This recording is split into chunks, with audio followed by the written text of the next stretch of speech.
Wen Wan, the top-tier love-struck fool, is incredibly ugly, weighs 200 pounds, earns $3,000 a month, and eats steamed buns soaked in tap water while renting a basement for $500 a month. She is infatuated with an online puppy-like streamer, pouring her heart out and emptying her pockets for him. She exhausts her savings and even resorts to online loans, only to be cruelly abandoned.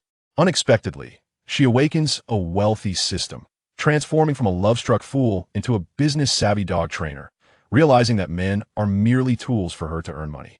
She builds a business empire and flattens the upper echelons of society. Chapter 1. TikTok. Bright red liquid fills the cramped, dilapidated bathroom. Wen Wan's large body sits on the floor like a lump of rotten meat. Blood gushes from her wrist. Her heart cries out, emitting a chilling laugh. Let flow, let it flow. Who cares about the life or death of a 200-pound person? Ding. The special message tone from her phone rings out. Hope surges in Wen Wan's heart. She cheers with joy. It's him, her online boyfriend and streamer, Zhou, whom she has never met. After 5 days, he finally replied to her message. He must have been too busy and tired in the past 5 days to notice her message. She knew he still cared about her. As she opened the chat window, Wen Wan's carrot-sized fingers trembled, her smile stiff on her face full of flesh. Her bubbling hope plummeted like a massive stone, turning into smoke. Zhou the runaway. Come vote for me. That little green tea is too arrogant. As expected, aside from votes, this person couldn't recall anything about her. Before, he would affectionately call her sister, making her blush and feel impatient. Now, he sends a message without even a greeting. What does he take her for? A dog that comes when called and goes when dismissed? Yes, in his eyes, she's just a dog. Chapter 2. So after 2 years, Wen Wan is still a low-level employee doing odd jobs, with a salary even lower than that of new interns. On the other end of the phone, Supervisor Lee is angrily scolding. Look at you, you fat pig, daring to play tricks on me. Don't think that just because you can type a few words on the computer, you can sit above me. Wen Wan, I'm telling you, you have half an hour to appear in front of me. If you dare not show up, don't ever come back to the company again, and don't even think about your full attendance this month. Wen Wan's face turns paler and paler. She feels like she's dying, and this woman wants to be a stumbling block on her path. Not a chance. Taking a deep breath, she musters a courage she's never had before and yells, I don't care. I'm officially notifying you that you're fired. Keep the 100 yuan for rat poison, you old hag. After saying that, she hangs up without letting the other party catch a breath. What a relief. Fortunately, the month has just started, and she has only worked 1 day. Even if she feels like dying, she's still worried about money. That 100 yuan could buy Zhou a sports car. Her Zhou should be very happy, right? Thinking this, she closes her eyes, waiting for death to come. Bang, bang, bang. Chapter 3. Thank you to every sister supporting Zhou. Wen Wan can't describe what she feels inside. Zhou only sees the new big sister, not her. Both of them enter at the same time, and Tao Hua Xian sends gifts. Perhaps the special effects are too dazzling, and he doesn't see her to feel better about herself. Wen Wan keeps making excuses. Zhou, with his signature little dimple, pouts and says, Sister Xian, you promised to send me gifts, you little liar. Level 46, Tao Hua Xian. If you call me. Baby, I'll send you gifts. Does sister want to be named? At least 2 Zhou stares with puppy eyes, excitement shining in them. Level 46, Tao Hua Xian. Why not? You can't lie to me again. Then send me 2 Xian baby. Zhou smile dazzles Wen Wan's eyes. Baby. In an instant, her mind becomes heavy, and her anger flares. She sends, hey, in the public chat. Level 39, Wan Zhou. What does this mean? Zhou calls others baby. He once said that baby is exclusively hers. A blank check of gifts makes him call someone else that. Wen Wan sends 2 question marks, but Zhou doesn't reply. The little fans in the live broadcast room who are more familiar with her greet her. Chapter 4. Zhou. I'll explain after the broadcast. Immediately, she was managed and kicked out of the live broadcast room. You have been kicked out of the live broadcast room and cannot re-enter. Wen Wan's head buzzed, and she was so angry that her breasts ached. Because of a single sentence from Tao Hua Xian, she was so elegantly kicked out. Because of this woman, she had only known for 2 days. She was kicked out of a 2-year online relationship. Looking at the 6 words he sent, she was lost in thought. She wanted to give him one last chance. She wanted to hear his explanation. Slap. Wen Wan slapped her own face. She was really pathetic. For the sake of an explanation. Wen Wan kept her eyes open until 6 o'clock the next morning. The basement was dark, and if it weren't for the alarm clock for work ringing, she wouldn't have known it was daylight outside. The person she was waiting for never replied, with even a punctuation mark. He was no longer the one who begged her to call on WeChat, reluctant to hang up even the next day. Wen Wan lay motionless in bed with her eyes wide open, tears flowing silently. Finally, around noon, she received a message from Zhou. Zhou, I got off the broadcast too late yesterday and didn't want to disturb you, so I didn't reply to your message. Wen Wan looked at his cold and official explanation, not knowing what she was actually expecting, what she liked about him, and what she cared about. Chapter 5 and Novice Gift Package has been opened. Congratulations to the host for obtaining 10 draws for the level 1 wish pool and 1 draw for the level 2 wish pool. Draw? Wen Wan wrinkled her nose, which was almost buried in flesh, and decided to draw from the level 2 wish pool first. With her years of gaming experience, she believed in single draws producing miracles. After a dazzling special effect and tense music in her mind, the system announced, "Congratulations to the host for winning a villa in Zhaoshan Academy, the #1 luxury house in Kyoto. The property deed has been stored in the study of Villa #1 of Zhaoshan Academy, and you can move in with your luggage." Zhaoshan Academy has a total of 30 buildings, each one independent art, surrounded by original ecological grass, woods, and water areas. Each building has an area of over 400 square meters and occupies an area of 400 square meters, rumored to be 520,000 per square meter. Wen Wan opened her mouth in shock. She couldn't afford 520 per square meter, let alone dream of it. She, a poor person, actually owned a villa that was several small goals. If this is a dream, please don't let her wake up. Let her keep dreaming. Can a lottery music and special effects be turned off for the level 1 wish pool's 10 consecutive draws? Wen Wan asked the system. Yes. Congratulations to the host for obtaining a 100,000 cash card, 2, a devil body function card, 1, an FIA super driver's license, 1, which allows participation in international racing, a 2 million shopping voucher, 1, and thank you for your patronage, 5. Chapter 6, Level 46, Tao Hua Xian. Yo. I didn't expect you to have quite a few fans supporting you. Level 46, Tao Hua Xian. I'm dying of laughter. What year is it? And you're still pretending to be the big sister at level 39 in the live broadcast room. At this moment, Tao Hua Xian was nothing but a clown in Wen Wan's eyes. Laugh all you want. If you can still smile afterwards, consider it her loss. Tao Hua Xian, who spent over 200,000, and Wen Wan, who could spend 100,000 in a day, were simply not on the same level. Wen Wan didn't want to pay attention to her, but she continued to provoke on the public screen. Level 46, Tao Hua Xian. Wanzhou, how thick-skinned can you be? You don't even know you're the one being referred to without saying your name, right? Level 46, Tao Hua Xian. Haven't you figured out what happened yesterday? Zhou doesn't like you at all. Can't you be a little more self-aware? Level 46, Tao Hua Xian. It's important to have self-awareness. Level 46, Tao Hua Xian. You poor thing, like a dogskin plaster, shamelessly clinging to Zhou. Pretend to be a big sister online. Just get lost. I've seen plenty of clowns like you. In reality, you definitely earn less than 3,000 a month. Ugly and fat, and still dreaming of eating swan meat. Wen Wan also had a temper. Who could tolerate being scolded by name? Chapter 7, Sister Wanzhou. Did you enter the wrong live broadcast room? Lu Jiu asked with a professional smile, hoping that Wen Wan really hadn't made a mistake. A 3,000 yuan gift. If Wen Wan said it was a mistake, he would feel heartbroken. With Lu Jiu's question, the fans on the public screen were somewhat puzzled and began to type questions. Who is this person throwing such a big gift? Why is Jiu not thanking her and asking if she's in the wrong room? She must be new. Didn't you see the level 13 light sign above her head? She's the manager of the escaping Zhou from the opposing side. I won't say more. Wen Wan really forgot. She was still wearing the unlucky fan light sign, and she took it off on the spot. She changed her name to Wen Wan. Level 41 Wan. You sang really well. I gave you a gift. Lu Jiu saw that Wen Wan had changed her name and broken the light sign, and he could guess that Zhou and Wen Wan must have fallen out. The 3,000 yuan gift didn't need to be refunded. He quickly thanked her. Thank you. Sister Wen Wan, you scared me. I thought you made a mistake. Lu Jiu said as he stood up and deeply bowed to the screen, then sat back down. Thank you, Sister Wen Wan, for the gift. Congratulations on reaching level 40. Do you have any songs you want to hear? My playlist is on the homepage. Chapter 8, Just Admit Defeat. Stop playing. go buy a belly band.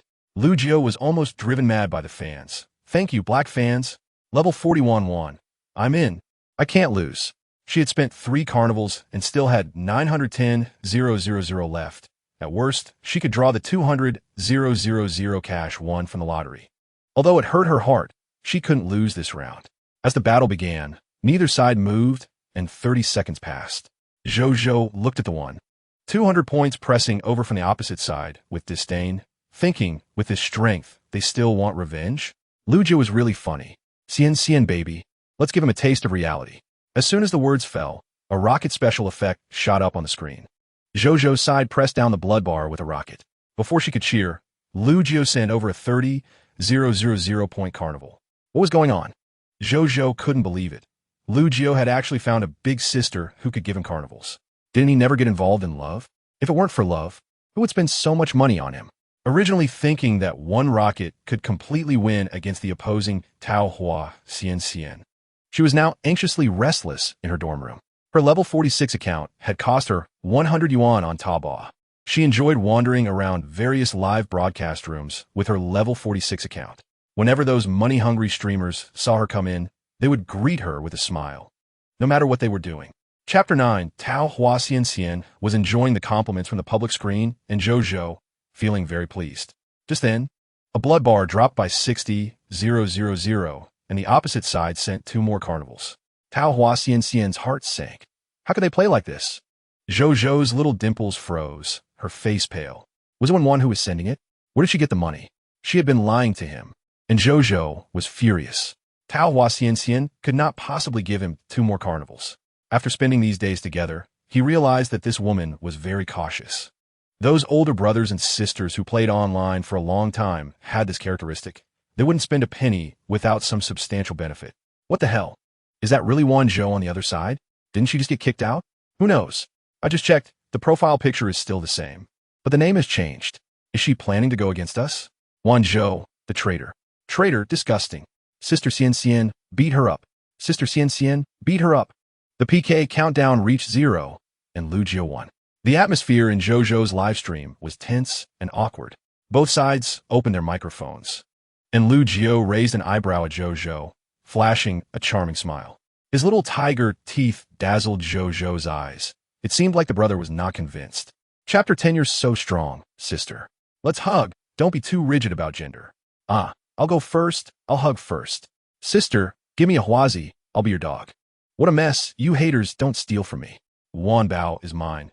Thank you for the 2 carnivals. Congratulations to Wan Bao for leveling up to level 41. Let us get it on the public screen. Lu Jio loudly read it out for Zhou to hear and made an arrogant expression towards her. Zhou felt as if she had been electrocuted. Just half an hour ago, he had kicked Wen Wan out of his live stream, losing 8 carnivals. It would take him a month of hard work to earn 8 carnivals. He had given up on Wen Wan and chosen Tao Hua Xian. Had he made a mistake? Zhou's face darkened, and he was so angry he couldn't speak. Tao Hua Xian really couldn't stay in this live stream any longer.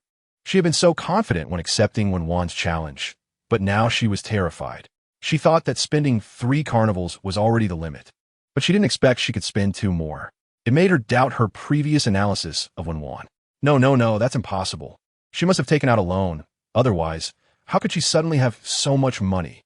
Chapter 11, could she only go look for big streamers? Searching for $1 million beauty influencer, Wen Wan had the system scan. Huawei Hui scan failed. This person's health index is too low to become a consumption target. What is a health index? Is this person unhealthy? Wen Wan looked at the bouncing Huawei Hui on the screen and couldn't believe someone so lively could be in poor health, so she asked the system. Ahem. The health index refers to the number of people someone plays poker with. The more people there are, the lower the index. For the host's mental and physical health and personal safety, the system has certain comprehensive evaluation requirements for the binding target. Got it. That means this person has too many poker buddies. This system is quite rigorous. Wen Wan switched to another beauty competition stream and started scrolling down. She skimmed past a live stream, then went back. The camera in the live stream shook for a moment, and a head of silver hair appeared in the center of the screen.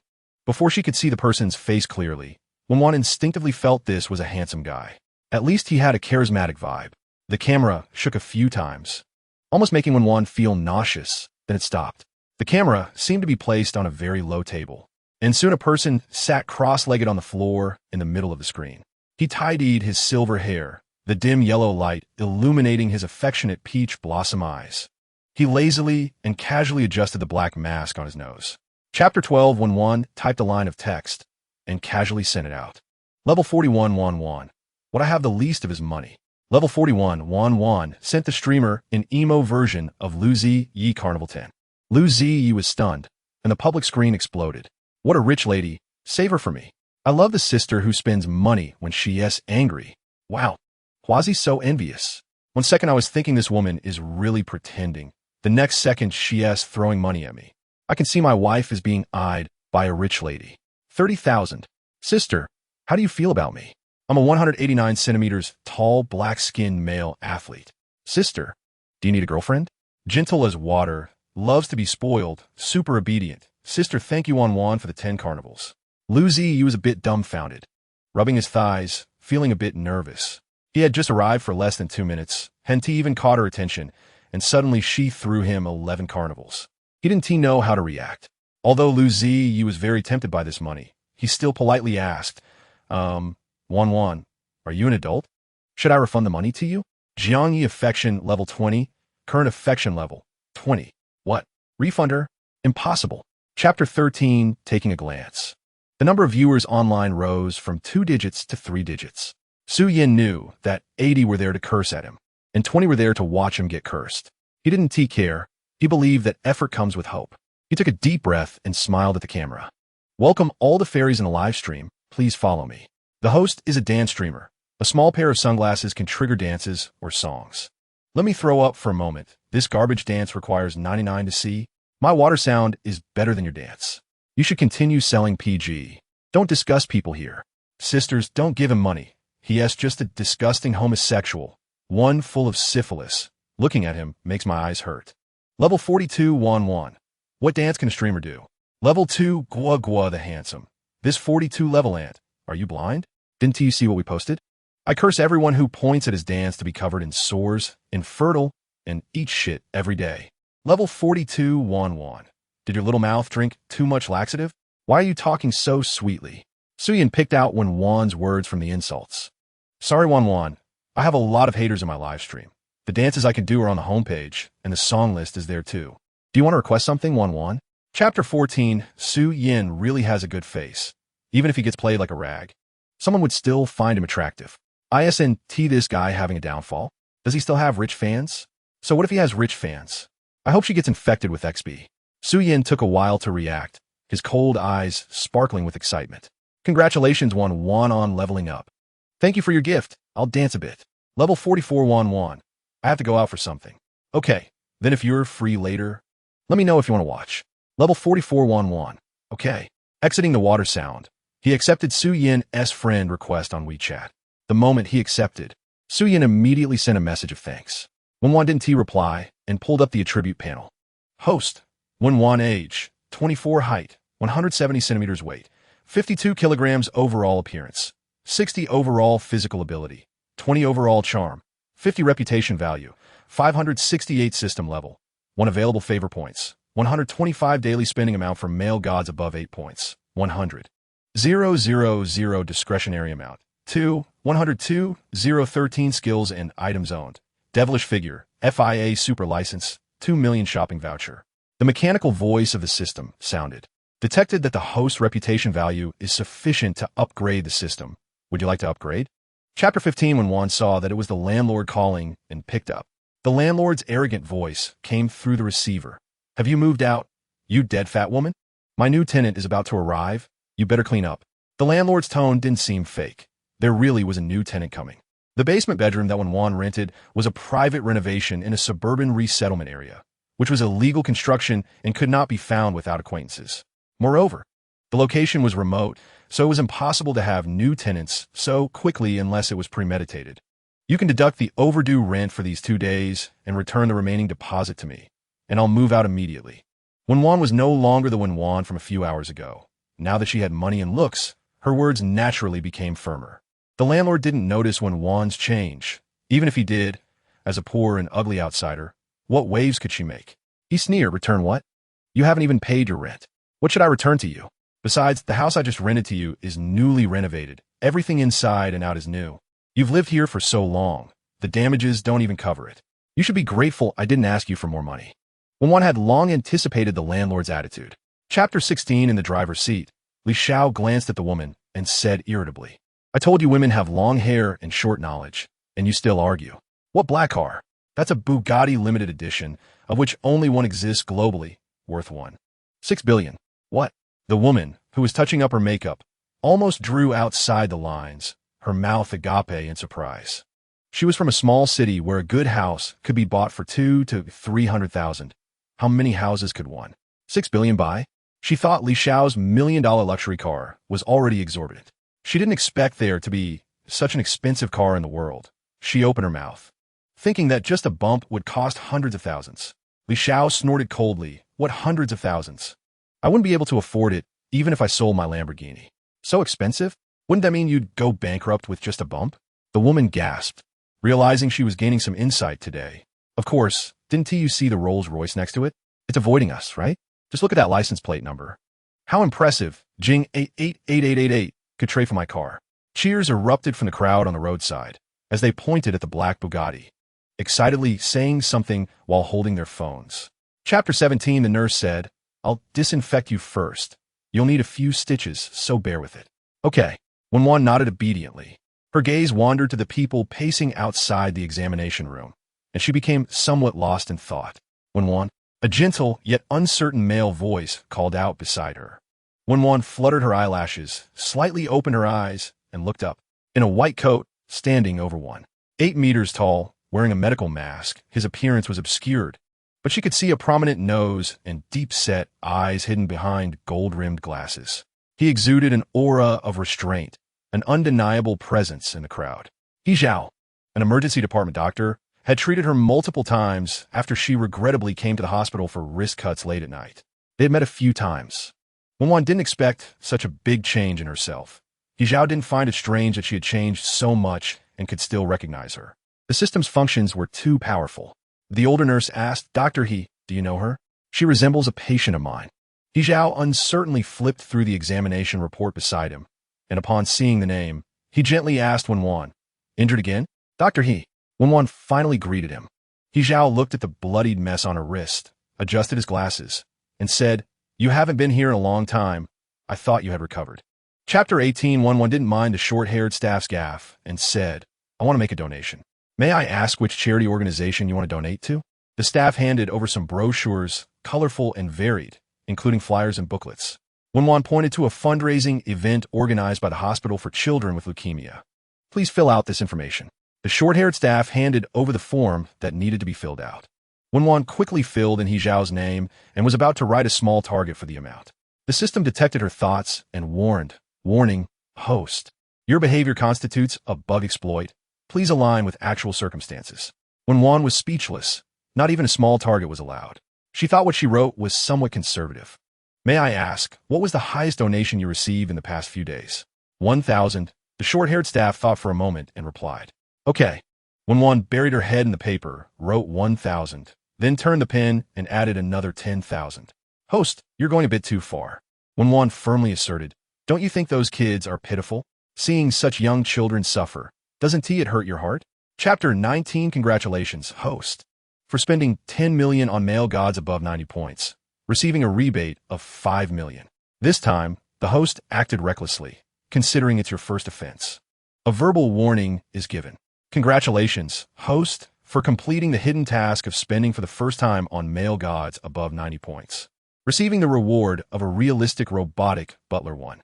A warning? The more warnings there are, the more accustomed I'll get. Wen Wan was unconcerned and asked, Are there more hidden tasks? Why wasn't it mentioned before? Hidden tasks must remain hidden. The system's cold mechanical voice responded. Great answer. Wen Wan gave it a thumbs up and asked, What functions does the realistic robot have? The realistic robot has no difference from human appearance, including breathing, temperature, blood supply system, and even human identity. No one can detect their differences, except they have no emotions and are only loyal to the host. Other functions of the realistic robot should be explored by the host. Please set the factory name and gender for the realistic robot. In short, it's a soulless, loyal servant. With such advanced technology, Wen Wan was a bit eager to meet this loyal servant soon. After thinking for a moment, she said, "Let's call him Wengu Male." Setting successful. The realistic robotic butler, Wengu, has been deployed to the host Zhaoshan Academy, Villa Number 1. Chapter 20. Tian watched Wen Wan getting closer and thought she was going to make a move against her. She raised the selfie stick in her hand and threatened, "Try taking another step forward. I'm live streaming. There are 2,000 people online in my stream. If you dare to touch me, do you believe I'll post your ugly face online and let the internet explode you? You can certainly try to infringe on my portrait rights. I can sue you until you go bankrupt." Wen Wan looked at her disdainfully. TSK, with your peasant-like appearance, wearing a t-shirt that costs 20 yuan for two, and those faded, worn-out shoes, I'd rather have my unwanted items than these. Do you have money to hire a lawyer? Threatening me here? Who do you think you are? The onlookers couldn't stand it anymore and began to advise, "Beauty, just forget it. Let's go this way." "Yes, Beauty. She's an internet celebrity. We can't afford to mess with her." "Exactly. She's a big internet star. Just let it go." Wen Wan sighed. Why was it so difficult to talk to this person? She just wanted to quickly go back and hug her big villa. Is it really that hard? The security guard is coming. Someone reminded. The security guard, with a serious expression, stretched his neck to see the atmosphere was off. If a fight broke out in the parking lot, his job, which he had worked hard to get through backdoor channels, would be at risk. Chapter 21. She didn't have time, and she felt inferior, thinking that the mall was filled with urban beauties while she was just a fat woman, feeling like everyone was staring at her as she walked in. Also, she didn't have money and was afraid to come. After parking, she searched for nearby food while walking towards the elevator. She had only eaten a box of instant noodles for lunch, and now, having been immersed in the joy of money, she seemed a bit hungry. Her wallet was full, but she couldn't neglect her stomach. Scrolling through the screen, the shopping center was large, with plenty of food options. In the past, she had no money and no choices. But now with money, she was overwhelmed with options. She entered the elevator and pressed the button for the second floor. First, she wanted to buy a phone. Now that she had money, she would need at least 3 phones. As the elevator ascended, it suddenly dropped a little, and Wen Wan lost her balance and fell back into a solid chest. A strong hand quickly grabbed her arms and pushed her away. Wen Wan steadied herself and turned sideways to apologize to the person behind her. "Sorry." The elevator shook again, and Wen Wan bumped into the man's chest once more, her hands resting on a high-end custom fabric, feeling the solid muscles beneath it. Her fingers twitched slightly. A pleasant woody, cold fragrance lingered at her nose. What a special scent. Wen Wan instinctively looked up, her scalp tingling as she felt the owner of the woody fragrance trying to push her away. She quickly called out, "Wait a minute, my hair got caught on your clothes." Chapter 22. I warn you not to call again. My people are watching. If you dare to run, don't recognize me as your mother. The woman sitting opposite Shirshu had an angry expression but didn't dare to explode. She watched as Shirshu received call after call, finally hanging up and starting to play with his phone without even glancing at her. She had dressed up carefully for this date, wearing her prettiest dress. And even her makeup was the no-makeup look that Shirshu liked, which she had learned from the tips she got from Jishur. Unable to bear it anymore, she said aggrievedly, "Shirshu, are you being too much? You're on a date with me, not with your phone. What do you mean by ignoring me? If you're unhappy with me, just say it. Lin Zheng'er, can change." Wen Wan seemed to hear a familiar name and looked up just in time to meet Shirshu's gaze as he finished replying to a message, sparks flying between them. What a coincidence. A blind date? The woman liked him, but he wasn't interested in her. A man with such looks should be in high demand in the dating market. Even if he were just a pretty boy, he was still a billionaire CEO. Who would have thought even the domineering CEO needed to go on blind dates? Wen Wan tilted her head and raised her glass to Shirshu, a smile at the corner of her mouth, silently wishing him happy blind dating. Chapter 23. Whatever my baby says is right. Shirshu grasped her restless hands, warning her with his eyes not to go too far. Wen Wan shot him a glance. "You asked me for help." Lin Zheng'er watched their intimate actions and was completely devastated. "You too? I don't believe it. It's all fake. I don't believe it. Baby, your blind date doesn't even believe you. What should we do? Should I leave first while you explain slowly?" Wen Wan gently tilted her head and asked Shirshu. Shirshu tightly held Wen Wan's slim waist. Wen Wan glanced at him, took out a box from her bag, and pulled out a brooch, saying to Lin Zheng'er, "Does this look familiar?" This brooch, Lin Zheng'er had seen Shirshu wear a few times. It was one of his preferred accessories. How could it be in the hands of this strange woman? Under Lin Jing'er's murderous gaze, the brooch was pinned to Shirshu's suit lapel. Shirshu's gaze briefly moved over the restored brooch and landed on Wen Wan. What was this woman's south purpose in getting close to him? What can a brooch prove? You two must have colluded beforehand. Lin Jing'er still didn't believe it. Wen Wan wrapped her arms around Shirshu's neck, and before he could react, her soft lips, mixed with the taste of red wine, landed on the corner of Shirshu's lips, leaving a faint scent of wine. Chapter 24. The scorching gaze moved down, gliding over her smooth, flawless cheeks, her small, high nose, and her moist lips. Shirshu leaned forward, and Wen Wan instinctively supported herself against his solid chest, saying word by word, "This is a bit ambiguous, Shirzone." Shirshu's attention was on her pink lips, gripping her slender hands and pulling her forward. Taking advantage of Wen Wan's instinctive forward lean, he kissed her wine-scented lips. Wen Wan's wrist hurt. She lifted her foot to kick him, but he blocked her foot with his hand. Her hands escaped his grasp and pushed him away. Her palm burned with rage, slicing through the air with a whoosh. With a loud slap, it accurately landed on the finely chiseled face of the man. Shirshu was momentarily stunned, his face feeling as if it had been licked by flames. He poked his tongue against the slightly numb spot where he had been slapped and touched it again. "Is this your method?" Wen Wan raised her hand again, but her wrist was firmly held under Shirshu's large hand. Knowing this person had misunderstood, she didn't explain, perhaps. "Very average," Shirshu coldly evaluated. "Average?" Wen Wan leaned forward, whispering in his ear, "Do you believe that sooner or later you will be my dog?" The faint scent of wine sprinkled on Shirshu's ear, sending a tingly shiver to his heart. Chapter 25. Do you want to materialize? Wen Wan asked the system. "Of course I want to." Materialization is the dream of every system. Wen Wan detected excitement in the mechanical voice. "Then we need to find a way to increase our reputation points first." "Host, are you going to help me?" "Not just helping you, it's helping me too. Only when you materialize can I have a continuous source of wealth." Just as you said, mutual benefit. Wen Wan began to plan her strategy. She needed to expand her influence. Influence was key to gaining reputation points. With her current financial resources, the only way to quickly expand her influence in the shortest time was online. Her looks and charm were more than enough to become an internet celebrity. But internet celebrities need to showcase themselves and cater to others. She didn't like being in the spotlight, being watched by others all the time, and after being a sycophant for so long, it seemed foolish to still do it now that she had money.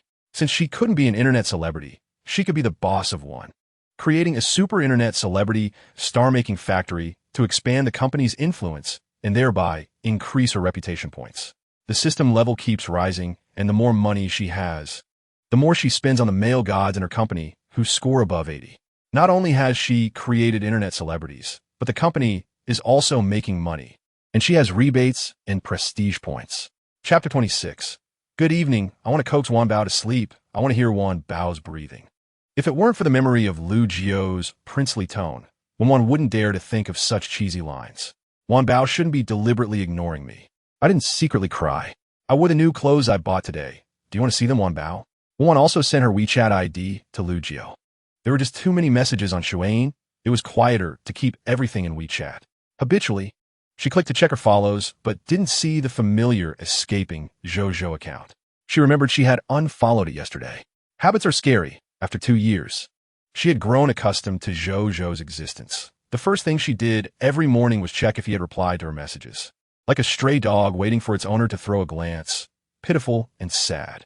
2 years of companionship couldn't compare to someone else's carnival. Heartbroken. Zhou was like a thorn deep in Wen Wan's heart. When she didn't see it, it didn't hurt, but when she thought of it, it pierced her heart.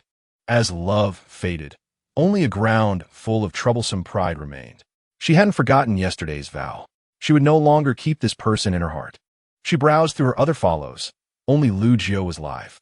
She clicked on Lu Jio's avatar. The phone screen switched. Chapter 27. Ugh. A big man still acting all tea and manners. Really disgusting. Tion said unceremoniously. "Oh, still a mail clip. Do you have tickets? What strength do you have to challenge me? I see you only have over 200 people in your live stream. How pitiful. Do you want me to send someone to boost your popularity?" Although yesterday's live stream was a failure due to riding the wave of luxury car traffic, many passerby fans came to today's stream. She looked down on small streamers like Lu Jio. Lu Jio wasn't angry. Tian was right. He was indeed a male clip. Everyone's a clip? Mutually disgusting. All right, sister. Didn't expect you to be so kind. Tian squeezed her fist tightly. How could this person not hear her sarcasm? Can't even understand a little bit of mockery. Do you have tickets or not? Don't waste my time. At that moment in Lu Jio's live stream. Oh no. There are $2 million level 60 big brothers on the other side. Should we just forget it? Her words are so unpleasant. What male clip? She's just as much a clip I could throw on my dinner from last night. This woman is so powerful. Looking like that, forgive my poor eyesight. I couldn't see why she deserves so many big brothers to protect her. Chapter 28. There's still a big brother on the other side who hasn't made a move yet. Can Wen Wan handle it? Indeed. I admit that Sister Wen Wan is very generous, but after all, the opponent's strength is there with these 10 Huazi. Even if we lose, we do so with honor. Jio is still very pitiful. If it weren't for her showing off, he wouldn't have to stop streaming. I feel quite sorry for him. Lu Jio's heart was blooming. He might not earn this much in a week. He was in a good mood. Wan Bao won't let me lose, right, Wan Bao? Level 45 Wen Wan. I can't lose. Can't lose? The other side is coming with 10 Huazi. I'm so anxious. Why don't you make a move? Level 45 Wen Wan sent 10 carnival tickets to streamer Lu Jio. Another 10 carnival tickets. Lu Jio's heart raced nonstop. He had never seen so many carnival tickets. Even if he lost, this month's medical expenses for his mom would be covered. Excitedly, he said, "Thank you, Wan Bao, for another 10 carnival tickets, Wan Bao. I love you so much." Lu Jio's blue health bar quickly surpassed Tian's red health bar. What's going on? Tian was stunned. With only a few tens of thousands of followers and about 200 people online, she didn't expect to see 20 carnival tickets right out of the gate. She had underestimated him. Chapter 29. How could she willingly fall behind him? She paused and said unfriendly, "If there's nothing to say, I'm leaving." Of course there's something. If I remember correctly, Big Brother lost to me yesterday. Did you forget, or do you want to roll over? Lu Jio dragged out his tone. His gaze was always on the public screen to watch Wen Wan's updates. Just connected with Zhou, he wanted to disconnect even more than Zhou did. After all, he still didn't understand what Wen Wan's attitude toward Zhou was. If it was just to vent her anger at Zhou, then rekindling old feelings. How could his position as a not-so-new tool compare to Wen Wan's white moonlight, Zhou in her heart? I haven't forgotten. The belly band has been ordered. It hasn't arrived. Zhou's face turned dark. That's good. I knew Big Brother was a man of his word. For 100 squats, and you can still stream today. What a tough guy. Lu Jio smiled cutely, then abruptly changed the topic, almost forgetting to show off to Big Brother. Just now. Wan Bao sent me 30 carnival tickets with a PK. You say losing a PK is just losing. What's she doing this for? Maybe she's afraid I'll be punished, right? Big Brother? Lu Jio aimed straight at Zhou's sore spot. 30 carnival tickets. Not 3 or 13, but a full 30. Chapter 30. 1. Who took your picture? Lu Jia answered honestly that it was his roommate who took it. 1. It's a nice picture. Keep it up. Lu Jia handed his phone to his roommate, who asked in confusion, "What does she mean? Does she like you or not? Didn't she tell me to roll? You guess."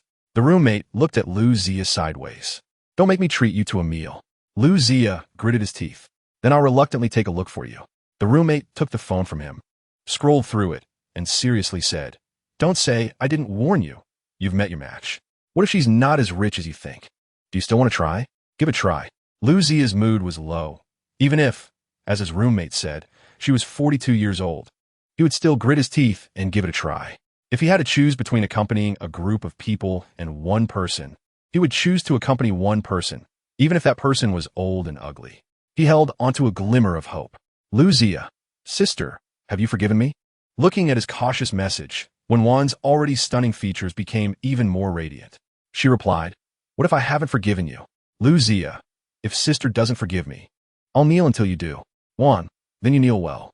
Chapter 31. Just waking up, Wen Wan really had no appetite. "Pour-moi un glace of milk." After saying that, Wen Wan remembered she still had her phone in hand, preparing to hang up when Zhou's low voice came through. "Is this a game for you rich people? I didn't pass the test, did I?" Wen Wan rolled her eyes in her heart.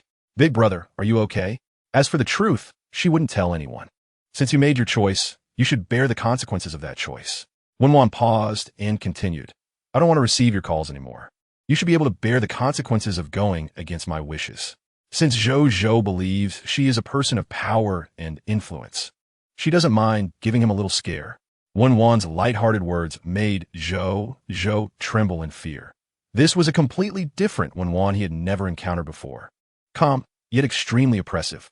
It was then that Zhou suddenly realized he had made a wrong choice with Tao Hua Xian. He blurted out, "I'm sorry. Can you forgive me?" There were no hysterical questions, no unwilling grievances. He wanted to regain the obedient Wen Wan. Deep down, he felt that if Wen Wan hadn't been so stingy with him, they would have been together long ago. Everything was Wen Wan's fault. Why should he admit his mistake? Chapter 32. Lu Zai immediately recognized whose fans these were and didn't want to engage. He didn't expect Wen Wan to send him gifts at this moment, which implied she trusted him. "Thank you, sister, for the carnival." A hater shouted on the public screen. "She has made her move, black fans. Don't think we're afraid of you, just because you came to cause trouble." "Ha! Only level 50? Laughable, a century's joke. I thought she was impressive. Level 50 is just a big sister in attire. Spending one carnival won't make you look good. Seems like you've never seen a real big shot." Lu Zai was not a soft persimmon and wouldn't let things slide for the sake of face. "I know you are fans of Hua Wuhui. Tell Hua Wuhui, I am not a straw boat. Don't send your trash my way. Who do you think you are? You pathetic guy don't even deserve to lick our Wuhui's toes. Yet you want to teach us how to act. TSK. Too ashamed to show your face. Shameless person, you want to get clout from Wuhui? Good luck with that. Fans of Hua Wuhui are just like the main character. Dogs can't change their nature. You don't know how Hua Wuhui got disqualified from cosplaying, yet you still want to bite him everywhere. Shut up. We know better what kind of person Wuhui is than you trash. It's all Lu Zai's fault for framing Wuhui. Otherwise, Wuhui would be the #1 cozer in the cosplay world now. Chapter 33. He glanced disdainfully at Lu Zai. "What? Are you scared to play with me? Your dog is barking wildly on my public screen. Is the leash not strong enough? I have a rope specifically for tying up mad dogs. Do you want me to send you some?" Without waiting for Hua Wuhui to speak, Lu Zai continued, "Let us have a total ranking fight, 15 minutes. If you lose, don't let your dog appear in my live stream again." Hua Wuhui sneered. "Lose? That's impossible. If I lose, the punishment is just a matter of words. I'll just pretend to ask my fans not to do that. What they want to do is none of my business. Besides, fans' actions don't represent the main character. If they want to attack Lu Zai to prove he has problems, what does it have to do with me?" Lu Zai was still so foolish. This was just delivering himself to be beaten, right? "All right," Hua Wuhui agreed, raising an eyebrow provocatively. "If you lose, you have to post a video saying, 'I, Hua Wuhui, am your father Lu Zai,' and pin it for a week." Isn't Hua Wuhui going too far? Isn't this insulting? It's over. It's clearly set to lose. And now video 2? It's infuriating. Chapter 34. What is going on? Suddenly, 3 million points surge from the other side. System bug. Impossible. Lu Zai's livestream only had a level 50 little shrimp. How could there suddenly be 3 million points? My alternate account in Lu Zai's livestream is that level 51 one who sent 100 carnivals. She's level 52 now. Huh. Are level 50s this powerful now? Selling cars and houses. The rich are just impulsive. They'll regret it after the PK. Throwing 300,000 for a piece of trash. What huge commitment. Can Lu Zai's kidneys still hold up? Hua Wuhui glanced at the public screen with a sarcastic tone. "I don't know what benefits Lu Zai promised the rich lady. Thinking 100 carnivals could take me down? Huh, you really underestimate us. Listen to my command. Family, give him a little shock." One carnival after another bloomed in Hua Wuhui's live stream, and the score quickly caught up, even surpassing it by a lot. Wen Wan sent another 35 carnivals, but in the end, added 2 gifts of 1,000 each. Finally, today's limit was spent right on time. There were still 4 minutes until the next day, when her limit would refresh again. She could take a short break now, elegantly sipping a glass of sparkling water. Chapter 35. Did they sell the house at night? Suddenly got money. What the hell? Big brothers and sisters. They are provoking us. A blatant provocation. Who can stand that? Lin Zheng'er, who was originally enjoying others' compliments, was stunned to find someone provoking her. Looking at her phone balance, it hurt, but face was more important than anything. She threw out 400 carnivals. It's just a carnival. It's not like I don't have them. That bumpkin on the other side. Losing everything is just a month as pocket money for me. Thank you, my sister Zheng, for 400 carnivals. Zheng's sister, my sister, family, isn't that awesome? Hua Wuhui bounced up from the chair, and intense music filled the live stream. The atmosphere group behind Huawei waved signs and jumped around. Sister Zheng is amazing. The #1 in the universe. Beautiful ladies are worth millions. Our sister Zheng is the prettiest. Huawei was overly excited, jumping around, not forgetting to mock Lu Zai. Who doesn't have a carnival? It's just a carnival. My brother and sister throw them like trash. The public screen echoed in agreement, already starting to celebrate winning against Lu Zai. Lu Zai's heart was like a roller coaster, more tumultuous than his life. Chapter 36. Huawei ignored him, angrily looking at the public screen, and arrogantly said, "My sister Zheng wants to talk to your big sister." As she spoke, a familiar female voice came from Huawei's live stream. "Wen Wan, right? You won while I wasn't paying attention. Feeling proud? Don't think this means you can win against me. Dare to compete again in a few days? Sister?" Lu Zai asked for Wen Wan's opinion. "Level 63 Wen Wan, pull me up to the mic. Are you challenging me?" Wen Wan's voice was cold and a bit lazy. Lu Zai's head buzzed. More excited than when Wen Wan sent him 1,200 carnivals. He didn't expect Wen Wan's voice to be so youthful and pleasant. A flush crept up behind his ears uncontrollably. Feeling his ears heating up, Lu Zai awkwardly tugged at his mask. Thankfully, his face was covered. Otherwise, everyone in the live stream would see him lose his composure. Sister Wan's voice is so nice, so tempting, so rich and so young. I love it. Wife, let me have Sister Wan. Please, I want to cuddle with her. Who the hell said before that rich ladies who spend money on live streams are all in their 50s or 60s? Lin Zheng'er coldly laughed, as if hearing the biggest joke. You think you could be my opponent? I'm just in a good mood teaching you how to behave. Chapter 37. The moment when Wan saw the realistic robot, she felt that wasting 40 points of goodwill was worthwhile. Please set the factory name and gender for the simulation robot. Host. Is this still a foreigner? Wen Wan asked. The system is random. The identity of the simulation robot is also random. When the robot appeared in front of Wen Wan, the system displayed the robot's name, but when she couldn't see it, she couldn't remember the name when trying to find someone. She was face blind when it came to foreigners. Unless the two faces were very different, she couldn't tell them apart. This financial executive was named Guan Yi. If another management-type simulation robot appeared, it would be named Guan Air, and so on. Wen Wan thought for a moment and said, "Okay, host, the simulation robot's identity has been successfully generated and deployed." Wen Wan noticed that no new robot had appeared in her home and asked, "Where has it been deployed?" Each robot has its own identity and home. They will integrate into society and live their own lives like ordinary people. So amazing. Will they get married or fall in love? Wen Wan was a little surprised.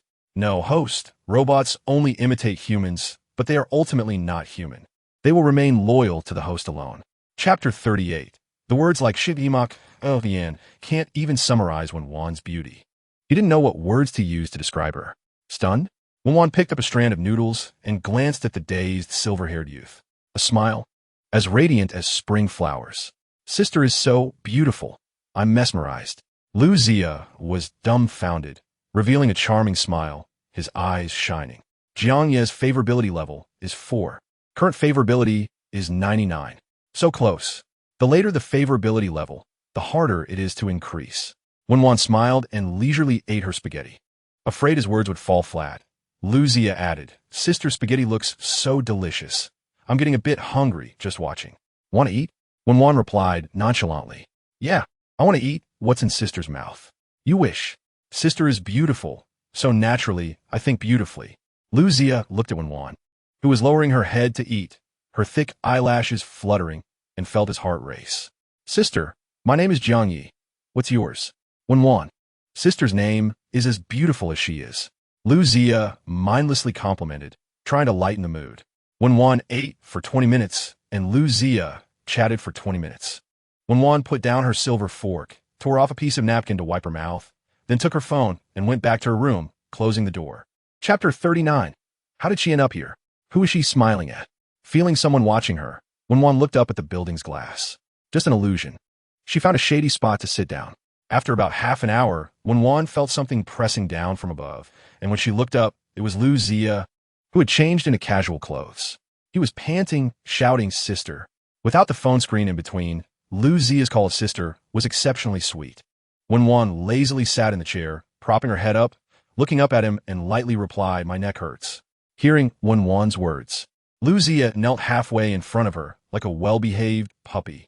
To outsiders, the two looked like a couple in love, their gestures intimate. Wen Wan smiled and used her other free hand to tousle his silver hair, which was softer than she imagined, gently asking, "Why did you change clothes?" Thinking of the overly revealing outfit from earlier, Lu Zia touched his nose and innocently said, "Sister, which outfit do you like? I can wear it for you another day." "Okay." Wen Wan watched the blush creeping up behind his ears, her smile widening as she stroked Lu Zia's cool face.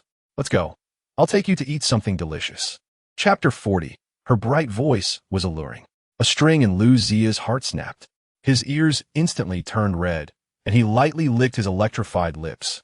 Leaning in to kiss her alluring, luscious red lips, one hand wrapping around her waist and the other supporting her neck as he pressed his body against hers.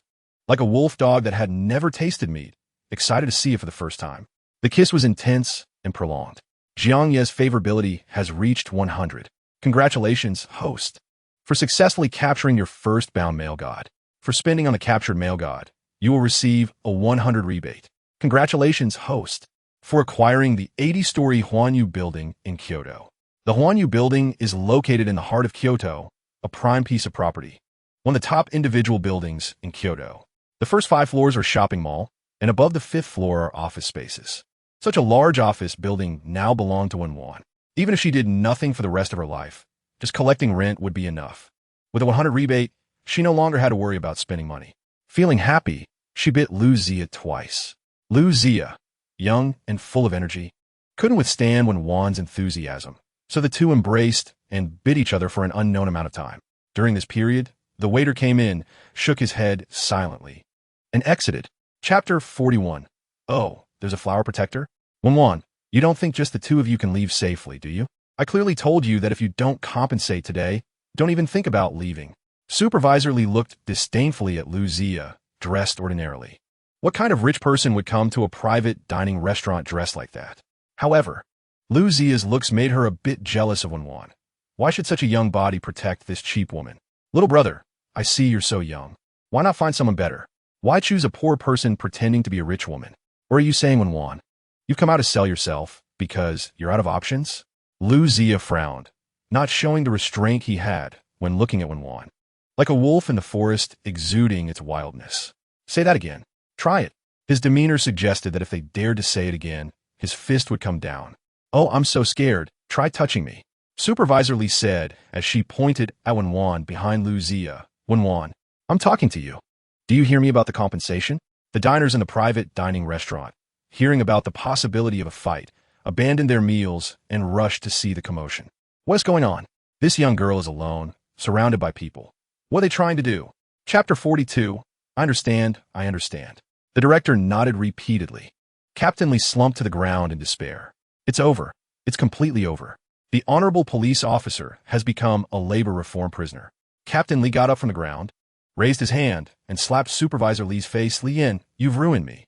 Supervisor Lee covered her face. "Brother, I didn't know. She's obviously an orphan. How could it be like this?" Wen Wan walked up to Supervisor Lee, looking at her with a meaningful smile. "You must cherish your job, right?" "What do you mean?" Supervisor Lee's pupils constricted violently. A single sentence could cost Captain Lee his job. What kind of terrifying existence is Wen Wan? "Just telling you to keep a low profile in the future," Wen Wan reminded as she passed by Supervisor Lee with Lu Zia. "Check your social media." "What do you mean?" Supervisor Lee felt that Wen Wan's words were not simple and frantically shouted at her back. Manager Lee, realizing what was happening, hurriedly searched for her phone in her bag. Social media? The moment she took out her phone, it buzzed like an electric motor, vibrating incessantly. Not just messages, but even calls from her husband and parents came in. Chapter 43. "Huanyu, how about we change places? I'm afraid I won't do well and make my sister lose money," Lu Zai said with some concern. Wen Wan smirked. "What does that little money matter? Besides, Huanyu building is originally hers." Wen Wan said seriously, "It's okay. I believe in you." Lu Zai was deeply touched. It was the first time someone believed in him like this and treated him so well.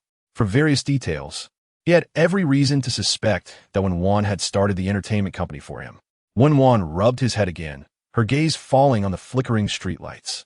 Lu Zai also noticed this and awkwardly explained, "The environment here is mostly like this. Otherwise, I couldn't afford a rent." "This young lady, Wen Wan, Must have been learning for the first time that there are such impoverished places in the world. An inexplicable feeling surged in her heart. Wen Wan suddenly realized something. It was her first time being the top sister offline, and she was still a bit inexperienced. She said to Lu Zai, "I neglected this before. I'll have someone prepare a house, a car, and clothes for you." Lu Zai was now hers, and she should dress him up nicely. A man is a woman's best accessory. As if afraid Wen Wan would misunderstand, Lu Zai hurriedly explained. Chapter 44. Her companions looked in the direction she was pointing and slapped her hand. "What are you thinking? That's the VIP passage. A yearly membership costs over $1 million. $1 million? That's so exaggerated." The woman covered her mouth in surprise. "What did you think? How do you think Kyoto's #1 cash cow got its name?" The bar owner must be really ruthless. The newly appointed and scrupulous owner, Wen Wan, entered the VIP passage, scanned her palm print, and was let in by the bar staff. "Enjoy your time." The dance floor on the first floor was large, with explosive music playing, stage lights flashing, and the DJ singing rock songs. The screams rose and fell, and men and women hugged and jumped together. It was indeed a dazzling sight. She bypassed two people who were oblivious to others while passionately kissing and walked toward the second-floor passage. "Hey, beautiful, want a drink?" One person blocked Wen Wan's path. Wen Wan didn't give him a glance and tried to walk around him, but he followed her, blocking her way. "What can a drink do for you? I'm just showing you some respect." "Come, sit at my place," he said, reaching out to grab Wen Wan's arm. Before Wen Wan could react, someone from behind grabbed the drunken man and apologized to Wen Wan. "Sorry, my boss is drunk." Chapter 45. I don't want to die yet. Ji Shiyu shivered. The Sure family had only one heir, and if his mother found out he questioned Shirshu about having a girlfriend, he would probably be grounded for a month. Just thinking about it was terrifying. Do you really have a girlfriend? It wouldn't be just to deal with Shima, right? Gucci also came over and bumped Shirshu's wine glass. Shirshu glanced at Gucci, neither denying nor confirming, and leisurely took a sip of his drink. The two onlookers waited for a long time, but received no answer from Shirshu. Shirshu managed his expressions too well. They couldn't see a hint of a flaw. "Boring," Gucci and Ji Shiyu said in unison. Grandpa said that if a person hides too many secrets in their heart, they easily get liver cheese stagnation when they grow old. "Bro, just say it out loud, and we can help you share the burden," Ji Shiyu suggested. "Grandpa's right." Gucci agreed, his eyes sparkling with gossip. "Boring." Shirshu put down his wine glass and looked up to see a familiar figure on the opposite terrace. He froze for 2 seconds, the person in his mind overlapping with the figure in front of him. Ji Shiyu and the others, sharp as ever, sensed something was off and followed his gaze. "Isn't that Manager Luo? Manager Luo personally attending?" There's some background there. Thinking back to how hurriedly Manager Luo had just left, Ji Shiyu speculated, TW has changed ownership. It can't be this person, right? Chapter 46. General Lu pointed at Manager Luo's nose. "I'm not angry yet. I'm still giving face to Boss Zhou of TW. Hurry up and bring the person out for me. Don't try to provoke me. You can't afford the consequences." "General Lu, our TW may not cause trouble, but we're not afraid of it either. If you want to force it, we'll accompany you to the end." Manager Luo was not a soft persimmon. If he wanted to play hardball, he could be up for it. TW couldn't possibly become Kyoto's #1 cash cow without any backing, even though the owner has changed. Being able to take TW from Boss Zhou means the current owner's capabilities are above Boss Zhou's. Seeing that his threats had no effect, General Lu changed the subject. "Aren't you afraid I'll spread the news that your TW store bullies customers? If General Lu can withstand our boss's wrath, you can certainly do that," Manager Luo said fearlessly. General Lu caught the implication in Manager Luo's words. "What do you mean?" Manager Luo leaned close to General Lu's ear and said, "The person inside is our boss's." "How is that possible?" "Boss Zhou seems to never like men. This is something everyone in TW knows, right? Manager Luo must be trying to deceive me." General Lu was very displeased. Chapter 47. Gucci wore a charming smile and gestured to Wen Wan's right hand. "My brother's name is Shirshu. He is particularly shy, a lifelong solo, and looks just as handsome as me." Gucci was full of nonsense. Wen Wan turned and bumped into Shirshu's melancholic gaze. What a coincidence, in such a big Kyoto, they could run into each other twice in one day. "Really? Love at first sight?" Wen Wan said as she raised her glass towards Shirshu and downed it in one go. Shirshu's furrowed brows didn't relax, and seeing her empty glass made his exquisite face even more irritable. Meanwhile, the onlookers were discussing. "He looks quite handsome. No wonder Brother Chi acted so quickly. Bro, where are you going? Ji Xiu stared at Shirshu, who was striding out of the booth. The story is just getting interesting. How can he leave? Watching Shirshu circle around to the opposite side, Ji Xiu became excited and nervous. No way, no way. Why is Brother Shirshu going over there? What is going on? Brother Chi is going on a big adventure, and Brother Shirshu is going to do what? Are they going to stage a rivalry for a woman? Not a chance. That's the unmovable king of the underworld. Do you think he would fall for a stranger? The crowd chattered away. Chapter 48. Adding him on WeChat proactively. But no actions followed. Acting like she was going to kiss him so naturally, then turning cold and slapping him. Having him be her dog, and when they met again, sweetly holding her little boyfriend to show off their love, while she ordered 6 male models at night. She thought she could easily take down an adult man, assuming she was weak. He couldn't even find her identity information. Shirshu had never gone so crazy for any woman before. Wen Wan was the first. She stirred the calm waters of his rationality. You're fishing for me, what do you want? Wen Wan's restless hands drew circles on Shirshu's chest. Am I not showing enough interest in you? Wen Wan, you shouldn't provoke me. Shirshu hugged Wen Wan tightly, holding her backside, and placed her on the sink. Wen Wan's 2 slender arms rested on Shirshu's shoulders. She tilted her head slightly, her eyes filled with affectionate and dreamy gazes, unreservedly meeting his gaze. Their breaths close enough to intertwine. Shirshu's dark and slightly cold eyes.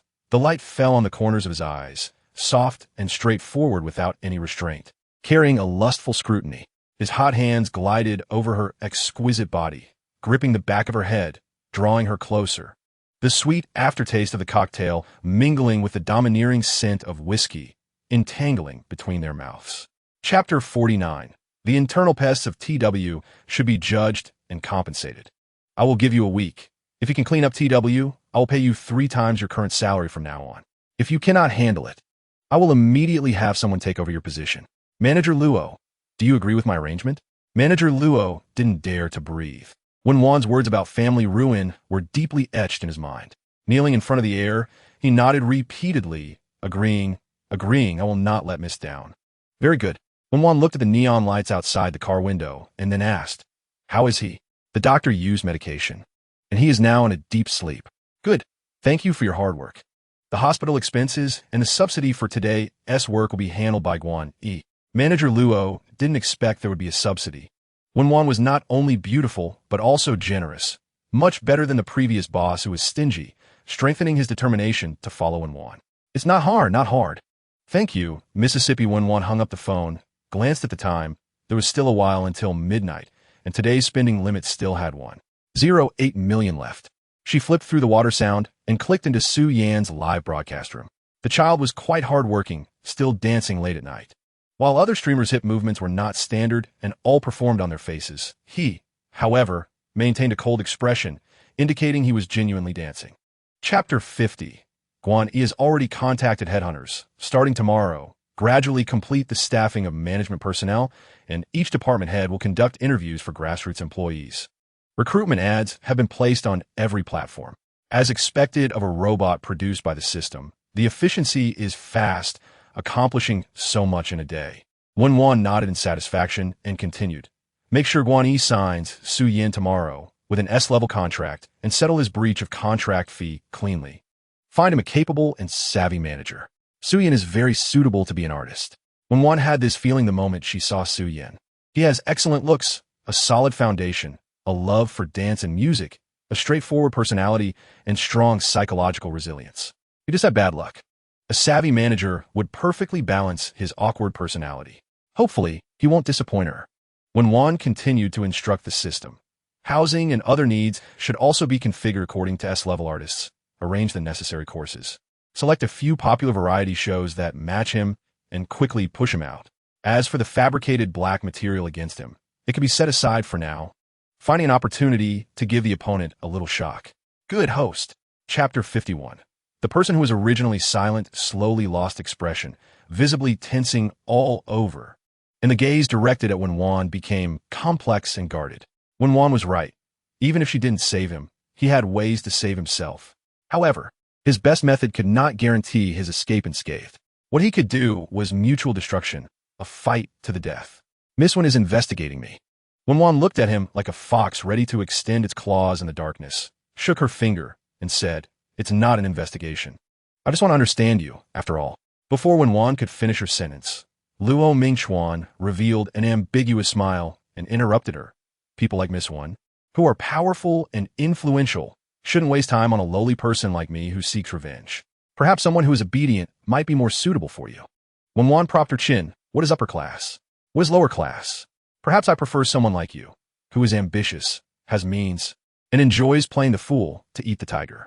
It seems Miss Wen is not just simply understanding me. You're almost stripping me bare. Luo Mingchuan smiled wryly. Ordinary people are just toys for the powerful, having no secrets in front of them. Chapter 52. May I ask why Miss Wen chose me? You must have no shortage of capable people around you. Luo Mingchuan was puzzled. Wen Wan flicked her hair. Perhaps you should change your title. Luo Mingchuan was silent for a moment. Master. Wen Wan chuckled. Indeed capable of both bending and stretching. This earth-shattering title is hard to imagine coming from Luo Mingchuan's expressionless lips. It truly is a challenge for him to think of title. Call me Wen Wan. Wen Wan looked at him and said without thinking, "Because you are good-looking, is that reason enough?" "Enough." Luo Mingchuan nodded. Besides this appearance, he had nothing else. His fingers clenched into a fist. "Let's go, little lover." Wen Wan stood up and reached out her hand to Luo Mingchuan. Luo Mingchuan sensibly took her hand. Instantly, his identity transformed from a wealthy young master to a fallen stray dog, and now to a kept boy toy. His mindset had already become open. Being led by Wen Wan through various luxury stores, Luo Mingchuan had a fresh new look. His exquisite and handsome appearance matched with high-end products. Even when he was still the young master of the Luo family, he had never been so extravagant. Chapter 53. Sister, you have such a great face, I declare. This is my new wife. No one can snatch her from me. I didn't see the sister's face, huh? Who took a screenshot? Please let me see. I recorded it. So clever. Let me see. May good people have peace for life. Wow. That's really amazing, divine beauty. I'm dizzy. They really are in matching outfits. So sweet. Young master is so scummy. Didn't he say he had no girlfriend? Just finished speaking and slapped himself in the face. Sorry, he has already been expelled from husband status. What do you know? She is just my sister. A crocodile head swayed over. Sister, no, little fairy. Want to do a street interview together? Little fairy, do you mind showing your face? Wen Wan recognized the approaching crocodile head. It looked very familiar, as if she had seen it while scrolling through the sound. Crocodile head, scan successful. Name, how you age, 26 height, 183 centimeters weight, 77 kilograms original beauty value, 90 favorability. Bound as a spending object can be displayed. Wen Wan was a little surprised. She didn't expect a masked street interview streamer to have such high looks. Indeed, a handsome guy hides a funny man inside. Chapter 54. Tell me, crocodile, did you use some skills to seduce rich beauties? Did you cast a spell on her? What virtue and capability do you have? Look, let me see what's written on the business card. I'm dying to know. Only after the photographer's reminder did Brother Crocodile react. Huh? Did she run away? What? Did I put a hex on the rich and beautiful lady? Is my charm not enough? Let's lay it all out. Even if I cover my face, I still radiate charm. Want to see the business card? It's from the lady, so I won't show it to everyone. But I can tell you the company is W Group. Folks, I feel like this is not a simple matter. A group. Does anyone know this group? The job title on the card is Vice President, and the last name is Guan. I feel like I might have encountered a talent scout. Damn. Brother Crocodile looked down at the business card, exclaiming in surprise. W Group. Is that the one with the huge 3D screen in downtown Kyoto that shows W Group's recruitment ads? It can't be a fake business card, can it? There are too many scammers these days. Are scams now happening offline? The vice president of W Group really does have a last name Wan. He's a very handsome foreigner, and there's information about him online. Chapter 55. Afraid that such a superficial fat person wouldn't be able to withstand her punch. So far, she is still a law-abiding citizen. Don't be afraid. Come on, Big Brother will protect you. Hubby. A fashionable woman in high heels rushed over. The moment she saw Wen Wan, her eyes were filled with hostility. She was so beautiful that it stunned the other woman. Then anger snapped her back to reality. He hasn't even bought her a car yet. If Mr. Liu is interested in this woman, wouldn't all her efforts to win him over be in vain? No way. Absolutely not. How shameless, daring to seduce my husband. Saying this, she swung her angry hand through the air, smack. It hit the chubby man's face, leaving him dazed and the woman shocked. How dare you dodge? The woman pointed at Wen Wan, furious. Then she sweet-talked Mr. Liu. I'm sorry, hubby, I didn't mean to. I was just so angry. It's all her fault. Are you okay? The man shook off the woman's hand, touching his numb face. You better watch yourself. Hubby. The woman tenderly stroked the man's pig-like face, then shouted at Wen Wan. Little slut, why don't you hurry and get lost? The further away, the better. So no one can take my place. Watch your mouth. Wen Wan's voice had no hint of emotion. To you, he is a treasure, but to me, he is just a pig's liver. Chapter 56. Wen Wan seemed to have taken Mr. Liu's words to heart and cautiously said, Is that so? But aren't you going to marry her? I don't have a hobby for being a third wheel. Hearing Wen Wan say this, Mr. Liu thought she was wavering. After all, Luo Mingchuan's persona had already been shattered by him, and Wen Wan would see his true worth and return to his embrace. Mr. Liu quickly explained, Mary? Don't listen to her nonsense. I'm a bona fide golden bachelor. Hubby, you. The woman still clung to Mr. Liu's hand, but he shook her off. Get away. Hubby. Woo-woo. The woman cried, but didn't dare approach. Look, I dumped her. Beautiful lady, let's go buy a bag. Luo Mingchuan has never bought you a bag, right? Pick any bag under $2,000. Buy as many as you want. Saying this, he bypassed Wen Wan and was about to open the car door. Luo Mingchuan walked over and pushed Mr. Liu's hand away from the door. You stray dog, what do you want? Mr. Liu was furious, glaring at Luo Mingchuan. Luo Mingchuan's face was cold. Get lost. Don't touch my car. Hi, your car? Are you out of your mind from being poor? Who gave you the guts to go crazy in front of me? Try touching it. Chapter 57. As soon as W Group appeared, Kyoto's upper class quickly took notice. This is not a simple existence. Can't my brother find out? Then this group has some power. Weren't we just talking about TW Bar changing ownership yesterday? My brother suspects that the current owner of TW is connected to W Group. As for the relationship, we are still investigating. By the way, it seems many people have come to Kyoto recently. The owner of that limited edition Bugatti last time is staying at Villa No. 1 at Zhaoshan Academy. And now TW Bar has suddenly changed hands, and W Group is eyeing it. Ji Shi turned to look at Shun Liang and speculated. Could something big be happening in Kyoto? The Bentley drove into the parking lot, side by side with a red Pagani. Wen Wan said to Luo Mingchuan, I have something to do. You go home and pack your things first. I'll have someone help you move. No need. Luo Mingchuan refused. I only have one suitcase. I'll send you the location. You go by yourself. Okay. Seeing Luo Mingchuan agree, Wen Wan prepared to unbuckle her seatbelt. Luo Mingchuan leaned towards the passenger seat. Reach for the seatbelt first. I'll do it. Wen Wan's hand paused in midair, brushing against Luo Mingchuan's face. His skin was more delicate than a woman's, with no pores at all. Chapter 58. If Miss Wen wants to see me smile, just tell me. No need to go through such trouble. He Zhao revealed a gentle and handsome smile. May I ask Miss Wen why you are doing this? If I said I happened to see a charity event, and I just happened to have some money, so I donated, would you believe me? He Zhao's gaze at her remained unchanged, and the corners of his mouth slightly curled up, clearly disbelieving. But He Zhao didn't know the truth was just that. Even when one didn't believe it when she spoke honestly, so there was nothing she could do. Doctor, he's indeed not easy to fool.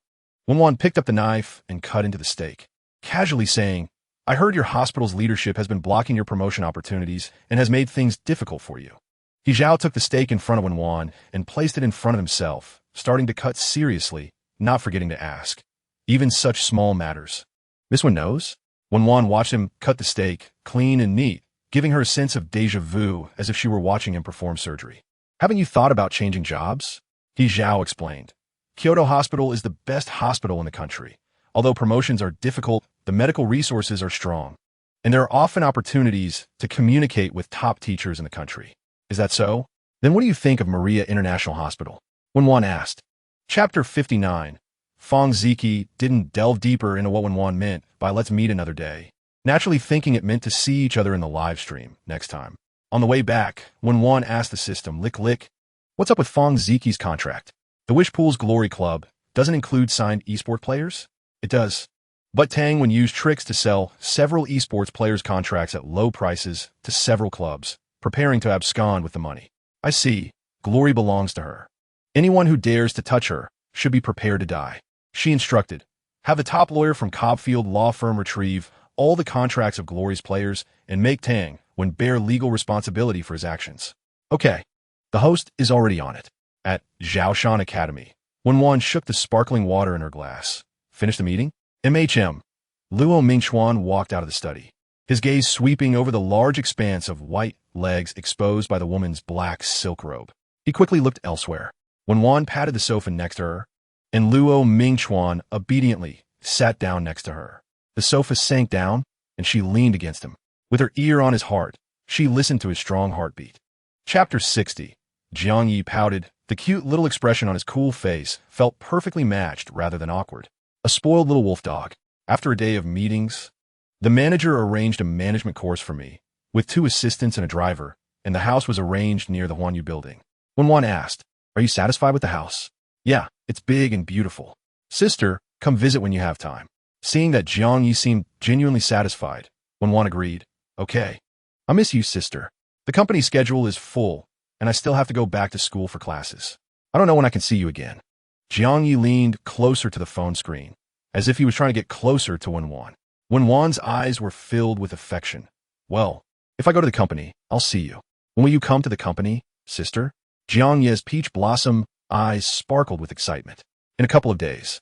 "Okay, I'll wait for you, sister." Jiang Yi was very excited, his earlier lethargy now replaced with energy. After chatting casually with Jiang Yi for a while, noticing he was too tired, Wen Wan urged him to rest early, and Jiang Yi reluctantly ended the video call. He replied to Su Yan's afternoon thank you message with a nod emoji. She flipped to Lu Jio's message, skipping over a long string of previous messages, and looked at his latest one. Chapter 61. Brother, I'm begging you, please transfer a little more, just 2,000 yuan. Mom will really die without medicine. Lu Jiao pleaded tearfully. Lu Jiao's words made Lu Jio feel very uncomfortable. Did he not want to give her money for medicine? Why did they always have to pressure him like this? He thought angrily, shouting into the phone, does she really use this money to buy medicine? How long would she have hidden it from me if I hadn't found out? Since she loves that man so much, even spending everything to support his addiction. Why not just die together? It would be better than wasting air living. At this moment, Lu's mother, who had been eavesdropping, snatched the phone and angrily scolded him. Lu Cheng, are you an animal? How dare you curse me and your father? We raised you for over 20 years, and now that you're making money, you want to kick us out? No way. Yes, I am an animal. How dare you say you raised me for over 20 years? If my brain isn't broken, and I'm not mistaken, I was raised by grandma, and I had already been working illegally since I was 16. All the hard-earned money was fed to that old animal. You can forget about my medical expenses, but you didn't spare Lu Jiao's tuition either. Chapter 62. Star's live streaming room had only a few hundred people online, but the public screen was very active. This is simply a paradise for hand fans. Let this fairy lick first. I can't even imagine how good-looking the owner of such beautiful hands must be. Stars are the chosen hand models. Am I the only one who thinks his hands give off a very sensual vibe? Every time I close my eyes, his hands dance in front of me. I suggest you search for pictures of streamers as esports players online. After seeing them, you won't think this way. I'm a fan of Star's looks. I dare say that as long as Star shows his face, he could walk through the beauty area of the esports league. Hand models, you're underestimating his looks. Damn. A furious voice came from the phone. Is the jungler an idiot? If he used just one more toe, it wouldn't have turned out like this. Who's hiding in that bush? Getting caught 5 times in the same spot. I'm impressed. This streamer has a bit of a bad temper. Huh? This is already restrained. Back in the Starry Finals award ceremony, Star face-checked the Esports Alliance and was dubbed the king of retorts by netizens. But unfortunately, he was fined and suspended for 6 months. Then came a 2-year silence after various outbursts. Chapter 63. She arrived. Wen Wan puffed her way to the bush where Star was squatting. Her character was a muscular man wielding a big hammer. Star, on the other hand, was a little lowly holding a water gun. Wen Wan's muscular man wrapped the pink little lowly in his arms, looking rather eye-catching. Now, as Star's voice fell, Wen Wan used a blink to get right in front of the enemy hero's face and slammed the big hammer on the ground, sending dust flying, freezing 3 enemy heroes in place. Star quickly followed up, moving flexibly, and by the time the 3 enemy heroes lay on the ground, he had only lost a little health. The late-arriving enemy jungler brought an assist, his skills dazzling. Fortunately, Wen Wan's control skill refreshed, immobilizing the 2 enemy heroes. Both of their ultimates were still on cooldown, and after executing a small combo, they retreated without looking back. The 2 heroes ran forward, closely pursued by the fully healed enemy jungler and assist. 4, 3, 2, 1. As the countdown finished, the two turned back in unison. Wen Wan executed her control skill, locking down the two, and Star did not hesitate to unleash his ultimate. Quadra-kill. Pentakill. This is the first time I've seen Star play ADC so strong. Why is Star always assisting and slacking off? Chapter 64. The red buff disengaged, and health bars slowly recovered. Wen Wan played as a hard support, tough and durable. Fun's early damage wasn't enough. After 2 hits, he only took off a layer of skin, and Wen Wan slipped away. Fun gave up the chase and turned to farm the jungle monsters, killing them with 2 hits and a smite, leveling up to 2. Wen Wan circled back, but Fun was already brushing the red buff, planning to pounce, but unfortunately his short legs couldn't reach, and the red buff was already taken by Fun. The support girl is a bit dirty. She started off annoying Fun. I think it's Star teaching her to be dirty. He knows how to annoy people. No one can stop Fun from developing. I want to see the girl explode when Fun catches her. Not necessarily. Fun is only level 2, while Star is already level 3. It's unclear who will catch him. A golden light flashed on the hero. Star reached level 3. Nice, he disrupted Fun's pace. This time, let the dog beg for mercy. Just as Star's voice fell, the voice announcement for first blood was heard. Fun finished farming the jungle and killed Wen Wan's mid-lane character. Arrogant. Star smirked, commenting. As always, arrogant. He and Fun were both trainees and entered glory together as teammates, fighting side by side to win the World Championship that year, known as the esports Twin Stars. Chapter 65. Give a straightforward answer. My sister is waiting, right? Last time, Wen Wan was so fierce, challenging us, right? Let her come. Zhou, full of confidence, seemed well prepared. Today, Lu Jiu was to kneel and exit his livestream. Lu Jiu was speechless. Mentioning Zhou last night had already upset Wen Wan, and now sending Wen Wan a message about a PK with Zhou would probably make her even more unhappy. He didn't want to lose Wen Wan, his golden sponsor, over a PK. Your face looks so bad. You weren't abandoned by Wen Wan, were you? Ha. Zhou's gaze was sharp. It's really deserved. That bitch Wen Wan blocked him, and now she's probably crying somewhere after getting brushed off. He even regretted losing Wen Wan for 2 days. It seems that day on the phone, Wen Wan had someone act and call her miss, making him think her family was rich, wanting him to regret it too late. She probably just decided to go all out, took out a loan to hire someone to act, and even gave the money to Lu Jiu to irritate him. At that time, he was indeed intimidated by Wen Wan's show of wealth, and now he's probably regretting how to pay back the loan. They had an online relationship for 2 years, and he knew exactly what kind of person she was. Chapter 66. Peach Blossom Fairy looked at the flattery from these people on the public screen and the ambiguous messages sent by Zhou, happily rolling around in bed. See? Her efforts have paid off. This is the joy of the rich. Ultimate happiness. She must have Zhou. As for that Wen Wan, she can go die. Now she is not the same as before. She took out a loan and has a full 60,000 on hand. She can brush 20 carnivals. These people have probably never seen so many carnivals in their lives. This time, she will definitely defeat that woman. Peach Blossom Fairy, with her eyes turned red, threw out 2 more carnivals. The atmosphere in Zhou's live broadcast room reached its peak. Wow, the opponent is indeed a level 46 big sister. Starting off with 4 carnivals. Is this still the little streamer I know? So what if it's 4? Sister One won't lose. Lu Jiu didn't dare to speak. He had upset Wen Wan yesterday. So today he didn't even dare to breathe, feeling a bit restrained and not daring to call for votes. This made Wen Wan suspicious, and she sent a private message asking, "What's wrong? Not feeling well? Your state is off today." Lu Jiu saw his phone light up on the table. It was Wen Wan's message, and he nervously opened it. "I'm sorry, Wan Bao. I shouldn't have said that yesterday. I'm sorry." Chapter 67. Level 47. Peach Blossom Fairy. I think Zhou is right. We're all in this water sound circle. Let's not make it too ugly for each other. Besides, I don't want to see internal disputes in Zhou's guild. After all, Cool Entertainment is the #1 guild. If the guild finds out, it wouldn't be worth it for them not to support Zhou. Sister Fairy is so kind. Zhou is so warm and sweet, both thinking of each other and mutually caring. What Zhou and Sister Fairy said is not wrong. Now that we are streamers under Cool Entertainment, if there are internal conflicts, the strict management of Cool Entertainment might punish us. Then forget it. I'll let them go today. Seeing the fans relax. Peach Blossom Fairy sighed in relief. This is the best. She has preserved her title as a rich woman and didn't let anyone find out she was brushed off.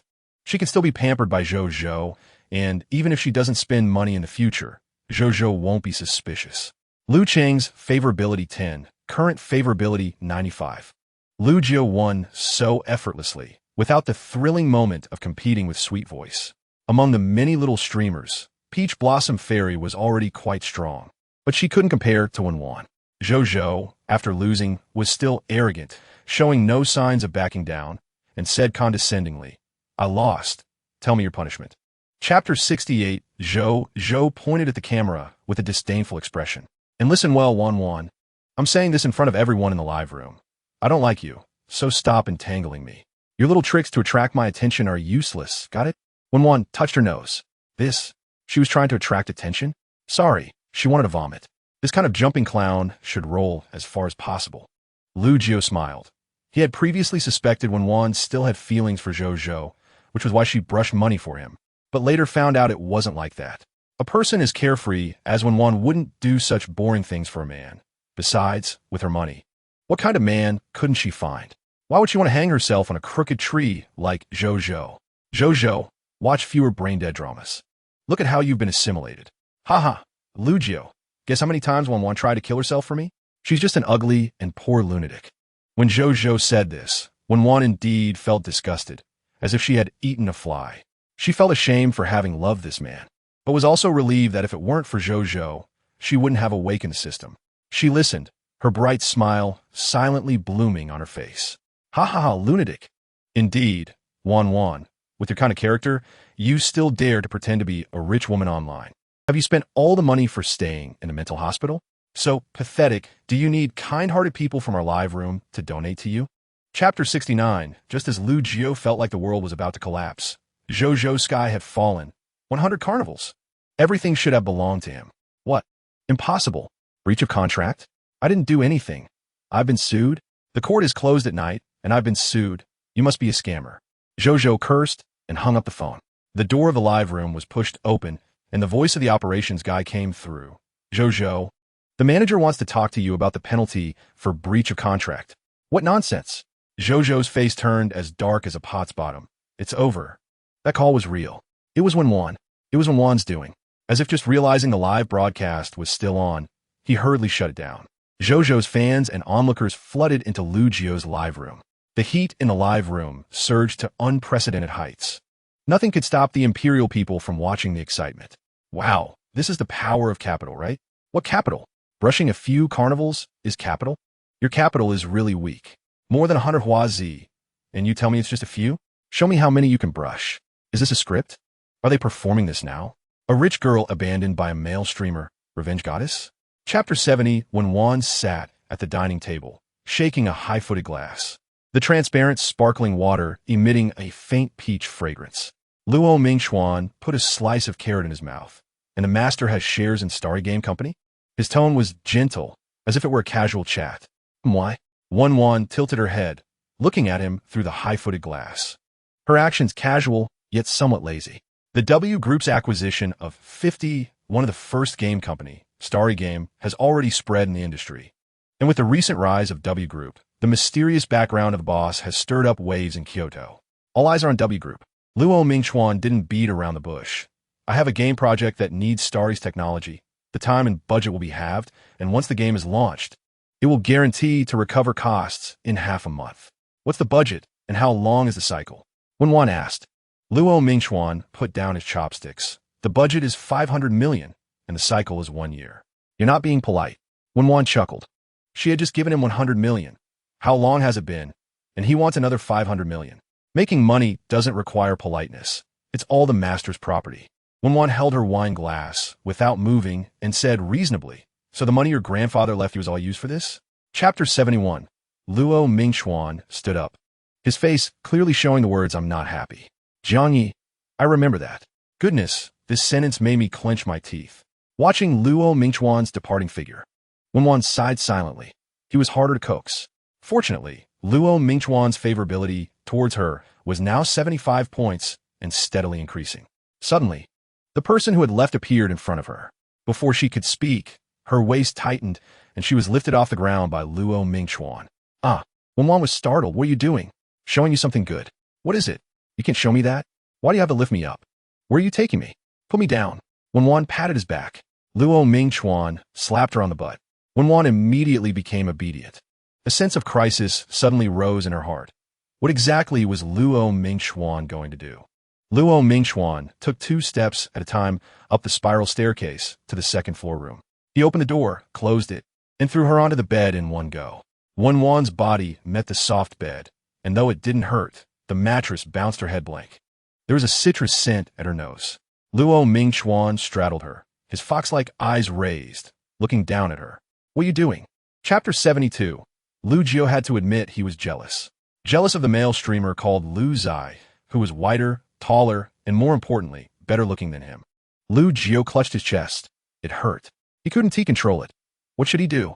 It seemed he had fallen in love with Wen Wan. Not just for the money, but also for her every bit of support.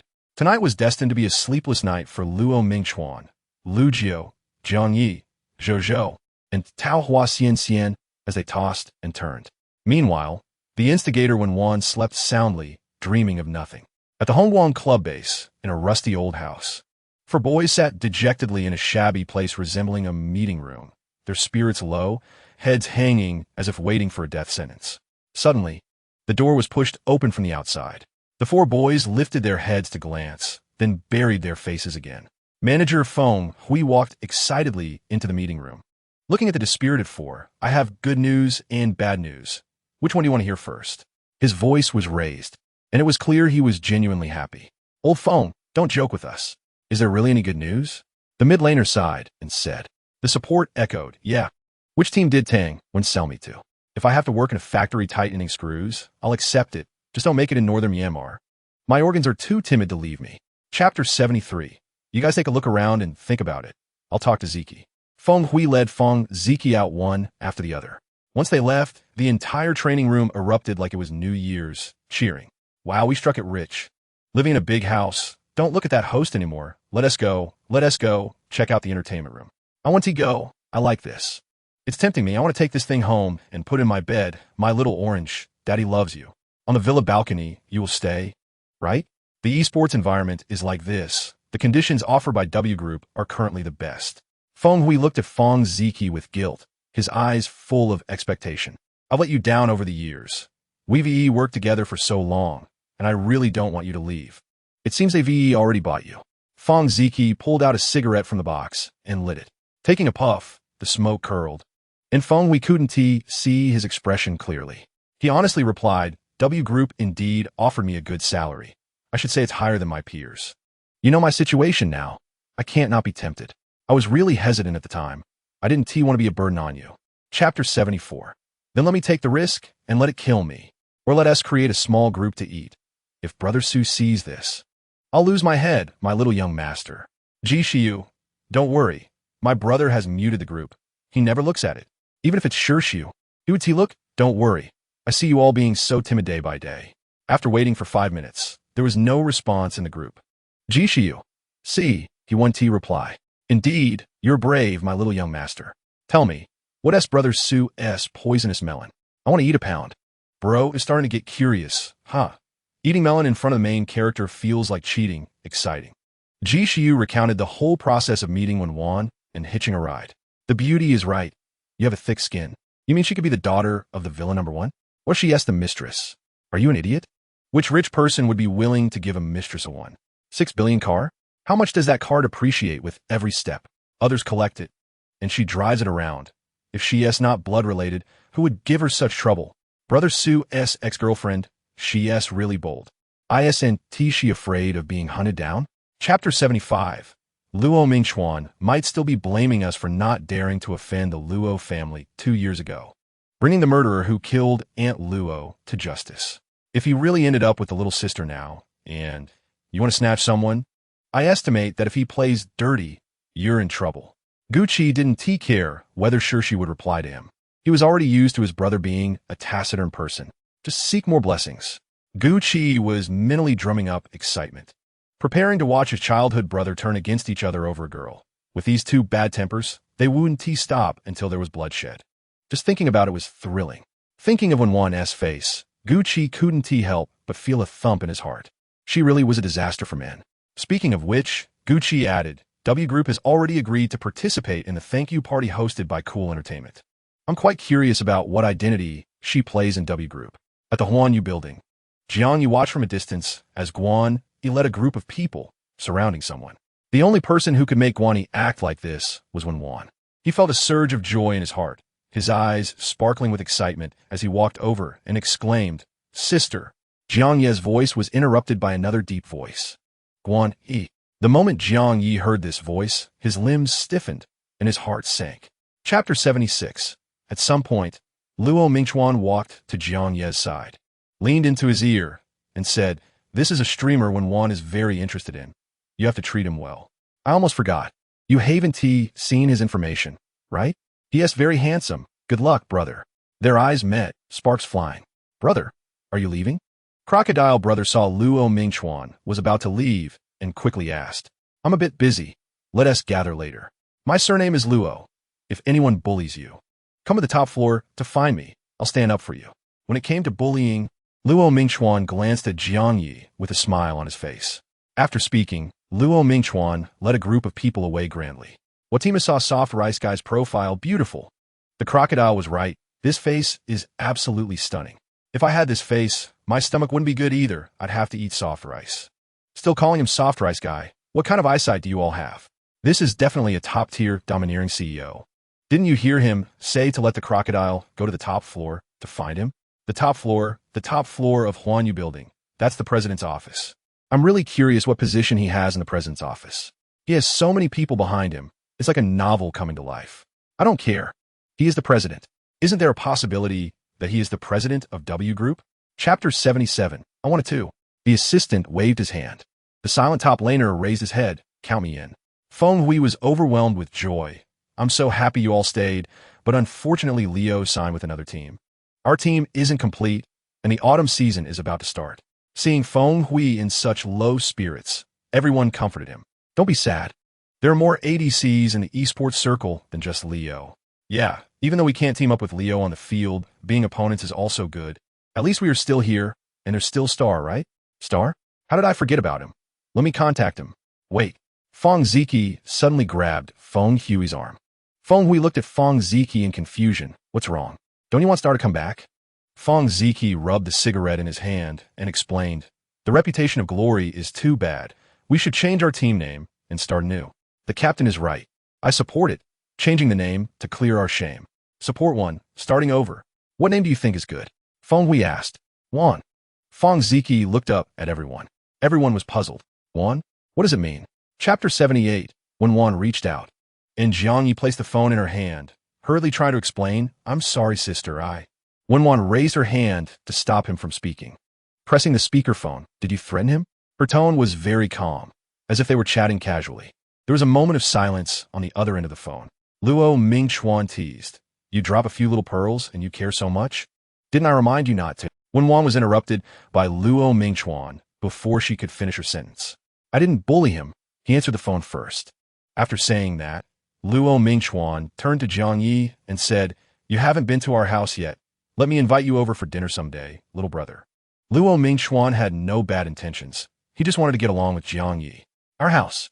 Jiang Yi gritted his teeth in hatred, only enduring in front of Wen Wan, glaring with a wronged look, forcing a smile, and saying, "Thank you for the invitation. I will visit another day." Living in harmony. Brothers should respect each other. Wen Wan happily rubbed Jiang Yi's head, then checked his temperature with her hand. "Still a bit warm. You should go lie down." Jiang Yi obediently returned to his room, and only then did Wen Wan turn off the speaker and put the phone to her ear. "Why are you teasing him?" "Jealous." Luo Mingchuan replied casually, then added, "You didn't realize it, did you? That little brat's act of self-pity." Chapter 79. He walked up to Luo Mingchuan, grabbed his collar, and warned, "You dare." Luo Mingchuan forcefully shook off his hand. "What right do you have to order me? What right do you have to be with her? You're merely using her. Using an innocent person, Luo Mingchuan. You'll harm her." Shirsu's expression twisted as he questioned him. Wen Wan wrapped her arms around Luo Mingchuan's neck, lifting herself off the ground, her grip tightening. Shirsu watched the two tightly embrace, the fire in his eyes almost engulfing the entire villa, staring fiercely at Wen Wan's face, as if he wanted to carve his name on it. Death? That might be a bit difficult. Wen Wan patted Luo Mingchuan's chest and told Shizong, "What right do you have?" W Group's executive president, Luo Mingchuan, sends his regards to you, Shizong. Luo Mingchuan smiled brightly, the mole at the corner of his eye particularly flamboyant and unrestrained. After saying that, he held his high heels in one hand and carried Wen Wan away with the other. What the hell? How did Luo Mingchuan become W Group's executive president? Ji Shi felt like his worldview had been completely refreshed today. His brother Shi Su's ex-girlfriend is now Luo Mingchuan's current girlfriend, and the abandoned Luo Mingchuan, penniless, suddenly became the executive president of the newly emerging commercial giant W Group. Chapter 80, by the way, there's also the 10-year mining rights for the Damba mining area in M country. Have someone trustworthy go oversee it, someone versatile, preferably with some skills. It's not safe over there. After Wen Wan finished speaking, a look of confusion flashed in Luo Mingchuan's eyes. Damba mining area? Isn't the M country government closed to the outside? Why suddenly? The highest bidder wins. The M country government wouldn't go against money, right? That's true. Who told the owner to be rich? Eating soft rice is really nice. While saying this, Luo Mingchuan's fluffy head rested in Wen Wan's neck, making her feel a soft and numbing sensation. The next day, early morning, the moment Luo Mingchuan opened the drawer of the study, he was stunned. Various materials, little notebooks, certificates, company shared documents, the top 10 Maria hospital in the world, the internationally renowned law firm Carves, etc. Such important things. She just left them casually in the study. Not afraid of being coveted? Dazzled, he found the luxury brand Wen Wan mentioned, and it turned out to be Divine, an internationally recognized luxury brand with a history of over 100 years, always a royal brand in Y country. For a century, Divine has been the fashion pursued by nobility. Luo Mingchuan today had his concept of small refreshed. Chapter 81. What is she going there for? Jiangyi got up, put on a suit jacket, and left. The #1 dance studio of Wan and Culture. Wen Wan stood at the door as the music started.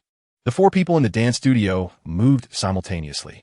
They were wearing the training clothes issued by the company, and Wen Wan immediately locked onto Su Yan. Not just because of Su Yan's outstanding appearance, but Su Yan's movements were textbook level in strength and precision. The people beside him danced well, but in contrast to Su Yan, they seemed lackluster. Compared to them, the 3 beside him were soft and lifeless. Others were just making gestures, while he seemed to be dancing with his life. Flexible like a butterfly, flamboyant and wild, with a strong vitality. Sweat soaked his clothes, and his hair looked like it was drenched by rain. Sunlight filtered through the floor-to-ceiling windows, refracting colorful rays, making him even more vivid and beautiful than in a live broadcast camera. The dance teacher turned off the music and clapped. The 4 gathered around. You 3? Haven't eaten? Can you have some strength? When your hands come out, they should be very powerful. Look at you 3. Is that a chicken claw? No worries. Learn from Su Yan more. Digest the movements yourself. Take a 10-minute break. As soon as the dance teacher left, the originally harmonious classroom instantly became tense. Chapter 82. Manager Huang was immediately attracted to Wen Wan. There aren't many natural beauties like her. She looks pretty good. What's her name? Who is your agent? You're not worthy to know my name. Wen Wan glanced at Manager Huang with disdain at the greed in his eyes. The recruitment manager of Wan and Culture could be replaced. Little girl, you're quite bold. Do you know who I am? I control the life and death records of Wan and Culture. Do you understand? Manager Huang was extremely arrogant, and his son Huang Cheng was no better. You 2 bullied my son. Kneel down and apologize to him. Otherwise, I'll make sure you disappear from Wan and Culture immediately. As the HR manager of Wan and Culture, you indiscriminately bully artists using your power. If the higher-ups find out, you can forget about staying here. Wen Wan said indifferently, not even bothering to look at Manager Huang because he was too unpleasant to the eyes. What a joke, you a small artist, unable to protect yourself. Dare to threaten me, Manager Huang said, stepping in front of Wen Wan. If you don't want to apologize, that's fine. If you accompany me, today's incident can be forgotten. Su Yan stood in front of Wen Wan, brushing away Manager Huang's outstretched hand. Manager Huang, don't go too far, we're still in the company. Chapter 83. Su Yan looked at Wen Wan's perfect profile. Her amber eyes held a smile, but it sent a chill down Su Yan's spine. Go at least 2. She commanded again. Su Yan, as if possessed, walked up to Huang Cheng and slapped him hard twice. Huang Cheng clenched his fists, his teeth gritted, enduring the slaps without daring to speak. Now let you know who truly controls the life and death records of Wan culture. You three have formed cliques and bullied others. According to the contract of Wan culture, you were suspended. Wen Wan acted like a judge, her words determining the fate of the three. As soon as she finished speaking, the three began to argue. Pretty sister, please let us go. We didn't do anything. It was Huang Cheng who incited us. He said with Su Yin around. We would definitely be eliminated from the Superstar Idol variety show. We were just momentarily confused. Yes, it was Huang Cheng. He is jealous that Su Yin gets all A's while we are always criticized. The teachers like him, and he said Su Yin was someone's mistress. Huang Cheng, seeing the two who had just been friendly with him suddenly turn against him, was furious. Bullshit. You are clearly jealous of him too. Now you say I incited you. Do you still have any face? Chapter 84. Jiang Yi knelt on the sofa, leaned down, and gently rubbed Wen Wan's temples with his index fingers. In his deep voice, he softly asked, Sister, what's wrong? Wen Wan put down her hand that was pinching her nose, opened her eyes to meet Jiang Ye's gaze, then slowly closed them again, sighing in anger. What are you angry about? Jiang Ye's lips curled slightly, his eyes filled with Wen Wan. His movements were gentle, as if he were handling the most precious treasure in the world. He wanted the two of them to go on like this forever. Peaceful years. Wen Wan fell silent for a moment, not answering. No one understood her pain. After a while, she finally said, Contact Luo Mingchuan. Let's have lunch together at noon. The three of us? Jiang Yu was a bit reluctant. Three people felt too crowded. He wanted to have a world of just the two of them. Is there a problem? He pursed his lips, as if searching for the right words, with a mischievous heart.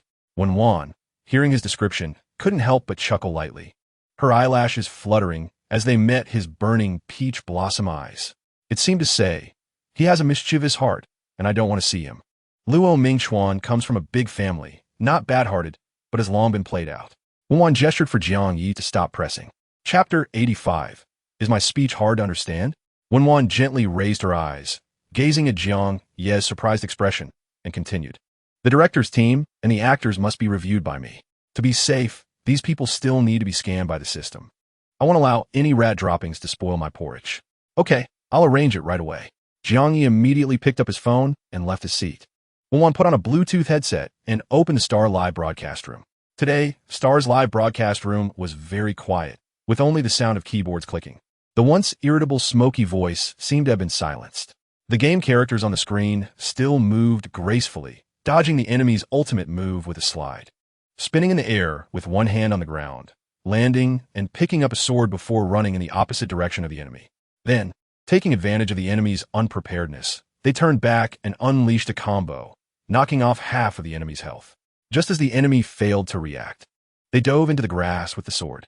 At this moment, the enemy's skill refreshed, and a hook pulled down the Star character, who struggled to use the Earth Escape skill, but it was interrupted by the enemy. The enemy swiftly charged up to the Star character's face, and after a flurry of swordplay, the Star's game screen went black. Chapter 86. Damn, who taught the rich lady to give gifts like this? I'm moved. Wen Wan, is this rich lady confessing? No wonder others have boyfriends. 5 million. Not 150. Wen Wan is too crazy. I know her Wen Wan. She once gave a streamer 3 million in a single live broadcast. This sister is really rich. It's over. For now on, my Star God has to rely on soft rice. Star was still in shock, unable to come to his senses for a long time. He thought Wen Wan was just an ordinary rich girl, and judging by her voice, she didn't seem that old. How could she be so extravagant? Soon, Wen Wan's next wave of carnival arrived. Level 67, Wen Wan gift streamer star, 500 carnivals. Level 68, Wen Wan. Can we talk? The 4 short words carried a strong sense of financial pressure. 1,000 carnivals just to get Star a chance to discuss cooperation. Am I crazy, or is this world crazy?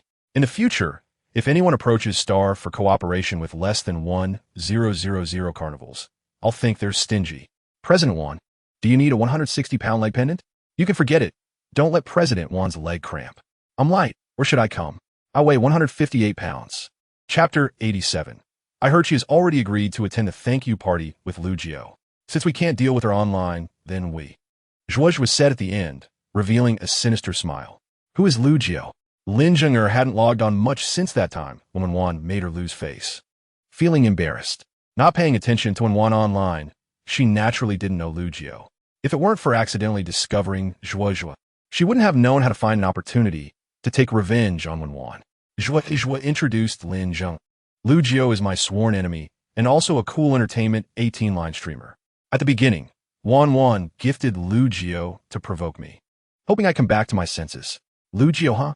Lin Zheng said, her gaze fixed on a certain spot. Zhua followed her gaze. Is it him? Do you know him? Wen Wan gifted 3 million to Lu Jiao. Zhua nodded. Jiang Ye's silver hair was too eye-catching. Otherwise, Zhua wouldn't have recognized him at a glance. Lin Zheng didn't expect Lu Jiao to be even better looking than Hua Wu Hui. Wen Wan is really lucky. Any random mass streamer looks so good. The PK between Lu Ziyi and Hua Wu Hui is the beginning of her feud with Wen Wan. Chapter 88. How could Wen Wan cut her palm with a steel knife? Her hands are piano-playing hands. It is these hands that played the praised piano piece. How could Wen Wan? How could she injure her hands? This petty woman. She is jealous that she was once praised by the time sequence, so she retaliates against her, cutting her hands. It must be like that. Sister, are you okay? Zhan, who had come to her senses, hurriedly went up to support Lin Zheng, asking with concern. This was his first time in Kyoto, and they say in Kyoto, you can hit a noble family just by throwing a brick. He hadn't figured out Wen Wan's identity yet and didn't dare to make any excessive moves. Sister, Jiang Yi frowned, protecting Wen Wan behind him, as if he would fight anyone who stepped forward. Bitch, you actually cut my hand. I will make you pay a painful price. Lin Zheng gritted her teeth in pain and said angrily.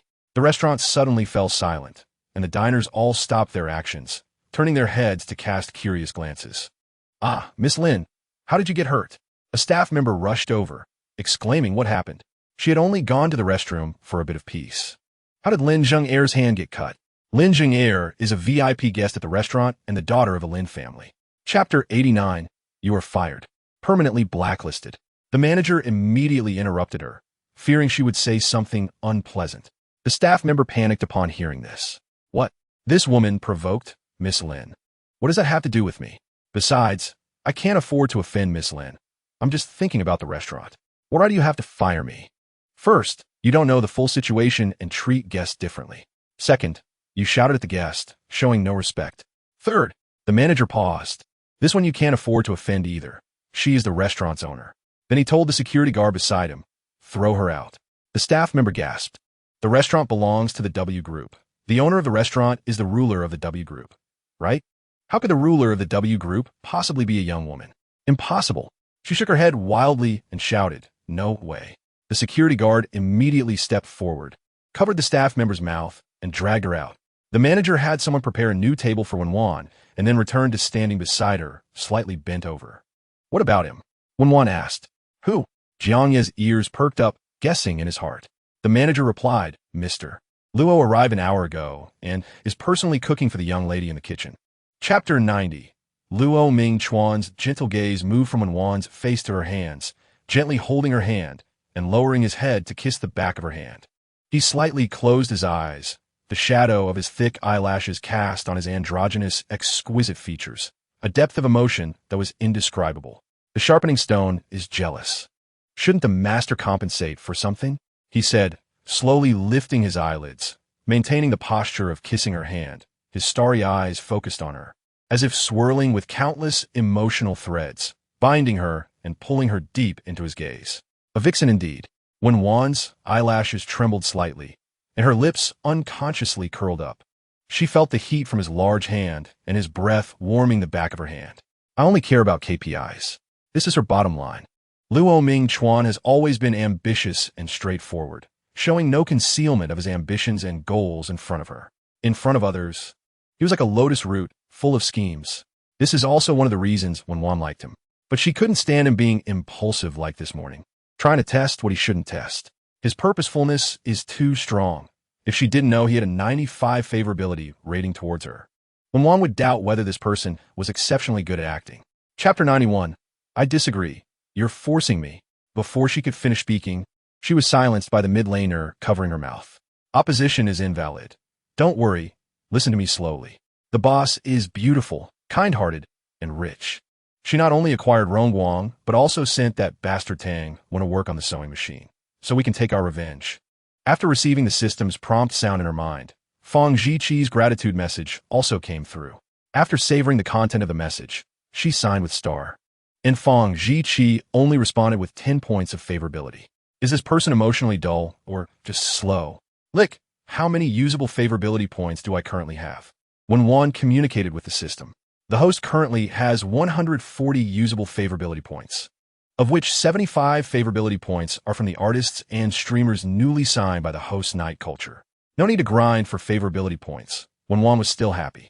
The system reminded her, if this group of people's favorability towards the host decreases, the host will refund favorability points and part of the property. So harsh. Then she can't bind randomly? Why didn't you say this before? Wen Wan frowned and asked. The system replied matter-of-factly. The host didn't ask. All right. You're just trying to trap me. Chapter 92. 2 hours later, the two boarded the same flight and arrived in Nan City. Upon exiting the airport, Wen Wan was bumped by someone running quickly, causing her shoulder to hurt, and her high heels lost balance, twisting her body down in a distorted manner. Shunji appeared from behind, catching her waist, and she fell into his arms. The faint scent of sandalwood mixed with alcohol tightly wrapped around Wen Wan, giving her a unique sense of security. Shunji helped Wen Wan steady herself and gently asked, "Are you okay?" "Thank you, I'm fine." Wen Wan placed her hands on Shunji's arms, responding with a polite smile, flipping her hair, and lowering her eyes to look at her swollen foot. Shunji followed her gaze, and her severely swollen foot came into view, causing his brows to furrow slightly. Wen Wan hesitated for a moment, as if making a difficult decision. "Could you please help me sit over there for a bit?" She slowly spoke, her voice weak. But her gaze was stubborn, resembling a delicate yet resilient little white flower swaying in the storm. Shunji did not refuse. He first sent his assistant to buy anti-swelling medicine and then helped Wen Wan to sit down on a rest chair. Wen Wan looked apologetic, saying, "I'm sorry for taking up your time. You can go ahead with your business." Chapter 93. Lu Jio's expression was cold. "What do you want?" He knew that even if he offered all his money, these two wouldn't be satisfied. Lu Mu's eyes flickered with delight. Lu Jio was relenting, and she naturally said, "We want to stay." "Impossible." Lu Jio knew their character well. Staying would just be inviting the wolf into the house. He understood the difficulty of sending the gods away better than anyone else. "Then we will make a scene here until everyone knows you're an ingrate." Casually, "If you're not ashamed, go ahead and make a scene. The bigger the better, ideally making it to the police station. And then tell the police that you are aiding the wicked and that old beast should be arrested." "You." As soon as it touched on Mr. Lu, Mrs. Lu became alert, fearing that what Lu Jio said was true. Wiping her tears, she hurriedly said, "I want to make a scene anymore. I want to." Seeing there was no excitement to watch, everyone dispersed. Mrs. Lu changed from her earlier arrogant demeanor and kindly said to Lu Jio, "Lu Chung, I'm a bit thirsty. Let South go to your place to get some water." "It's not convenient," Lu Jio refused. "You ungrateful child. I'm your mother. How can it not be convenient?" For a moment, Mrs. Lu's true colors were revealed. Chapter 94. The wheelchair nearly bumped into someone, who nimbly sidestepped and softly said, "Sorry," then disappeared around the corner. Wen Wan raised her eyes, but hadn't seen the person clearly when she heard the system prompt sound. Scan successful. Name, Chu Ci age, 28 height, 188 centimeters weight, 77 kilograms original appearance value, 99 favorability, bindable as a spending partner. Chu Ci, a well-known international director, the only imperial person among the top 10 global director honors, was framed by partners and withdrew from the international stage. Just returned to the country to make a comeback. Successfully courting Chu Ci will yield hidden rewards. Would the host like to bind? I suggest the host quickly bind to this ferryman. Wen Wan squinted her eyes, suppressing her inner excitement. Another 99 in appearance value. With hidden rewards, she seemed to be in luck again. In a private room of the Nanha Club, music echoed loudly. The lights were dim, and the colorful lights danced. Several middle-aged men with big bellies sat around a table, accompanied by various women. The women wore revealing clothing, smiling and feeding the men drinks, whispering and giggling. The women tried their best to be charming and seductive, knowing that today's table would bring them half a month's worth of earnings. Chapter 95. Just as he was about to grasp the wine glass, a figure darted in front of General Chun, startling him and causing him to curse. "Damn it." The peach blossom fairy crouched at General Chun's feet, her hair disheveled, with bruises on her face. She looked up, forcing a smile. "Boss, time us up. You Haven Tea paid me. You promised me 5,000. General Chun kicked her in the chest, Do I need your petty money? Get lost. General Chan was now entirely focused on the high-end product, Chu CI, finding everyone else boring. Moreover, the cheap and used product like the Peach Blossom Fairy was no match for the proud Chu CI in front of him. Taking advantage of everyone's attention on the Peach Blossom Fairy, General Chun gave a look to Chu CI as fellow townsman. The man immediately understood. Hey, General Chun, don't be angry. Let us talk nicely. It's not easy for the young lady to earn money. He pretended to persuade General Chun, sitting between Chu CI and General Chun, and accidentally bumped into the beer bottle that Chu CI had opened. No one noticed this scene, including Chu CI. General Chun, we came out to have fun, right? The main thing is to enjoy ourselves. Don't let some irrelevant people ruin your mood. Let us talk business. Chapter 96. Still a big beauty. Did you walk into the wrong private room? General Chun's disgusting gaze scanned Wen Wan from top to bottom. If you can't find your room, Big Brother can help you look. Why didn't he walk into the wrong room? Wen Wan replied calmly, glancing at his eye-watering shorts. Who are you looking for? This is my room. You can't be looking for me, right? General Chin spoke playfully. You have a nice little face. Even if you're disabled, Big Brother can still play with you. Make you happy. Consider it charity. Wen Wan's luscious lips curved, readily agreeing, sure, let us play. General Chun didn't expect Wen Wan to agree, and before his smile could fully bloom, he was grabbed by Quan San by the neck and slammed onto the glass dining table. Bang! General Chen's skull hit the glass table, sounding like it was going to shatter. He let out a cry. What do you want? Do you know who I am? Are you going to attack me? Quan San, holding a piece of glass, pressed it to General Chun's neck, causing Chun's throat to sting, blood slowly oozing out. General Chun fell silent in fear. The shocking red color made everyone look at each other in shock and fear. What if that glass shard accidentally cut them? Chapter 97. Chu Ci felt hot all over, as if about to self-ignite.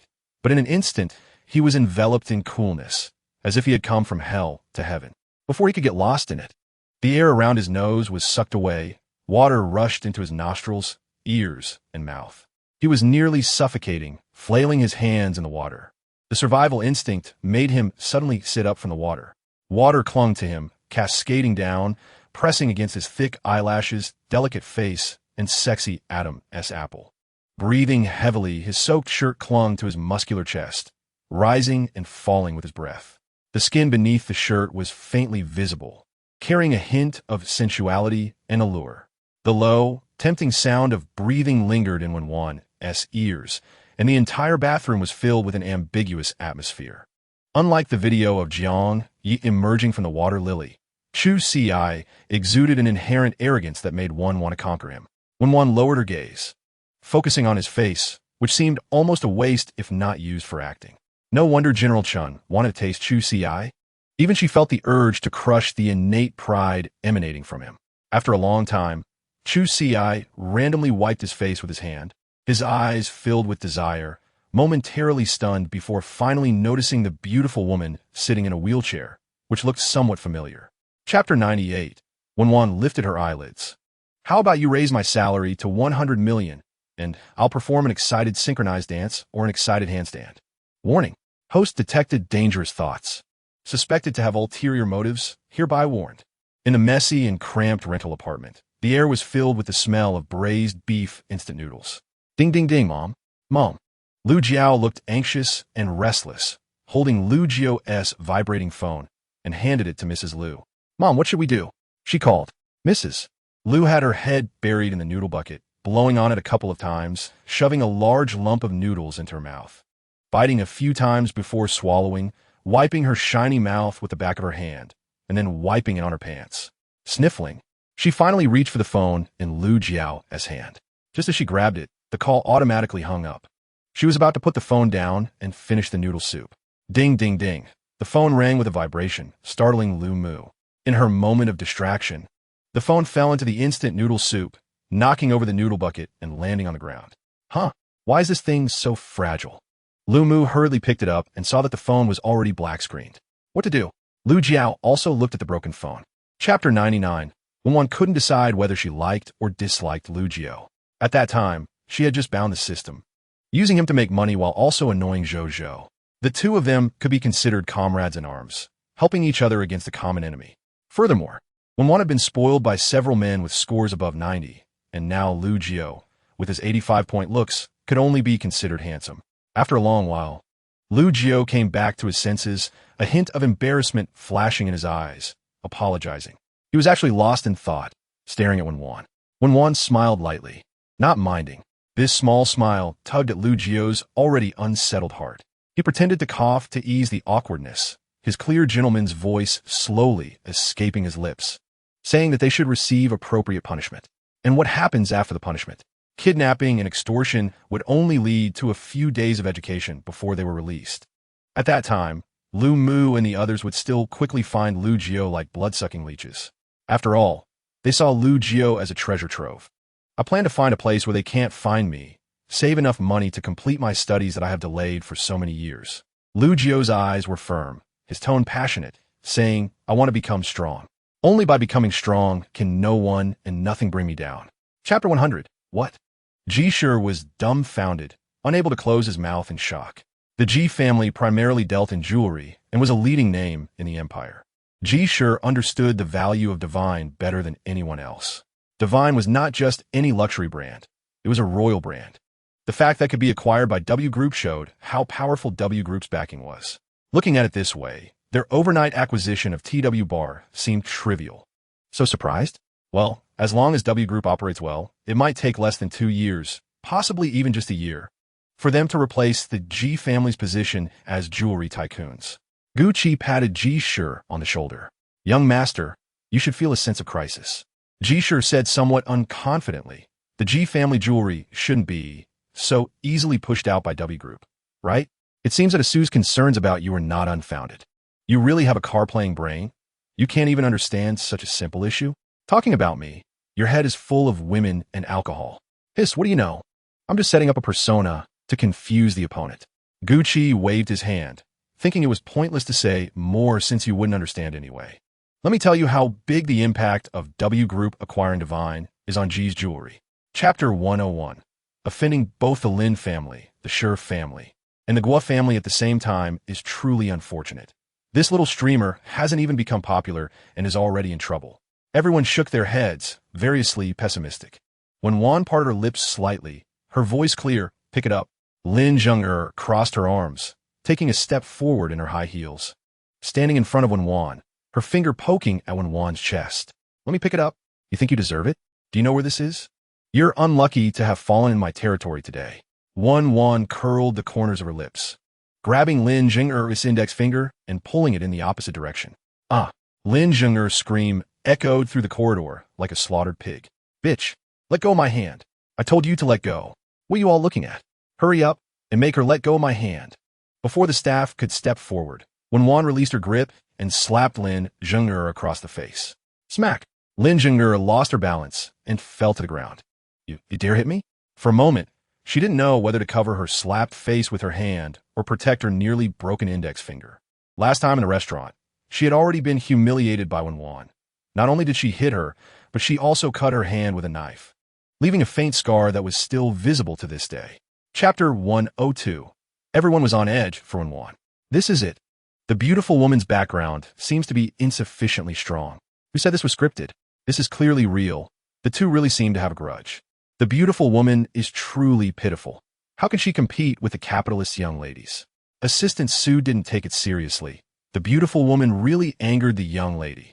A bright, sunny boy's voice rang out from the venue. Hey, what is everyone doing? A striking green appeared before everyone's eyes. It was very green. If it weren't for that handsome face, he would be no different from the spirited young men squatting on the street. Ji Shi, sporting green hair, walked into the crowd and clicked his tongue at Lin Zheng. Lin Zheng'er, are you still in elementary school? Always looking for trouble. Are you going to help her? Lin Zheng'er crossed her arms, coldly watching Ji Shi. I'm helping the truth. Ji Shi paused, then changed his tone. Whoever looks good is the truth. Clearly. She looks very good. You. Lin Zheng'er gritted her teeth. If it weren't for the sake of timing, she would have already scolded Ji Shi. Let them disperse. Stop making unreasonable trouble. I won't. I refuse. I want her to pay the price today. Lin Zheng'er was relentless. Her pride as a young lady did not allow her to be provoked in front of so many people. Chapter 103. Former sister-in-law? Little sister? Miss Wen? The three spoke in unison. The young man looked puzzled, glancing between the three people beside him and then at Wen Wan. Shunji and Gu Qi exchanged glances. How do you know each other? They spoke simultaneously, and the few exchanged glances. Before Wen Wan could take the next step, Lin Zheng'er, at the neighboring table, suddenly stood up. Who let you come to this table? What right do you have to sit here? You're not allowed to sit here. Even she hadn't sat at the main table, and Wen Wan thought she could sit. What a delusion. Wen Wan locked eyes with her, pulled out a chair, and sat down. Lin Zheng'er saw provocation in her eyes. You bitch. Lin Zheng'er, what happened to your upbringing? The young man's face flashed with displeasure. Brother, this woman just slapped me at the door. Look, I still have her handprint on my face. Didn't you ask me who hurt my hand? It was her. Lin Zheng'er explained with a mournful face. The young man's expression turned unfriendly. This young lady hit my sister. Shouldn't you give an explanation? She deserves to be hit. Wen Wan's voice was cold, showing no interest in Lin Zheng'er's baseless accusations.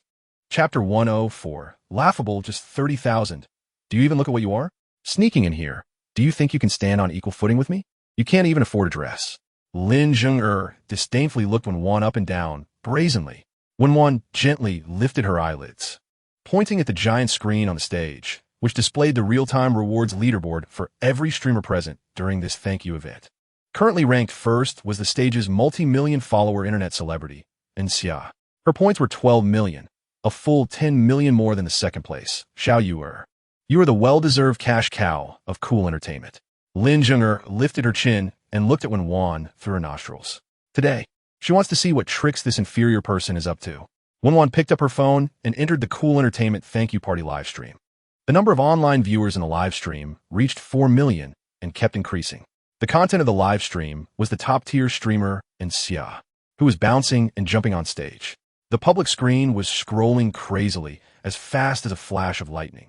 Xia is amazing. Xia's number one big brother is so awesome. He tipped $1 million right to start. How lucky is she to have such a big brother? Chapter 105. Guo Junyao glanced at Lin Zheng'er, and her arrogant demeanor immediately faded. She muttered softly, even if she didn't steal my bracelet, she hit me, and not just once. I just want to give her a little lesson. Zheng'er accusing you of stealing her bracelet is her fault, but the fact that you hit her is true. Guo Junyao still protected Lin Zheng'er, believing she was not wrong. That Wen Wan was the one who acted first, and it was Wen Wan's fault. Wen Wan didn't care about this person's thoughts and casually asked. Her mouth is dirty and deserves a slap. The Lin family has poor upbringing, so I reluctantly helped the Lin family educate their daughter. What? Does your Guo family want to pay me for that? Sharp-tongued, Guo Juanyao's pupils darkened. Even if the timeline is in your favor today, you still have to pay for what you've done. Control her, and after the thank you party, I will slowly settle the score with her. The assistant was about to call security. Jishir, Gu Qi, and Shunji spoke in unison. Wait. Shunji glanced at the two beside him and first spoke to Guo Junyao. There might be some misunderstanding between them. Let's sit down and talk after the thank you party. Calling security would have a bad influence. Chapter 106. In the end, Lu Jiao didn't even look at them. They were taken away by the police. Zhou's face was as pale as if he had died for 3 days. When he met Wen Wan's seemingly smiling eyes, he shrank back for a moment. Is this person really the one he had an online romance with for 2 years? She was clearly breathtakingly beautiful, yet her gaze was terrifying. He originally thought that by latching on a Lin Zheng'er, he could walk sideways in cool entertainment. Reaching the pinnacle of life was just around the corner. But that hadn't even started. Lin Zheng'er was arrested, and the Lin family went bankrupt. He knew Wen Wan wouldn't let him go. His body went soft. Kneeling on the ground, crawling toward Wen Wan, grabbing her pant leg, and pleading with his head tilted back. Wen Wan, please, let me go, think of us. Before he could finish his sentence, he was kicked to the ground by Wen Wan. Zhou's chin hurt, as if it had been broken. His head hit the ground, and a rapidly swelling bruise appeared on his forehead. The pain was excruciating. Zhou, Wan Bao gave you a chance. It's your fault for not cherishing it. After Lu Jiao finished speaking, he said to the door, let them in. 2 police officers walked in from the entrance, approached Zhou, and placed a piece of paper in front of him. We are Mr. Song Ezhou's officers. You are involved in 2 criminal cases. This is a warrant for your arrest. Please cooperate. Chapter 107. What? The executive president of W Group is Luo Mingchuan? Guo Juanyao's jaw almost dropped to the ground. W Group is a newly established financial giant in Kyoto, and it is estimated that W Group's assets are at least close to 1 trillion. Reusing Luo Mingchuan is tantamount to declaring war on the Luo family. An old family against a new force will hurt both sides regardless of who wins or loses. It can be said that W Group's use of Luo Mingchuan as a pawn is very bold and impulsive. He is like a time bomb. The power is undeniable. But mishandling it can hurt both others and oneself. Back at the Cool Entertainment thank you party venue, everyone turned their attention to Wen Wan and her companions. The combination of handsome men and beautiful women attracted a crowd for discussion. After a while, the stage lights dimmed, smoke filled the air, and a strong spotlight shone on Lu Jiao. He wore a white, new Chinese-style outfit, gently waving a folding fan, with a spring breeze smile on his face. And his two small tiger teeth sparkled. The sound of a flute echoed from the empty valley, accompanied by the sound of pipa and iron horse. As Lu Jiao's young master voice rose, the hearts of everyone inside and outside the venue were lifted, their hair standing on end, goosebumps all over. Wow, this is the person that Wen Wan, the rich woman, has her eyes on. He really has something. Chapter 108. As soon as Wen Wan finished speaking, Lu Jiao's phone vibrated, and a message appeared on the screen. Your Empire bank card ending in 1212 has received a transfer of 10,000,000 yuan. Lu Jiao was stunned for a moment, opening his mouth. He was shocked. How wealthy is Wen Wan? She just casually gave away 10 million. He had been too young before, thinking that Wen Wan was just an ordinary rich woman. What the netizens said was indeed correct. He must have saved the galaxy in his previous life to meet Wen Wan. With a mix of emotions, he finally spoke. You just gave me 10 million yesterday. I still don't know how to pay you back. Don't pay me back. Just consider it an investment for me. When you need money in Weston, there will be plenty of opportunities. Don't get stuck on these small matters. If you need money, just call me. Wen Wan spoke casually, so relaxed that Lu Jiao thought she was giving him not 10 million, but 1,000. Considering the manpower and resources needed in the future, Lu Jiao no longer pretended to refuse. I understand, Wan Bao, thank you. His eyes were misty. I said you don't have to say thank you. If you want to be grateful, don't forget what you promised me. Of course, I will do my best. Chapter 109. The agent was overjoyed, nodding with excitement. It's great news. Guess what? Guess what? My God, the lucky one is you. The divine event was delayed by 20 minutes. The person in charge said they would immediately get a set of identical suits from somewhere else, and we could go directly, just in time. Pei Zhihong pointed to his suit stained with coffee, puzzled. How did they know?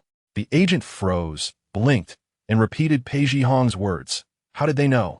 In that moment, Pei Zhihong's mind flashed with Wen Wan's stunning face. Could it be her? His arm was shaken violently. He looked up and met the agent's curious gaze. Do you know who it is? It should be that person from earlier, Pei Zhihong replied with a deep gaze. To make Divine voluntarily delay the promotional time is simply unbelievable. This will surely go down in Divine's 100-year history. The agent excitedly grabbed Pei Zhihong's arm. Zhihong, you've encountered a benefactor. Wow, wow. As a century-old luxury brand, Divine's promotional plans are meticulously planned and carried out without interruption. A promise is a promise. Chapter 110. I also think so. He is truly stunning enough to shock the heavens and make ghosts weep. I suggest changing the 8 SSS dramas to a dual male lead, with Lizzie and Chusi starring. I guarantee that Wan and Culture will make a fortune. Okay? I have to say, your idea is quite bold. I approve. Just looking at their looks, I'm going crazy. I'm really crying, okay? I woke up to find my favorite Kozer teacher, Lizzie, has become the CEO of Wan and Culture. Doesn't that mean he's not working anymore? I'm shocked. Sisters, I have a bold guess. Is the Wan and Culture referring to the 10 million spent at the Cool Entertainment thank you party? It seems she also spent 3 million on Lizzie. I blindly guess she's the big boss of Wan and Culture.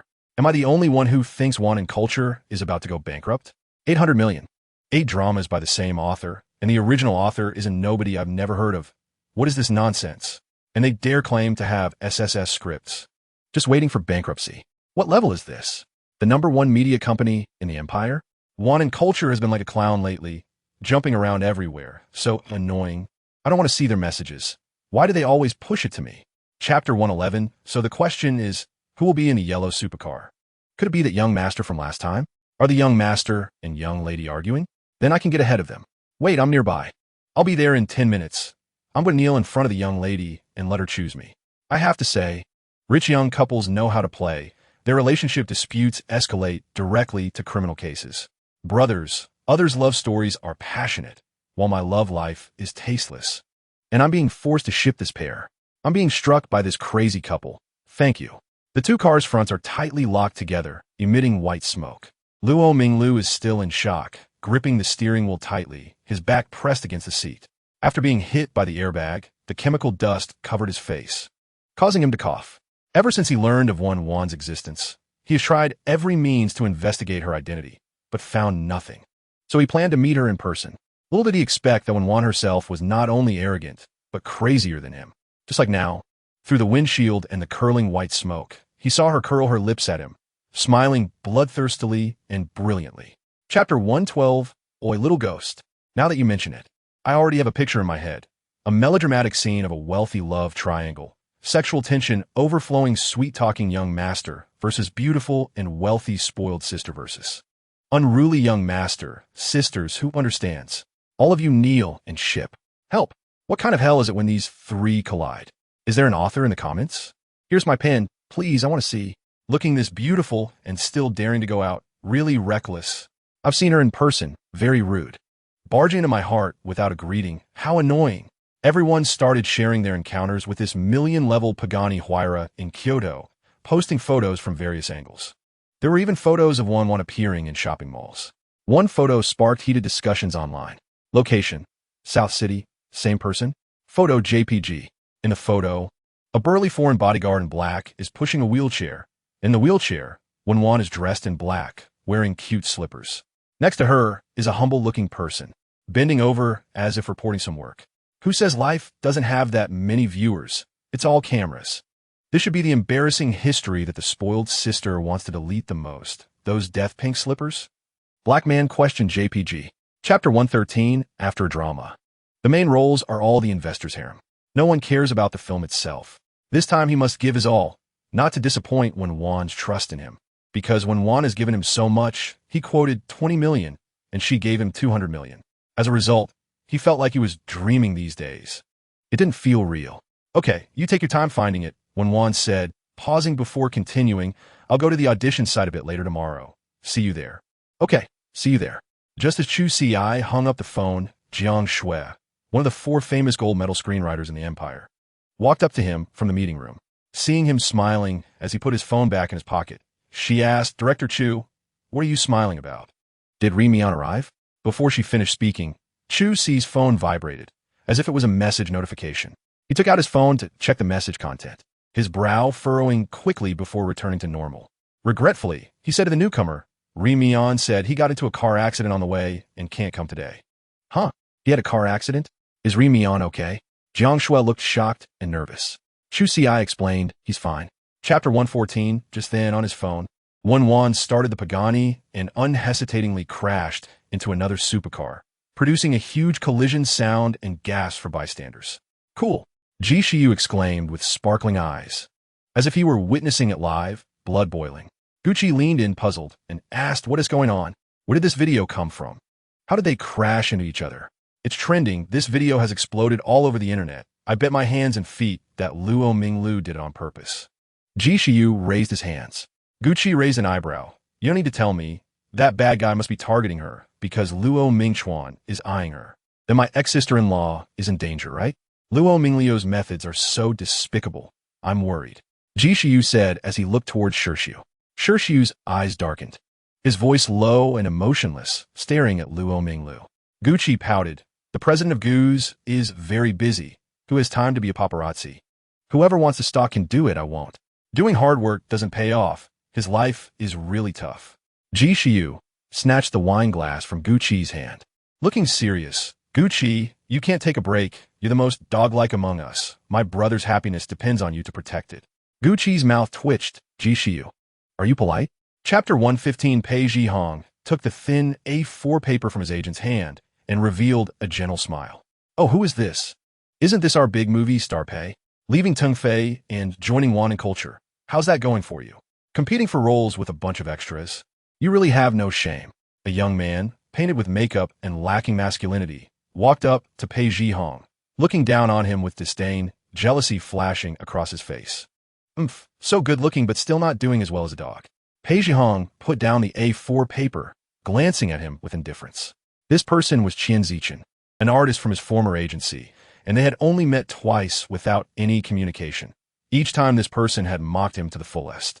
He couldn't understand why a stranger would harbor such hostility towards him. It was quite baffling. As a result, he had never paid attention to this clown. Pei Zhihong originally intended to leave, but was blocked by Qian Zichen. Pei Zhihong took a step back, looking at him with a tone that was neither warm nor cold, yet highly lethal. If Tong Fei is so good, why did you come all the way here to compete with the extras for jobs at Wan and Culture? Is Tong Fei lacking in 3S scripts? His words hit the nail on the head. Chapter 116.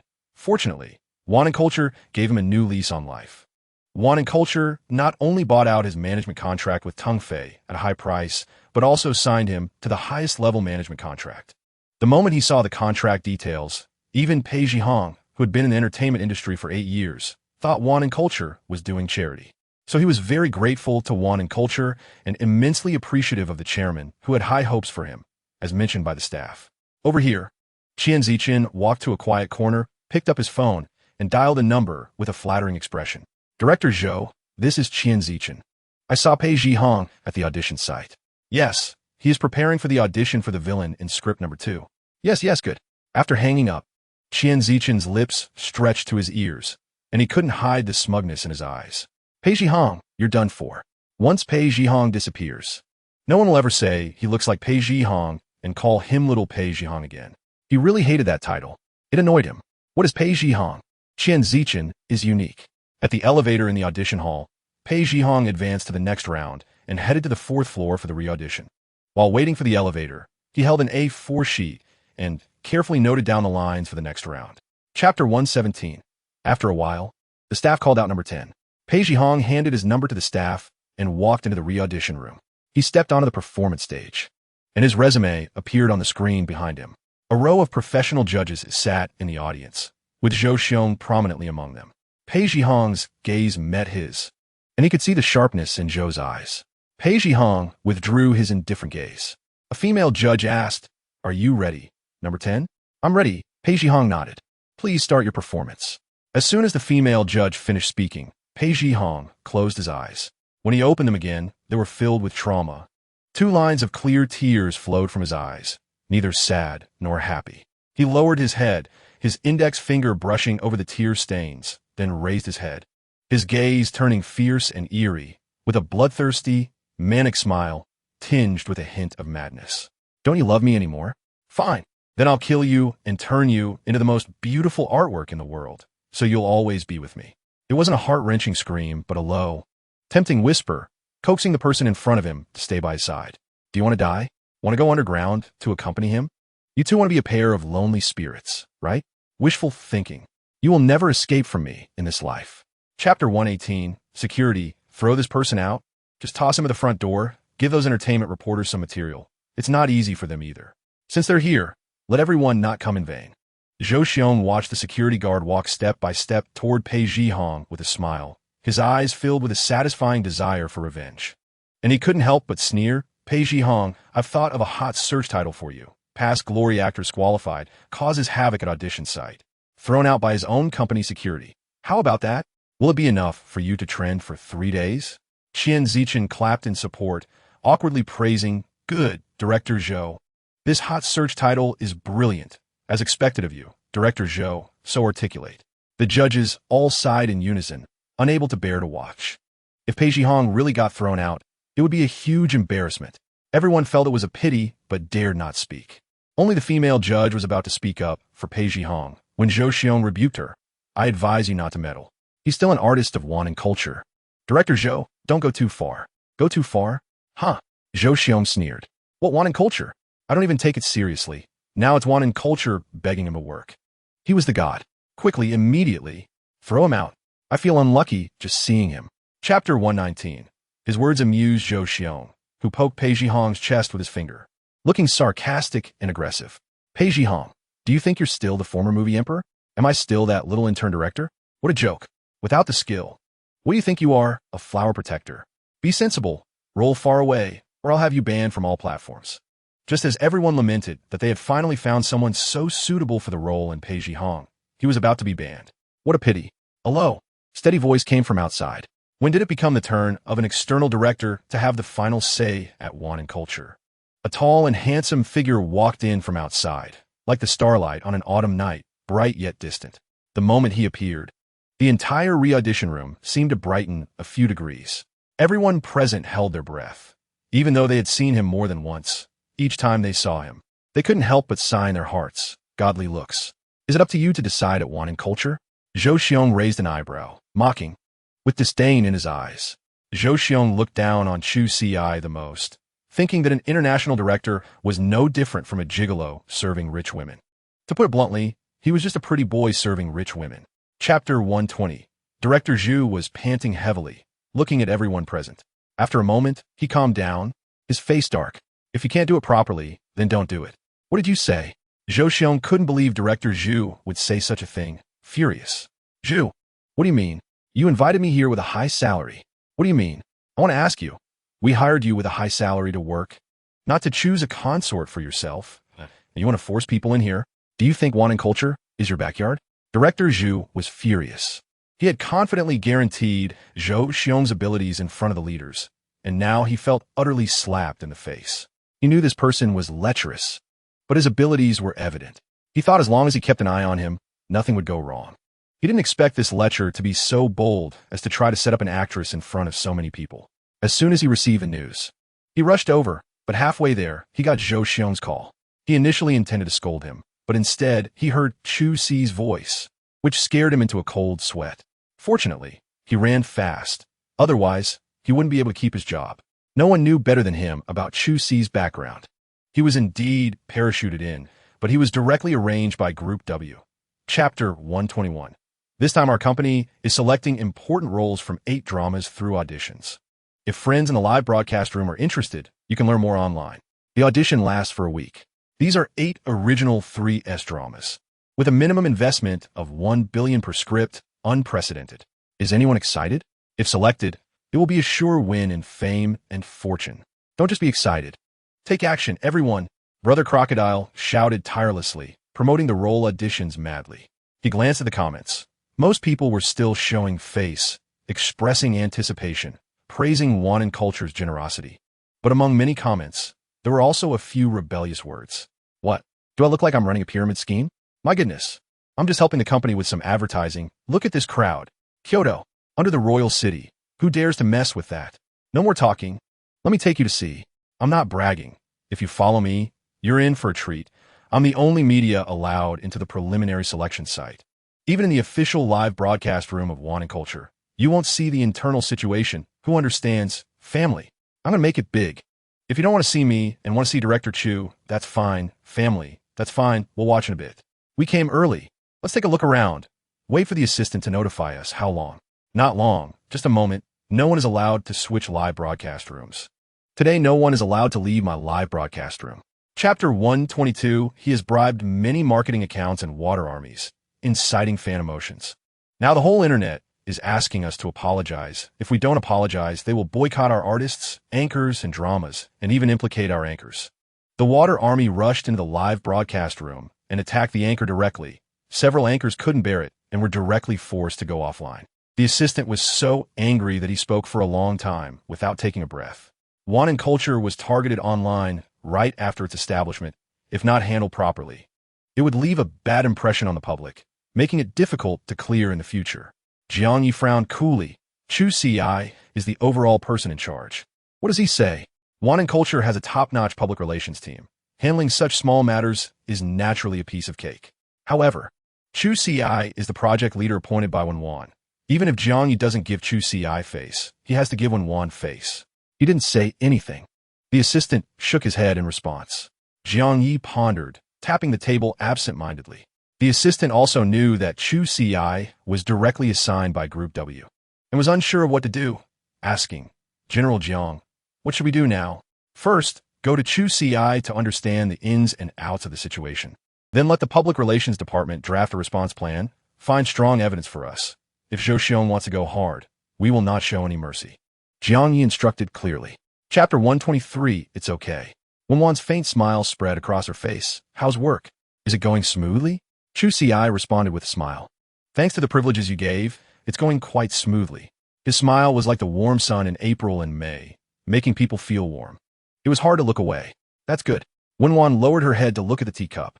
The two fell into silence, drinking 2 cups of tea without breaking the brief tranquility.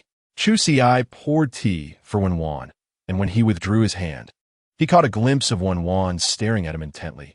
Her gaze seemed to carry a mysterious power, as if wanting to pull him into a whirlpool. A hint of redness crept up behind his ears. He curled his fingers into a fist and placed it by his mouth, awkwardly clearing his throat.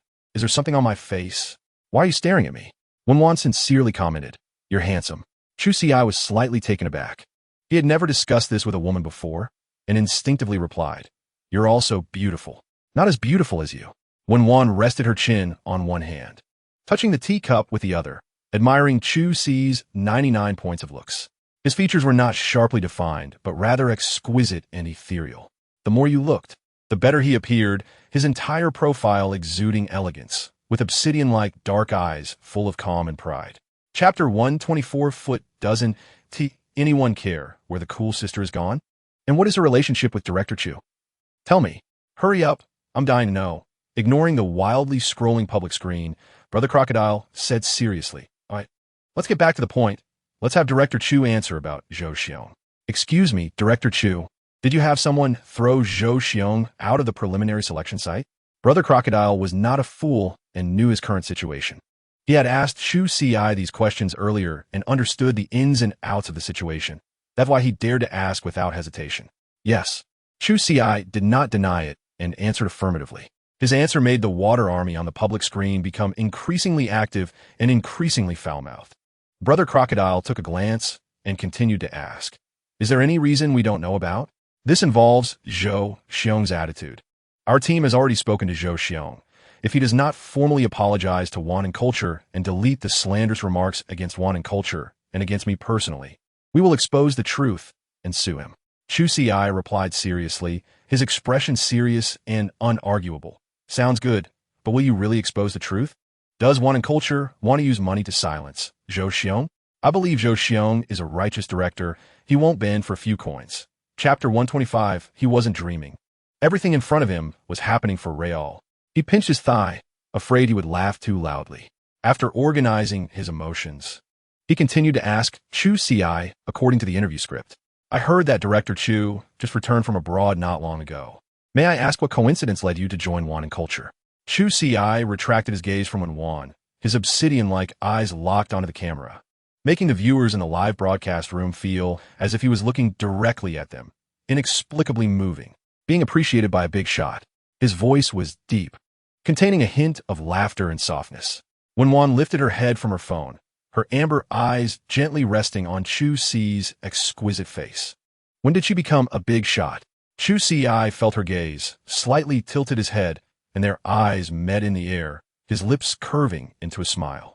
When he smiled, Wen Wan's mind flooded with memories of that day, Chu Si's ambiguous breaths in the bathtub and his rising chest under the wet white shirt. She felt her heart racing, the rhythm like a drumbeat. Urgent. Who is he smiling at? Damn, my heart is melting. I suspect Wan and Culture is using Chu Si to cast a spell on me. Chapter 126 The assistant wiped the sweat from his forehead, remaining silent. Anyway, Zhou Xiong was about to fall, and he would be unemployed. The truth published by Wan and Culture was solid. If he were to rise with Dong Tong, he wouldn't sacrifice the company's reputation to protect Zhou Xiong, this ticking time bomb. For the years he served as Zhou Xiong's assistant, he had been constantly anxious and fearful, afraid that one day Zhou Xiong's chaotic relationships would get exposed and implicate him. He reluctantly took the risk for the high salary. The assistant understood this very well. Nowadays, Zhou Xiong's actions have been exposed online, and with the netizen zero-tolerance attitude, coupled with Wan and Culture suppression, Zhou Xiong would no longer have a chance to turn things around. He was only thinking about whether he could settle his salary for the past half a month. Information spreads particularly fast online. An hour is enough to reach everywhere. A plethora of marketing accounts and water armies rushed to post apologies. Watching the one-sided situation, netizens were as excited as during the new year. Until Zhou Xiong's apology Weibo post came out, directly pushing this farce to its climax. The trending search term shifted from Wan and Culture apologizing and Chu Si apologizing to Zhou Xiong apologizing, revealing the beast hidden under the famous director's skin. Zhou Xiong, get out of the entertainment industry, etc. Chapter 127. You've got your conscience stuck in your ass. Haven to you. All right, no more talking. Meeting that idiot. It's our own fault. On the other end of the phone, Sun Dahu kicked something, making a loud noise. The tactics of Wan and culture are really ruthless. Cutting off the source of power. The official accounts of various platforms are being cursed at. It's infuriating. Arguments aside, Hu Jun quickly calmed down, asking, "What do you want to do?" "I can't swallow this anger." Sun Dahu gritted his teeth. Originally, it was a personal feud between Wan and culture and Zhou Xiong. But because Wan and culture flipped the table, it dragged Teng Fei down, causing heavy losses for them. Sun Dahu has a bad temper and won't let this go easily. Forget it. Wan and culture is backed by W Group. We can't compete with them. Hu Jun advised, fully aware of the situation. It is well known that W Group is a newly emerging consortium in Kyoto, having suddenly risen to prominence, establishing itself in less than a month. And no one has uncovered its background yet. Mysterious and powerful, they are not someone like them can afford to offend. Only someone with a screw loose would think of going against them.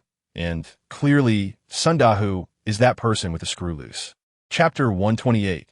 Brother Crocodile glanced at the two of them. 2-1 in words, they can't win in a fight. Immediately, he surrendered. Okay. It's me laughing at myself. Wen Wan laughed again. A melancholic, handsome guy making playful remarks really made it hard for her to hold back. She could hardly imagine how vivid his expressions would be under the crocodile mask during his live streams. Once calm, she invited Brother Crocodile, "Let's have lunch together at noon." "Isn't that inappropriate?" "I don't want to disturb you." Brother Crocodile's eyes flicked around, knowing he was a third wheel. Although aware of Luo Mingchuan's presence, it doesn't stop a beautiful fairy from having other beautiful friends. Good-looking people usually have several good-looking friends. That's understandable.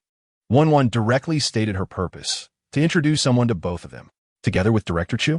Brother Crocodile pointed to himself and Chu Ci. The person Wen Wan wanted to introduce was either rich or noble. Could it be that she was interested in his looks and planned to introduce him as a potential investor for a movie starring Chu Ci? Wasn't that too big of a leap? He still wanted to shine in the hosting industry. How could he be dragged into the film industry? Wen Wan didn't give the two of them a chance to refuse and made the decision for them. Chapter 129. Suddenly realizing something, he widened his eyes in confusion. Wen Wan? Is it the Wen Wan I think it is? The one I just gifted 1,000 carnival tokens today? It shouldn't be. It's just a name. What are the odds? Jiang Yi, upon hearing it was Wen Wan, felt a bit disappointed even though he had already guessed it. His planned surprise turned into a blunder. He had hoped to have a chance to be alone with Wen Wan since Luo Mingchuan wasn't around, but unexpectedly, 2 unexpected guests showed up. He suppressed his feelings and asked, "Where is she?" "The fairy went to answer a call, so we came over first," Brother Crocodile replied. "Then let us take a seat." Since they were Wen Wan's guests, Jiang Yi politely invited them. After giving some instructions to the staff, he finally sat down. A gentle breeze brushed his face, and the aroma of roses wafted around, wrapping the 3 big men in vibrant red, as if the whole world was dyed in romantic colors. For a moment, silence reigned. Brother Crocodile glanced at Jiang Yi and Chu Ci, both smiling quietly at each other, making him feel uneasy. Time felt like it was dragging on. Praying for Wen Wan to arrive soon, Jiang Yi initiated the conversation, his peach blossom eyes full of admiration, saying he was fortunate to have seen Director Chu's award-winning film from last year, which was fantastic. Chapter 130. Sister, I want to kiss you. Jiang Yi stretched his neck, his face flushed with desire, as if asking for a kiss. Wen Wan extended her slender fingers to caress his neck, her thumb intentionally brushing against his Adam's apple. Jiang Yi felt a tickle in his throat and swallowed secretly, his Adam's apple moving up and down. He held his position, as if awaiting something. Wen Wan's voice was soft as she asked, "Are the red roses for me?" Jiang Yi was momentarily taken aback, letting out a low HM from his nose. "Why didn't you send them then? Are you blaming me for not telling you in advance?" Wen Wan asked, pinching his smooth chin and rubbing it side to side, puzzled. "No." Jiang Yi gently shook his head, explaining, "The staff made a mistake and sent the roses to Chu Ci. How could something given to someone else be worthy of my sister? I think I should wait for another time to surprise my sister." "That's thoughtful of you." "Sister, do you like red roses? Next time I'll get a bigger one." "Isn't that a surprise?" "If you say it, I'll know." Wen Wan paused for a few seconds, softening her tone to ask, "Why red roses?" Without thinking, Jiang Yi blurted out, because among all these flowers, only red roses are as passionate and beautiful as you. Make it hard to look away. Chapter 131. The male sales representative became even more enthusiastic, visibly grinning from ear to ear. Then I'll process your information first. The car is a gift for someone else. I'll give you their contact information, and it would be great if you could run an errand for us. Not a hassle at all. It's our honor to help Miss One. The male sales representative quickly replied, his attitude respectful as if facing not an ordinary customer, but a high and mighty queen. After the discount, the total price was exactly $6.99 million, and there was less than $10,000 left for the male god's spending limit today. After Wen Wan finished paying, she was deeply attracted by a car displayed in the lobby. The car was entirely red, bright and eye-catching, exuding an overwhelming presence. The red seemed like a blazing fire, filled with endless passion and vitality. It bore some resemblance to her deceased Pagani. Wen Wans are quite similar to old acquaintances. The male sales representative saw Wen Wan's attention on the car and quickly introduced.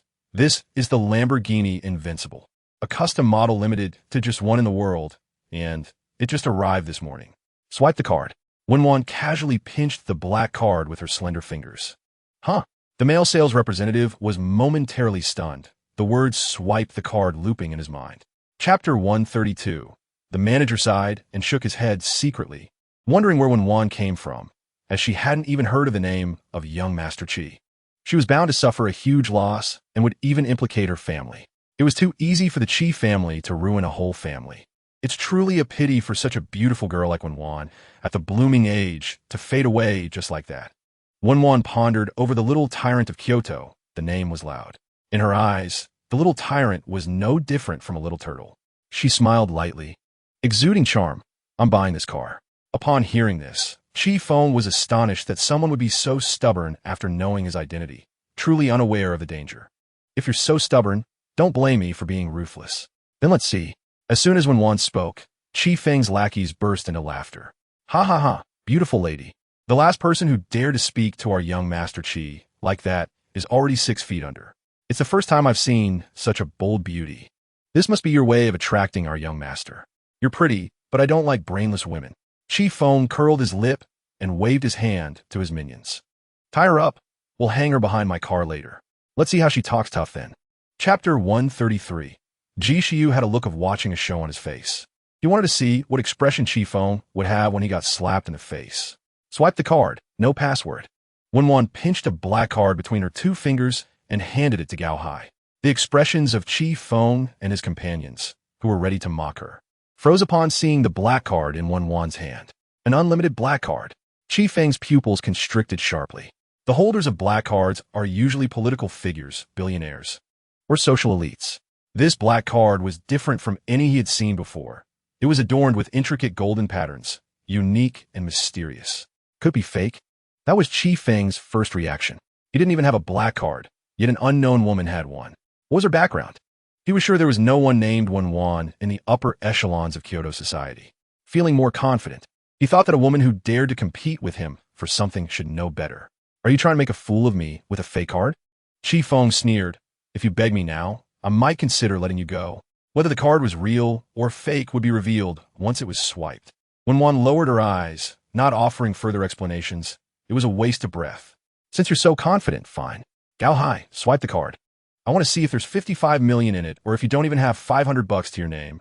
Qi Feng continued to mock her. Chapter 134. If Wen Wan drove the car away today, where would Qi Feng put his face? How would he maintain the admiration of his lackeys behind him? The more Qi Feng thought about it, the angrier he became. He waved his hand, instructing his lackeys, surround the car. No one is allowed to drive this car away today without my command. A hint of displeasure crossed Wen Wan's eyes, hidden beneath her thick eyelashes. Ji Xiu was about to speak when Wen Wan stopped him, her aura overwhelming. What do you want? Since you asked, if I don't answer, someone will say I'm bullying a girl. Qi Feng crossed his arms and sneered. Ji Xiu wanted to say something, but was pushed back by Wen Wan. If they continued arguing, it would never end. You've embarrassed me today. There's no way you can leave unscathed. You must pay for everything you've done. Qi Feng pretended to be magnanimous, pausing before continuing. I'm a person who cherishes women, so I won't make things too difficult for you. Since you understand cars, your driving skills must be exceptional. How about a race on the 1 Mile Mountain track at 9 p.m. tonight? If you come in first, I'll let you go. Chi Feng. Ji Shiyu suddenly shouted in anger. Are you trying to kill someone? Do you even know what the Wen Wan mountain track is? You're pushing her to a dead end. Chapter 135. Ji Shiyu's starry eyes showed a hint of worry. Sister Wan, you really can't go to my mountain. That section of the track is dangerous, and at night, visibility is poor, making it even more perilous. He loved cars and enjoyed driving, but he wasn't in the same league as Chi Feng and his group. Those people were gamblers, setting up huge prizes to seek thrills at the expense of others' lives. To put it bluntly, Chi Feng was setting a trap for Wen Wan.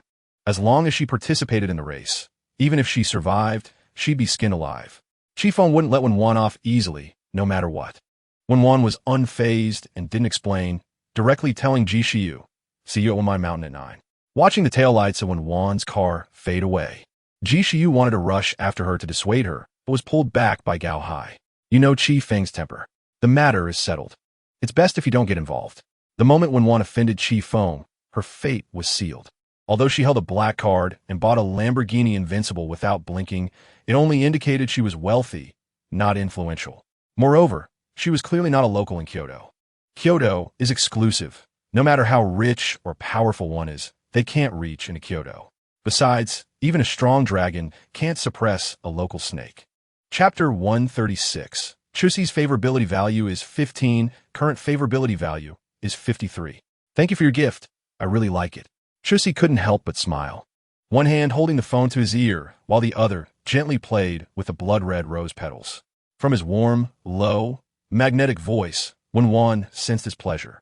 She didn't expect that a car worth 6 million would earn her more favor than the billion she invested in Chusi. She really couldn't fathom Chusi's thoughts. That's good. I was afraid you wouldn't like this classic color. Wen Wan wasn't afraid he wouldn't like it. She was intentionally creating topics to boost her favorability. Chusi appeared friendly to everyone, but he was actually polite yet distant. No one truly understood him or got close to his heart. He guarded himself equally against everyone.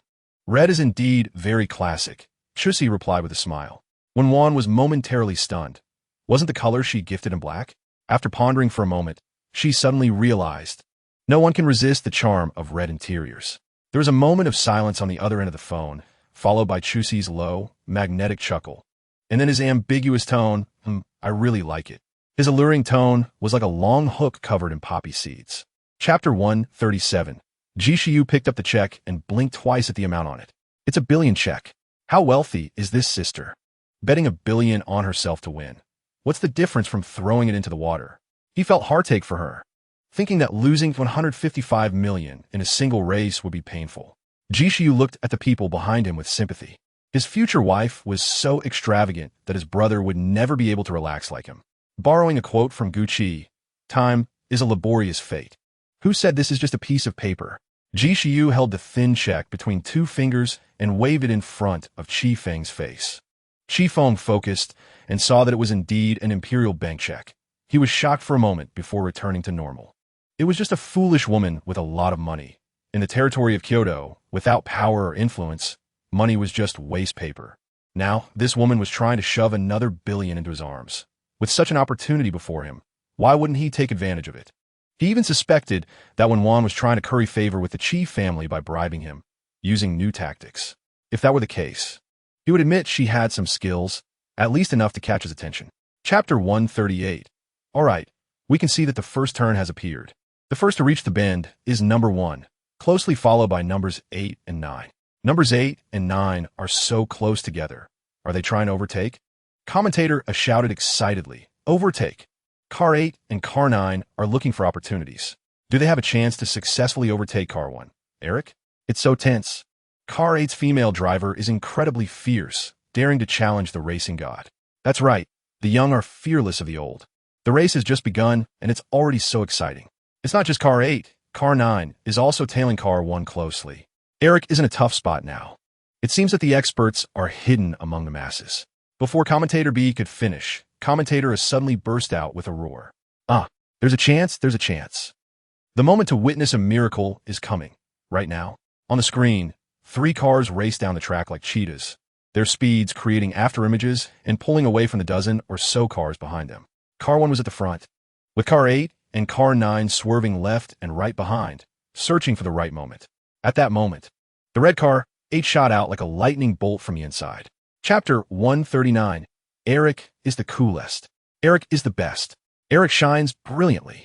Just then, a deafening crash echoed from the broadcast screen, happening just out of sight of the cameras. The audience collectively gasped. Chi Feng stood up with a serious expression, an ominous premonition creeping up from his heels to the crown of his head. He shivered and instructed his lackey to get a night vision drone to check the situation. Ji Xiu also stood up nervously, looking towards Chi Feng. Chi Feng met his gaze, still speaking in a mocking tone. Ji Xiu, it seems she is bound to lose. The race isn't over yet. How can you conclude she's lost? You're stubborn. Fine, let's wait and see. Ji Xiu ignored Chi Feng, eagerly looking in the direction away from the finish line.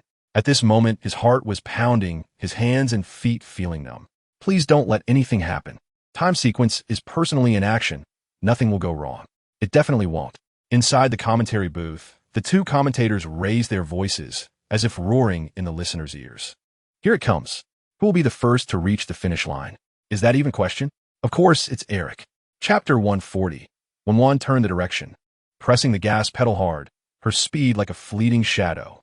The light from the dashboard reflected on her face, her eyes locked ahead, worry spilling out of her gaze. The red Lamborghini Invincible came to a stop, the direction illuminated by its headlights a chaotic mess.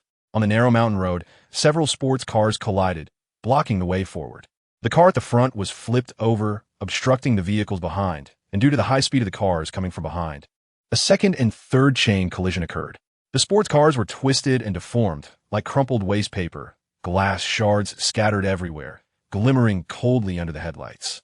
The air was thick with the smell of fuel and the stench of death, sending chills down one's spine. At the moment the Lamborghini came to a halt, the doors swung open, and Wen Wan shot out of the car, ripping off her helmet and throwing it to the ground as she strode towards the white Car 9. Car 9 teetered on the edge of a cliff, half of its body already hanging into the endless void as if grasped by the hand of death. Wen Wan's confident strides turned into a hurried run, her heart racing to her throat, her eyes darkened as if shrouded by a heavy haze. Chapter 141. May I ask if young Master Chi's money and transfer documents are ready? His presence was commanding, rivaling that of a small family head. With such an aura, it led everyone present to speculate about the identity of the young lady Wen Wan he mentioned. Chi Feng sneered, his voice full of disdain. Wen Wan? Does she really think she can send someone to ask me for money? Even if he had it, he wouldn't give it to her. Wen Wan was powerless in Kyoto. Even if he refused, what could she do to him? Quan San remained unfazed, replying, Young Master Chi, a bet is a bet. My young lady is usually generous. But money doesn't just come from the wind. Since the race is canceled, the bet is void. How can you talk about a bet? Chi Feng's expression darkened, like the sky before a storm, frighteningly black. As long as he doesn't acknowledge this bet, it doesn't count. He warned, let go of my people and disappear from my sight, or I will make you vanish forever. My young lady said, you will likely go back on your word. But that's fine. We will seek an explanation from the Chi family. Quan San's voice was firm and powerful, showing no sign of retreat. Chapter 142. It's recommended to observe in the hospital for 2 days. There's nothing serious. After hearing He Zhao's instructions, Wen Wan nodded. Thank you. You're welcome. Please wait a moment. You will be transferred to a regular ward shortly. Okay. Wen Wan frowned, standing in front of Time Sequence's hospital bed, quietly gazing at his sleeping face. He lay still, like a serene painting, his eyelids gently closed, a few strands of hair casually scattered, lacking aggression and dominance, adding to his laziness. It seemed that Wen Wan's gaze was too intense, causing someone's thick eyelashes to flutter slightly. Wen Wan's eyes lowered, her expression stern. Just as she was about to step forward, her wrist tightened as a hot hand caught her. Let go. Her voice was cold enough to freeze. Time Sequence looked at her, pain flickering in his eyes. Wen Wan, are you having fun tricking me? Wen Wan lowered her gaze, a hint of coldness in her eyes. I didn't trick you. I just woke up. His explanation was clearly unacceptable to Wen Wan. She coldly retorted, if you're awake, why don't you open your eyes? I wanted to see how worried you are about me. Time Sequence's tone was light as a feather, each word carefully chosen. It was the first time Wen Wan felt a hint of humility from Time Sequence. Chapter 143. Time Sequence's body tensed up, his pupils dilating, breathing quickening. His face filled with shock and disbelief, his heart in chaos. Wen Wan straddled him, looking down at him. She watched him swallow hard, his Adam's apple bobbing with emotion. Cool fingers slowly moved from his forehead downwards, tracing his deep-set eyes, high nose, and slightly trembling lips. Think carefully. Your answer is very important to me. Her fingers moved to his abdomen, and even through his clothes, Wen Wan could feel his heated abs quivering. Time Sequence grabbed her hand and suddenly sat up. After a tumultuous struggle, with him on top and her below, Time Sequence pinned her hands above her head, their cold noses barely touching, feeling each other's warm breaths. Their eyes locked, unable to focus. If you were trying to anger me, congratulations, you've succeeded. Time Sequence's voice was hoarse, as if suppressing something. Wen Wan noticed his actions, slightly tilting her head as his warm lips landed on her face. Let go of me. The Time Sequence furrowed his brows, seemingly dissatisfied with Wen Wan's avoidance.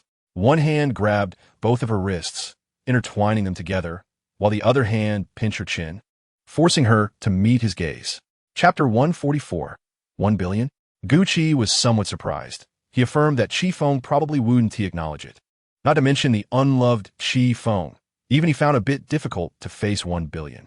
Based on Gucci's understanding of Chi Feng, regardless of whether he had this money or not, he definitely wouldn't give it. He didn't acknowledge it, but this money he had to compensate.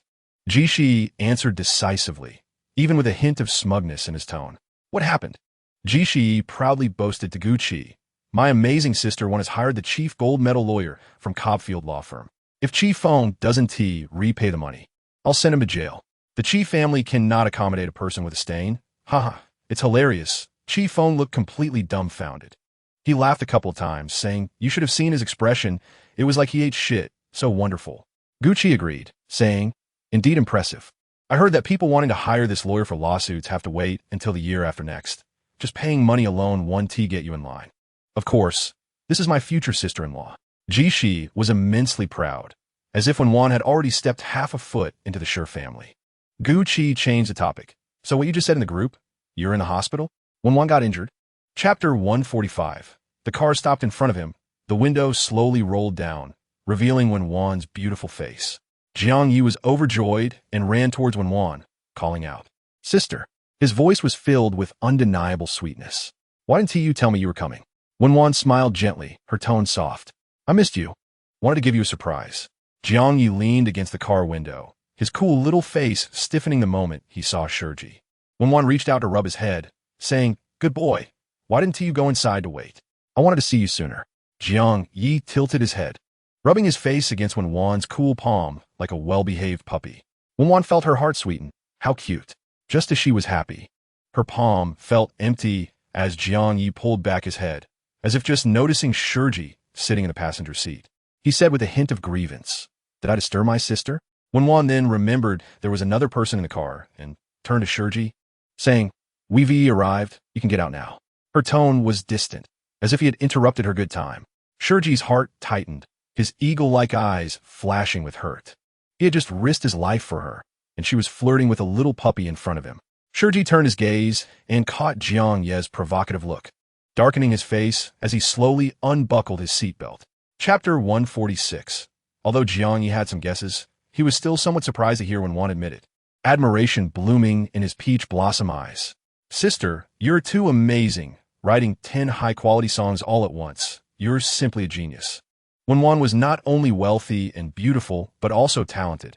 At this moment, Jiang Yi felt that Wen Wan was shining all over, utterly captivating him. Wen Wan smiled without speaking. The system only produced high-quality items, and if the songs didn't become popular, heaven wouldn't tolerate it. Sister, you? Jiang Yi seemed to suddenly remember something, his tone rising a pitch. What's wrong? Wen Wan was puzzled, wondering why Jiang Yi was so jumpy today. Read me on. The authors of the 8 new invested dramas are also called Read Me On, right? Jiang Yi was a bit hesitant to continue guessing. Yes, that's all me. Wen Wan smiled brightly. Who wouldn't want to have another title of genius? Whether it was hypocrisy or vanity, what the system provided was hers. And there was nothing wrong with that.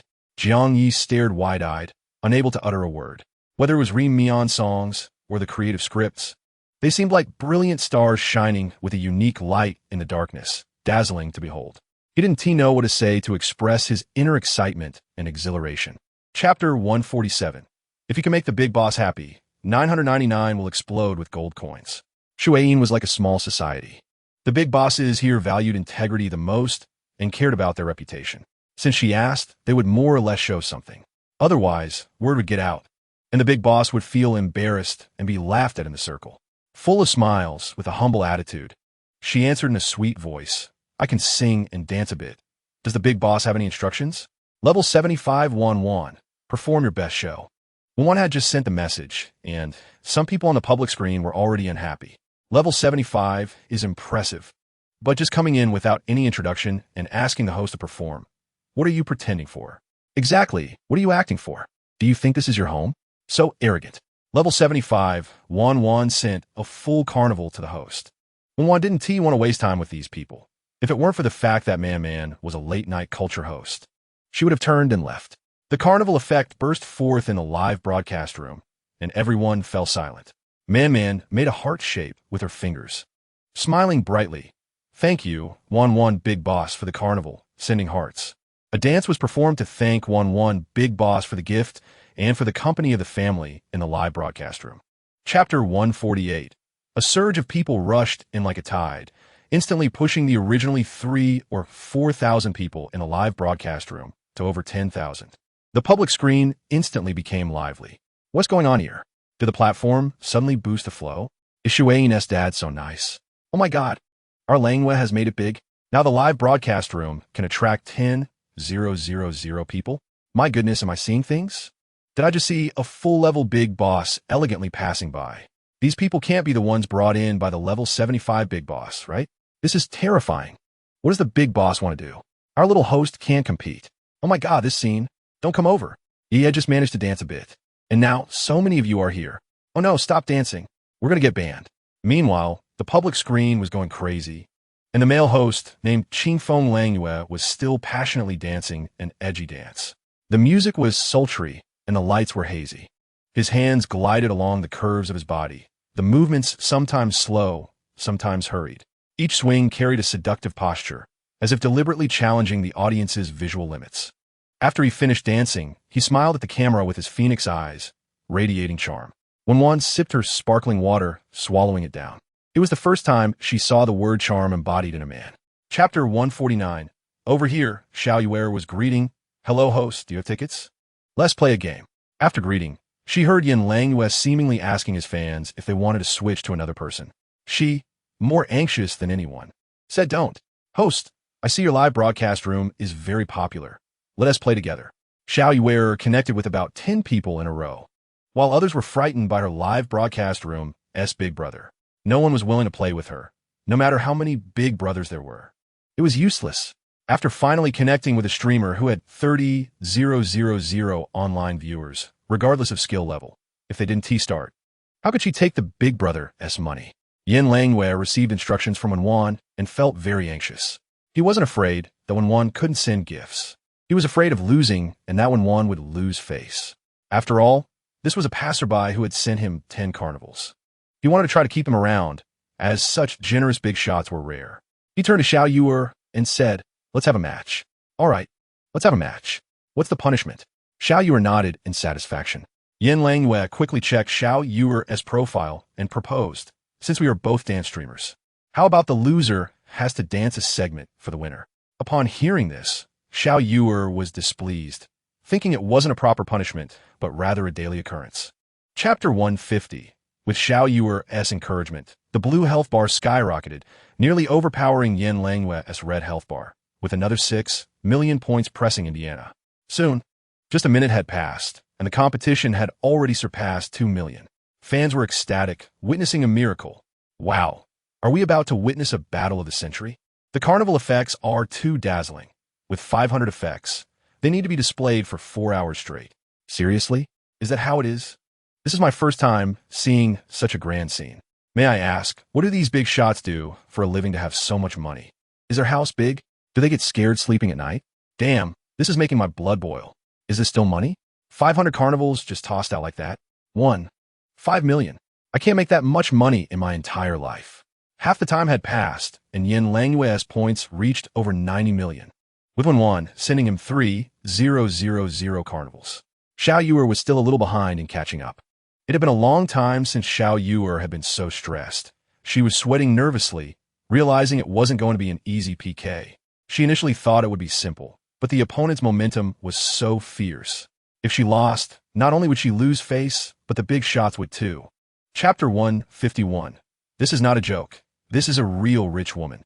The streamer is stunned, and I am too, my goodness. No way. There's only 1 minute left. Wan Jia, look, we're about to lose. Just a little bit more. Send 100 carnivals right away. Goodness.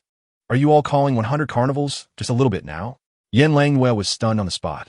4,000 carnivals sent a wave of tingling from his heels to the top of his head, leaving him blank. Wen Wan sent the first 100 carnivals. He was already shocked. Who taught her to send gifts like this? And then more and more came, leaving him completely numb. Did no one tell him that these carnivals were 3,000 yuan each? Why did you make it feel like this thing wasn't worth much? Yen Langwei opened his mouth, wanted to say something, but kept swallowing his words. What to do? It seemed like the rich woman's momentum was going to spoil him. He was extremely scared. He was just a small streamer and had never seen so much money before, making him want to run away. What to do? He was lost in thought, completely forgetting about the live stream, the PK, and the voting. Chapter 152. There were not this many people in a tens of millions level internet celebrity live stream. It was terrifying. At this moment, the public screen was rolling faster, coming and going without a trace. Is this it? 1 million streamers can't afford this? Awesome. Run away if you want. Nothing's going to happen. If you lose, just perform. Winning or losing is common. You don't understand. You don't know how harsh that punishment she requested is. Just one dance, and she'll get banned without question. Besides, Xiao Yuer is about to break 10 million. Streamers of this level have a persona. Today, she has probably shattered her persona here, and the big shots are scared off. If she doesn't maintain it, she'll be in for a rough time. What level? I don't understand. Aren't streamers just internet beggars? Why is there a hierarchy? Rich woman Wan, look here. There are rulers, tape measures, and triangles. And I love you so much. Everyone, can you curse that I can only date such rich women in this lifetime? You're daydreaming. Qing Feng Langwei, give me the account, and I'll help you cash out. Wen Wan put down the phone and just happened to see what they were spamming on the public screen, feeling that this group of netizens was quite cute. Chapter 153. At the thank you meeting, Wen Wan's imposing manner was like a warning to everyone. She had her eye on the first person. If anyone dared to challenge her, she would accompany them to the end. Xiao Yuer felt wronged. How would she know? She was thrown out by a group of bodyguards when she was just asking her assistant to sit in an empty seat. By the time she returned, she was already the last one to go on stage. She knew someone had sent 3,000 carnivals, but she didn't know the person was Wen Wan. She was also unlucky. It was just a thank you meeting where she asked her assistant to sit in that empty spot, and a group of bodyguards tossed her out. When she returned to settle the score, the person was already gone. Moreover, the small streamer whose name was on the table card had also disappeared from the company. After suffering a hidden loss, who could she complain to? The operations manager heard the silence from the other side and continued to speak. She had no idea who she had offended. I see you'll be in trouble sooner or later. If you lose the PK and run away, Wen Wan will probably be very unhappy. A casual move from her is worth tens of millions. Consider what kind of person you've offended. What should I do? Manager. Xiao Yuer was terrified. She hadn't considered this point at all, and after the operations manager mentioned it, she felt even more panicked than losing her top big brother. Chapter 154. Since you can send 5,000 carnivals to male streamers, doing charity shouldn't be less than this amount. If it's less than this number, I'll blacken Wen Wan across the internet. Establish a persona, engage in a scam. Everyone was just there to watch the excitement, joining in the ruckus. As if Wen Wan didn't send gifts today, she wouldn't be able to mix in the live streaming industry anymore. Wen Wan ignored the noisy public screen. Her inaction was because she had just called the head of her charitable foundation to see if they could collaborate strategically with the Baby Home Charity Foundation to help more people. These people were pitiful. She didn't see it before, but now that she did, she could only help within her capabilities. Just as the public screen was getting louder, Wen Wan's actions shocked everyone. Level 75, Wen Wan sends 10,000 carnivals to the Baby Home Charity Foundation. The previously rolling screen, which only had a shadow left, visibly lagged for a few seconds, then started rolling faster than before. Wow, no way. Without going to Disneyland, I encountered my Princess Wen Wan. I'm not after your money. I'm after your kindness. Does your hand hurt from sending gifts? Rich sister? Let me lick it for you.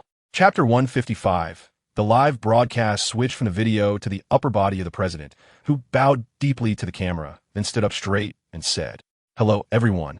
I am Li Zhengyi, the president of the Baby Home Charity Foundation.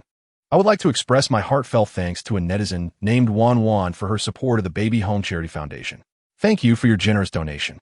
With your contribution, I believe more children will find their way home." Seeing the reminders on the public screen, Li Zhengyi added, "Thank you all for the reminders. I know that Ms. Wen Wan has left the live broadcast room, and I will try to contact her directly to express my sincere gratitude." An excited voice came from outside the screen. "President, we have obtained Ms. Wen Wan's phone contact from the Shuayin official. Give it to me. I will call." Li Zhengyi excitedly took the contact information, input the numbers into his phone, and pressed the call button.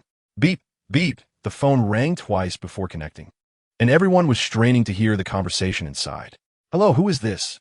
Wen Wan's voice came from the receiver, bright yet slightly aloof. Wow, did Sister Wan's voice sound so nice? It's the ultimate goddess voice. Chapter 156. What is wrong with us doing live broadcasts? Are we eating your ice, drinking your water, or spending your money? Just bored every day? I'm sorry to tell you that you are disappointed. Not only have we raised 10 million, but we also have an extra 20 million. Jealous, right? Jealous to death. And also, we raised it through the live broadcast you look down upon. How about that? Are you angry? 30 million. Are you angry? More than 20 million than you. Sigh. I'm not worried about this year's KPI at all. It's destined that I can only drink tea in the office in the second half of the year.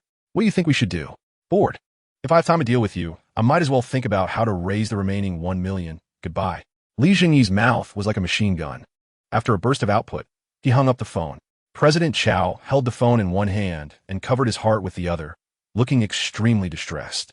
The assistant beside him saw this and hurriedly went to support him, nervously saying, President Chow, what's wrong? Is your heart uncomfortable? Don't mind me.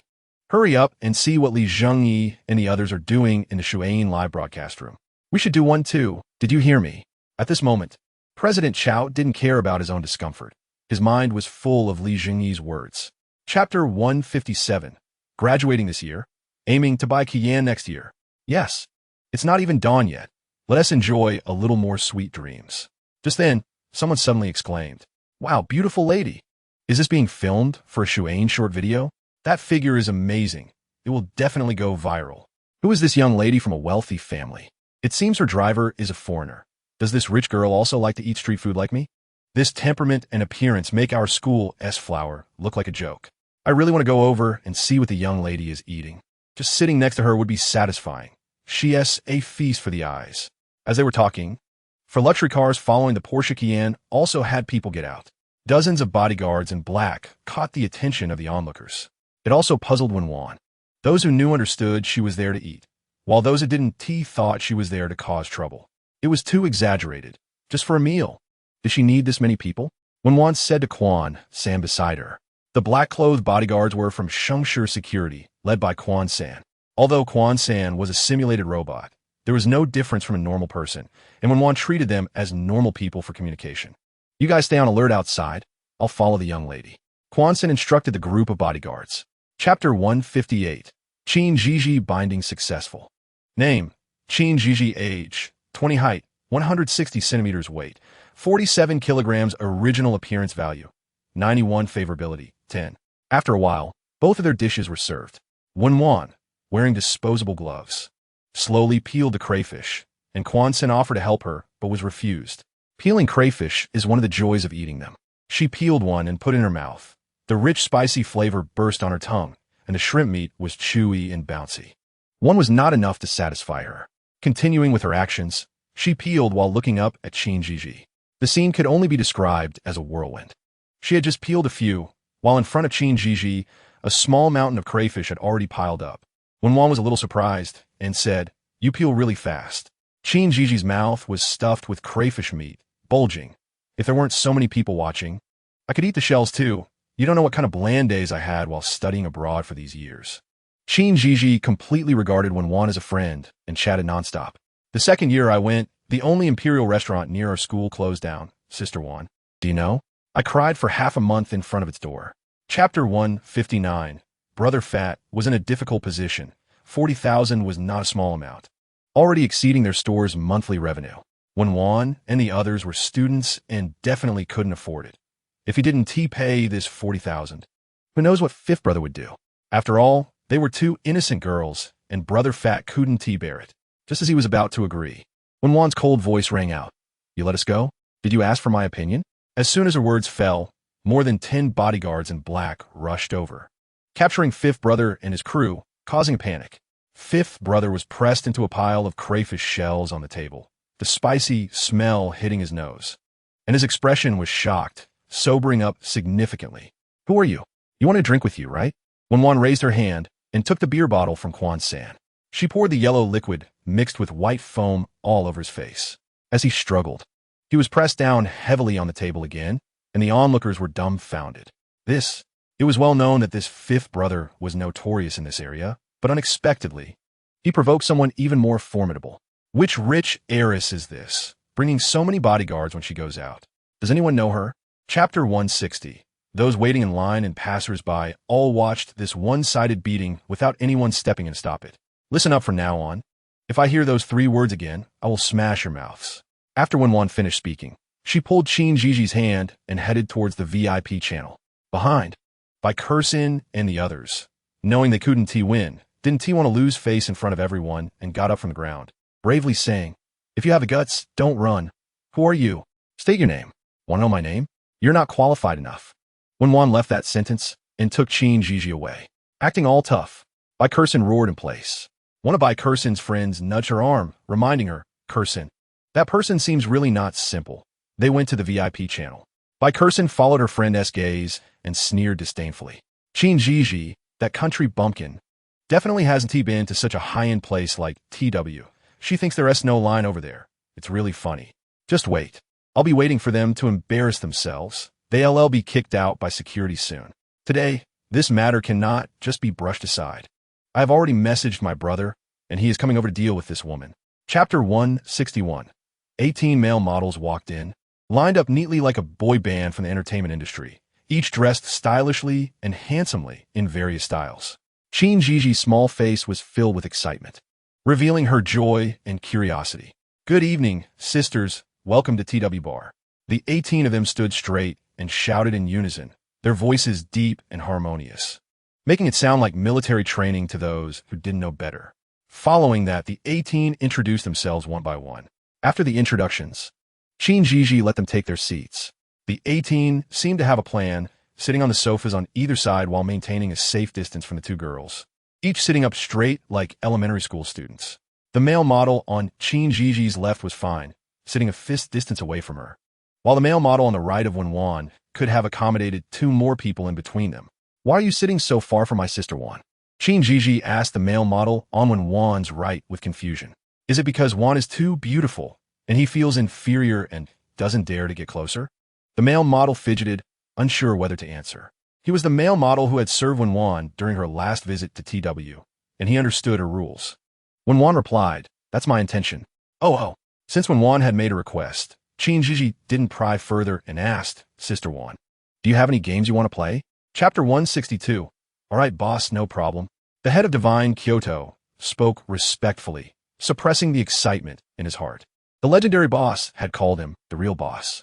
After hanging up, the head of Divine Kyoto excitedly said in fluent Y-country language to a fashionable woman in her 50s or 60s beside him, Grace, the boss just called me.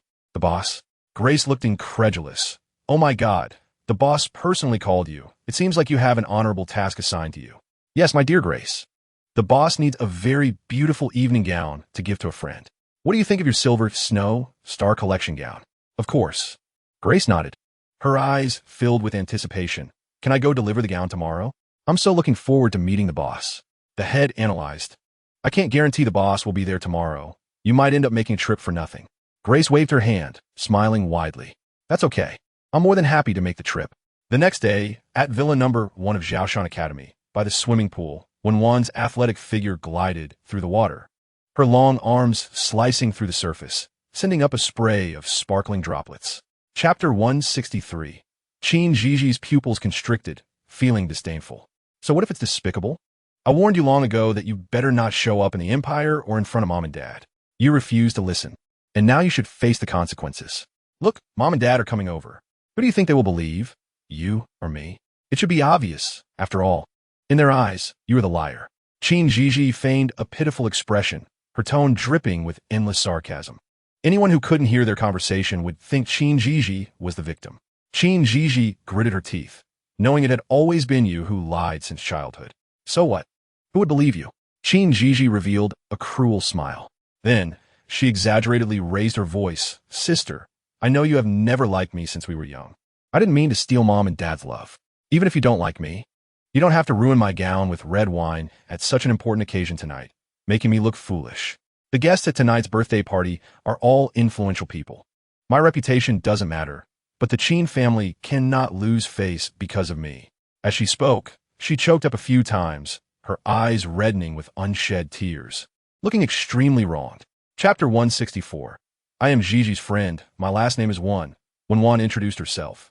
Upon hearing this, the head of the Qin family was displeased, realizing there was no prominent family with the surname Wen in Kyoto, and questioned Qin Gigi, Friend? What do you meet these unsavory friends all day? Sister Wan is not an unsavory friend, Qin Gigi retorted angrily. The head of the Qin family snorted and commanded, Someone, I have not invited this person. Please escort her out.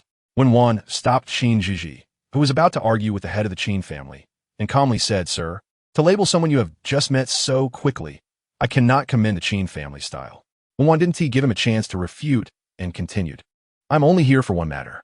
Someone indeed needs to apologize, but that person is not Gigi.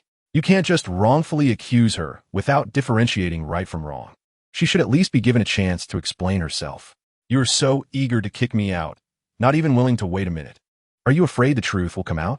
Sharp-tongued, fine, I'll give you a minute. The head of the Qin family raised his eyebrows, watching what trick Wen Wan would play. Qin Gigi looked at Wen Wan, who had suddenly appeared, with hostility in her eyes.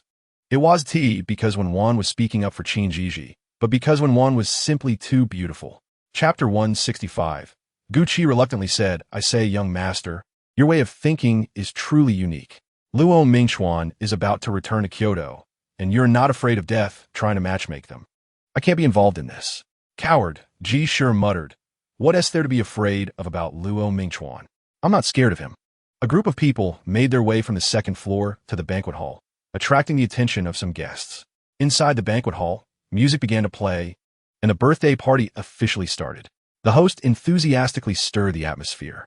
Now, let us give a warm round of applause and lots of love to invite our two beautiful birthday stars tonight, Miss Qin Gigi and Miss Qin Gigi, to the stage. The two slowly walked up from behind the stage, two beams of bright light shining on them. Qin Gigi, in a white evening gown, looked like an angel descending to the earthly realm. The gown billowed like layers of fluffy clouds, gracefully unfolding, each pleat perfectly placed as if caressed by a gentle breeze. Her noble elegance made Qin Gigi, standing next to her, appear dull in comparison. Qin Gigi's face darkened, her eyes resembling a murky, deep pool at that moment. Qin Gigi looked too beautiful in this gown, beautiful enough to twist one's psyche. How could she possibly have obtained such a stunning dress in such a short time? Chapter 166. The crowd was in an uproar. The little daughter of the Qin family, quietly befriending the behind-the-scenes boss of Divine, truly has a bright future ahead. If I were the head of the Qin family, I would immediately support her. Isn't Divine acquired by the W Group? The boss behind Divine is the power holder of the W Group, right? Yes, your brain is slippery. If this leads to a marriage with a newly emerged W Group in Kyoto, it would be incredible. That is a super group with mining rights in the Damba region of M country, rich beyond measure. Not only that, but the W Group has a mysterious background, and the extent of its assets is immeasurable. Even just the visible ones have already overshadowed the elite of Kyoto. Qin Gigi was surprised at Grace.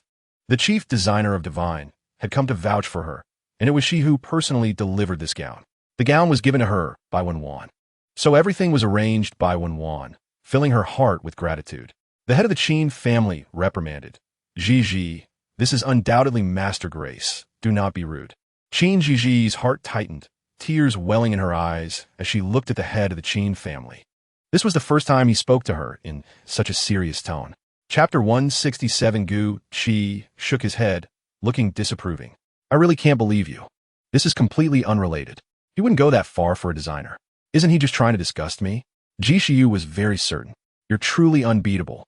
Suffering from persecution paranoia, Gu Qi rolled his eyes at him. Even if Luo Mingchuan wanted to discuss someone, the target would definitely be Shirshu, not Ji Shiyu. The scope of W Group and Luo Mingchuan's ambitions indicated that Ji Shiyu was overthinking. Moreover, Luo Mingchuan's patience would not allow a designer to grow slowly. Nurturing that concept contradicted his bold and decisive principles. But Ji Shiyu didn't understand and naively said, otherwise, how could it be so coincidental? I admire Ji Ji's talent, and they just moved to poach her.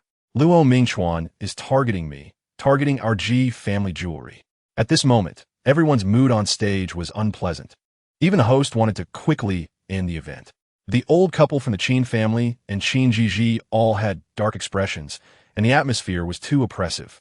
The host gritted his teeth and announced the next process, which ended quickly. After the head of the Qin family exchanged pleasantries and thanked everyone, they all went off stage. The three of them went to a quiet place in the corridor. Chapter 168. Ji Shiyu looked proud and smug, and if someone didn't know better, they might think he was the true beloved of Shirshu. A Sue's ex-girlfriend? Qin Zhan felt a void in his heart, and a fleeting look of loneliness crossed his face. The news about Shirshu having an ex-girlfriend had been spreading like wildfire in their circle recently, and he didn't expect that the person being talked about was the one standing in front of him, Wen Wan. That's right. Sister Wan is the one who dumped my brother, Ji Shiyu said, as if he found it boring to speak alone, and pointed at Wen Wan. I really appreciate you promoting me.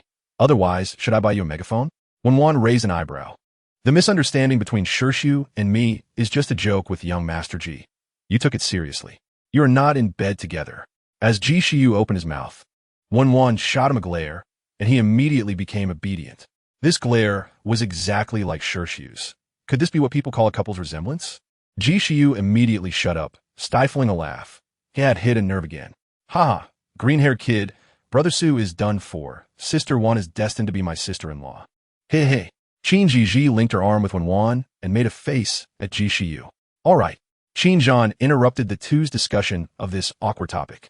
Chapter 169, facing Qin Jiji's questioning hit the head of the Qin family like a bolt from the blue. The head of the Qin family felt guilty and softened his voice a bit. Before he could finish, he was interrupted by Qin Jiji. It doesn't matter anymore. Aren't you curious how this news got out? Wen Wan smirked, observing everything before her, and thought to the system. Lick. Use the truth card on Qin Jiji. Received truth card successfully used on Qin Jiji, effective immediately. Jiji, you should know better than anyone where this news came from. Qin Jiji stepped closer to Qin Jiji, forcing her to take a step back. Her fingers were clenched into fists. She couldn't panic. As Qin Jiji had no evidence to prove that she had leaked the news, she straightened her back, feigning weakness, and said, Yes, I was the one who spread the news about you being a love child. Why should you be born a rich lady while I am just the daughter of a driver? Clearly, I was a lady for 10 years, and the moment you appeared, I had to give up my position. Is this fair? Is blood relation that important? Since you appeared, Dad, Mom, and brother have all focused on you, saying you're beautiful and capable, while I am just an outsider. Chapter 170. Ji, what are you talking about? How could Oldly be your biological father? Wasn't it the nurse at the hospital who switched you two? Your biological parents both died in a car accident. Mrs. Qin was shocked, unable to believe it. You believe this? Calling you naive. You're in your 30s and still so ignorant. There was no nurse who switched us. Qin Jiji and I were swapped from birth. Qin Jiji said with a harsh tone. What? Oldly swapped you and Qin Jiji? I've known since I was a child that I wasn't a member of the Qin family, and you're not my biological parents. Now that you know, hate me. I'm the one who is superfluous in the Qin family. Jiji, Mom doesn't hate you. This has nothing to do with you. None of this was your choice. Mrs. Qin looked at Qin Jiji, listening to her words, feeling deeply pained. She never expected that Qin Jiji had so many grievances. She hadn't cared for her properly. It was all her fault. Qin Jiji completely disregarded her feelings. I hate your hypocritical attitude the most. You say you care for me, but deep down you hate me. Hate me for bringing harm to the Qin family and to Qin Jiji. Yet you pretend to be nice to me. I don't, Mrs. Qin murmured. Chapter 171. Okay, I'll listen to you. I will work hard. Qin Jiji bit her lip, as if she had made a certain resolution. Wen Wan's gentle gaze fell on her face. Now that you have severed ties with the Qin family, what are your next plans? Find a job and make money. Qin Jiji blurted out. Then remember the invitation from Grace she received today? No, it seems I already have a job. No need to look for one. I'll contact Grace tomorrow. Do you have a place to stay? Staying with Qin Zhan? Wen Wan asked in a flat tone, calculating how to increase her favorability. Since I'm leaving the Qin family, I don't want to make things difficult for my brother. You don't need to worry. I participated in several competitions before and won quite a bit of prize money, enough for me to live. Qin Jiji thought for a moment and continued. Now it's getting late. I plan to rent an apartment tomorrow to solve my housing problem. For today, I'll just stay in a hotel. All right, I'll take you to another hotel. No need, Sister Wan. My brother will take me later. Qin Jiji pursed her lips. I made you see a joke tonight. Wen Wan smiled back, feeling that emotional fluctuations would increase her favorability. She actually wanted to see more of these scenes, directly boosting Qin Jiji's favorability to the maximum and securing her rewards. Chapter 172. In fact, Shui Yin's live fundraising was a desperate move by their branch. Now that they succeeded, it was naturally a different story. Li Jingyi felt immensely proud. The chairman did not hesitate to praise them. You all did very well. Tomorrow at the meeting, I will announce that the major foundation branches should learn from you. Learning is too much praise. It was just good luck to meet someone as kind and generous as Miss Wen. Li Jingyi secretly rejoiced, standing tall and speaking truthfully. Being praised by the chairman in front of everyone, he thought of the furious face of President Chao from the opposing side and felt a surge of happiness. Wen Wan was indeed his savior. She was truly generous, able to donate 30 million at once, something many big companies could not achieve. She actually completed it online and wasn't afraid of being scammed, truly a kind person. Haha, young people nowadays are so carefree and unrestrained. The admiration and appreciation for Wen Wan can't be hidden on their faces. At this moment, while many netizens are fervently discussing online, the official accounts of the Imperial Charity Foundation on various platforms simultaneously released the date of this charity gala and announced that it would be live-streamed on several platforms like Shuain. Chapter 173. Is it the great Ri Mian? Top-tier looks? Are we in this industry starting to compete in looks? It's one thing for Director Chu, but even Ri Mian looks this good, I can't take it anymore. My Ri Mian, shouldn't he be a burly man? How could he be a stunning beauty? Do you think God is fair? He gave her brains and also beauty and figure. She has too much. I'm jealous.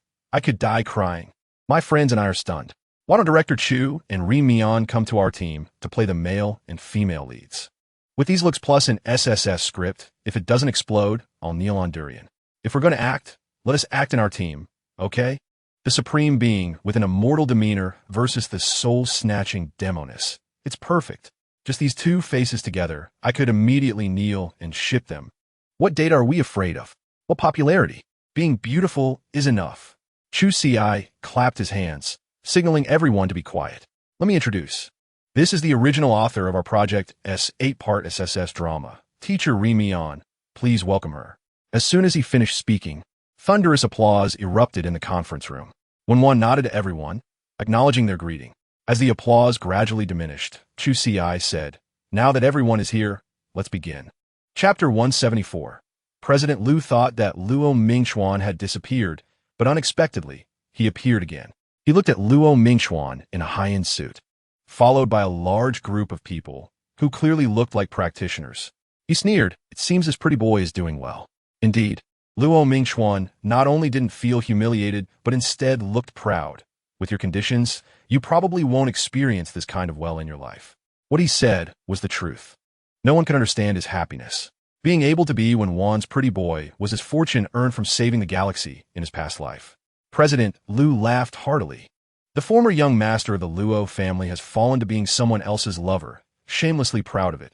Luo Mingxuan, you really are worthless. Who could be more worthless than you?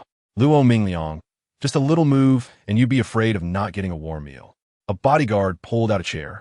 Luo Mingxuan unbuttoned his suit jacket and sat down, his movements casual yet dignified, not losing the preciousness of an upper-class young master. President Liu felt an unprecedented pressure. Who allowed you to sit? Get up. President Liu stood up, pointing at Luo Mingxuan. Seeing him remain indifferent, he shouted toward the door, Waiter, who let you bring him in? Do you want to lose your job? Chapter 175. Why didn't you tell me? I wanted to give you a surprise. Luo Mingxuan said the surprise was just to coax Wen Wan. She naturally understood and didn't T-expose him. Chu Si was neither too far nor too close to Wen Wan, just close enough to hear the voice coming from the phone. It was a man's voice, and it wasn't Jiang Yi. From Wen Wan's tone when speaking to him, it was clear they were familiar enough to not use titles. Chu Si felt empty inside, like a child eagerly wanting to know the answer to a riddle. A faint sound of water came from the receiver. Wen Wan raised her eyebrows and asked, "What are you doing?" "Watching two wild ducks swimming," Luo Mingchuan said, grinning as he looked at the two wild ducks in the swimming pool. Wen Wan picked up on the pleasure in his voice, and that was enough. "Understood," Luo Mingchuan answered obediently, his voice softening. "I miss you. Where are you?" The low and ambiguous voice came from the receiver. A rush of warmth flowed through Wen Wan's back. She glanced at Chu Si, who was smiling at her, unsure if he had heard. Wen Wan thought little of it, dropping her gaze to respond, "I'm in the temporary office for the 3S drama meeting. You've worked hard. I'll pick you up later." Chapter 176. In the distance, a huge billboard displayed the promotional video of W Group. Wen Wan stared at it, uncertain of what emotion to use to describe her feelings at this moment. Complex. The binding system had been with her for nearly a month. She had transformed from a person with nothing to someone financially free, even able to help others and bring value to society. She not only experienced a qualitative leap in life, but also underwent significant emotional changes. Being a completely different person from a month ago, all of this was wealth brought to her by the system, and she was grateful. She hadn't forgotten that she needed to help the system materialize as soon as possible. Only after the system materialized could she enjoy life more at ease. Although gaining prestige value was slow, Wen Wan was working hard every day, and her life was fulfilling. "Why are you silent?" Wen Wan gazed at Luo Mingchuan's androgynous face. He looked straight ahead, not showing any expression, jealous. Wen Wan raised an eyebrow, remaining silent. The master is still the same. Once he has a new love, he forgets the old love. Luo Mingchuan's tone revealed his grievance. Wen Wan sighed. "New love is fragrant." "Where is it fragrant?" Luo Mingchuan asked earnestly. Wen Wan shifted her gaze. "Everywhere is fragrant." Chapter 177. Wen Wan smiled, turned around, and their eyes met. His fox-like eyes seemed to enchant her. She raised her hand to stroke his face, gently tapping the red mole at the corner of his eye. Luo Mingchuan slightly lowered his head, his eyelashes fluttering. "Buzz, buzz, buzz." The phone on the table vibrated, and Wen Wan turned to look, while a hint of displeasure flashed in Luo Mingchuan's fox eyes, interrupted during a good moment. Wen Wan's hand slipped from his cheek, and Luo Mingchuan's large hand intertwined with hers. She glanced down, then raised her eyes to him. He seemed unfazed, one hand holding her while the other picked up the phone from the table, glancing at the caller ID, and calmly handed the phone to Wen Wan. She took the phone and answered, "Hello. Sister, good morning." Jiang Ye's energetic voice came through. Wen Wan was puzzled. Why would Jiang Yi call her at this time? Did something happen at Wan in culture? She asked, "Good morning, is there something wrong?" "My ring should have fallen at your place. I want to come over and look for it," Jiang Yi said, a hint of embarrassment in his tone. In reality, he was plotting. The ring was intentionally left behind so that he could come to Zhoushan Academy under the pretense of looking for it, and by coming and going, he would become a regular visitor, brushing up his presence in front of Wen Wan. Chapter 178. Luo Mingchuan kissed her palm, causing her hand to tremble, and her heart raced along with it. This was more impactful than kissing her lips. Her fingers curled, tracing over his lips and landing on his solid chest. Drawing a circle, "Lu Jun, have you let him go?" Luo Mingchuan knew she was changing the subject, but still obediently replied, "Let him go." "Let him go? Is that so uncertain?" Wen Wan raised an eyebrow. "What does it matter?" Luo Mingchuan pouted. "Luo Mingliang is unexpectedly in a place like this. Be careful not to capsize." Wen Wan reminded. The W Group has not publicly disclosed Luo Mingchuan's identity, but it is not a secret within the W Group. As long as Luo Minglu is determined to investigate, he can easily find out. Considering the whole situation, it will become clear that Luo Mingchuan has set up a trap in collaboration with Shirshu. "No," Luo Mingchuan revealed a confident smile. He knows Luo Minglu too well. At this moment, Luo Minglu should be filled with joy from defeating Shirshu. He would never think that he would join forces with Shirshu to deal with him. Just as Luo Mingchuan thought, Luo Minglu was indeed in a state of excitement and exhilaration at this moment. He sat in the boss's chair, arms crossed, legs crossed on the desk, looking relaxed and at ease. Chapter 179. Sun Dahu took a puff of his cigarette, exhaling clouds of smoke, squinting his eyes as he continued. What lawyer's letter? They don't even know that I posted this video. Do you think others are fools or blind? The marketing account that posted the video is obviously your internal account. Hu Jun disagreed with Sun Dahu's opinion. Just because you know doesn't mean others do. Besides, I'm just trying to vent your anger, right? Su Yin was your company's artist before, and now he's on fire. You haven't even tasted a drop of soup. Don't you feel aggrieved? There's nothing to feel aggrieved about. If he can become popular, that's his fate. Besides, our company really didn't provide him with any good resources. Stop pretending to be a good person. You're being generous now. But do you remember how you forced others to the brink before? That was then, this is now. Hu Jun said meaningfully, don't blame the brothers for talking too much. We really can't afford to offend Wan and culture. Sun Dahu stubbed out his cigarette. You're just a coward. I'm a coward, that's right. Don't blame me for being cautious. With Wan and culture's clout, we really can't compete. Hu Jun said seriously. Hu Jun, are we still brothers? When brothers are doing things, you don't support me and instead bolster others' morale to undermine mine. Chapter 180. Su Yin nodded obediently. Seeing him agree, Xiangge finally felt relieved and turned to Wang, the artist director from Wan and Culture, sitting opposite him. Director Wang, can you give me a hint? How does the company plan to arrange for Su Yin? It can't be that because of a video that shouldn't even exist, he's being convicted, right? That would be too unjust. We've just been hurt by black fans, and now this video pops up. With so many black fans and Water Army marketing accounts running rampant online, the company should see that this is a malicious attack. After Xiangge finished speaking, he stared at Director Wang, but seeing that he didn't even take a breath, he couldn't grasp his thoughts and anxiously said, Director Wang, you need to give a clear answer. Are you trying to kill me? This is urgent. Director Wang sighed and looked at the public relations manager. Manager Ding, you speak. Manager Ding looked at Director Wang in surprise, with a face that said, you ask me. Who do I ask? Xiangge's gaze kept switching between the two, unsure of what puzzle they were playing. Two bosses. Aren't we here to solve problems? What does this mean? Can't we even handle a rumor at Wan and Culture? Chapter 181. Xiangge suppressed his anger fiercely, telling himself that the person in front of him was his boss, and he had to endure it. Turning around, he saw Su Yin still indifferent, which made him even angrier. This concerns your life? Can't you show some reaction?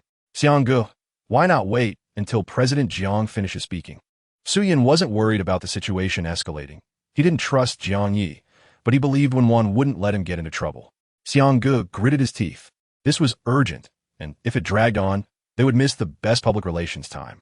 Don't worry, justice may be delayed, but will never be absent. Jiang Yi revealed a reassuring smile and waved to the assistant beside him. The assistant nodded and projected a PowerPoint presentation onto the conference room's giant screen. A 3-year career plan for Su Yin was presented before everyone. Xiangge widened his eyes, staring at the column in the plan, shocked to find that the entertainment industry artist Su Yin was benchmarking against was actually Zhou. He thought he was seeing things and rubbed his eyes, but the answer remained the same. His initially furious emotions instantly turned into disbelief as he looked at Jiang Yi. President Jiang, what is this? Zhou, the company can't be mistaken, right? Zhou is a top-tier star, the pinnacle of the food chain, unattainable. Chapter 182. This. If it weren't for knowing that their boss Jiang Yi was young, they would think that Su Yin was the biological son of Wan and Culture's boss. At this moment, their eyes on Su Yin were no longer those of an artist or an emerging singer, but like looking at a moving gold mine. For the next 3 years, their work focus would revolve around Su Yin. He was their treasure. They couldn't imagine how their visibility in the industry would soar once Su Yin achieved fame. According to Wan and Culture's reward system, their bonuses would multiply. Everyone's mood was both expectant and excited, like waiting for a huge lottery draw. Manager Ding from the Public Relations Department was the first to wake up, quickly asking Jiang Yi, President Jiang, should our PR department handle the public opinion first? Or do you have any plans? Everyone's gaze turned to Jiang Yi, who was too busy celebrating to remember that there were still negative opinions online choking Su Yin. Jiang Yi handed a USB drive to Manager Ding. This is the evidence needed for PR. Seeing Jiang Yi's confidence, everyone felt relieved. Chapter 183. Huang Cheng was yelling in pain. Didn't you make me sign it?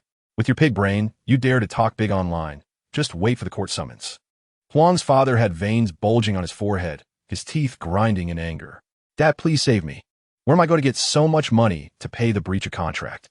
I can't become a deadbeat. I want to stand on a more dazzling stage. How can I have a stain? Oof. Huang's father was full of resentment, throwing down the clothes hanger and storming out. This son is doomed. His future is bleak. Rather than carry this burden of astronomical breach of contract with him, it's better to live well on his own. Huang Chung was hit by the hanger, feeling a burning pain all over his body. Seeing his father's desperate back, he slumped helplessly in the shabby rental room, as if frozen, his expression despondent. Meanwhile, Tungfei Entertainment was not doing much better. The internal group chat was a mess. What's going on? Why are people from the tax authority here? Someone asked in the group, and those in the know explained the company must have offended someone. Someone reported us for tax evasion and financial fraud, and they came directly to investigate. Chapter 184. I want an artist that everyone should despise. How would you sign him again? What if Pei Zhihong makes a comeback? Wouldn't Ting Fei's misdeeds be exposed? Right? At the end, he looked at the comments on the public screen. The gossip streamer was analyzing step by step, leaving the netizens stunned. The analysis by the streamer makes a lot of sense, but that also reflects Tungfei's malicious intent towards Wan culture. It shouldn't be Wan culture taking action against Tungfei. I don't understand. It's just an artist. There's no need for Wan culture to go all out against Tungfei. Isn't Wan culture too aggressive? Making it hard for others to get by? Could it be another company? Wan culture was only established not long ago. Can they really have such means? Oh crap, I get it now. The streamer said that the marketing account exposing Pei Zhihong scandals is the entertainment industry's discipline committee, and since Pei Zhihong didn't refute the exposure, it means that this marketing account is actually an internal account of Tungfei Entertainment. Moreover, this account also exposed the video of Su Yin being the third party. Isn't this just old grievances and new hatred? Sisters upstairs, I feel like you've hit the nail on the head. I saw my sister had already said it, yes. The entertainment industry's discipline committee account is definitely an internal account of Tungfei Entertainment, and I have evidence to prove it.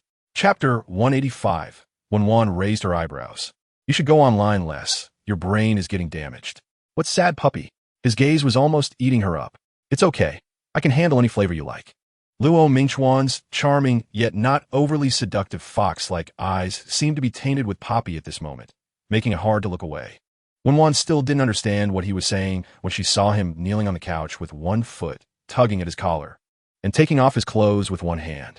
Wen Wan's pupils constricted, her heart racing. What are you doing? She pretended to be calm. Teasing you. As he said this, he leaned down, grasping Wen Wan's slender fingers and guiding them to touch the red mole on his face. His hot hand tightly wrapped around her escaping hand, forcing her fingers down the ambiguous outline, sexy collarbone, strong chest, and defined abs. Where her hand reached the firm muscles, his abdomen seemed to be shocked, his waist and back stiffening. Wen Wan. His gaze was hazy, breath ragged, lips slightly moving. His husky voice seemed to suppress the beast within. Luo Mingchuan's favorability 2. Current favorability 97. What? The favorability that hadn't changed for hundreds of years has actually increased. Chapter 186. You messed up everything good. Who can be happy? Luo Mingchuan sat on the couch, his long legs crossed, sarcastically. Jiang Yi felt like he had fallen into an ice cave, his whole body cold, and his nerves tense. Sister?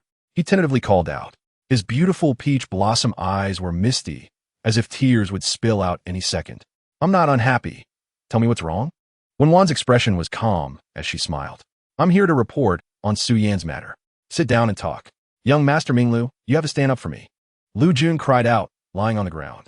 His face was pale, with bruises all over his exposed skin. It was clear he had suffered a lot. While enjoying delicious food, Luo Minglu picked up a knife and slapped Lu Jun's face with the blade. His snake-like pupils were lecherous, making one shiver. Didn't I tell you not to touch him? His voice was soft, as if coaxing a child. Lu Jun heard him and panicked, his mind racing.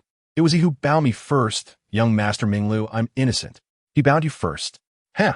Luo Minglu scoffed disdainfully, moving the knife down from Lu Jun's face. Who allowed you to drug him? Chapter 187. Honey, don't hit anymore. Our son is bleeding. It's just 1 billion. The Luo family isn't sure of this money. If it's gone, it's gone. Why take out on our son? Luo's mother cried, yet she didn't dare to stop him. You better stand back. Today, I want to let this idle brat go. Luo's father pointed at Luo's mother with a cane, warning her. Luo's mother ultimately rushed over, hugging Luo Mingluo's head. If you want to hit him, hit me too. If you hurt him, I won't live either. Oomph. Luo's father threw down the cane, turned his back, and sulked. A doting mother spoils her son. Minglu, are you okay? Does it hurt? Mommy will take you to apply medicine. Luo's mother tried to help him up, but couldn't. Luo Minglu knelt stubbornly like a bull, and Luo's mother's tears uncontrollably fell. Luo Minglu slowly spoke, his face expressionless. Mom, I'm fine. I can get up by myself. I want to eat the snow pear soup you made. Can you make me a portion, please? Now. Yes, now. Luo's mother glanced at Luo Minglu and then at Luo's father's back, confirming he wouldn't strike again, and agreed, okay, Mommy will go make it right away. Chapter 188. Chi Feng downed his drink in one gulp, let out a deep sigh, and wrapped his arm around Luo Minglu's shoulders. I can't let this slide. You know what I mean, right? I understand. Luo Minglu nodded, then deflated. Forget it. That woman is quite formidable. She even hit me with her car last time. Totaling my vehicle. Chi Feng patted his shoulder. When did you become so timid? Mainly because I got the short end of the stick. I've been more honest. All right. You be honest. I'll take care of it. Luo Minglu frowned and advised. That might not be good. What if she has some deep background? Don't worry about that. Just watch how I get revenge for both of us. Chi Feng patted his chest. Then thank you, second young master. Luo Minglu's smile was strange. How much favorability can I use? Wen Wan asked the system. The system's voice echoed from deep within her mind. To the host, current usable favorability 105. Wen Wan thought for a moment and decided 10 draws from the level 3 wish pool. Consuming 100 points of favorability converted to 10 times the level 3 wish pool. Remaining usable favorability 5. Level 3 wish pool 10 consecutive draws. Draw successful. Congratulations to the host for obtaining 1 luxury yacht, 1 Iha Tianxing shopping mall, 1 Yunchong hot spring resort, 1 full mastery of musical instrument skill card, 2 realistic robots, and 4 thank you gifts. Chapter 189. I suggest the stars look for their own reasons. Can you stop disgustingly annoying the fans? I will never admit that I fan over such a disgraceful thing. If you don't understand, just ask. How can a professional player be so disgusting and not fear being banned? You really don't understand. It's just entertainment. What's there to take seriously? If the esports league competed over this, I suggest canceling the esports league. Just then, everyone felt something was off. The public screen seemed to have mixed and incomprehensible things. What the hell? Is this a professional player? A player from Star Glory? Are professional players this handsome now? Wan Huang. I want Wan Huang. Where's my Wan Huang? My heart melted. His doll-like face with a lollipop is simply amazing. He is the chosen spokesperson for lollipops. Brand owners, did you see? If this esports player endorses, I'll buy. Wan Huang's selection is good. This one has won my heart. My gosh. Wan Huang's eyes are like measuring sticks. This one is so handsome. So cute. Look just like a doll. Sister Wan, come out and explain. How many handsome men have you been hiding? Star watched the live stream's online viewer count surge to 100,000, tilting his head in disbelief and leaning closer to the screen. Chapter 190. Fong Ziki politely greeted Wan Wan, long time no see. Long time no see, Fong team. Wan Wan responded. The atmosphere between them was not very familiar, quite distant. Star, confused, turned to Fong Ziki. Why are you two so awkward? Haven't you met before? Before he could finish his sentence, Fong Ziki eagerly took over. If you don't speak, no one will think you're mute. Star's short temper flared up at Fong Ziki's words. What are you pretending for? I'll make you submit. Trash player dog. Wan Wan boss, what do you want to play? Anything. It's all good. Wan Wan casually chose from her hero pool. Now that she had mastered her strongest esports skills, she could shine with any hero. Anything. Star thought for a moment and smiled. Fong dog, you play support. Let Wan Wan boss play jungle. How about that? Is that okay? I have to say, Star, you really know how to arrange things. You got a professional champion jungler playing support. How much do you want Fun to protect you? I guess this kid is afraid Fun will show off in front of a rich lady and steal his spotlight. Chapter 191. He had been teammates with Fun for 2 years, and he knew his habits very well. The jungler's hero on the opposing team was not in Fun's hero pool, and their playstyle was quite different. Perhaps, just as the coach said, the Wan team was indeed researching new strategies. The coach adjusted his glasses, and it seemed this strategy had some merit. In less than 5 minutes, the jungler secured 3 kills, astonishingly from the hands of 5 professional players. My dear mother, is Wan Huang really this strong? Incredible. I feel the opposing team is strong, but how is Sister Wan even stronger? Star got a double kill in hand. This woman has something. Woman, you successfully caught my attention. Wow, cool. Star side while sending messages in the game channel. All. Twinkle twinkle. ADC surrender, little noobs. Even if I play with my feet, you can't win. Just surrender. All. Baba in the jungle. Jungler so arrogant. Elementary school kids. All. Twinkle twinkle. ADC shut up. Your economy is so bad, yet you talk so much. When you open your mouth, the whole jungle is barking. Chapter 192. Then this game is definitely lost. Although Star and Fun are professional players, the opposing team also has 5 professional players.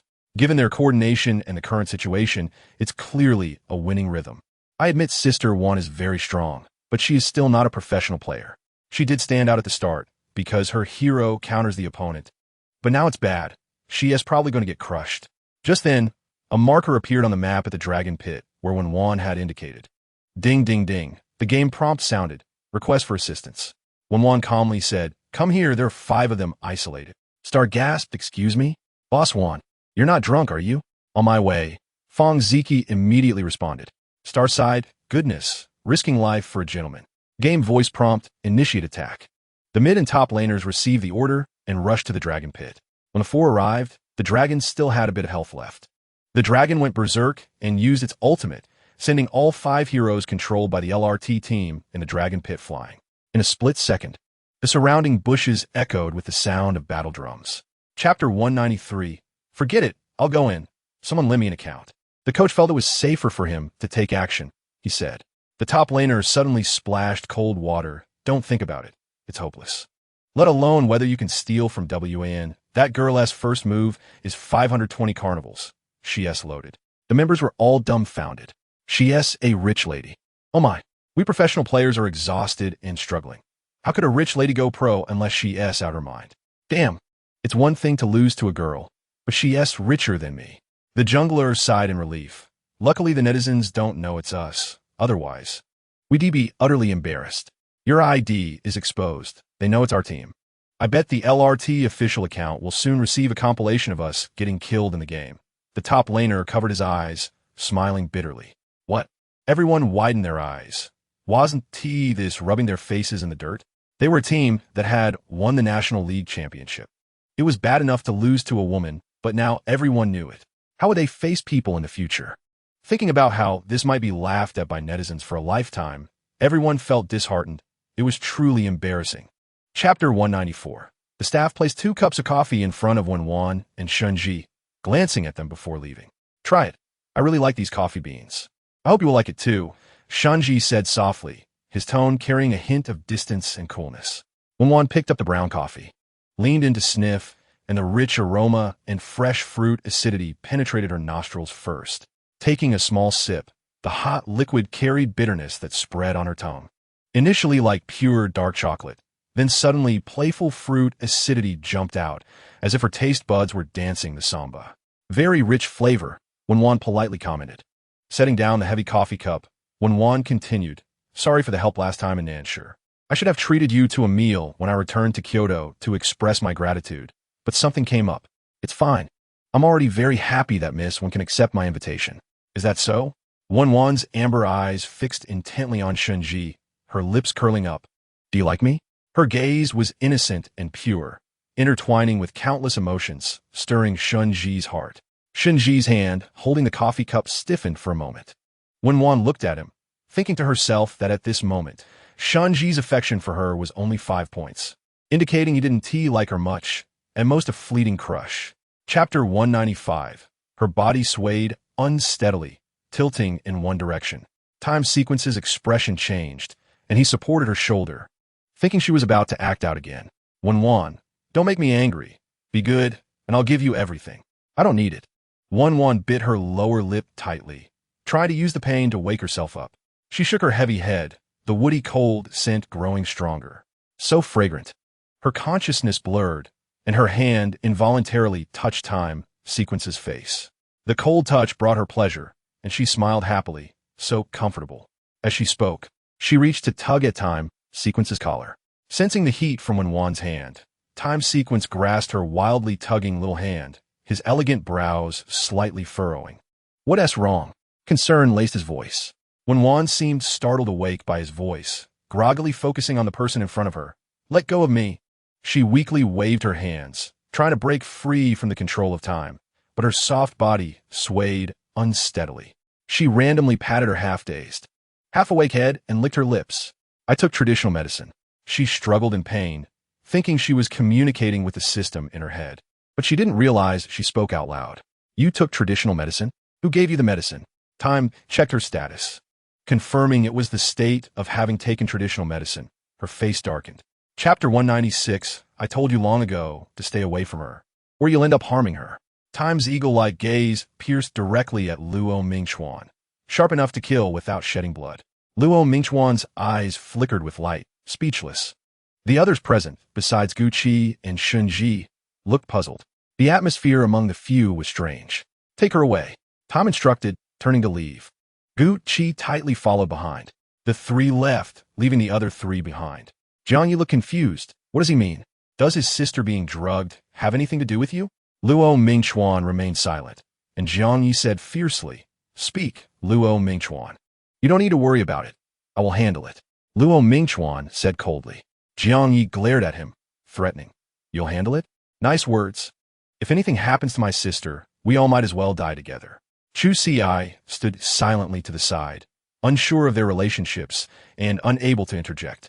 The only thing he was certain of was that there were too many outstanding men around Wen Wan, and he initially thought his good looks would at least rank in front of her.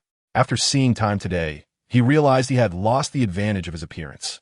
Feeling dejected, in the quiet hospital room, Chapter 197, Luo Mingchuan's smile gradually widened. He knew that with Wen Wan's family background, he had no right to propose to her. Even if he did, she wouldn't accept. However, her response to his proposal made him very happy, because her first reaction was not rejection, but a question, indicating that she did not reject him in her heart. There are many benefits. I will coax you to sleep, accompany you to sleep, and even warm your bed. Luo Mingchuan joked. Wen Wan had already heard this three-line response about the bed from him before. She smiled, saying that it was better to have a little lover. If things didn't go well, she could change them every day. Is the master implying that I am not doing well? Is there? No.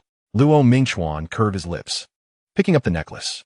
This is the best and largest blue diamond I found in the Dambum mining area. I had someone design a set of jewelry for you.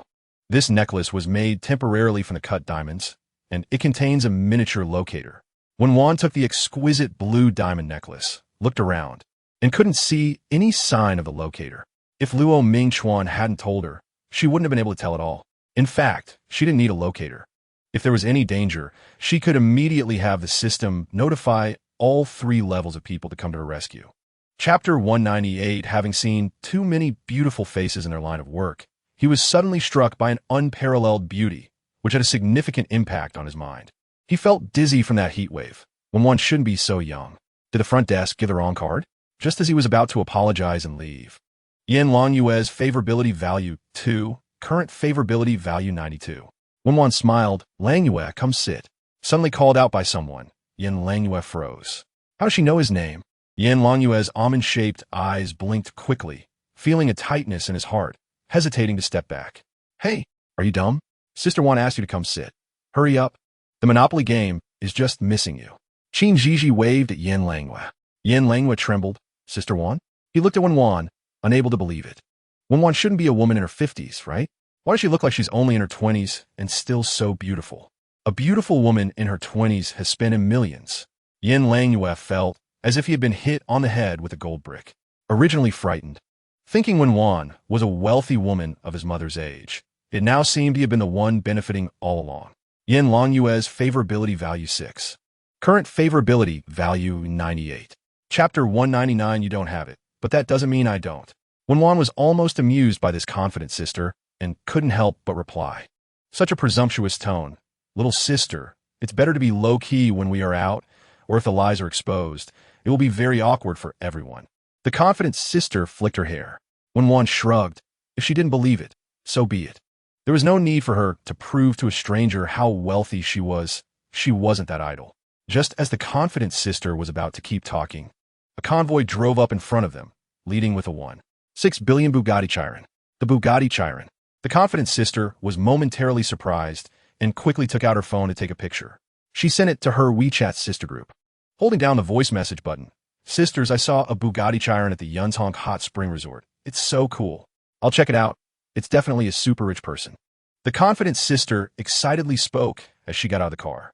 Before she could reach the Bugatti, the car door opened, and a man in a black suit with a cold expression stepped out, walking towards them. The confident sister's eyes sparkled with excitement, unable to hide her joy.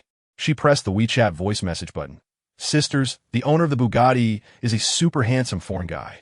Chapter 200 Yen Long US Favorability Value 2, Current Favorability Value 100. Wen Wan curled her lips, the money-spending buff stacked up, and no man could resist a woman's sweet talk. Congratulations, host, for successfully courting the fourth male god, Yin Langyue. For spending money on the already courted male god, you will receive a 100 rebate, and the male god's reputation points will be added to the host's reputation points. Congratulations, host, for gaining 2 million reputation points from Yin Langyue. The host's current reputation points are 24 million. The reputation points earned from the male god with a 90-point appearance score will be directly converted into the host's reputation points in the future. Congratulations, host, for successfully courting a male god with a 90-point appearance for the first time, gaining a top-tier, global, fully automated beauty production factory 1. Hope the host continues to work hard. The reputation points from male gods with 90-point appearances can be converted into her reputation points. So the 3 male gods she courted before with 80-point appearances were a loss. Not to mention the other 2, but Su Yan's reputation points must not be low. The play count of his song Water Sound is in the hundreds of millions. Thinking about how many reputation points slipped through her fingers made Wen Wan's heart ache as she communicated with the system in her mind. Lick lick. Why can't the reputation points from 80-point appearance male gods be converted? Ooh, there's nothing I can do. Lick lick can't change this game rule. The system's cold voice eerily cried. Chapter 201 Moreover, she initially had the idea of starting a live-streaming e-commerce company, so their thoughts coincided. Thus, she added, I will have Wan and Culture open a dedicated live-streaming e-commerce department. This department will serve you exclusively. For the personnel you need, you can hire or transfer from other departments. My only requirement is that if you're going to do it, do the best quality. Yin Langyue was very excited, tears sparkling in his eyes, I understand.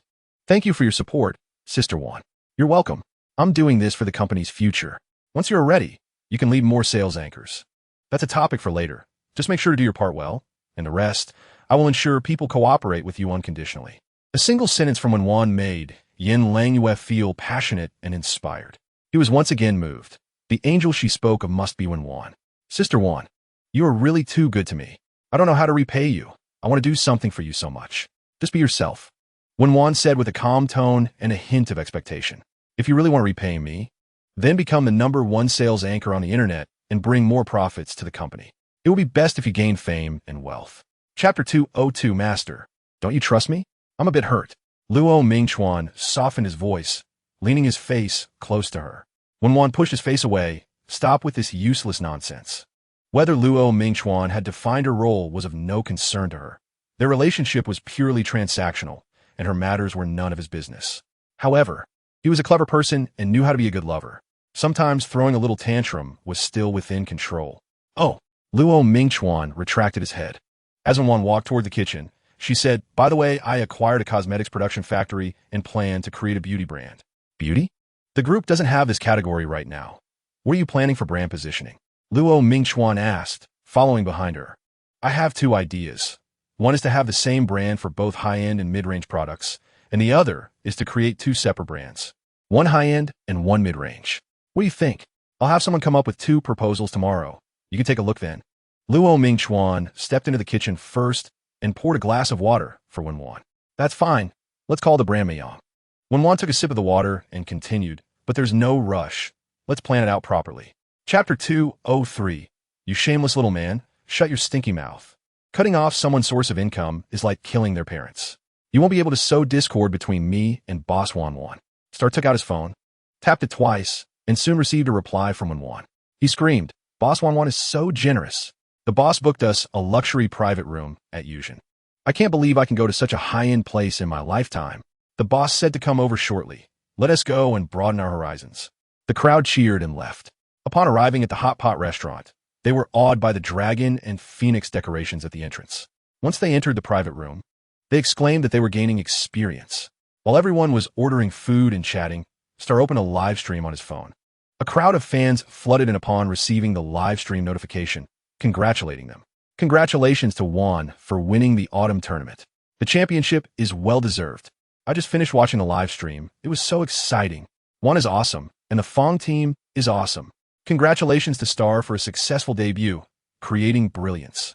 Wan team is amazing. Keep it low-key. Star looked at the public screen, pressed down with one hand, and smiled. Thank you for the congratulations. I received them. The autumn tournament is just the beginning. Watch how we dominate those little pups in the National League. Chapter 204. Finish this cup. If you don't, you're an undercover agent sent by the enemy. Everyone drank in one go, while Wen Wan only took a sip of the red wine and said nothing. Who would dare to make things difficult for their benefactor? Wen Wan remembered the lessons from the last 2 times. She knew her limits and didn't dare to drink too much. After more than an hour of drinking and laughing, a few of them were swaying and still chatting. Wen Wan stood up from her seat. Feeling happy, she had drunk a bit more red wine, and now the side effects were kicking in. She felt the whole world spinning. Are you okay? Fong Jiqi suddenly walked in front of her to support her. Wen Wan grabbed Fong Jiqi's arm, looking up at him with a soft voice. I want to go to the bathroom. Her voice made Fong Jiqi's head buzz. He instinctively glanced at the others, seeing they were all engrossed in their drinks, not noticing the 2 of them. Okay, I'll take you, he said, pretending to be calm. All right, Wen Wan nodded like a good baby, and suddenly threw herself into Fong Jiqi's arms. Can you carry me?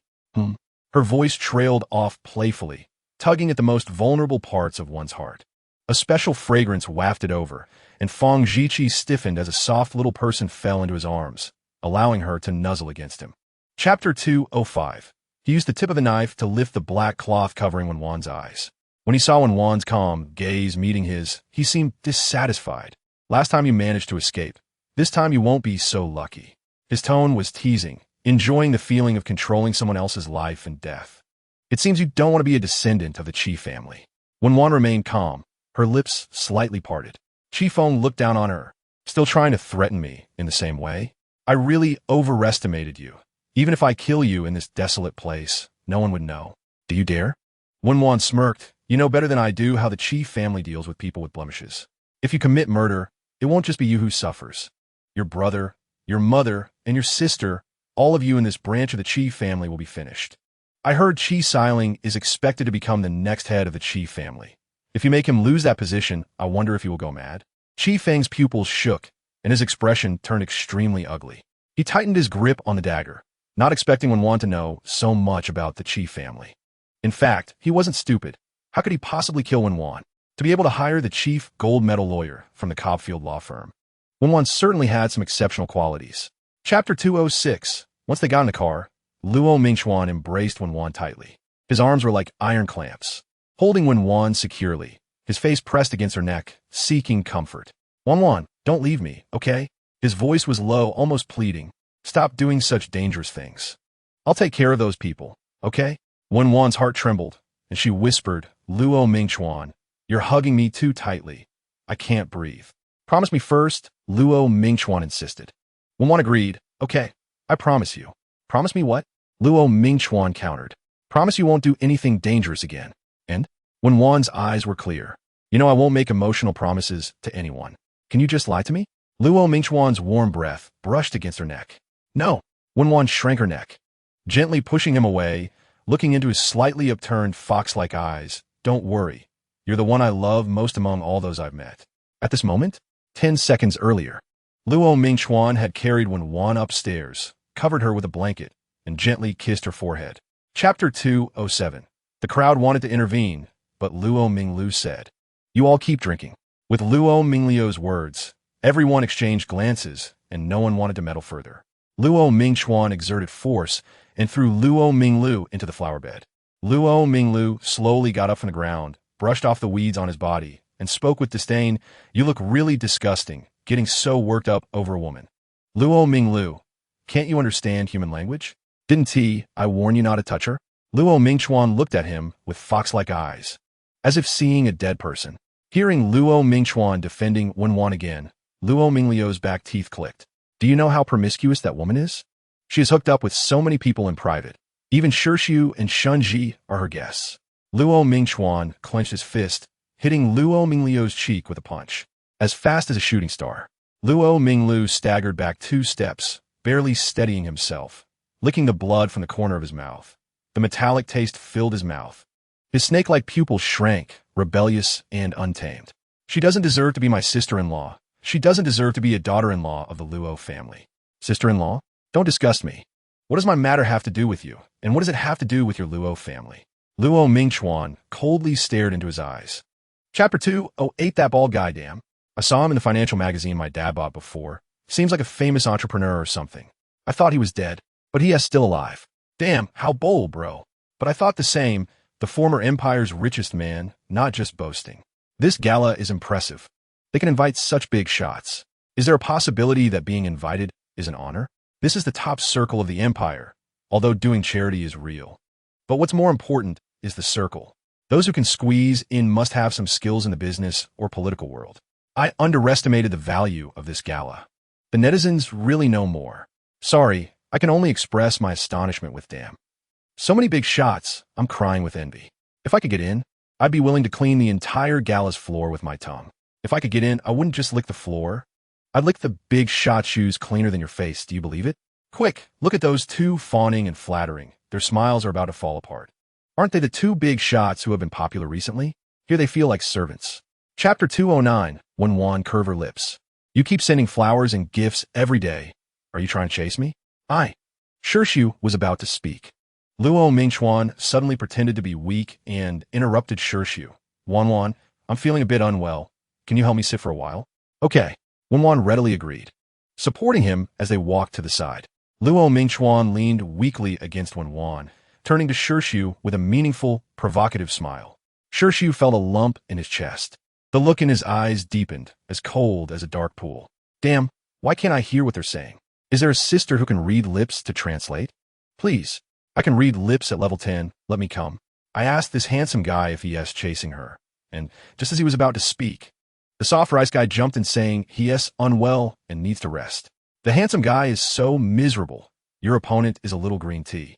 The soft rice guy looks cute as a green tea. I'm a fan. Are they filming a drama? The looks of these 3. Get a camera on them. Who understands? I feel like everyone else at the gala is here for their wedding, covers mouth laughing. The sensible director has already started passing out scripts. Burn Winter. Chapter 210 Xiao Wan sit. The chairman gestured to the seat beside him. Wen Wan nodded and thanked him. Thank you, chairman. Before they sat down, Li Jingyi looked at Luo Mingchuan beside Wen Wan and asked, Who is this? This is my partner, W Group's executive president Luo Mingchuan. Wen Wan introduced. Hello, chairman. It's a pleasure. Luo Mingchuan extended his hand, which the chairman grasped tightly. So you are the mysterious CEO of W Group. I've heard about you for a long time. I'm very interested in your W Group Charity Foundation. It's the first time I've heard of a group dedicating one of their profits to charity. Impressive. The chairman looked at him with admiration. Young man, you have a promising future. Luo Mingchuan humbly responded. Thank you, chairman. It's what we should do. Taking from the people to serve the people is our chairman's business philosophy. Wen Wan smiled kindly at Luo Mingchuan, quietly watching him weave lies. If he kept this up, within an hour, she would be said to have ascended to immortality. With entrepreneurs like you in the empire, the country will always prosper, the chairman said, patting Li Jingyi beside him. See, we're getting old. The future should be entrusted to these young people. Chapter 211, Wen Wan's expression flashed with surprise. The Eternal Love Ring was one of the top luxury jewelry pieces she won in the last lottery. She thought it was an ordinary ring, but it turned out to have such significance. It seems that set of top luxury jewelry is worth more than she imagined. Without further ado, let us start the charity auction for the Eternal Love Ring. The starting price is 100 million, with a minimum increase of 1 million for each bid. Let us start the bidding now. As the auctioneer's words fell, everyone began to bid, and soon there were many bidders. Number 24 bids 105 million. Number 3 bids 160 million. Is there any higher bid? Collection grade treasure. ISNT anyone moved? 160 million. Is there anyone else? The auctioneer's display lit up, and his expression brightened. He trembled as he pointed to a certain spot in the audience. Raising his voice, 2 billion, number 11, Time Group CEO, bids 200 million. Is there anyone higher? The camera in the live stream was very considerate, immediately cutting to Shirshu's face, a handsome face that was so stunning it could enrage the gods. Showing not a flicker of expression as he sat quietly, composed and aloof, his gaze unwavering. Yet, hidden in his eyes was a storm of determination to win. Chapter 2, 12-year evaluation is very high. It seems you think highly of this young lady? The person was astonished, eyes wide. Having been friends with the former empire's richest man for over a decade, this was the first time he heard such praise for someone. He couldn't help but regard Wen Wan with a higher opinion. The former empire's richest man curled his lips, smiling without speaking. Not far away sat Luo's father and his friend. It's incredible how generous these young people are. This girl is indeed not ordinary. Luo, what do you think? Hearing his friend's words, Luo's father remained silent. Wen Wan could easily donate 600 million, proving that her financial flow is far beyond just 600 million. Being able to offer such a sum already showcased her exceptional status. Moreover, her deep relationship with Luo Mingchuan destined her to be in opposition to the Luo family. After the auctioneer excitedly finished his last statement, he felt oxygen-deprived, his voice trembling. 600 million is the highest amount he has ever auctioned in his career, and this achievement will undoubtedly become a significant highlight in his life, enough to boast about for a lifetime. The auctioneer looked eagerly at the audience again, asking, "Is there a higher bid? CEO of number 11? CEO of number 20? Chapter 213, yes. Teacher, still a voluntary donation." The foreman nodded and added. Charles shrugged, still finding it hard to understand this practice. It was simply insane. Didn't he know this was the Eternal Love series? This was a timeless treasure. Did these people understand how great this work was? They just gave it away so easily. Oh my God, I'm really going crazy. Charles couldn't figure out the reason. And after howling to the sky, he walked up to the foreign man with his cane and ordered, "Take me to the airport immediately. We must go to the Empire and stop this auction." The teacher might be too late. The donor has already offered 600 million and bought back the Eternal Love ring. The foreign man quickly explained, "We still have to go. I want to meet this donor and make her sell the Eternal Love to me at any cost, even if I have to pay double the price." Hearing Charles's words, the foreign man was incredulous and exclaimed, "Too crazy. Teacher, 2 billion. That's an astronomical price. The Eternal Love ring is worth that price. Hurry and take me to the airport," Charles said with an extremely serious expression, urging the foreign man. Chapter 214, Love. Time's eyes were cold, emanating a terrifying chill, as if to freeze everyone around him into popsicles.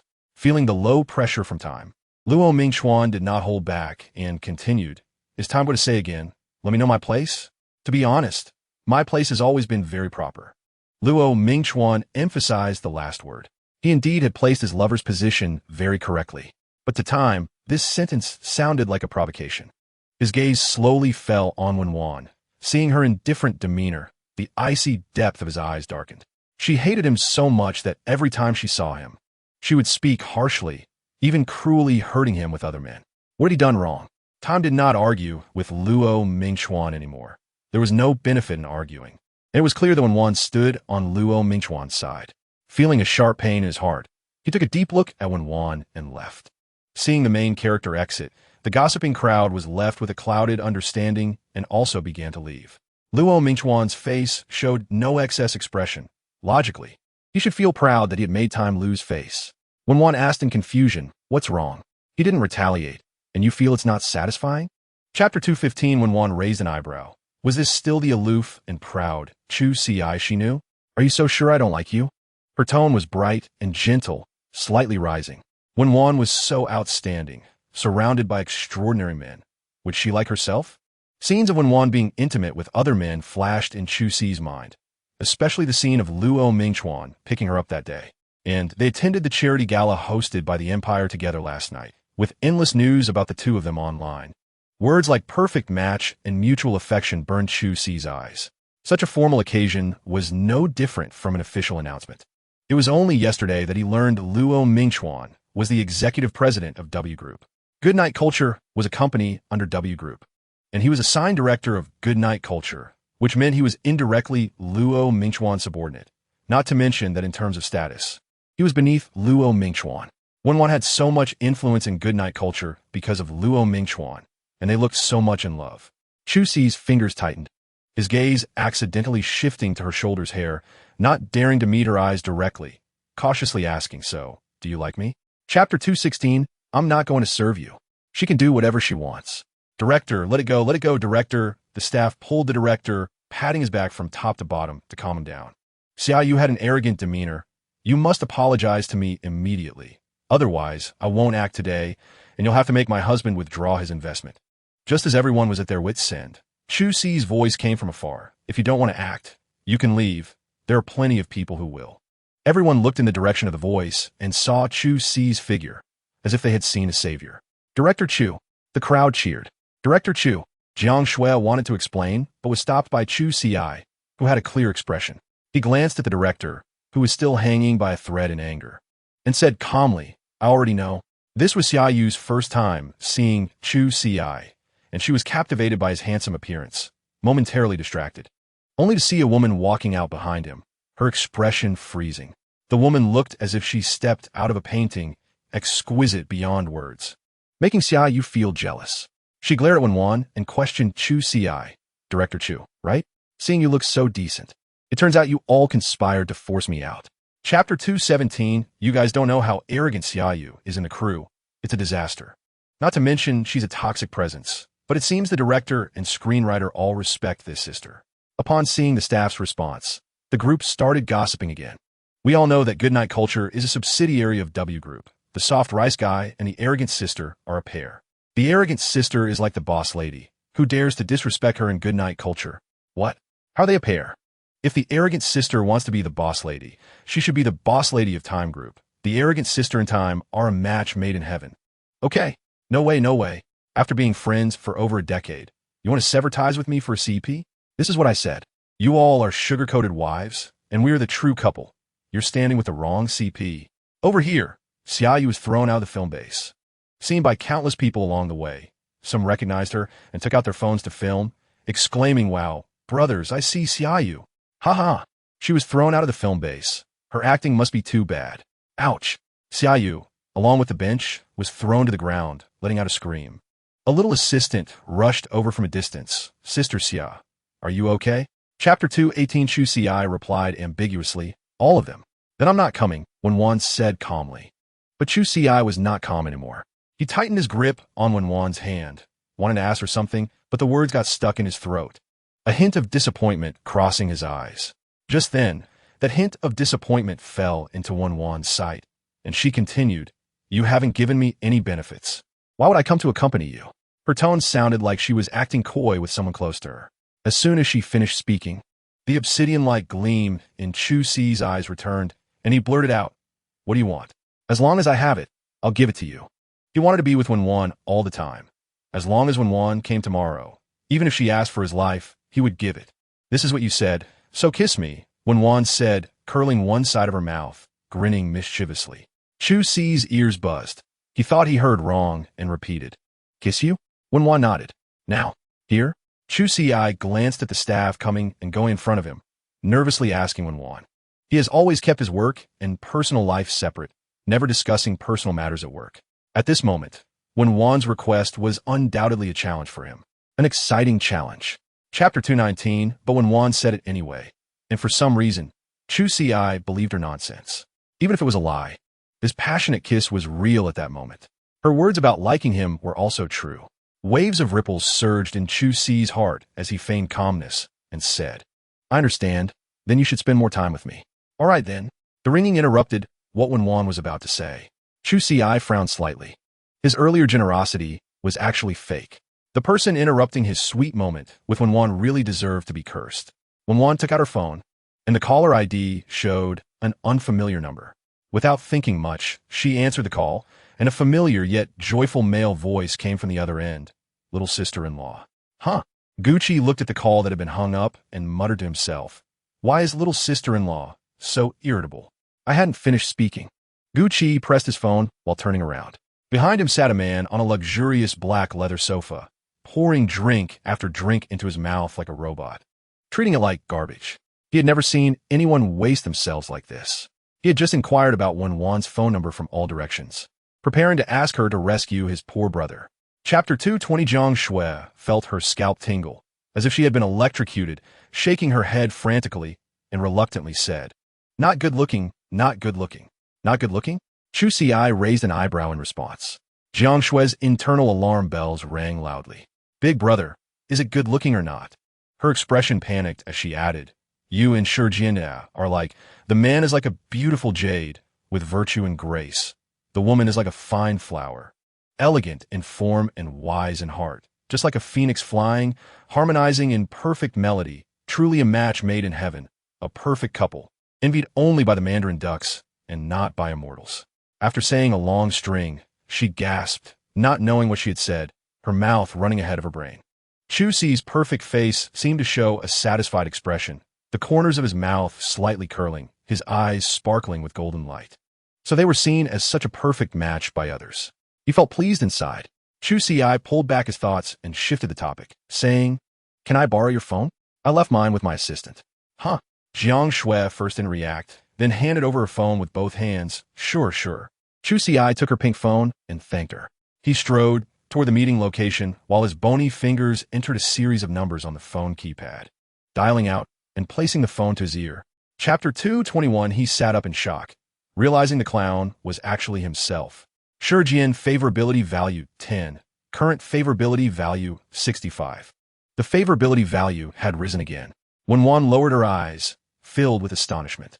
Was this Shurjian? Could it be possessed by something dirty? Just calling wife could make him feel so good. Wife, please don't abandon me, okay? Wife, I love you so much. Can you love me just once? Taking advantage of Wen Wan's unguarded moment, Shurjian suddenly pulled her. Wen Wan's nose bumped into his solid chest, causing a wave of pain. The strong smell of alcohol and woody cold fragrance filling her nostrils. She pushed hard, but instead of pushing him away, his strong arms tightened around her. Shurjian. Wen Wan's calm voice held a hint of anger. Shurjian's arms continued to tighten, as if he wanted to merge her into his body. "I'm sorry, wife. I was wrong. Please don't leave me. I'm not your wife."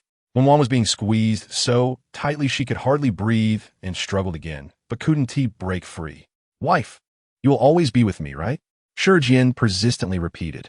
Faced with hitting a wall, Wen Wan's expression hardened. "If you don't let go this instant, I will leave and disappear forever."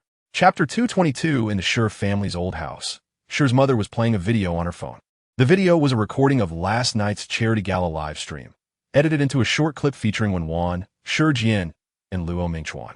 It had already received millions of likes, with comments exceeding 100,000. The comment section was filled with praise. The person who edited this video is truly a genius. I don't understand. Can someone tell me which drama this is a leak from? When will it air? On which platform? Same question. I'm so into the looks of these three people. The entertainment industry is incredible. The replenishment speed is just fast. This drama is called The Overbearing Female CEO and Her Two Little Darlings. It should actually be four. One got hit by the CEO's car and is probably still alive. The other seems to have just gone through a scandal and is probably filming right now. Huh. Can this even pass the review? Is the plot this twisted? Who is the male lead? Where can I watch it? What's it called? Even though it's a leak, it feels so well acted. I really like overbearing CEO dramas. You guys are really going to make me laugh to death with your serious recommendations. Thankfully, I watched the live stream. Otherwise, I would have been fooled. Is there a possibility that they aren't acting and are actually from a wealthy family? Chapter 223. When Wan's icy gaze fell on Gucci, even a playboy has curfews? How could I possibly have that? I'm sick, yes, coughing, I'm sick. The doctor said I can't spend the night outside. It's easy to die suddenly when spending the night outside. Gucci pretended to cough a couple of times. Tonight, please take care of Sue. I will definitely thank you heavily another day. Before he finished speaking, he had already disappeared at the door. In an instant, the empty living room was left with only Wen Wan and Shurjian. Wen Wan knelt on the sofa with one foot, the other foot in the air, as Shurjian tightly hugged her waist, his face resting on her stomach, murmuring softly. Shurjian. Wen Wan unceremoniously slapped his handsome cheek, making a crisp sound. Wake up, Shurjian. He didn't respond, as if he was really asleep. Wen Wan dialed the person on the phone in her hand, instructing the person on the other end. Bring two people.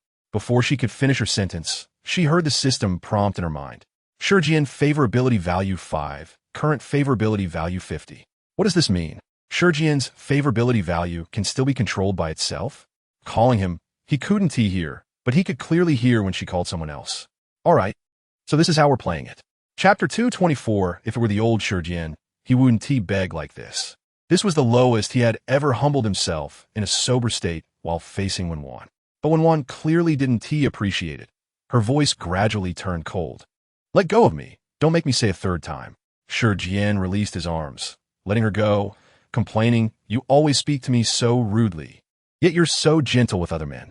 His eagle-like eyes stared intently into Wen Wan's eyes, as if trying to see the real answer in her gaze. Are you envious? Wen Wan curled her lips. Why should I be polite to you? We are not from the same world. Not from the same world? Then what about Luo Mingchuan? Are you from the same world as him? What exactly am I lacking compared to him? Time Sequence felt that Wen Wan at this moment was both double standard and hateful. Why could every light word she said drive him to lose control and go crazy? He would step into my world, while you only wanted to pull me into your unfamiliar world. Wen Wan said calmly. Time Sequence asked with unprecedented seriousness. Isn't my world good? I can also go to your world. You accepted my proposal? Wen Wan raised the corner of her eye playfully and casually brushed her finger across his chest. Chapter 225. Sometimes, Mother dragged Time Sequence, making it easy for Wen Wan to leave the Time family. Time Sequence's favorability level is 10. Current favorability level is 65. Host, Time Sequence's favorability level has finally increased. If the favorability level doesn't increase, my tears won't flow in vain. Wen Wan's lips curved slightly, her index finger wiping away the tear marks on her face. Her movements graceful. I don't understand. If the host yields to Time Sequence, wouldn't the favorability level increase significantly? The system, as data, believed human emotions were too complex. Wen Wan treated the system as a friend, explaining casually that the more easily something is obtained, the cheaper it becomes. What kind of woman hasn't Time Sequence seen in that position? If I were like other women, sticking to him upon seeing him, not only would the favorability level not increase, but it would also drop to negative. That's one reason, and there's another. The second reason is that with his possessiveness, to increase favorability, a relationship must be established. If I confirm a relationship with him, given his temper, anyone or anything that appears within 2 meters of me, he would castrate. Do you think I can still happily play with other handsome guys? Wen Wan posed the question, and the system immediately responded with understanding. You can't. But it seems the host has a bit of a different feeling towards Time Sequence. Chapter 226, it doesn't matter. She was too lazy to explain. In a newly arranged daily wardrobe in the cloakroom, Wen Wan chose to change in her favorite LV dress, Chanel shoes, and Hermes handbag, a Van Cleef Arpels necklace, and a Cartier bracelet, dressed in understated luxury, like walking 2 sets of houses. Coming down from upstairs, Luo Mingchuan's eyes lit up, taking Wen Wan's hand and kissing her hand, expressing envy for the necklace hanging around her neck. Wen Wan wore a faint smile and did not respond. Who are you dressing so beautifully to meet? I'm a bit jealous. Luo Mingchuan's fox-like eyes raised, seeming genuinely jealous. Wen Wan was completely immune to his words and asked her inner doubt, Are you waiting for me for something? I just received news that there was a livestream accident during the pre-sale of Divine's new Starry Drunken series. Luo Mingchuan replied earnestly. Wen Wan remembered that she promised Qin Gigi yesterday to cheer her on. She inquired what happened. Let's go to Divine talk while walking. The two got into the car, and as the vehicle drove on the road, Wen Wan asked, Do you know what the situation is? 2 years ago, Qin Gigi took the design draft of Starry Drunken and participated in the Imperial Design Competition, winning first place, which led to her being directly admitted to the current art school and selling the design draft to G's Jewelry. Chapter 227, I am starting to doubt Divine's hiring standards. How did someone who can't even understand plagiarism get into Divine? Did they take the back door? Bai Kursin, as the former best friend betrayed by Qin Gigi, inadvertently brushed through the live stream. Seeing Qin Gigi isolated on stage, with over 1 million online viewers in the live stream, half were cursing her, and the other half were too lazy to type, just verbally cursing. If it were before, she would have definitely joined the crowd, enjoying the spectacle. However, now that she saw Qin Gigi's true face, she wouldn't let her deceive others with her hypocritical mask. It seemed today was another trap set by Qin Gigi, this scheming girl, who usually appeared harmless and had fooled her for so many years. Today, she was going to expose her false facade and send a floating screen message. Qin Gigi is the one who plagiarized. Qin Gigi is the youngest graduate of the Palmy Royal Academy of Arts. She can create high-quality works based on her abilities. How could she plagiarize someone who can't even draw well? Once she said this, her words clashed with the comments from others, making her the target of everyone's attacks. Chapter 228, Qin Gigi sneered and revealed the truth. Just now I asked you what Starry Drunken meant, and you said it was just a random name. What a coincidence that your random name is the same as mine. Now I will tell you why it's called Starry Drunken. Because this work was encouraged by my adoptive parents for me to create. Qin Gigi's voice was strong and powerful. My adoptive mother, Xiaoying, and my adoptive father, Tang Zheng, the initials of their names, XYTZ, are the pinyin initials of Starry Drunken. That's just a coincidence. You're just making things up. Qin Gigi's eyes flashed with malice. What kind of evidence is this? As long as she insists this is her work, Qin Gigi is finished.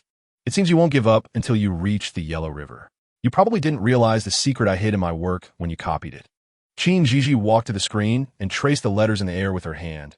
Here is X, and here, YTZ. These are all made up. Qin Gigi saw the letters she outlined. Made up? What a coincidence. The original draft was brought out by Qin Gigi. In this round, I am on Qin Gigi's side. Am I the only one watching Qin Gigi's face? She looks a bit good. Chapter 229. Nobody is allowed to leave until the identification comes out. Qin Gigi steadied herself, her eyes fiercely moving from Qin Mother to Qin Gigi's face. The good show was just beginning. You are the protagonist, and it would be inappropriate for you to leave. Qin Gigi's corner of her mouth twitched slightly. Sister, I really don't feel well. You know I'm always weak and sickly. It's fine. Taking 2 minutes of your time won't kill you. Qin Gigi stared at her firmly. Qin Gigi wanted to refute, but the identification results were already out. So fast. Qin Gigi's heart rose to her throat. This design draft was at least 2 years old. Qin Gigi's current style and handwriting had changed significantly, so it was definitely impossible to identify as the same person. Thinking this way, her mood eased a little. Dai Ming handed the newly released identification results to Qin Gigi, who took the identification form and thanked him, showing it directly to the crowd without looking. Reporters frantically pressed the shutter on their cameras, and the live stream switched to the identification form in her hand. The handwriting on the identification material matches the handwriting sample of Qin Gigi. Only then did Qin Gigi point to the words on the identification form, reading them out loud for everyone to hear. Chapter 230. I'm a fan. Please. XX Design Academy. Learn well. How can someone who obtained first place by stealing someone else's design draft get into the academy? The academy even covers for her. With this reputation, who would dare to study there in the future? XX Design Academy. Good job to the organizing committee of the Imperial Design Competition. Resist theft and plagiarism. Hurry to see, the official Weibo of XX Design Academy has already issued a notice stating that Qin Gigi's student status is officially expelled. Well done. She was able to enter the XX Design Institute, not because of her own talent, but because she stole Qin Gigi's design drafts. Now being expelled is only right. The Qin family was kicked out of the pre-sale event. Qin Gigi cried and clutched her mother's arm. Mom, it's really not like that. That was my design draft. They conspired against me. Now everyone thinks I'm a thief. Mom, I'm not a thief. Gigi, don't cry. You're not a thief. How could you be? This whole thing was instigated by Qin Gigi. Don't cry. Your mom will feel heartbroken. While Qin's mother wiped away her tears with a tissue, she comforted her. I'll definitely make Qin Gigi apologize to you. Qin's mother's indiscriminate words made Qin's father feel increasingly indebted to Qin Gigi. Unhappily, he said, all right, stop talking. Haven't we lost enough face already? Chapter 231. Luo Mingchuan withdrew his gaze, squeezing Wen Wan's soft hand. Where to now? Should I take you home, or? Wen Wan's eyes clouded for a moment. I have other things to do, she replied softly. Luo Mingchuan asked, do you want to have lunch together? No, she refused. Luo Mingchuan looked at the taillights of the Porsche Cayenne as it drove away, his eyes revealing an unmistakable sense of loneliness and resentment, as if to say, the owner is keeping other wild dogs outside. The Porsche Cayenne parked steadily at the entrance of the Kyoto film base. The side door opened, and Chu Si unhesitatingly got into the car, closing the door in one smooth motion. Before Wen Wan could react, she found herself in a solid, warm embrace. She deeply inhaled the tea fragrance on him, fresh and elegant, smelling extremely good. She couldn't help but nuzzle against him. I thought the queen had scheduled a late shift for me, Chu Si said, his tone laced with a hint of sourness, with her face buried in his embrace. Wen Wan mumbled, I'm sorry, I forgot to tell you I had something urgent. Don't be mad. I'm not mad. Did you resolve it? Was it smooth? Chu Si pretended not to know. Wen Wan hadn't made it in time to see him, and he had come up with countless reasons for her. Originally wanting to call and ask, but felt it was inappropriate. Chapter 232. The two of them felt like students caught daydreaming in class when suddenly called out. Their minds blank. Wen Wan was fine. She had thick skin. As long as she wasn't embarrassed, it was others who were awkward. Chu Si's face turned a bit red again, pretending to be calm. Fortunately, the lighting was dim and no one noticed his embarrassment. At that moment, he was still the cool, proud, serious Director Chu. Sorry, what did you just say? The questioner was taken aback and repeated the question. Jiang Shui was so invested in the CP of Chu Si and Wen Wan that she was about to burst. What she just saw, the usually clear-cut Director Chu, actually holding hands with a popular actress during work, was too sweet enough to make one choke. She almost wanted to run 10 laps around the entire film base. Carefully, she snapped a photo of their intertwined hands and posted it on an anonymous forum. Does anyone understand? During a meeting, I discover my two high-profile bosses secretly flirting. The single dog is crying. The main text included several photos of Wen Wan and Chu Si's hands intertwined. The explosive title along with the images directly ignited the anonymous forum. Such sweet hands. I instantly imagined a 20,000 word small h story, too explosive. What are these two doing? It makes my blood boil. It's more exciting than watching others kiss. Chapter 233. You must be tired. Let me take you home, he said softly. Wen Wan shook her head. No, I have a dinner appointment. Is it someone important? At this hour. Didn't you eat well with the cruise box lunch? Chu Si tucked a stray strand of hair behind her ear, his actions intimate and unhurried. It was arranged earlier. The dinner isn't really about eating, Wen Wan explained. He helped me when I was injured, and we never managed to meet for dinner. Upon hearing she was injured, Chu Si's body tensed up. Injured? Where? It's all healed, Wen Wan smiled gently. That's good, Chu Si said, holding her hand. I'll take you to the car. In a corner of the city with dim lights, a restaurant woven with romance and flavors awaited. The crystal chandelier cast delicate shadows, illuminating Wen Wan's stunning profile. She rested her chin on one hand while flipping through the thick menu in her other hand. Footsteps approached from afar, finally stopping beside her. A bright red bouquet was presented before Wen Wan. Her delicate eyelashes fluttered instinctively, and the faint scent of roses wafted towards her. She leaned back slightly, raising her eyes to see who was beside her, her brow furrowed. Chapter 234. As she spoke, she subtly observed Luo Mingliang's expression. Luo Mingliang's pupils contracted, his heart pricked. How did she know? His facade had deceived everyone. Even Luo Mingxuan hadn't noticed. How did she find out? Disguising himself as a carefree, ruthless young master. This was the first time he had seen someone ruin their own reputation so thoroughly. What are you afraid of? What are you hiding? Wen Wan's tone rose at the end, her lips curling into a beautiful arc, her amber eyes locking onto his snake-like pupils, as if she could peel away the secrets deep within his heart layer by layer. Every word she spoke was like a sharp blade, piercing Luo Mingliang's heart one by one. This woman was too formidable. In front of her, he felt like a transparent person. Yet this was only their second meeting. He began to understand why Luo Mingxuan was tamed by her, obediently following her like a fool. He wasn't he like that idiot Luo Mingxuan, easily manipulated by a woman. Luo Mingliang revealed a shallow, disdainful smile. Are you interested in me? Thinking too much. I just wanted to find a topic to keep you kneeling for a while longer. Is that so? You promised me. I can kneel every day. Chapter 235. Wen Wan held back a smile. The bad luck card was too harsh, making her want to laugh for some reason. The two stood at the door, blocked by the bodyguards. Young master, you can't go in. Get out of the way, Luo Mingxuan said coldly, his aura powerful. The bodyguards exchanged glances, not daring to cause trouble, and opened a path for the two to enter. Luo Mingliang lay on the bed, completely still, his body wrapped in white bandages from head to toe, looking from a distance like a mummy. This made the once unruly young master completely obedient. Wen Wan couldn't help but let her lips curve up. The scene was somewhat comical. Thinking about what the nurse said about Luo Mingliang having a bleeding injury, she couldn't hold back any longer. Luo Mingliang's snake-like pupils narrowed. He had long sensed the two who entered, and he could guess with his toes what they were here for. Oh, so you're in cosplay now? Luo Mingxuan's words were sharp, like poison. No wonder he was known as Young Master Mingliang. His little style was quite unique. Luo Mingliang's veins bulged, and he roared. Luo Mingxuan, get lost.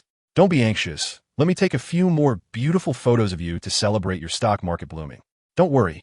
I guarantee that within half an hour, Every socialite in Beijing will have a cosplay photo of you. Chapter 236.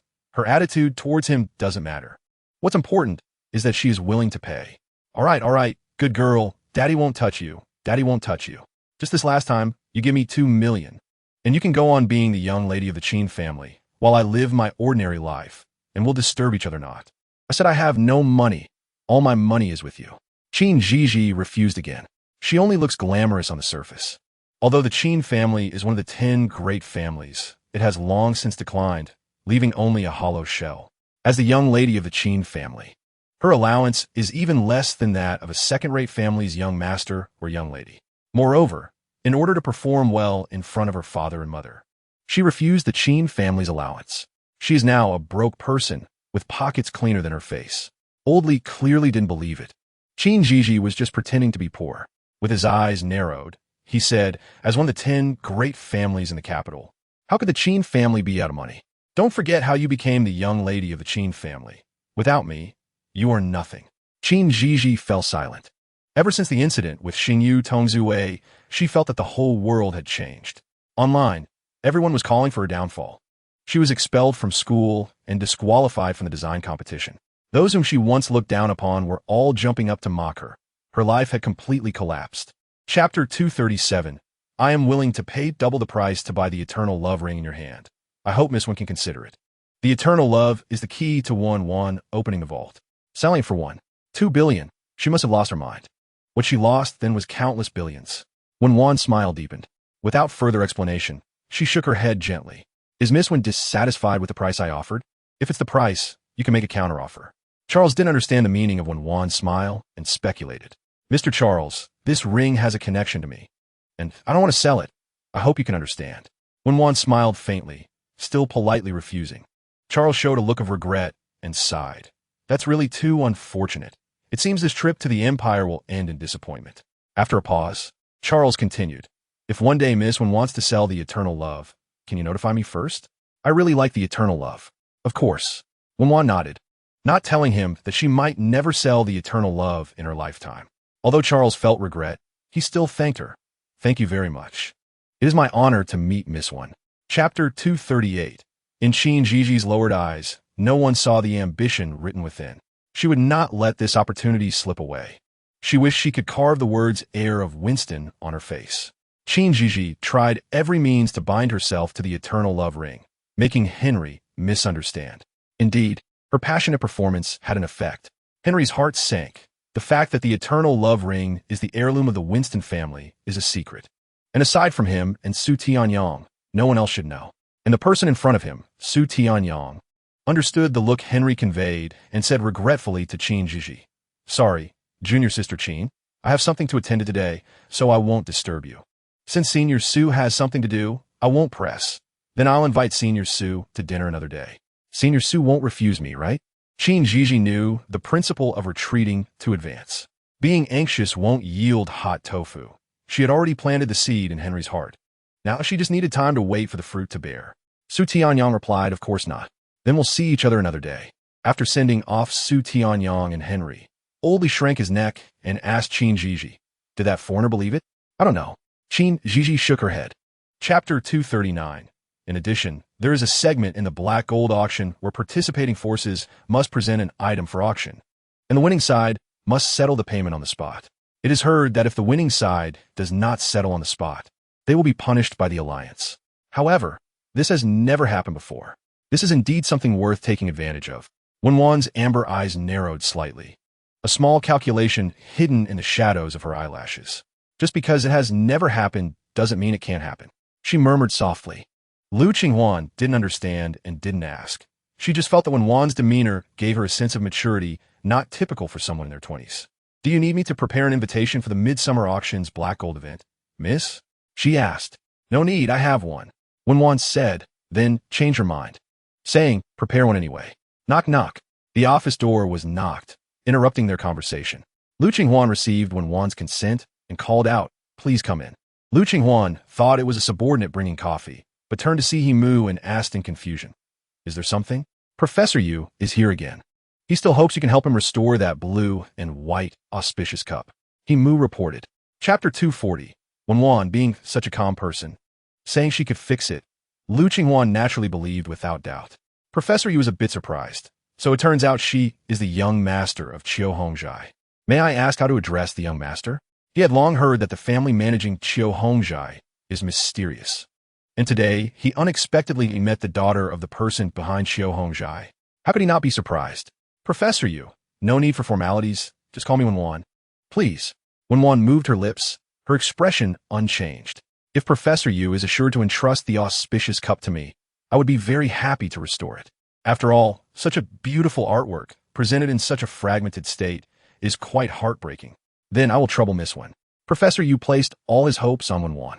Qiu Hongzhai always emphasizes integrity. Since the young master said can be fixed, what reason does he have to refuse? He had no doubts about Wen Wan's capability.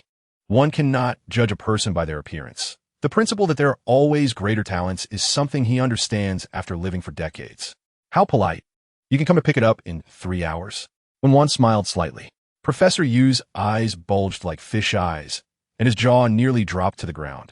He didn't know if it was his old age or ear malfunction, stammering as he asked. 3 hours? Chapter 241. Lu Qinghuan and He Mu stood at the door of the studio for a while, and He Mu suggested they go to the adjacent lounge to wait. Just as they were about to step out, the door of the studio where Wen Wan was opened from the inside. They both stopped in their tracks and turned back in unison. Seeing Wen Wan come out, Lu Qinghuan was the first to speak. Do you need something, miss? All done. The adhesive hasn't dried. You two keep an eye on it. I'm going back now. Wen Wan said Danda. Lu Qinghuan and He Mu looked as if they had been struck by lightning, their mouths wide open in shock, completely losing their usual calm demeanor. It has only been half an hour, and the auspicious cup is already restored? Don't say that the insider Lu Qinghuan is suspicious. Even He Mu, who doesn't know about porcelain restoration, doesn't believe it. This is porcelain that neither Lu Qinghuan nor Master Gu Yi could restore. Yet Wen Wan managed to restore it in just half an hour. This is simply unbelievable. Lu Qinghuan believes that if those hundreds of fragments were placed in front of her, it would take at least half a month to get any clue. Chapter 242. At this moment, Niebin didn't know how to face what was happening in front of him. This was an extraordinary existence. Seeing the shocked expressions on both of their faces, the smile at the corner of Lu Qinghuan's mouth uncontrollably spread. Her young lady is just that amazing. They must be dumbfounded. Professor Yu, are you sure this is your item? Lu Qinghuan's voice rose, her tone extremely proud. Yes. Professor Yu is overjoyed, holding the Jiyuan cup tightly. Thank you so much. This is truly an extraordinary skill. So perfect. So perfect. Professor Yu repeated so perfect twice, then came back to his senses and excitedly asked, I wonder where Miss Wen, or Master Wen, is now. I want to thank her in person. I'm sorry, Professor Yu, but you probably won't see my young lady today. She left Qiuhong's studio 2.5 hours ago. Lu Qinghuan apologized. Professor Yu was puzzled. 2 hours ago? Then he restored the Jiyuan cup. The Jiyuan cup was indeed restored by the young lady, but it didn't take 3 hours, only half an hour. The extra 2.5 hours were because the special adhesive used to bond the porcelain pieces needed time to set. Chapter 243. How is that possible? You old man, do you not want me to succeed? Gu Yi didn't believe it. If you didn't know his contact information, how did he restore your Jiyuan cup? Faced with Gu Yi's relentless questioning, Professor Yu had no choice but to reveal the truth, regretfully saying, that person is the young master of Qiuhong Studio. I was just lucky to see her once today. She restored the Jiyuan cup in half an hour and then left. I didn't see her again. Gu Yi was stunned. He was only in his 60s. How could his hearing be failing? What did you say? Half an hour? His voice rose, almost cracking.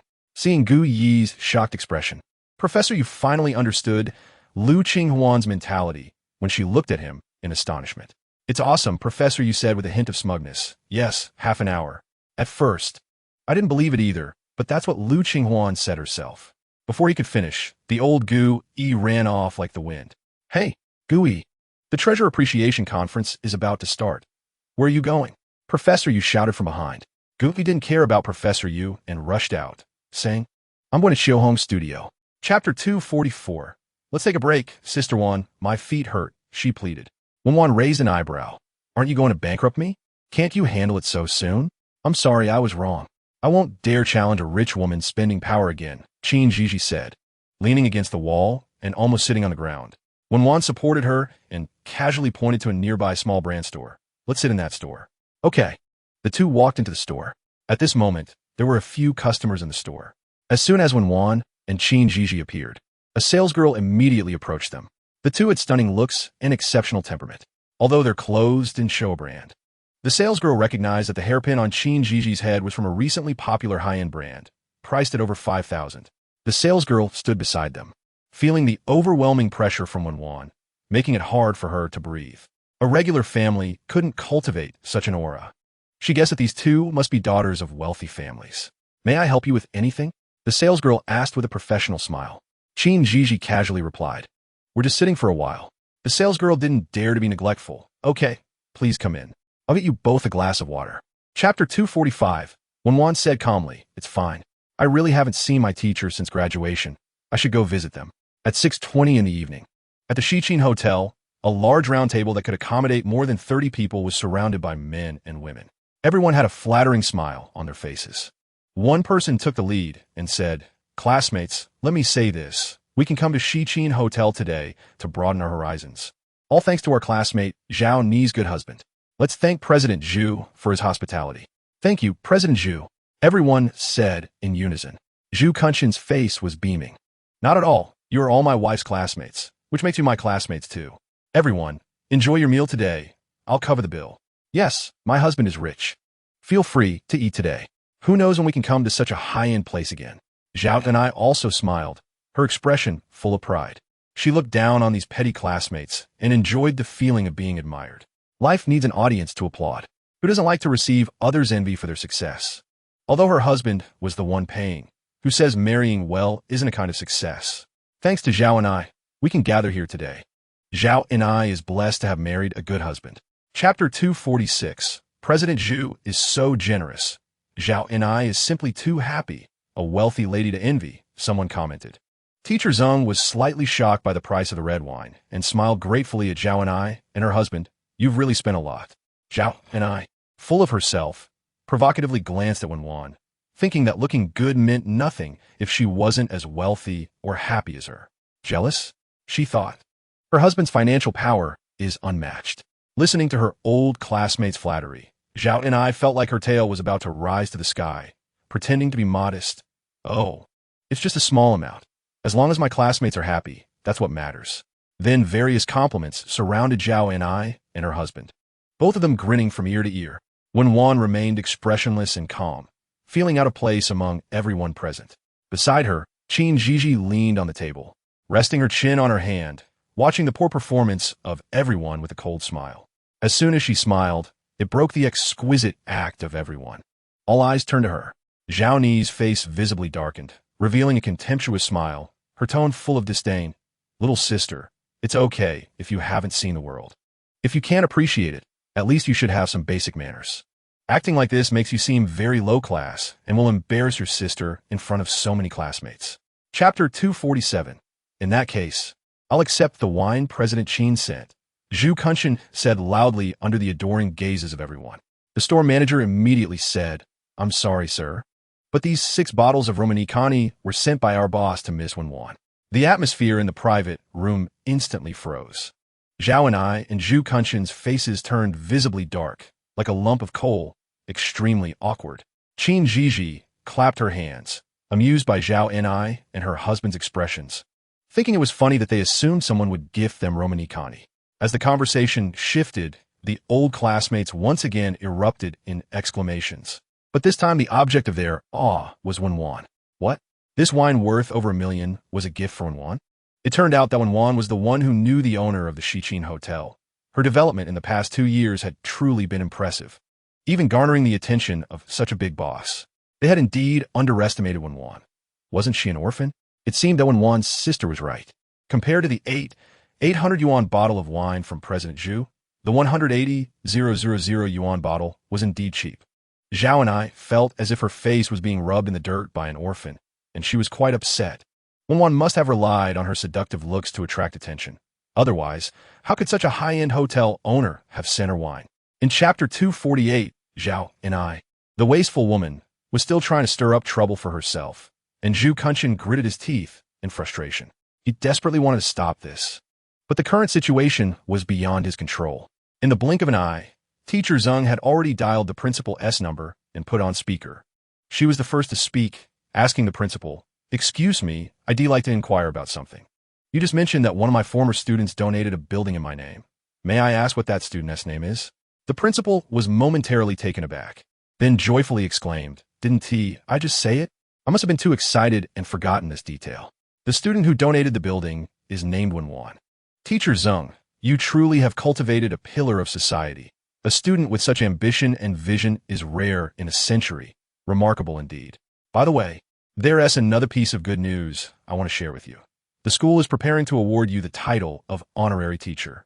Congratulations on becoming the first honorary teacher of our school. Honorary teacher. For every teacher, this title is a source of pride and glory. This honor is even a lifelong goal for many in the teaching profession. Teacher Zhang was no exception.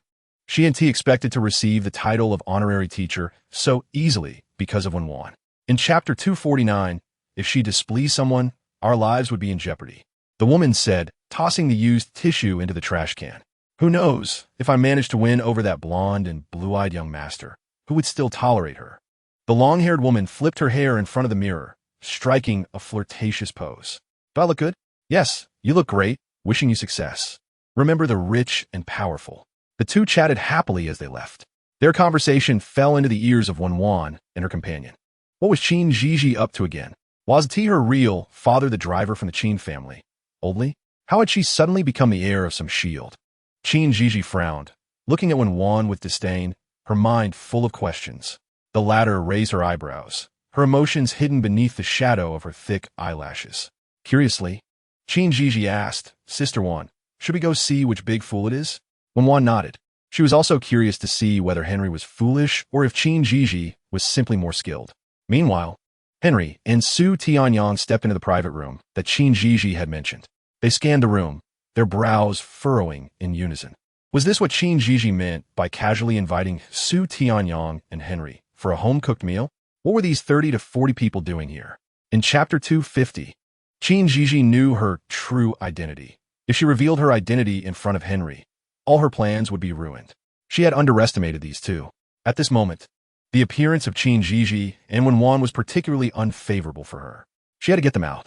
Her gaze swept around to see Henry was unbothered. Then she angrily walked over to Wen Wan and her companion. Guardedly eyeing them, she said, "Who invited you?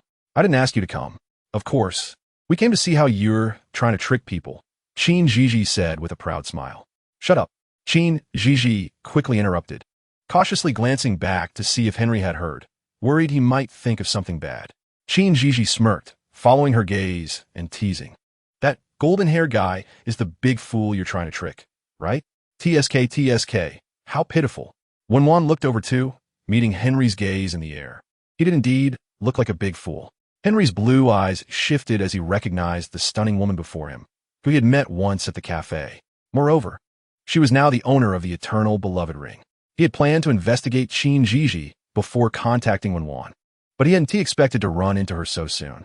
In chapter 251, if you want to be friends with my sister Wan, you need to take a number. Before Qin Jiji could say more, Qin Jiji quickly changed the subject. "Henry, let us go over there. I'll introduce you to some friends." She was afraid that Wen Wan and Henry would interact, as that would expose her identity more quickly. As long as she could prevent them from connecting, her identity as the heir of Wen Yisong would be secure. It was all Qin Jiji's fault. She always brought Wen Wan in front of her and ruined her plans. Henry refused, saying, "Miss Qin, we're not familiar. Please don't disturb me." Qin Jiji's face immediately turned ugly. Did Henry discover that she was lying? No way. Henry didn't know who the true owner of the Eternal Beloved was. Nor did Wen Wan realize that the Eternal Beloved was a symbol of the heir of Wen Yisong. Otherwise, she wouldn't have failed to recognize Henry despite knowing his identity. This meant she still had a chance, and that chance was as high as 90. She had already had someone replicate the Eternal Beloved, and once she got the replica, her chance would rise to 100. Success was within reach.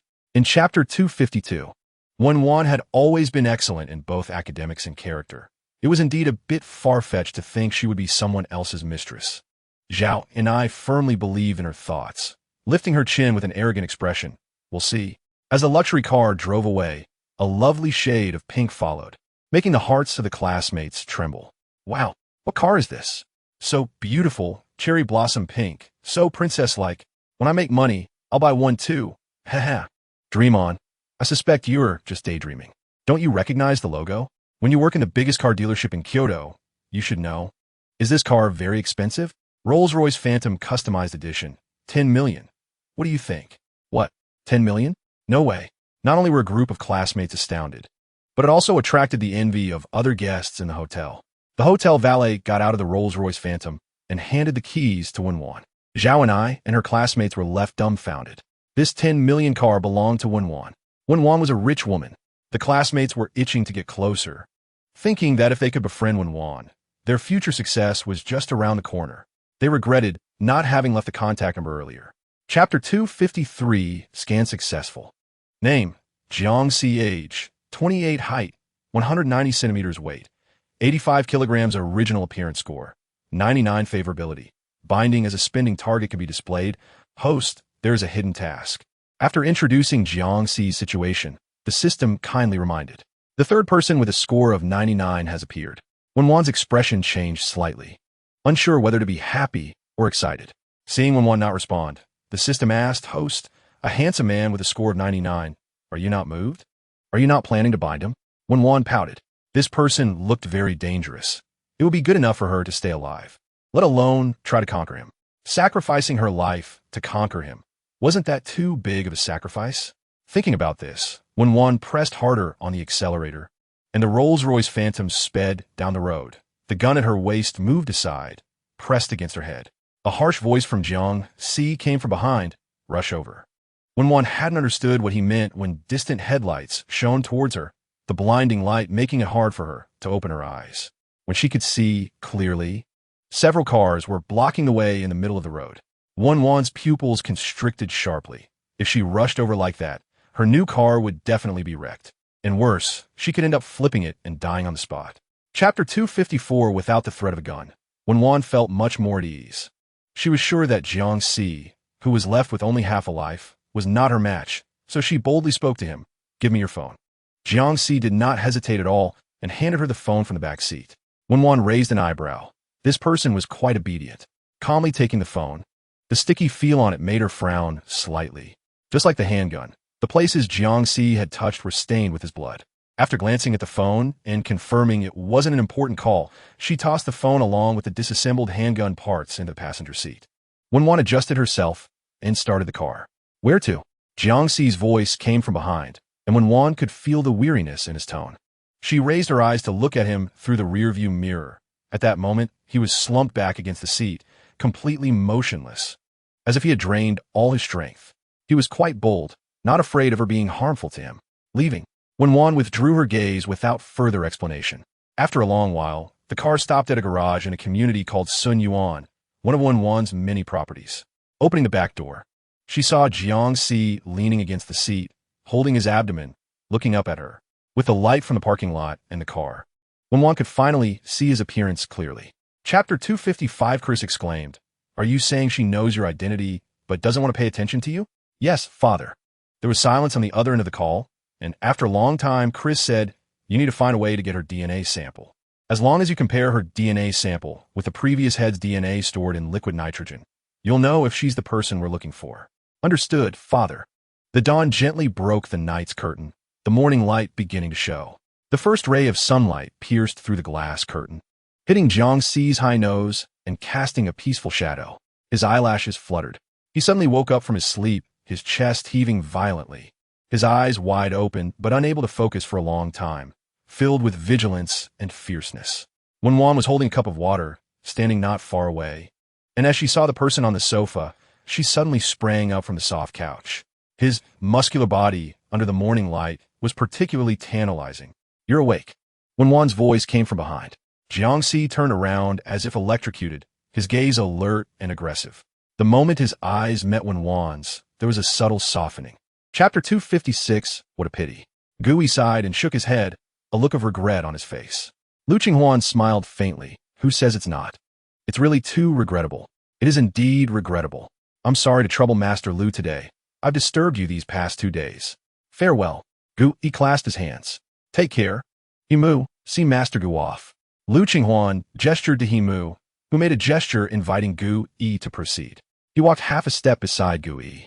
Stepping out of the doors of the Qihongzai auction house, Gu Yi asked Himu, "Is your young master going to attend the midsummer auction?" Himu did not hide it and replied, "Yes." "Thank you." Gu Yi nodded and gestured for Himu to stop. "Master Gu, please take your time." Himu stood still and nodded slightly. Gu Yi got into the car, and after the vehicle left the Qihongzai auction house, he quickly dialed the phone number. The call was quickly answered, and it was evident that the person on the other end was very happy to receive Gu Yi's call. After some small talk, they formally entered the topic. "Are you going to attend this midsummer auction?" The person on the other end suddenly raised their voice in excitement. Chapter 257. Seeing his aloof demeanor, Wen Wan's smile deepened. "I quite like this name, a C." Jiangxi's action of drinking porridge paused for a moment before quickly returning to normal. If it weren't for Wen Wan paying close attention to his subtle movements, she would have definitely missed it. "A C." She called again, but received no response. "I'm your boss. It's written in the contract that, as a bodyguard, you not only have to protect your boss's life, but also provide emotional value. Now that your boss is calling your name, you should respond, understand?" Wen Wan pooed with a set of tactics. "Jiangxi." Seeing he didn't respond, Wen Wan tried again. "A C." Jiangxi looked up, a mischievous expression on his face as he gazed at Wen Wan, letting out a sound of acknowledgement. "A C." She called again. He responded, not bothered. The bright red Lamborghini Invincible drove into the underground parking lot of Maria International Hospital. In the dim car interior, Wen Wan felt Jiangxi's burning gaze and casually said, "This is my property." Jiangxi raised his eyebrows, and his gaze towards Wen Wan changed. It seemed he had underestimated her from the beginning. Her skills were solid, her driving technique top-notch, and she was well-versed in firearms. Chapter 258. After Wen Wan and Jiangxi entered the elevator and the doors closed, they returned to their respective work positions. The new front desk staff, seeing the previous staff return to their position, leaned in curiously and asked, "Who is that stunning beauty? She's too gorgeous. She can't be a big star, right?" "What big star?" "Our founder, President Wen of Meiyang, is more beautiful." The staff scoffed. Just when Wan's flawless skin could outshine a host of stars. The newcomer, confused, asked, "Isn't Meiyang a subsidiary of W Group? And there's a founder? I thought our boss was the handsome Mr. Luo, boo-hoo." Although President Wen is the founder, she doesn't hold a position in Meiyang and hasn't publicly disclosed her identity. So very few people know who she is. The staff explained, "Next time when Mr. Wen comes, if I'm not around, you better keep your eyes open. You can offend Mr. Luo casually, but definitely not this one." Wen Wan took Jiangxi to the top floor, passing through the corridor between two buildings and arriving at another building. After going through various doors, they finally stopped in front of a glass wall. Looking through the glass wall, it felt like entering a sci-fi world from a high vantage point. Chapter 259. Jiangxi frowned. It was the first time a woman bought him things, and she bought so much. He couldn't help but wonder if Wen Wan had a shopping disorder, unable to stop once she started. Wen Wan encountered a type of goodwill she had never experienced before, which she found hard to understand. "Don't like it?" Wen Wan lazily leaned against the sofa, looking at him. Jiangxi stood silently, showing no intention of answering. "Have you heard? The beauty of a bodyguard. The glory of a boss." Wen Wan raised an eyebrow. Jiangxi glanced at her in confusion and then looked away. He didn't understand, but he respected her. Seeing that he was ignoring her, Wen Wan decided not to dwell on it. It seemed she needed to understand Jiangxi better first. In her mind, she summoned the system to check Jiangxi's information. "Sorry, the host does not have permission to view Jiangxi's information." Wen Wan tilted her head, asking how much goodwill was needed, but the system replied, "It has nothing to do with goodwill." From the system's cold mechanical tone, Wen Wan sensed helplessness. She paused for a moment, pondering. Did the system's attitude indicate that Jiangxi had richer hidden rewards? Since the system wouldn't give her the information, she could look it up herself. Wen Wan took out her phone, first asking Guanjia to hire a private detective to check Jiangxi's background, and then asking Wenj to come and clean up the spoils scattered all over the floor. Chapter 260. First of all, I have never sold snacks. May I ask if the netizen who ate the snacks is polite? Is this rude? And sanitary napkins? Beautiful lady, can I first see what I'm selling? I sell baby diapers. Are you different from everyone else? Evolving in reverse. Just then, a connection request appeared at the top of the screen. Yen Langyue connected without saying a word, and the screen split in two. On the other side appeared a young man named Big Mouth Sr. looking handsome and giving off a friendly vibe. Without waiting for him to speak, Yin Langyue questioned, "What do you mean? To have a match?" "My big brother and sister want to bully you," Big Mouth Sr. said, as if he was very familiar with Yin Langyue. Yin Langyue frowned. "Your fans are jumping around in my live stream. Your intention is to challenge me to a PK? Why else?" Big Mouth Sr. smirked. "If it's not to earn money from a PK, then what? Build a relationship? Internet colleagues. Where does genuine affection come from? It's all about utilizing relationships. If there's no value in using them, who would care? Are you sick?" Yin Langyue was exasperated that he didn't deny it. "I'm a sales anchor, not a PK player. Get your people out of here." Chapter 261. After saying that, she saw a few people sending gifts and calling her name. "Little bunny, behave. Stop sending gifts." Level 26. Meet loving little bunny. "I just can't swallow this anger. It's too annoying." With 2 max-level wealthy fans challenging Langyue, Big Mouth Sr. is bullying her again. Every time he bullies Langyue, what does he want? "I can't swallow this either. The score gap is too large. They're almost at 200,000 points, and we've just broken 10,000 points. Even if we team up, it's like hitting a stone with an egg." Yin Langyue, in a good mood, said, "It's fine. If we lose, we lose. I didn't want to compete with him anyway. It's too frustrating. I can't take it anymore. I really want Sister Wan to show up and give him a big slap. Where are you, Sister Wan? I miss you so much." Your Sister Wan doesn't dare to show up. After failing to show off at the charity gala, she probably doesn't know where she is crying now. Exactly. Wen Wan must be regretting donating 30 million, now applying for a refund as a minor. Right? Wen Wan's foolish fans are even applying for a charity gala livestream. In the end, Wen Wan's shadow wasn't even seen. But some arrogant sister was all over the screen. What a slap in the face. Chapter 262. Before she could finish speaking, Yin Langyue's blue blood bar surpassed the red one, gaining nearly 30,000 points, just enough for a carnival. In Yin Langyue's live stream, 20 carnivals. Langyue has stood up. Am I the only one who noticed that this is Langyue's alternate account? I'm about to cry. My beloved anchor is being forced to PK, acting as her own big brother. What has Langyue been reduced to? Where's Sister Wan? Sister Wan. This time, calling for mercy is useless. Just surrender. Haha. Many fans of Big Mouth Sr. were being obnoxious in Yin Langyue's live stream. On the other side, Big Mouth Sr. saw Langyue's blue blood bar pushing forward and was overjoyed. "Come on, my brothers. Qingfeng Langyue is getting arrogant. Push forward." With a command from Big Mouth Sr., various gift effects flooded the live stream, one after another. Level 75 Laughing Beauty sends 20 carnivals to anchor Big Mouth Sr. Level 75 Chasing Light sends 10 carnivals to anchor Big Mouth Sr. Level 60 Bright Future sends 5 carnivals to anchor Big Mouth Sr. Under the fierce attack from everyone, Big Mouth Sr.'s red blood bar quickly surpassed Yin Langyue's blue blood bar, making the blue bar nearly invisible on the PK line. Chapter 263 Level 75 Laughing Beauty. Boring. Change the person. Sister Qingsheng is domineering. Qingfeng Langyue is really boring. Switch. Get someone with real strength. There was only 1 second left. Bang. Big Mouth Sr. popped open the confetti, colorful shreds flying everywhere. "Thank you." He caught sight of the gray word failed on the screen and froze. "What's going on? How did I lose?" His face nearly pressed against the screen, unable to believe it. How could he have more than 10 million points than me? Is it lagging? Impossible. I can't believe it. Langyue's big sister came and casually threw 520 carnivals. That's too extravagant. This is too satisfying. Just a casual throw of 5 million renminbi. How rich is this sister? I'm starting to have feelings for someone else. I feel like Sister Wan throwing money is cooler. It's not that Sister Qingsheng is bad. I just love Sister Wan more. Sister Wan can brush 30 million. 5 million is just a drizzle. Watching the comments in his live stream praising Wen Wan and Yin Langyue, Big Mouth Sr.'s hands outside the screen trembled with anger. He wasn't the only one angry. Laughing Beauty, who thought she would win this round, looked as if she had eaten a fly. She had been playing the internet for so long, and no one dared to steal her tower. Chapter 264 Sister, I don't want to lose. Losing in front of 100,000 people in a live stream is too embarrassing. Big Mouth Sr. added fuel to the fire.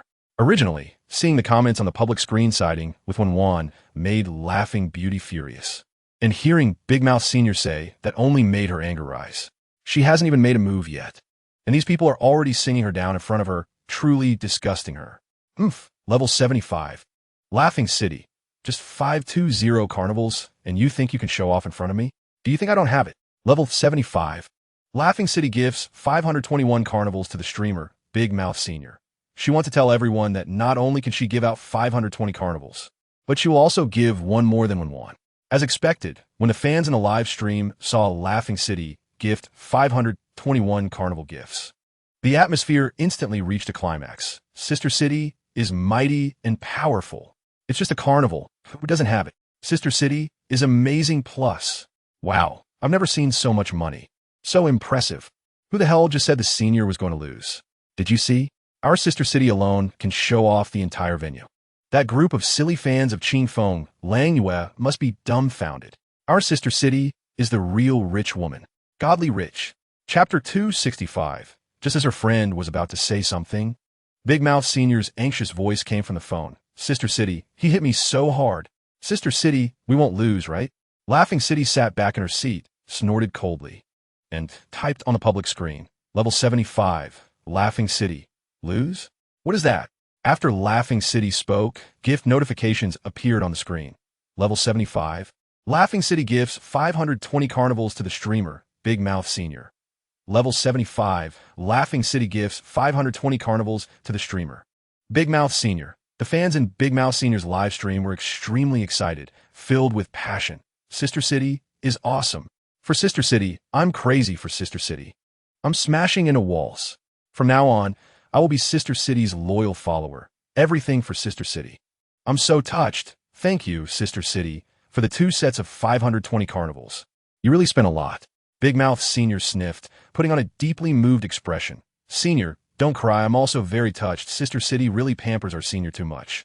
And our senior is also excellent, deserving the best Sister City in the world. Woo-woo, I'm already in tears. Sister City is a true rich person. Unlike Wen Wan, who pretends to be a big shot in front of people, but refunds minors behind their backs. Chapter 266. He is a young master who doesn't even have inheritance rights. How can he have money? Laughing City snorted coldly, looking disdainful, thinking of another way. Why are you still standing here? It's too late. The PK has already ended. Her friend hung their head, not daring to look at Laughing City. Useless. Laughing City swept her arm, and the freshly brewed coffee on the table spilled with a loud bang.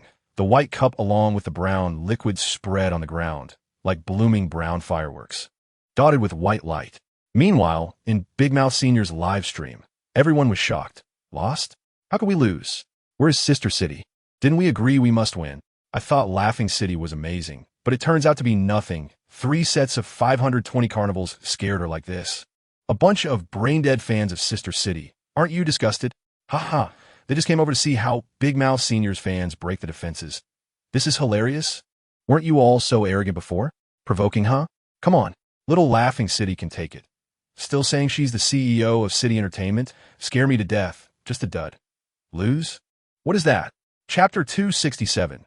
Big Mouth Senior continued to provoke. There's no rule that says streamers can't participate. Admit it, you're just afraid, too scared to compete. Then you are admitting defeat. You and your big sister better apologize to Sister City, and both of you immediately log off. Faced with Big Mouth Senior's aggressive stance, Yin Lang Yue couldn't make up his mind for a moment. Winning a PK and being the champion of the annual Carnival P competition are 2 different things. But neither he nor Wen Wan could log off. Yin Lang Yue looked at the live stream camera, as if asking for Wen Wan's opinion. Soon, Wen Wan replied, Level 75? Wen Wan, sure, let them wash their necks clean. Yin Lang Yue conveyed Wen Wan's words to Big Mouth Senior. Big Mouth Senior sneered, you won't be arrogant for long. Responding to Big Mouth Senior was Yin Lang Yue hanging up the live stream connection. This left Big Mouth Senior with nowhere to vent his anger, and he could only swallow this resentment.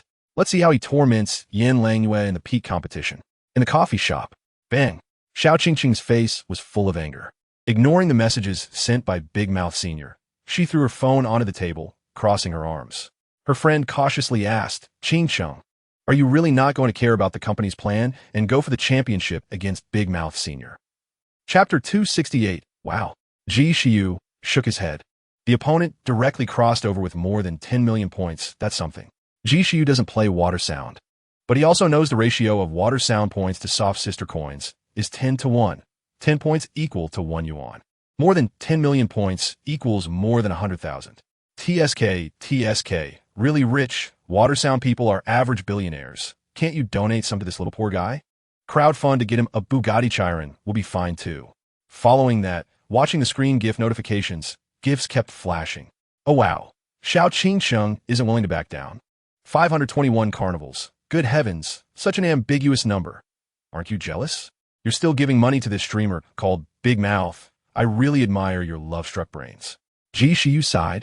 And speaking of love-struck brains, a face flashed in his mind, originally thinking he was surrounded by intelligent brothers. But it turned out each one is love-struck. Can't keep up. Can't keep up. Borrowing a line from that idiot Gucci, men shouldn't kneel before women.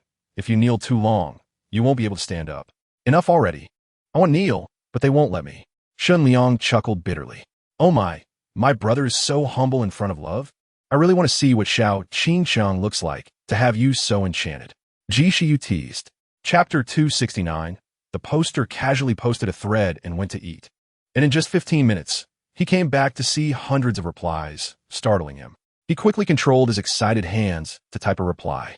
Poster. Sorry, don't hit me. The poster is back. Continuing my discovery, I found that apart from corporate donations, personal donations of large amounts are not many. There are very few that are greater than or equal to 30 million. Only 3 people, and surprisingly, no one donated exactly 30 million. Isn't that strange? Post 753. So, you mean, one didn't donate money at all? Fraud donation? No wonder she hasn't appeared recently. Turns out she's afraid of being chased by the Imperial Charity Foundation. Post 862. Damn. Well, the rich woman's golden image in my heart has collapsed. Post 864. If that's the case, then the money she gave to Qingfeng Langyue should be refunded. Qingfeng Langyue is so miserable. Tens of millions. If I were Qingfeng Langyue, I might go crazy. Post 972. I no longer believe there are rich women in this world. It's all a script. It's all a trick. Deceiving my feelings. At this time, the host posted screenshots of personal donations from the official website of the Imperial Charity Foundation in the discussion thread to support her claims. Chapter 270. After returning home, she edited them into a video and published it on Shuayin. For a little vanity, she subtly hinted to others that this was her car. As expected, people began to ask various questions about the Pagani Huayra in the comments, treating it as if it were hers. Some even sent her private messages confessing their feelings. She knew this was all because they thought she was wealthy, which led them to flatter her excessively. In reality, she was just a vain creature hiding behind her phone. Kong Xiaoro neither admitted nor denied it. Let these people guess. Her demeanor truly resembled that of a cold and aloof young lady, making those self-important individuals increasingly believe she was a genuine heiress. Gradually, her followers grew from single digits to 4 figures, and the number of people sending her private messages increased. She was excited, reveling in her secret delight. Every day, waking up to messages from people caring about her felt wonderful. One day, she saw a video on a gossip marketing account about Wen Wan at a charity gala, throwing money around like it was nothing, 600 million, not $6. She envied her greatly and frantically searched for information about the flamboyant girl on various platforms, inadvertently discovering that the owner of the car she posted on Shuayin was actually Wen Wan. Chapter 271. This was the heart of the imperial city. Power was the king's way. Arriving in Kyoto, Xiao Qingsheng felt like a butterfly lost in a maze, bumping into walls everywhere. It ignited her inner desire for power. The 2 young masters of Kyoto were indeed handsome. They were probably heading to the entrance of the auction's black gold arena. If only we could get in. The internet has never lied to me. There are indeed people born with privilege. Her friends' envious gazes never left Wen Wan until her figure disappeared from sight.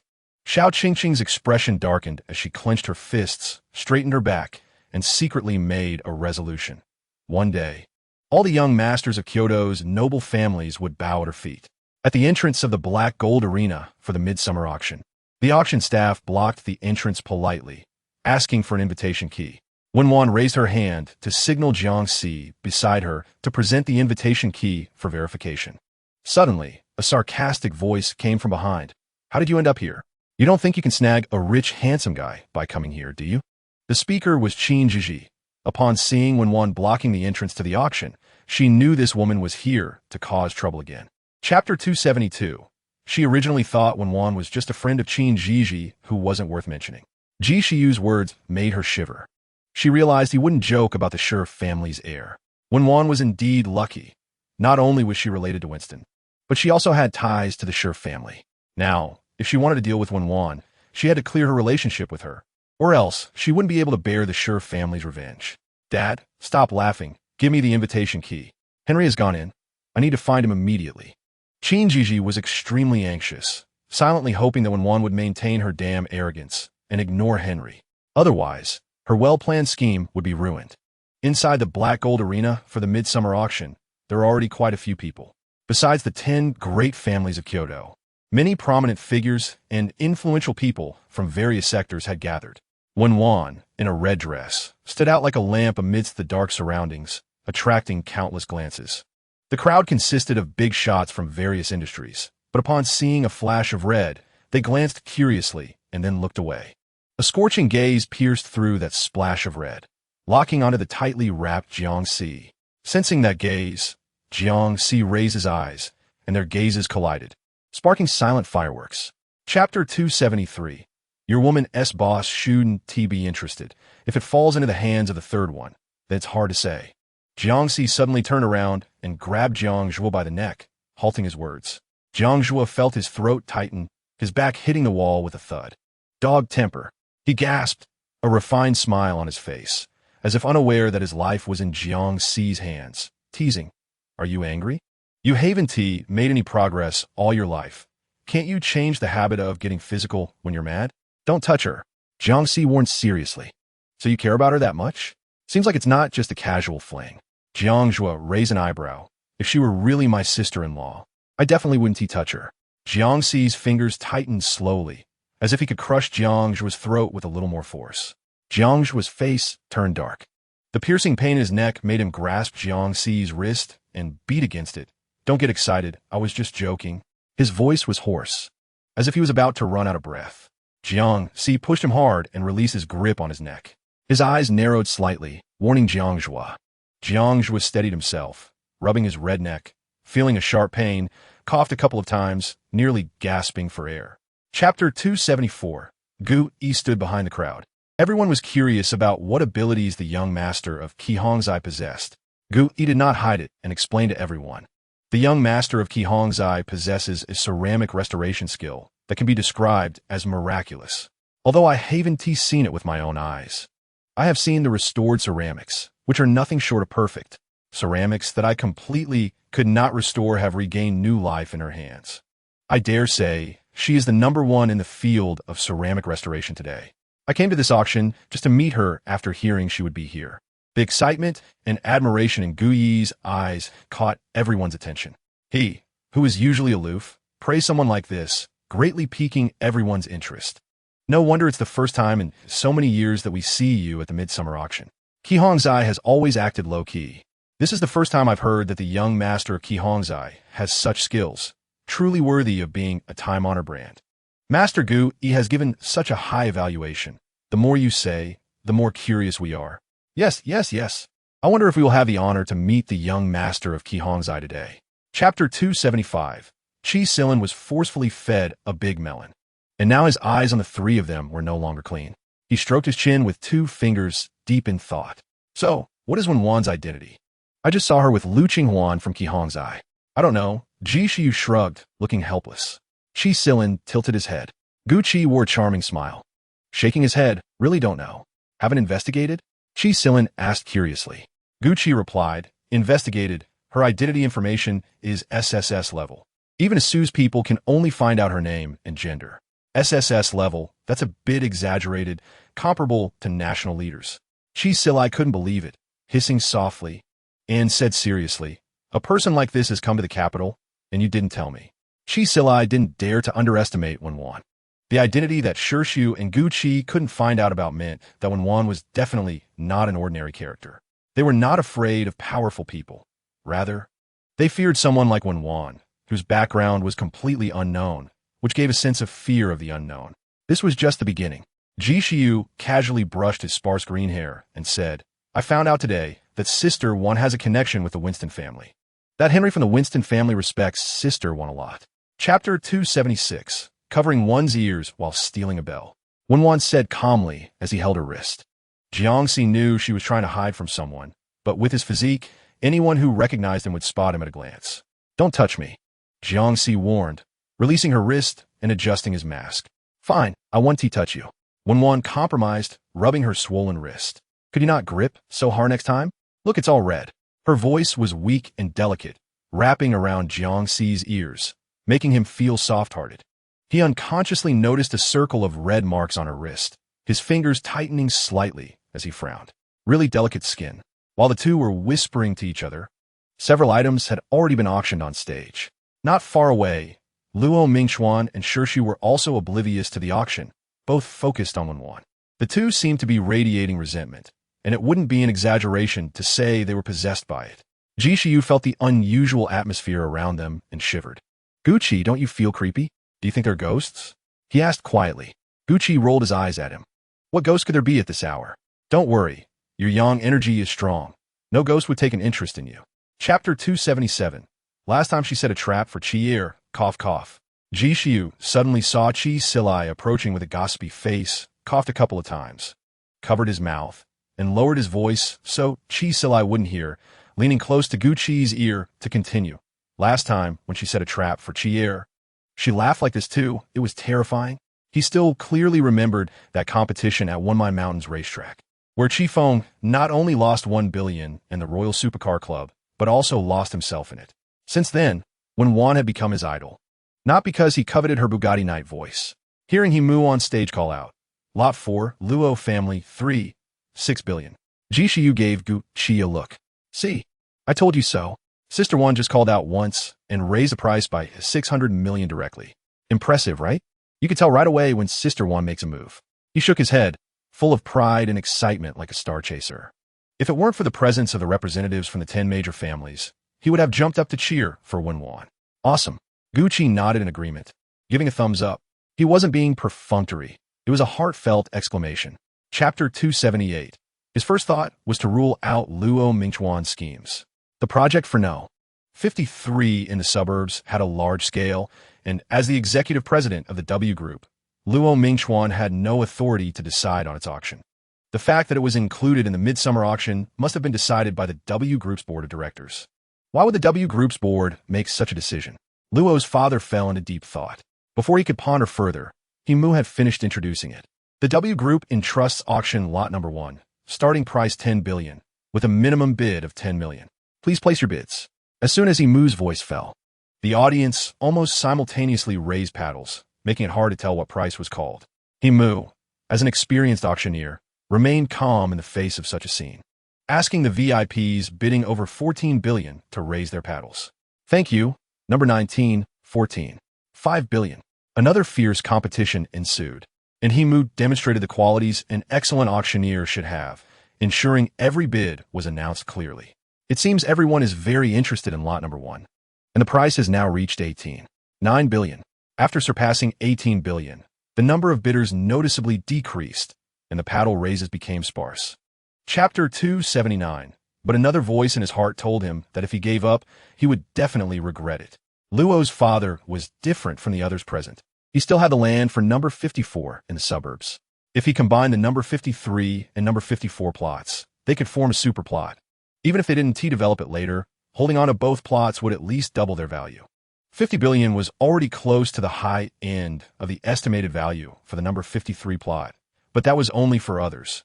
The Luo family called out 51 billion. No one expected Luo's father would increase the bid. It seemed that the number 53 plot was finally secured. Looking at the inexplicably inflated price set by Wen Wan, everyone felt sympathetic towards Luo's father. The head of the Luo family raised a bid, and finally, this piece of land was secured by him. It seemed so unfair. He could have gotten it for 45 billion, but now it had increased by 6 billion. If it were me, I would be furious. It's all because of this little internet celebrity who doesn't know how to behave, messing everything up. Exactly. Just looking at her makes me angry. Isn't she obviously causing trouble? Just as everyone was wondering why the auctioneer, Himu, hadn't brought down the hammer yet. They heard Himu say, lot number 1 is bid at 60 billion. Chapter 280. Jiangzhu raised an eyebrow at Jiangxi, a hint of amusement in his expression. Jiangxi's eyes concealed a hidden hostility as he turned his head back, his gaze fixed on the jade pendant displayed on the screen above. Wen Wan seemed to sense the temperature around her dropping to freezing point, her gaze falling on his fierce eyes. Seeing him staring at the large screen, she felt a chill. Wen Wan's eyelashes quivered slightly. This jade pendant had a story. Himu's voice rang out on stage. This is a sheep-fat white jade pendant entrusted for auction by Wangshan Group. Starting price 10,000, with each bid not less than 1,000. Please place your bids. Before Himu's words finished, the audience erupted like boiling water in a kettle. Wangshan Group? Is it the one I'm thinking of? Oh my god, they're back. The #1 gang in the Empire is back, and they're attending the midsummer auction. Is that even reasonable? I don't know what you all are afraid of. Wangshan hasn't made a bid in ages, and the items they are auctioning off are so shabby that you'd be afraid to touch them. Wangshan has long been a name without substance, and I suppose the Alliance invited them just to irritate them. After all, they can't afford anything. What Wangshan and Wansi. The Empire is no longer the Empire of over a decade ago. Even if you're a dragon, you have to curl up in the Empire. Chapter 281. Before Jiangxi could express his confusion, Wen Wan made a hand gesture towards Himu. Himu noticed immediately, swallowing hard, visibly nervous for a moment, and raised his voice to announce, Sky Lantern. Lot #1 is a sky lantern. The meaning of lighting a sky lantern is that regardless of what the final transaction price of the jade pendant is, Wen Wan will buy it at a higher price. It's no wonder Himu was nervous and excited. This was the first time in his career that he encountered someone lighting a sky lantern, and that person was his boss. If it weren't for the constraints of professional ethics, he would have shouted out the slogan, "The boss will last for generations." Unifying the capital. Today, we will let everyone here gain some insight. As he imagined, the audience initially thought it was a hallucination and took a few seconds to react. Boom! The audience erupted in an uproar, like thousands of bees buzzing in their ears. The sky lanterns were something people had never encountered before, but they had heard of them. Although there were only 500 million now, once the sky lanterns were lit, there would be no room for regret. Such boldness is something few would dare to attempt. That's why everyone was so shocked, especially since the person lighting the sky lanterns was a lowly internet celebrity they looked down upon. Everyone's jaws nearly dropped. Lighting sky lanterns. This little internet celebrity wants to light sky lanterns. It's simply whimsical and reckless. Does she know what she's doing? Does she understand the meaning of lighting sky lanterns? Chapter 282. Jiangxi's eyes were beautiful, the most beautiful eyes she had ever seen, not because of their shape, but because they were filled with stories of tenacity and bloodshed, as if they had a magic power that could pull one into the abyss when one was unprepared, gradually causing one to become lost in that abyss. She smiled at him, her smile blooming like red ink spreading on rice paper, bright and stirring. "Are you wondering how to repay me?" she asked. Jiangxi closed his eyes for a moment, then opened them again, clarity in his gaze. Himu's voice came from the stage once more. "Is there anyone else who wants to compete?" His question was undoubtedly unnecessary, but it was part of the auction process, and he had to ask. At this moment, there was certainly no one willing to raise the bid. A jade pendant starting at 10,000 had reached 500 million, and with the sky lanterns lit, the price was already unimaginable. Raising the bid further would be a bit of bullying. To be humiliated in front of industry bigwigs would surely make them famous, ensuring that the upper echelons of the entire capital would know by tonight. Who would have thought someone would actually want to stand out? Qin Jiji snatched the bidding card from her father, jumped up from her seat, raised the card high, and shouted loudly, "I bid 20 billion. 20 billion. Chapter 283. Although the Qin family's young lady was reckless, I still support her paying 500 million on the spot. What kind of dead cats and rotten mice can mix in here? The standard of the midsummer auction has become increasingly low. Down here, the audience was buzzing with discussion, heatedly debating, while Himu received a message from the Alliance representative. He pulled the corners of his mouth into a smile. The Alliance had agreed to Miss Qin's request. Qin Jiji crossed her arms, tilted her chin slightly, looking in the direction of Wen Wan, her triumphant expression evident. At this moment, Wen Wan didn't even give her a proper glance, as if what was happening had nothing to do with her. Ji Shi and the others here were bored. 500 million was nothing to Wen Wan, who had won 1 billion from Qi Feng last time, not to mention that Wen Wan had connections with the W Group and Wen Yisong. Qin Jiji's commotion would only bring shame to the Qin family. Compared to Wen Wan, Ji Shi and the others were more worried that the Qin family was nearing its end. At that point, even the Alliance wouldn't be able to stop the Qin family from becoming a thing of the past. In less than a minute, Mu returned to the stage and said, "Number one has paid the auction amount." Qin Jiji was still waiting for the staff to come to Wen Wan for her payment. She couldn't afford to embarrass herself. Chapter 284. Qin's father pounded his chest and stomped his feet. This is troublesome. If they truly anger Wen Wan, it wouldn't just be the Sure family acting against them, but also Qiu Hongjai. At that time, it wouldn't matter if they ran abroad. They wouldn't be able to escape.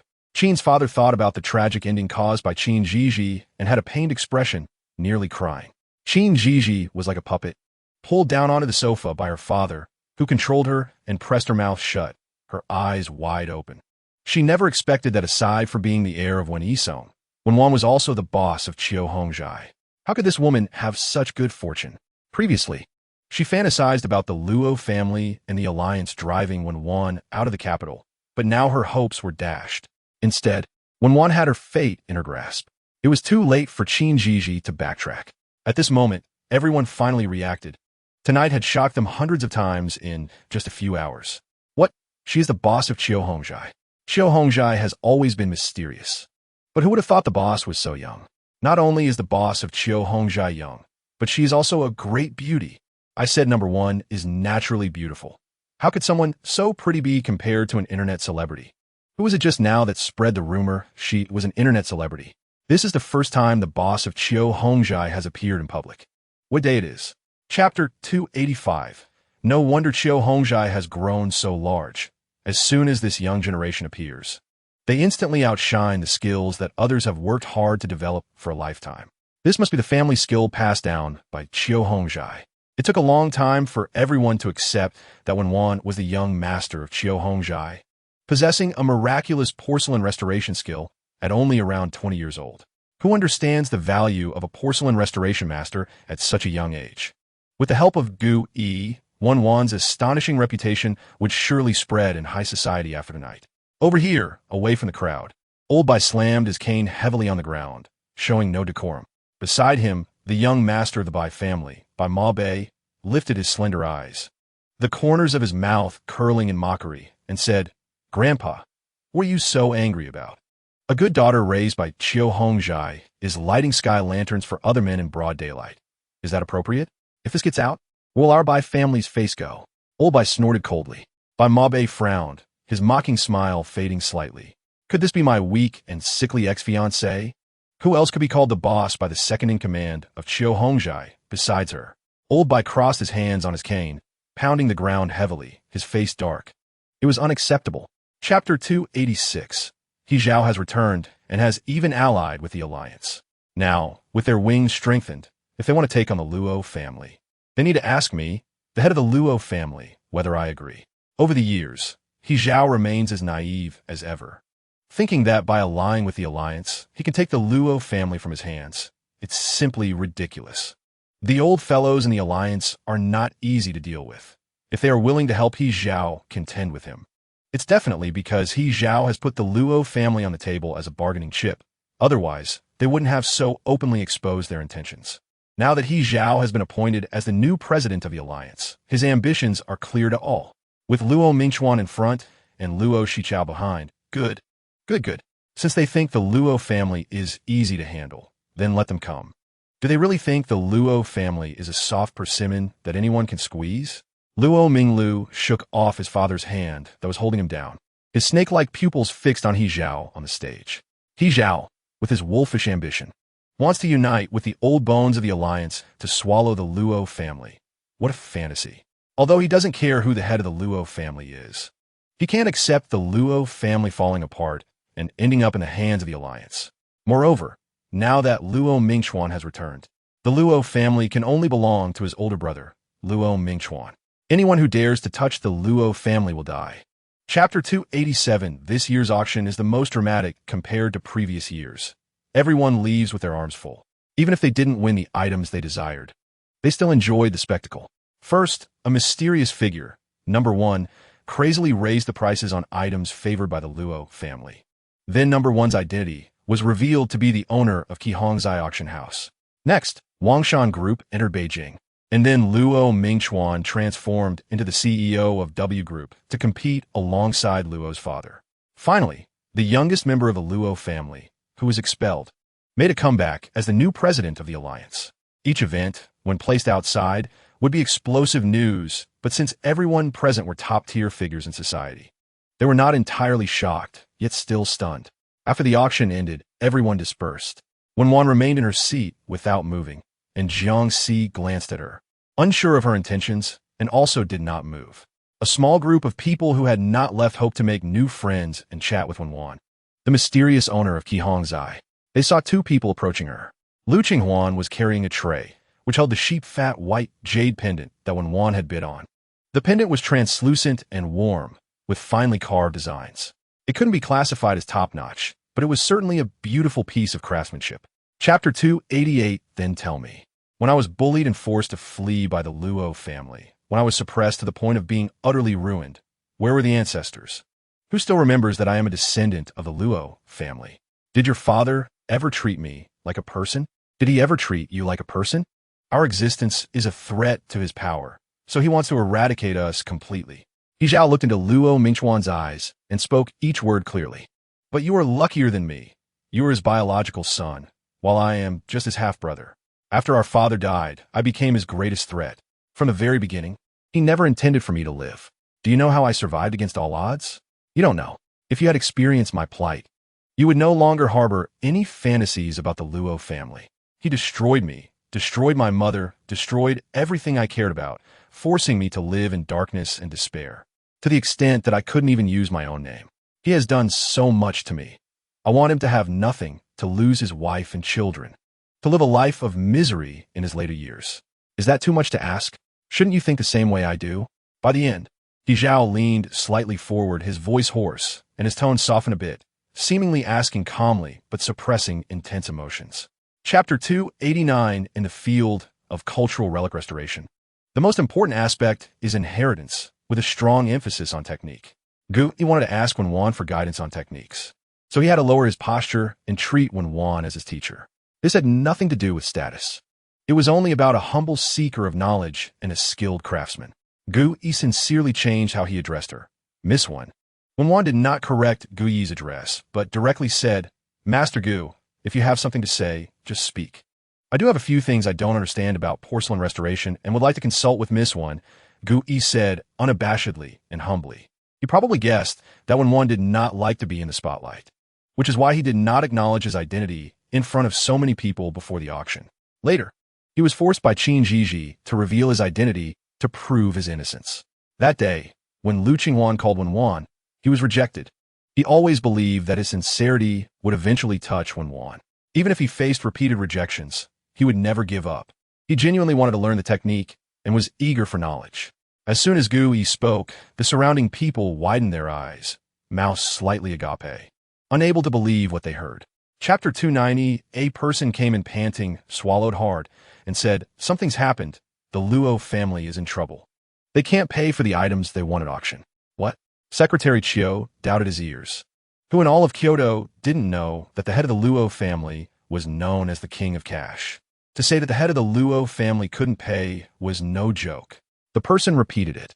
Secretary Chiu's eyes sharpened as he asked seriously what happened. The message from the Luo family seems to indicate that someone reported them for illegal smuggling. And now the higher-ups have explicitly prohibited large funds from being transferred out of the Luo family. Illegal smuggling? In a law-abiding empire, this is a very niche term. Secretary Chiu turned around just in time to meet the gaze of a grizzled man behind him. Instantly understanding the emotions in the other's eyes, he told the person, You go ahead. I'll come over to handle it later. Once the person left, the man turned around and said, Luo Mingchuan has clearly set a trap. There are many who have their eyes on the Luo family S-cake. I just don't know what role the owner of Qihongzai is playing in this. Are you saying that Qihongzai is also interested in the Luo family? Secretary Chiu asked. The man sneered. It's not just Qihongzai that has its eyes on the Luo family. We were too simplistic in our considerations. The Luo family is indeed a murky water. Chapter 291, The onlookers remained silent, quietly watching. Jiangxi was surprised that Tian Su was listening to Wen Wan so obediently. In comparison, Tian Su seemed too domineering and not considerate enough. Gucci felt that Tian Su was completely out of the game. Just as he mourned for Tian Su, he suddenly realized and focused intently on the extinguished cigarette in the ashtray confirming he wasn't mistaken. He recognized the brand. Gucci raised an eyebrow. 1,000 yuan cigarette found? Regardless of whether others believed it, he certainly didn't. He looked at Tian Su, who happened to meet his gaze. Gucci squinted. This person had issues. Tian Su gently nodded. He knew. From the first moment he saw Jiang Si, he was aware. He had long sent someone to investigate, and news should come out soon. If Jiang Si was too dangerous, he wouldn't allow him to stay by Wen Wan's side. Tian Su felt wronged. In the past, he could do whatever he wanted, and no one would interfere, not even the king. Now, he had to consider whether Wen Wan would be angry with anything he did. If she got angry, would she ignore him forever? Just like before when he got drunk, she got very angry the next day, so angry that she treated him like air. She was so ruthless, not even glancing at him, and then she turned around to find another man to make him jealous. Chapter 292, Is she very famous? Xiao Qingsheng was puzzled. The short-haired woman nodded. She should be. Do you know her, Sister Zhuang? She's Sister Zhuang? Xiao Qingsheng was slightly surprised. Her company specializes in water sound. They have personnel collecting major news in water sound, so of course, she knows a lot. She had also heard people around her mention Sister Zhuang more than once in conversation, but due to her competitive nature, she was reluctant to look at women stronger than herself, so she had only heard about her until now. She didn't expect that Sister Zhuang had such a relationship with Tian Su, and at this moment, Xiao Qingsheng felt an inexplicable hostility toward Wen Wan. The short-haired woman cupped her face, resting her elbows on the railing, looking longingly toward the terrace. It seems you know her. This woman is not simple. Just from how she and the prince could sit together and chat amicably after breaking up, you can tell she must have some means. And it can make the timeline unforgettable, which is not just a matter of means. In the short-haired woman's heart, Wen Wan is not easy to mess with. On this terrace, Ji Xiu asked Shen Liang, who was still holding the service tray and looking at Shan Shan, who was late. Why did you bring it up? Saying this, Ji Xiu took the sparkling water from Shen Liang's hand. Chapter 293. Plus, the phone call from Xiao Qingsheng was suspicious. She had been in Kyoto for more than half a month, and he had asked her out countless times, all of which she had refused, and her replies to messages were intermittent. One could say her attitude towards him before receiving this call was completely different from her current self, like two different people. What could cause such a rapid change in someone? So, when is it convenient? You said you would take me to meet your childhood friend. As soon as Xiao Qingsheng said this, Shen Liang no longer understood the meaning behind her words. He was just a fool. She didn't want to meet him. She wanted to know his childhood friend. Before Shen Liang could entertain other thoughts, an urgent female voice came from the receiver. Qingsheng, you're going to kill me. Tell him we're at Qinglanbian. He's south on the terrace. We could just go downstairs and meet him. The woman's voice, even though she deliberately lowered it, was still heard by Shen Liang. So Xiao Qingsheng also came to the midsummer auction and had seen him. She probably realized his identity. No wonder her attitude changed so quickly, and she was so eager to meet the people around him. Everything made sense now. I thought Xiao Qingsheng was different. It turns out she was just like other women, knowing he was from the Shun family and rushing in like bees to honey. Chapter 294. Ji Xiu looked at Gucci, and the two exchanged glances, raising their eyebrows. It seems like a fight is inevitable now. Just now at the auction, there were too many people to act, but now in this place, there were only a few of them, which should be enough for the two to end up bruised. Wen Wan ignored Ji Xiu, and Luo Mingchuan stood up on her own. The two followed suit, each grabbing one of Wen Wan's hands. She shook her hands but couldn't break free. After glancing at the two, she let go.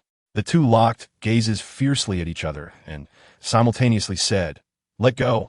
Didn't you hear? I'm saying both of you let go. Wen Wan's emotions remained calm. Ji Xiu had a cold expression, his eagle-like eyes fixed on Luo Mingchuan. Let go. You let go.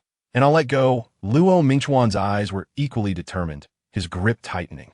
Are you two done yet? Did you both reincarnate as children? Wen Wan shook her hands again, but couldn't break free from their grips, glaring at them fiercely. This is your last warning. Let go. The two were as stubborn as if they had swallowed lead, determined to fight it out with each other. Wen Wan had no interest in becoming a part of their competitive game. After warning them and getting no response, she coldly shouted, "A C." Chapter 295. Jiang Si squinted at Ji Xiu, like a cheetah locked in a cage, always ready to attack the prey ahead. He rubbed the blood at the corner of his mouth with his finger, revealing a rogue-like smile. He shook off Wen Wan's grip and swung his fist at Ji Xiu. At that moment, Ji Shiyu was already prepared and ducked to avoid Jiangxi's attack. Jiangxi missed the first strike and quickly launched a second attack. With Ji Shiyu not willing to back down, swinging his fists and engaging in a fierce fight with Jiangxi. The two were throwing punches without holding back. Damn, this little bodyguard is actually hitting my brother. He must be tired of living. Ji Shiyu saw that Jiangxi and Ji Shiyu had started fighting and picked up a wine glass to help. Just as he took a couple of steps, he was grabbed by the collar from behind, the collar choking his neck. Damn, who is stopping me from drawing my weapon? Ji Shiyu turned around and saw it was Guqi, his expression excited. Guqi, you want to be a traitor? If you're not helping my brother now, why are you dragging me along? Are you sick? Let me go. Wait until I finish with this little bodyguard. Then I'll deal with you. Traitor, let go. Saying this, he struggled to break free from Guqi's grip. What are you anxious about? Do you need to step in? Chapter 296. Ji Shiyu was in a good mood and didn't dwell on Jiangxi's actions. After Wen Wan and the three left, Qi Silu finally spoke to the others. I just received news that the Luo family can't pay for the auction of number 53 in the suburbs of Beijing. Just as Ji Shiyu was about to pour himself a drink, his hand froze. Thinking he had misheard, he put the wine bottle down on the table, making a thud sound. What? You're not joking, are you? If the Luo family can't pay, what about the others? The Luo family is in trouble? Guqi felt sudden shock, then curiosity. It indeed didn't make sense if nothing happened to the Luo family tonight. He was just curious about what was going on. Ji Shiyu also looked at Qi Silu, his expressionless face revealing something unusual. Qi Silu didn't keep them in suspense and said directly, the illegal smuggling company is cooperating with the investigation. What? What are you talking about? Illegal smuggling? Ji Shiyu swallowed hard. Someone must have reported it on purpose. It's been fine until now, and it just had to be during the midsummer auction. If this has nothing to do with Luo Mingxuan, I'll eat this table. He had long suspected that Luo Mingxuan's apparent attendance at the auction was actually to set up his father. This illegal smuggling was definitely something Luo Mingxuan had reported. Chapter 297. To outsiders, the Luo family seemed to have gained a great advantage, and they would be unreasonable if they caused a scene. Only they knew that although it seemed like the Luo family had gained from the changed rules, in reality, they were already being schemed against. The move by the Alliance was brilliant. The rules had long been set. The Alliance could change them at will, which was indeed meticulous. Wen Wan chuckled lightly. Once the rules of the Alliance were out, those with intentions only needed to think a little to understand what was going on. It was simply ambitious. The 10 major families and the Alliance were in a mutually dependent relationship.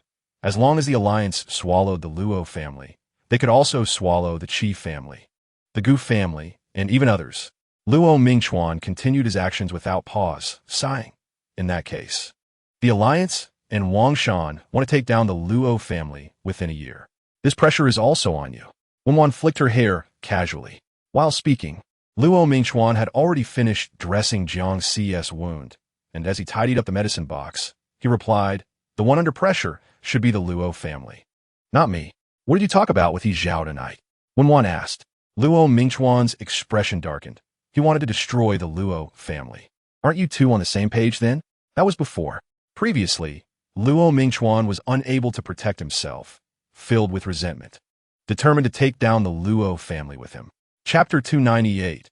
I can't be bothered to chat with you, Bayamo said, swiftly opening his folding fan and fanning himself twice at his chest, smiling as he continued to speak to Wen Wan. I have something to do today. Let us meet another day. I'll notify you. After saying this, he shook his fan and left. Wait for him to notify. Are they that familiar? Wen Wan turned and exchanged a glance with Luo Mingxuan. Before he had even left, another person approached. Shun Liang, wearing a gentle smile, walked up to the two. Sister Wan, Brother Mingxuan, are you heading back? MHM, the two nodded. Wen Wan glanced back at him and saw she was alone, asking, Where's Ji Shiyu? Aren't you two together? Xiaoyu is still sleeping. Because Wen Wan and the others had been delayed by Mo Bai. They had stayed too long in the hall and had already attracted the attention of the lounge area or the passing crowd. That must be the eldest young master of the Luo family, Luo Mingxuan.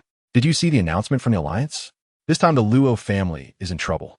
Someone shook their head with a face full of regret and said to the person beside them, I saw it. The Luo family is one of the 10 major families. Isn't the punishment from the Alliance too harsh? Harsh? What are you thinking? The rules of the Alliance have been established long ago. If there's no punishment, where's the authority of the alliance? How can people trust it in the future? Chapter 299. Shun Liang readily agreed. Sure, I'll help you. Brother Liang, you're the most handsome, even more than young Master Ji. The waiter smiled brightly. Stop it. Hee hee. The waiter ran off, and Shun Liang flashed an apologetic smile to Xiao Qingcheng. I have to go. Xiao Qingcheng stomped her foot in anger. Helping a waiter is called having something to do? He really is a spoiled young master of the capital, flirting around. Thankfully, she didn't have any romantic fantasies about Shun Liang. She had always felt that Shun Liang must have taken the wrong medicine today, treating her like this. He would definitely regret it when he got home, and by then, wouldn't he just obediently be her loyal dog? Wen Wan and the three of them walked out of the Qinglan Biyuan Hall. Jiang Si got into the car first, and Wen Wan pressed down on Luo Mingchuan's hand, which was about to open the car door, asking, Did you ensure Su caused the Qin family's bankruptcy? The master has misunderstood a good person. Luo Mingchuan should have known Wen Wan would ask, looking calm and innocent. Wen Wan raised her eyes slightly, understanding in her heart, and blurted out, You're a good person? Of course. Luo Mingchuan flashed a beautiful smile, which made Wen Wan's hair stand on end. The Qin family can't control their daughter and has no reason to exist. You really treat Qinzhan as a good brother. Wen Wan released his hand, and Luo Mingchuan took the opportunity to open the car door. Chapter 300. The reason Qin Jiji did not leave immediately after the Qin family went bankrupt was that she was betting that Su would let the Qin family off this time for Qinzhan's sake. Unfortunately, it seemed she had bet wrong. So now she was more eager than anyone to find Henry and return to the Winston family, where she would once again be the lofty young lady. Qin Jiji immediately took out her phone to contact her senior, Su Tianyang. When Su Tianyang saw her call, he picked up and, without waiting for her to speak, said, Henry has gone home. It seemed he knew Qin Jiji wanted to find him, and at that moment, Qin Jiji felt a glimmer of hope. Could it be that Henry had instructed Su Tianyang about her before leaving? There was no time to think about that now. She had to return to the Winston family immediately and not let Wen Wan succeed. By the time Wen Wan realized she was the one Henry was looking for, she would already be in the position of power in the Winston family. I want to see Henry. Have him come to see me immediately. I have very important things to tell him. Qin Jiji's tone was commanding. Su Tianyang frowned. Henry won't see you. Why not? Tell him I am the Winston heir he is looking for. Qin Jiji cut straight to the point, not believing that Henry would know her identity and not come to see her excitedly. Chapter 301. Whoever did this to your Qin family's child has really had an unfortunate life. Mr. Qin supported Mrs. Qin, who was clutching her chest and on the verge of collapse. Qin Jiji, he shouted loudly, his voice powerful enough to lift the roof. I now have a surname Li, not Qin. Qin Jiji coldly swept her gaze over the elderly couple supporting each other, the obedient and pleasing demeanor of the past gone, loudly announcing to them, from now on, I, Li Jiji, have nothing to do with your family. You better take care of yourselves. After saying this, Qin Jiji turned to leave, and Mrs. Qin, heartbroken, pounded her chest and cried, Jiji. She wanted to chase after her, but was pulled back by Mr. Qin. Looking at Mrs. Qin, who was full of guilt, Mr. Qin didn't know what to say. After a sigh, he spoke earnestly. She sees us as a burden, afraid we will drag her down in the future. Just then, a group of people in bank uniforms walked in. Hello, Mr. Qin. We are staff from the Empire Bank. According to bank regulations, we are here to seal and auction this property. Half an hour later, Mr. Qin and Mrs. Qin stood on the roadside with a small amount of luggage.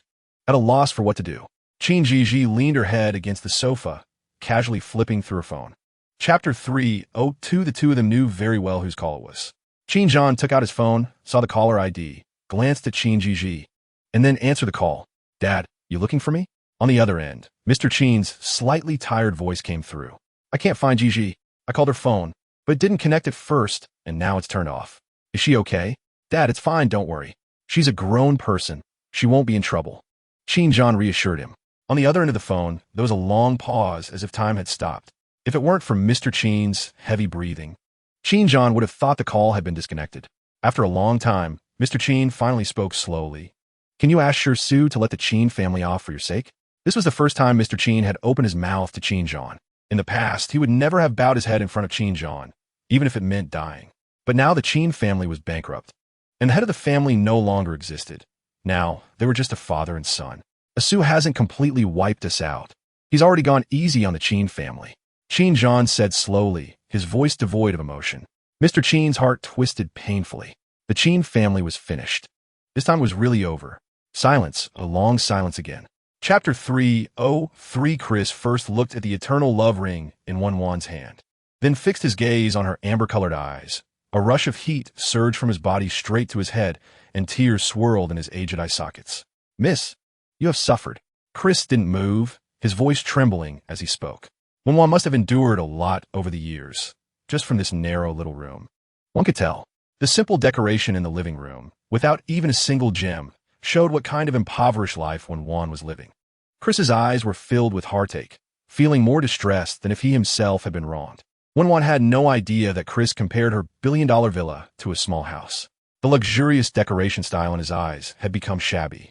She thought the suffering Chris mentioned was just a polite phrase, not realizing he truly felt she had suffered. Wen Wan revealed a beautiful smile. She was an orphan. She had longed for familial affection, but had never expected it.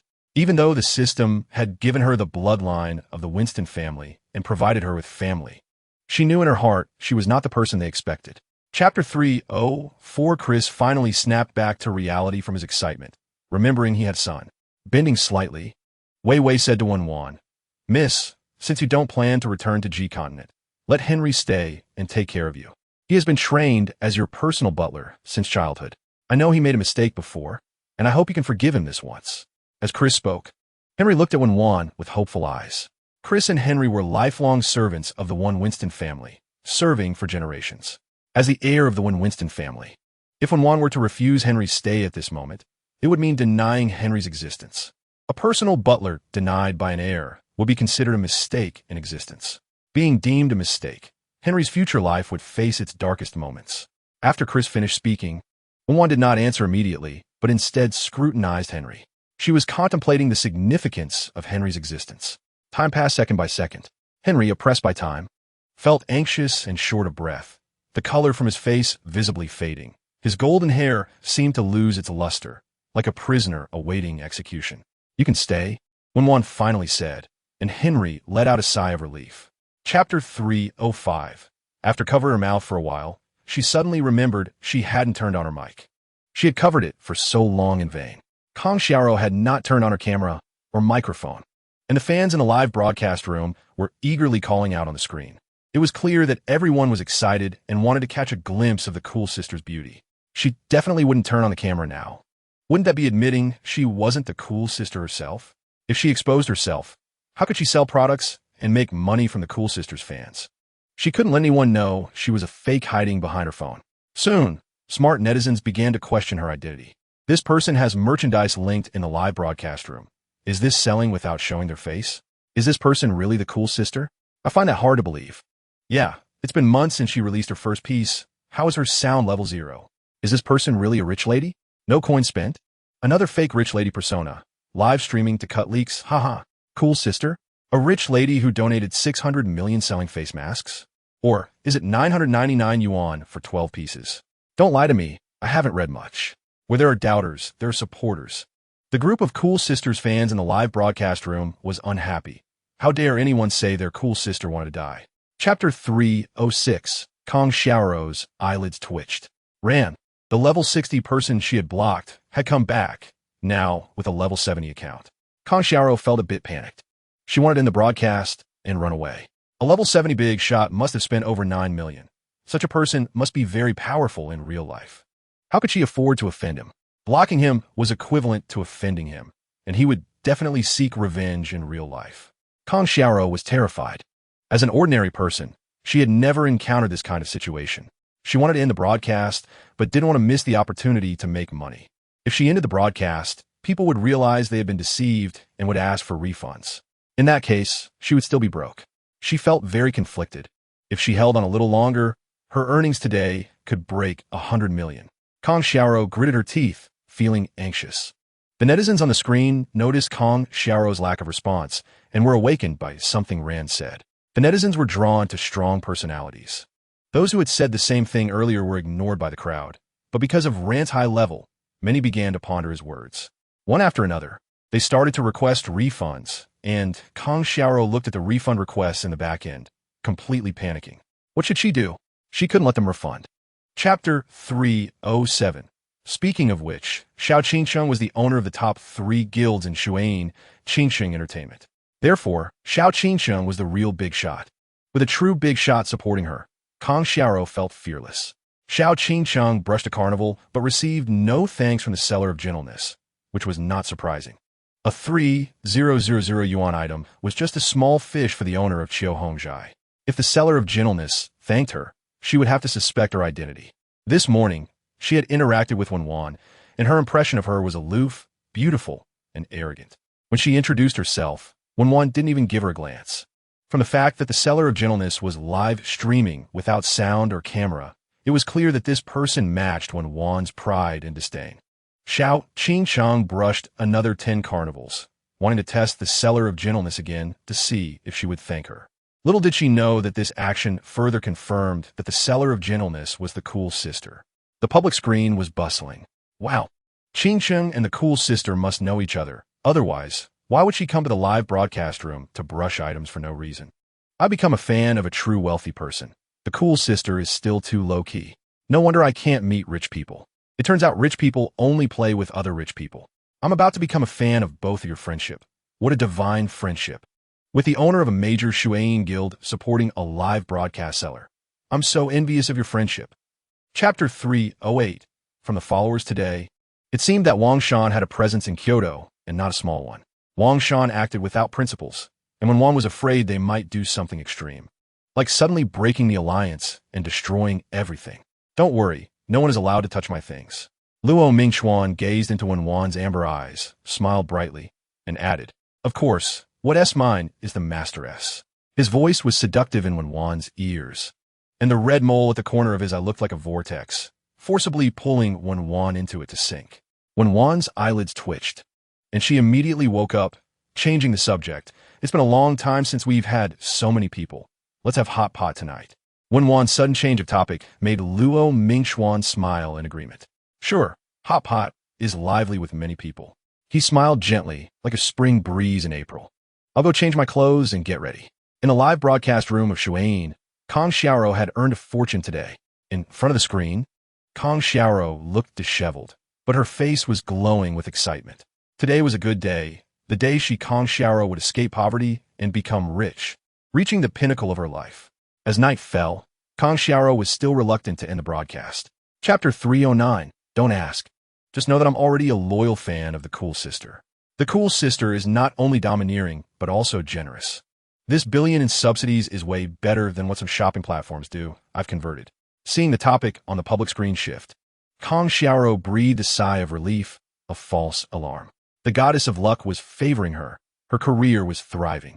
A few of Wen Wan's fans, who were outnumbered, were being pushed back and felt as miserable as if they had eaten feces. Wen Wan was their idol, the most powerful rich woman they admired. They couldn't stand anyone vilifying her. The seller of gentleness had too many concentrated fans. Wen Wan didn't even have a fan group. Even if Wen Wan's fan base was larger than that of the seller of gentleness, it was still futile. A fan group spontaneously created by Wen Wan's fans. The fan group is called Guardians of the Evening, with only a little over 100 members. I don't believe the Evening Emperor would impersonate the cool sister. The Evening Emperor is so rich that she wouldn't stoop to doing such a thing. I don't believe it either. Our sister is someone who can brush off 30 million views without batting an eye. She wouldn't impersonate anyone. Sisters, listen to me. Trust me. Evening Sister is the cool sister, and the account selling tenderness is impersonating her. Chapter 310, not to mention. I just wanted to watch the live stream of the account selling tenderness for a while. I didn't say a word, but because my name has Evening Emperor in it, they flooded my private messages with all kinds of filthy language. It was so fierce. Now they're all saying that our Evening Emperor is impersonating the cool sister. What should we do? I don't believe the Evening Emperor is that kind of person, and she really has no need to, just as everyone was worried. One person happily sent a message in the group. Sisters, I found someone who can contact Evening Sister. Everyone seemed to see hope and asked one after another. Who is it? Did President Jiang start a live stream? No, he said just a couple of days ago that he wouldn't start until next month. Yeah, Lu Jiu has also withdrawn from the circle, and Su Yin is now a big star. Where can we contact her? Right, could it be Brother Crocodile? Evening Sister has given him money before, and he knows the cool sister. Can't we just ask him if the cool sister and evening sister are the same person? Stop guessing. Just say it quickly. Hurry and contact evening sister. I want to hear her say with my own ears that she didn't impersonate anyone. In the group of over 100 people, everyone typed quickly, and the person who reported the good news found that everyone had a long string of questions after finishing typing. She still sent the message without hesitation. Chapter 3:11 Yin Langyue asked, "How should I handle this on my end?" Evening Sister's fans have been staying in my live stream without leaving, wanting an answer from her. I will give them a response within tomorrow. All right, President Luo. Yin Langyue was very respectful. Luo Mingchuan smiled slightly. Do you know me? Yes, I know. I am Yin Langyue, the newly signed sales anchor of Wan and Culture. Do well. Luo Mingchuan's tone softened considerably, and after finishing, he hung up the phone. Given Yin Langyue's proper attitude, he forgave her for interrupting his good business. A soft and delicate voice sounded behind him. Why are you using my phone? Wen Wan was sitting on the edge of the bed, tilting her head, looking drowsy at Luo Mingchuan, who had just turned around. Luo Mingchuan sat down beside her, completely unembarrassed about being caught secretly answering her phone, and said seriously, "It ran out of battery. I'm charging it for you." His voice was gentle, and his gaze towards her was like a big bad wolf looking at a little white rabbit. Oh, Wen Wan obediently nodded. Luo Mingchuan had never realized how cute Wen Wan looked when drunk. Her face flushed, pouting her lips, making one feel the urge to kiss her. He thought to himself. So he did it. He kissed her on the lips like a little cat that had stolen a taste, and upon success, the corners of his mouth rose wildly. Chapter 3:12 Luo Mingchuan could only chase after her retreating figure. The emotions in his eyes were complex, his heart twisted, and the red mole at the corner of his eye reflected a strange light. I'm sorry, I'm not a member of the Wen family. Mr. Luo, the Wen family won't let someone who doesn't understand things stay by the young lady's side for long. Henry's expression was more serious than ever, warning him. You can control her? Luo Mingchuan smiled confidently. He knew very well what kind of temper Wen Wan had. You should take care of yourself. After all, you're still an intern. After saying that, Luo Mingchuan didn't give Henry a chance to respond and slammed the door shut. Henry took a sudden step back. His prominent nose almost knocked flat by the door, and his expression froze. No one in the entire Winston could control Wen Wan. Luo Mingchuan was Wen Wan's lover. Without her consent, he indeed couldn't do anything to him. Luo Mingchuan returned to the room, where the person who had originally been sitting on the edge of the bed was now lying down and asleep. He quietly sat beside her, the soft bed sinking slightly with his movements. The person on the bed was sleeping very peacefully, her shallow breathing causing her body to rise and fall. The air she exhaled carried a faint fruity wine scent, further intoxicating Luo Mingchuan, who was already 3 parts drunk. Chapter 3:13 Wen Wan's account. Wen Wan fans heard the news and rushed into the live stream of the account selling tenderness. Our evening sister is indeed a big spender. Is there any need to impersonate someone else? If anyone is impersonating, it's your main account that is a small white account pretending to be someone. It's just that your IQ is low. Otherwise, such a simple scam wouldn't fool so many people. Evening Sister is level 75, a fully leveled wealthy woman. Does she need to impersonate anyone? Only you animals who think with your butts would have such a unique line of thought. The fans were helping Wen Wan speak up, but before they could say much more, they were overwhelmed by the many fans of the account selling tenderness, and the argument escalated to the point where they couldn't speak. The entire public screen was filled with condemnation of Wen Wan and her scattered fans. As her fans were being verbally beaten back, Ran, who had been kicked out of the live stream before, appeared again. Level 70 Ran, a bunch of fools being scammed and still complaining that others aren't quick enough. As soon as Ran sent the message, the fans of the account selling tenderness focused their fire on him. You again, dog. Why didn't you speak up when Sister Qingxun was here yesterday? Now that your master Wen Wan is here, you're so arrogant. Ran the dog. Get out. Don't dirty the cool sister's live stream. What kind of random cats and dogs come to stir things up? Get lost. Don't pollute our cool sister's eyes. The cool sister is the kindest angel in the world and won't tolerate any pollution. Chapter 3:14 She, Kong Xiaoro, is no longer the Kong Xiaoro with a pocket cleaner than her face. The backstage funds are her confidence. Her confidence has only grown stronger over time. As soon as Wen Wan entered the live stream of the account selling tenderness, she hadn't even looked at the public screen for long before she received a call from Luo Mingchuan. She placed the phone receiver to her ear, no longer looking at the tablet, playing the live stream on the coffee table. Luo Mingchuan's voice came from the receiver. Have you woken up? Wen Wan let out a soft hum from her throat. The way her master was drunk was so cute. Luo Mingchuan seemed to recall. Wen Wan raised her eyebrow. Before she could speak, she heard Luo Mingchuan say again, "You held on to me and wouldn't let go, insisting on kissing. When I didn't give in, you pressed me down on the bed." At this point, he seemed quite pleased, letting out a low chuckle from his chest. That laughter transmitted from the phone receiver to Wen Wan's ear, sending a wave of tingling heat straight to her crown. Did she get so thirsty when drunk? Wen Wan's memory was still stuck at the moment she raised the wine glass, completely unaware of the parts he mentioned. Pinching her nose, she realized she would never experience the drunken revelry. Even a cup of fruit wine could make her black out. Though she was at a disadvantage in action, she refused to show weakness in words. Don't you like me kissing you? Chapter 3:15 Selling Tenderness. Sister, we wait for you to rest well. Wait for the cool sister to start the live stream. Cool sister, don't keep us waiting too long. I really don't have a live stream to squat in. Come back soon. Only to go and see the cool sister's low-key audio work to relieve my longing. Half an hour after the live stream of Selling Tenderness closed, suddenly, someone shouted in the fan group, "Everyone, hurry up and look. Selling Tenderness has posted a new update. Go check it out. We've all been deceived. She is not the cool sister at all. She is just a fraud." This stirred up a storm. What? Impossible. How did you, a hater, get in here? Who let this person in? She must be a fan of Wen Wan, just as shameless as the real deal. You guys are trying to ride the coattails.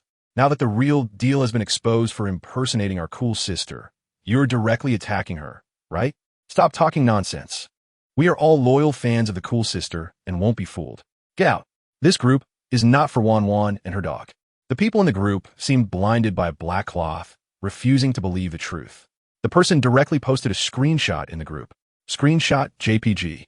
Believe it or not, if you're stubborn, go check Selling Tenderness's homepage yourself. Chapter 3:16. Countless marketing accounts seem to be on a high, competing to report on this matter.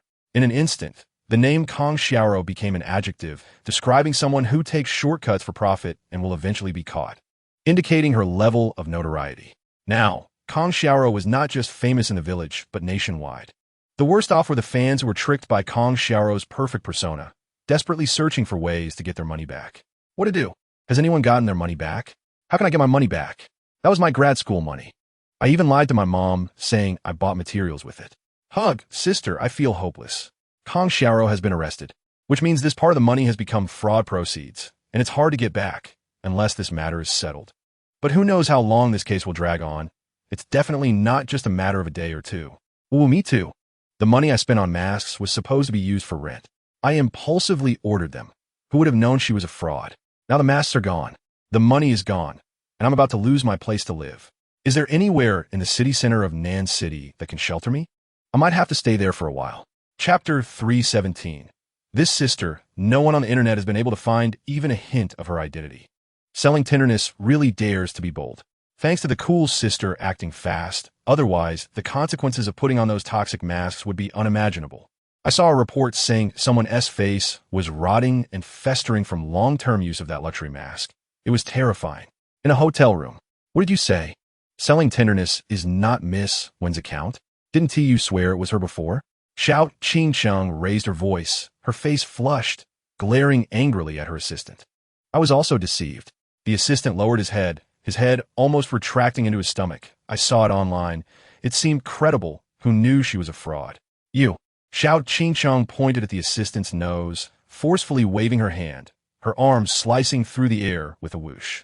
Fortunately, she had only spent a few thousand on Kong Xiaoro's carnival, and Han Ti really delved deeper. That money was just like feeding a dog. A lesson learned. Forget it. I'm too lazy to argue with you.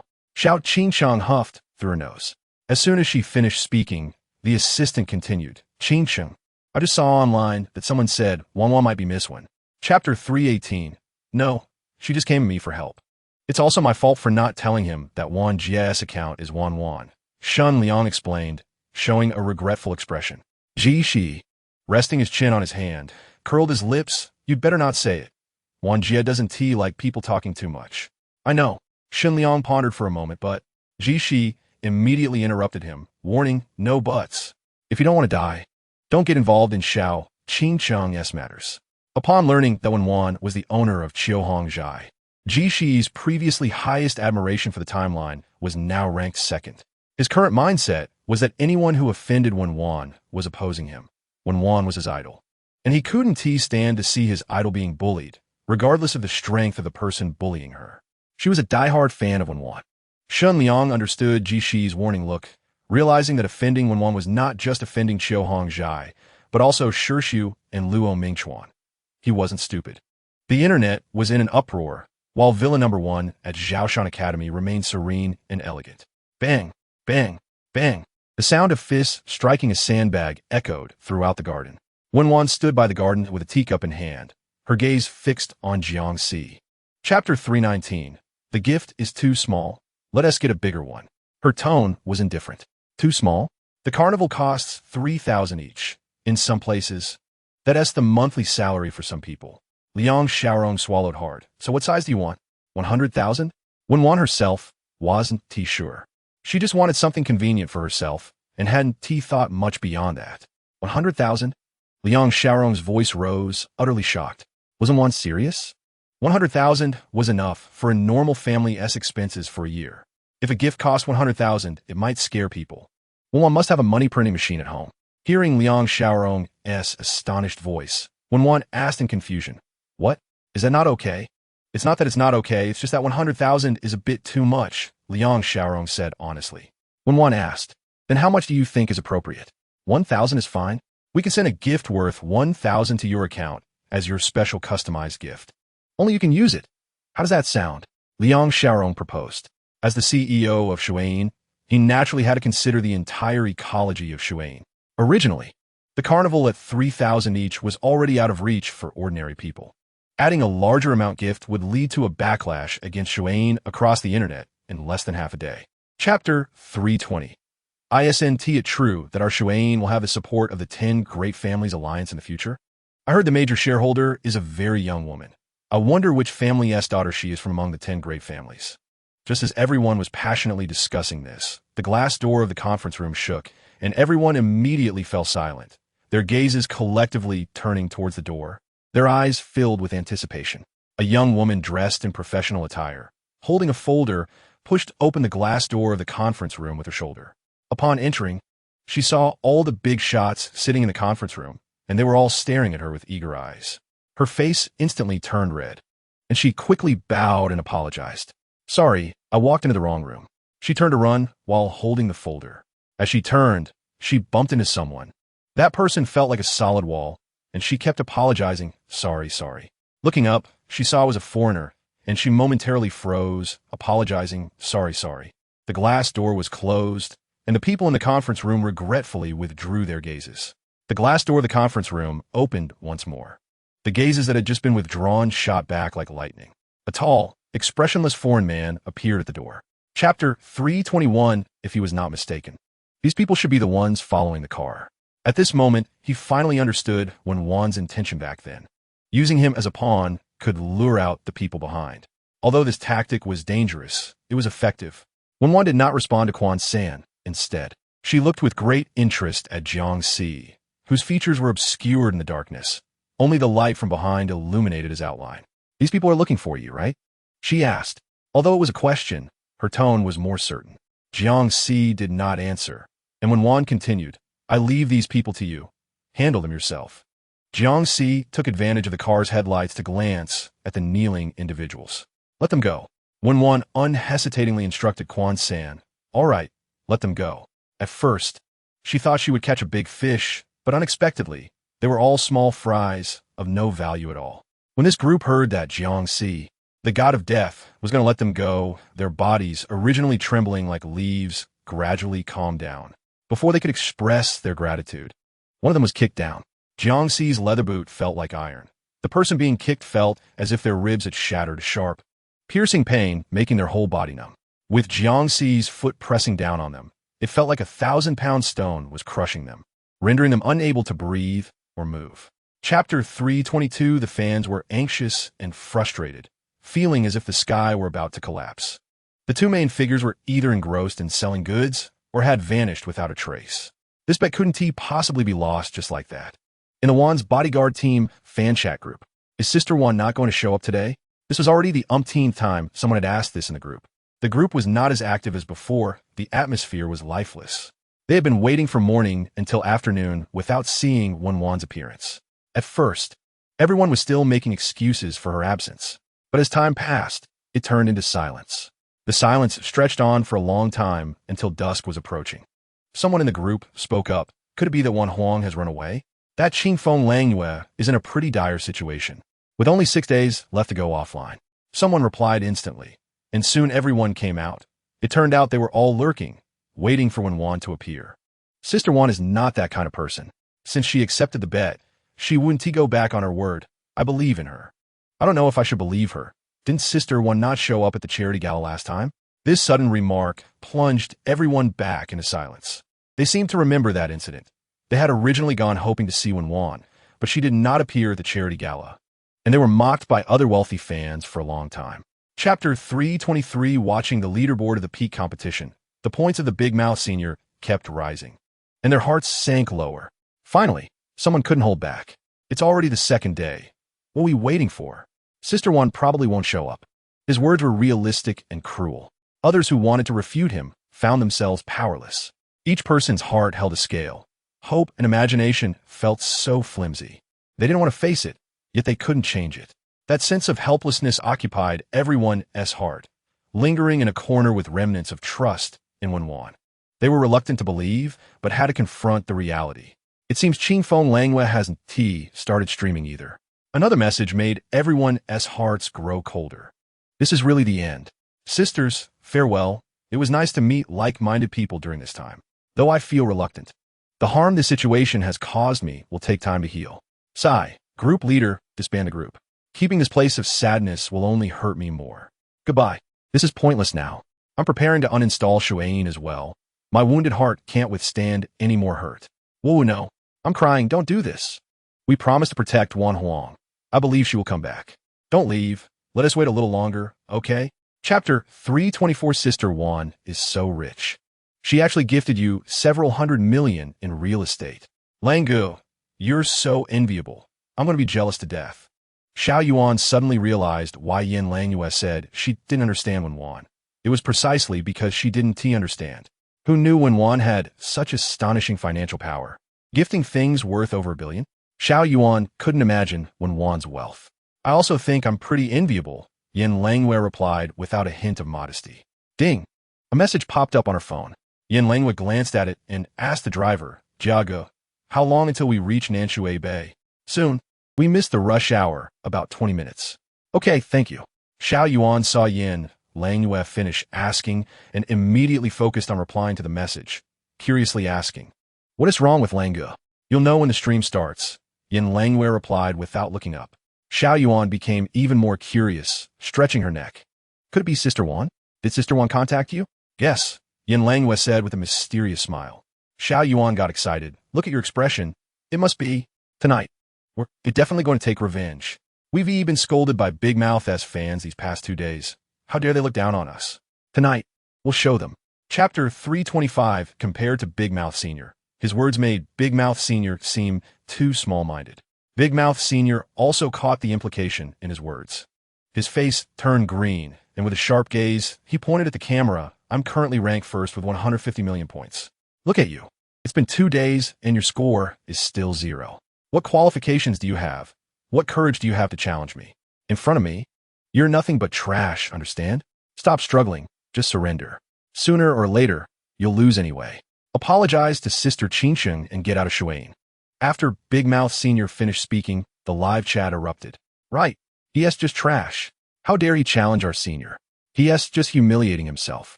You're right. He can't be trying to ride on the popularity, right? Damn, what a sinister tactic. He doesn't think that pulling people to his side will get him money. Does he? Even if he attracts a lot of popularity, it's a dead end. Our Sister Qingsheng is one of a kind.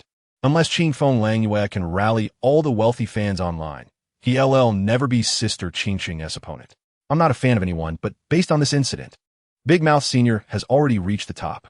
Qingfeng Langyue, a mere sales anchor, can't possibly compete with Big Mouth Senior. He should surrender quickly and stop wasting time. Chapter 326. You're absolutely right. You must be undercover haters sent by Qing Feng Langyue to disrupt our morale. Sisters. Spam Sister Qing Sheng is awesome. Senior will definitely win on the screen and flood it with the haters' disgusting words. Sister Qing Sheng is awesome. Senior will definitely win. Sister Qing Sheng is awesome. Senior will definitely win. Big Mouth Senior's fans were still full of fighting spirit, seeing the annual Shuain Carnival Peak Competition leaderboard. The words Big Mouth Senior saw the first place turn into second. The expression on Big Mouth Senior's face grew increasingly worse. Wen Wan sending so many gifts was just to slap him in the face for saying earlier that Yen Langyue didn't have enough points to compete with him. He glared at the camera with a dark expression, as if he were glaring at Yen Langyue. Yen Langyue seemed to be oblivious to his reaction and gently asked, "I wonder if I now have the qualifications to compete with Big Mouth Senior?" Yen Langyue's question was quite intentional, as if she were rubbing Big Mouth Senior's face in the dirt. Don't think that sending a few gifts can intimidate me. So what if you came in first? It's just temporary. Why are you so cocky? Big Mouth Senior was so angry that his features twisted. And if it weren't for the total online viewership of both live streams nearing 1 million, he would have already let loose a string of curses. Chapter 327. Yen Langyue continued speaking, occasionally stealing glances at Big Mouth Senior. Seeing his dark expression, she pretended not to notice and provocatively pointed at him. Sister One shouldn't have made a mistake, right? This 6 million was sent to me, wasn't it? Don't you think so, Senior? Big Mouth Senior couldn't hold back any longer, his anger causing him to blow his beard and glare, a curse escaping his lips. You damn show-off. How could they curse in the green livestream room? You wouldn't want to admit defeat, would you? Are you trying to find another way out so that Shuain can ban your livestream? Making it so you don't have to fulfill the bet? Yen Langyue speculated. Big Mouth Senior was displeased upon hearing this. What are you thinking? Do you know what kind of strength my sister Qing Sheng has? You should go ask around. It's not that I want to admit defeat. I'm just afraid that if you give up, Sister One will find it boring. Yen Langyue patted her chest, looking relieved. Big Mouth Senior sneered. Stop insulting people. What's so great about 6 million? Is that a lot? What do you have to be so smug about? Are you being petty? How could that be an insult? I'm showing respect to my opponent. You're just overthinking it. Yen Langyue clicked her tongue, thinking that her heart was dirty when it came to everything. No wonder she's a sales anchor. This eloquence must have been honed on those short-circuited fans of yours. Chapter 328. Many people who opened the total points leaderboard felt a wave of curiosity, thinking there was some issue with the platform system. It wasn't until they opened the 2 live streams that they understood the situation. Countless onlookers flocked into the 2 live streams, with their combined total nearing 2 million. Everyone eagerly awaited the outcome of this smoke-free war. Both sides showed no regard for money, intimidating everyone. Wow, so much money that it makes me lose my appetite for steamed buns. These 2 rich ladies are too wealthy. The money they send could feed me steamed buns for 10 lifetimes. This is the real battle of the century. The so-called battles on Shuain before are nothing compared to this. That's right, both of them could be considered top-tier wealthy ladies. The owner of Qing Sheng Entertainment, Xiao Qingsheng, and the mysterious wealthy lady, Sister One. Together, their PK has surpassed 100 million. Oh my gosh, 2 rich ladies. Do you need someone to eat soft rice? I'm very cheap. I can make do with 2 dishes. More than 100 million. If converted to cash, it could crush me. These 2 are tossing money around like it's a game. Can they spare me a little? Wow. Go, Sister One. Our Sister One will definitely win. Chapter 329. At this moment, Xiao Qingsheng couldn't face the fact that she was out of money. The PK time was about to begin, and she couldn't afford to lose. After thinking it over, the only one willing to help her unconditionally was Shen Liang. Without much thought, she immediately called Shen Liang, even though they hadn't been in contact for a long time. On the other end, Shen Liang was watching the live stream of Qing Feng Langyue and Big Mouth Senior when his phone rang, interrupting the live stream's audio. Seeing the caller ID, he looked up and exchanged a glance with Ji Shiyu. Answer it. Your goddess is calling for help. Ji Shiyu, seemingly anticipating it, smirked with schadenfreude. Shen Liang was quite unfortunate. Xiao Qingsheng was only thinking of good things for him, but he never missed out on the bad ones. Shen Liang forced a smile, answered the call, and spoke in a tone that was as gentle as usual, feigning ignorance. Qingsheng, looking for me about something? It's not a big deal. It's just... Xiao Qingsheng hesitated, seemingly finding it hard to speak. Shen Liang knew she was asking to borrow money, but he didn't point out, pretending to be unaware. The scale of Qing Sheng Entertainment and its cash flow were all publicly known. 75 million was the limit for Qingqing Entertainment, and it was also Xiao Qingqing's limit. He dared to say that right now, there wasn't even enough money in the Qingqing Entertainment account to pay this month's salaries. Chapter 330. How could her small company compare to a century-old family business like Qihongzai? But it was too late to blame anyone now. A large portion of the money she spent was a bank loan, which she couldn't repay now. She originally planned to win the championship, thinking she could make Big Mouth Sr. the next cash cow for Qingqing Entertainment. Now, everything was over. Everything was finished. Xiao Qingchang felt as if her heart had turned to ashes, her eyes empty as she stared ahead. Her new phone slipped from her hand and fell to the ground. The corner of the screen hitting the floor, causing the entire screen to shatter into a spiderweb pattern. An assistant steadied the swaying Xiao Qingchang. Qingchang, are you all right? Meanwhile, the oblivious Big Mouth Sr. was still arrogantly threatening Yin Langyue. My sister Qingchang is the company president. It's reasonable for her to step out for a moment. When Sister Qingchang comes back, you'll be in trouble. Even if Sister Qingchang doesn't return in a minute and a half. So what if I lose a PK? The peak competition lasts for 7 days, and today is only the second day. The final outcome is still undecided, so why are you so pleased? Exactly. Sister Qingchang is just temporarily away. She is not dead. Fans of Qingfeng Langyue, don't go too far. Is 600 million points really that much? ISNT, that just a wave of Sister Qingchang's hand? Chapter 331. Henry could only understand a few scattered Chinese characters. The comments flying across the livestream screen were like a wordless heavenly book to him. The characters looked similar, and he couldn't recognize them when they were put together. He didn't know what these people were talking about, but he could feel their excitement. Glancing at the peak competition total points leaderboard, he saw Qingfeng Langyue's name at the top, with points overshadowing Big Mouth Sr. by 20 billion. Remembering Wen Wan's instructions to ensure that Qingfeng Langyue's name didn't drop during the competition, he typed a line of characters in a translation app, translated them into imperial characters, copied and pasted, and sent it to the live stream. Level 75 Wen Wan. The first place is Qingfeng Langyue. If you don't agree, come at me. After sending it, Henry didn't look at the audience's reactions since he couldn't understand them anyway, and exited the live stream directly. He didn't know that his words would cause a huge uproar. If you don't agree, come at me. How arrogant. Sister Wan is so cocky, but I love it. I like this kind of powerful and fierce sister. Come on. Sister. Who understands the significance of what Sister Wan said? Isn't this a declaration of war to the entire platform? No matter how many of you there are, this first place is mine. Chapter 332. As soon as his message was sent, a crowd of gossipers came rushing in. Is it the exclusive gift that our department worked hard to make for the late Emperor's arrival? Yes, the late Emperor's WeChat ID is Wen Wan. No need to thank me. Kids, go take a look. She's really a rich lady. Just threw away 200,000 worth of late Emperor's arrival. You can still see the golden special effects now. I was lucky enough to witness the entire battle. It's so enviable. It's the first time I've seen something I've drawn be so valuable. 200 million. I'm so jealous. Aren't your focus points a bit off? The exclusive gift is particularly noteworthy. I guess the late Emperor must be a big shot from our WeChat group. Does anyone have insider information to share? You hit the nail on the head. There's a 90 chance she's the new major shareholder of WeChat. Wow. Your secretary department has the most specific news. If she really is a shareholder, then these 200 million is just a drop in the bucket. In the future, all of us at WeChat will have to treat her like an ancestor. Really? If she really is the major shareholder acquiring 51 WeChat, oh my God, then it's not just about being rich. Various discussion groups are talking about the wealthy lady Wen Wan's remarkable feat today. Chapter 333. This losing deal.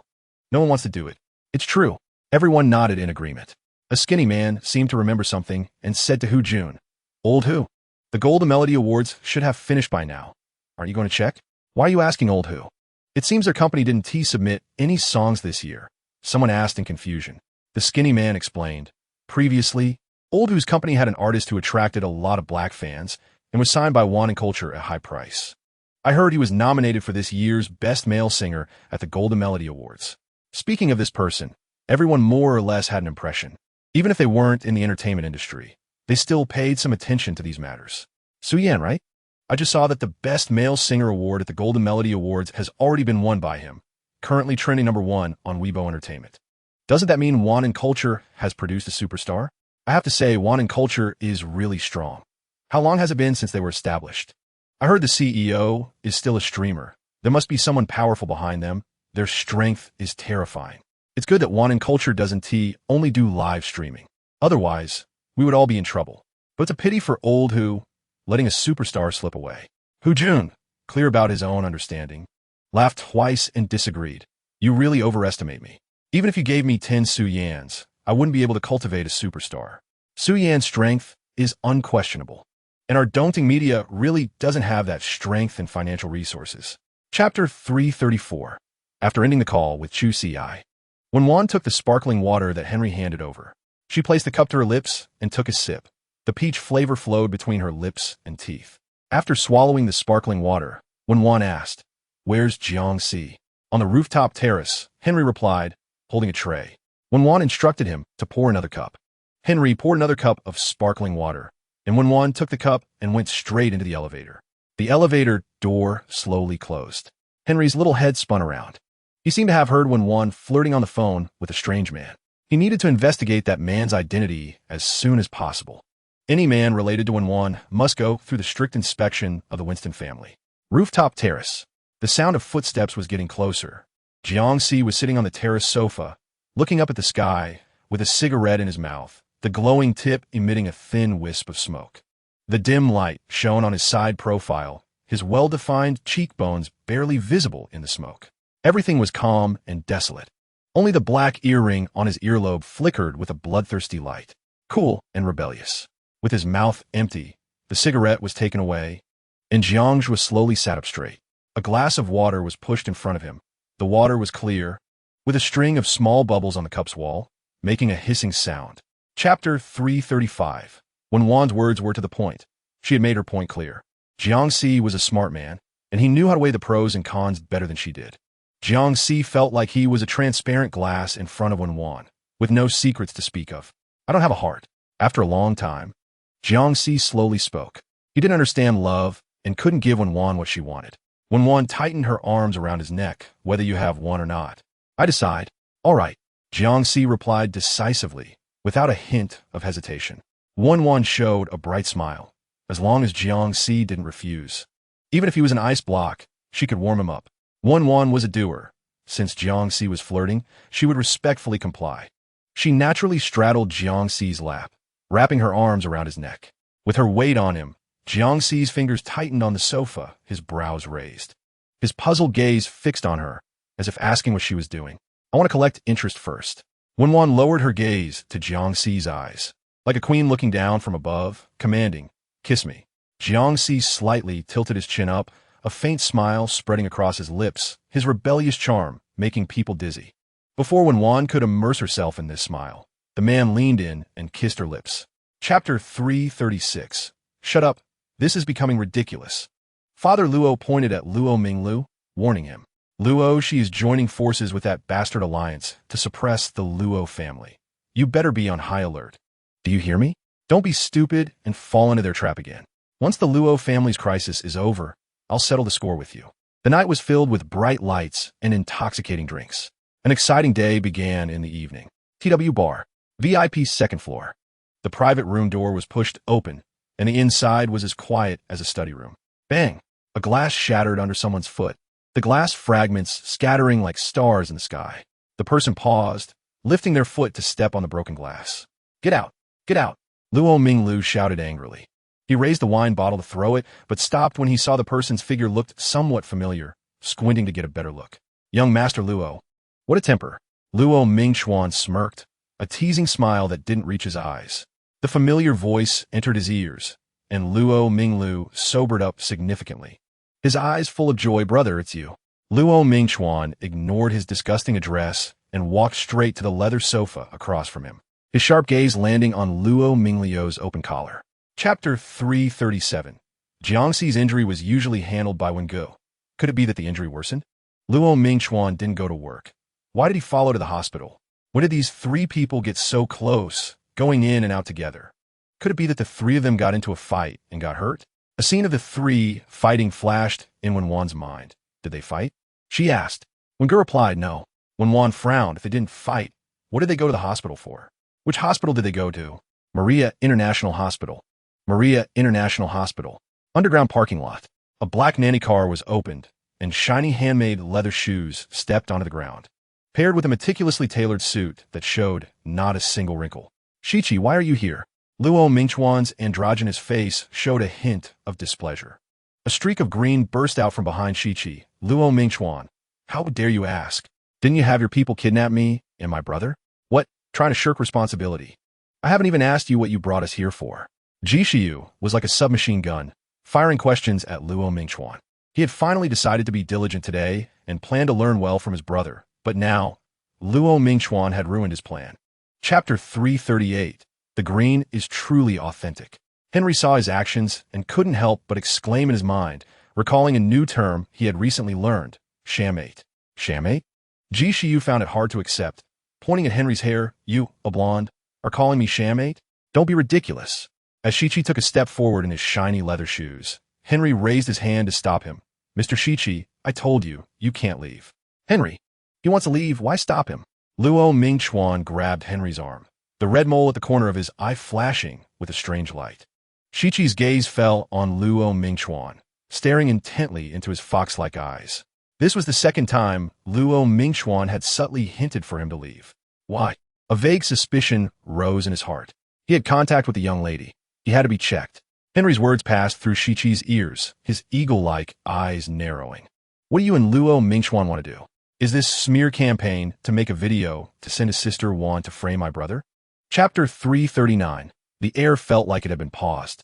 Jishiyu stared wide-eyed, incredulously looking at Shichi, unable to believe that the voice coming from his brother's mouth was actually Shichi's.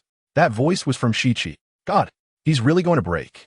The way he said wife was as nauseating as Luo Mingchuan's owner. Jishiyu rubbed his green hair, trying to wake himself up. I'm going to have nightmares tonight. You two devils. Jiangxi heard the term wife and raised his eyes slightly.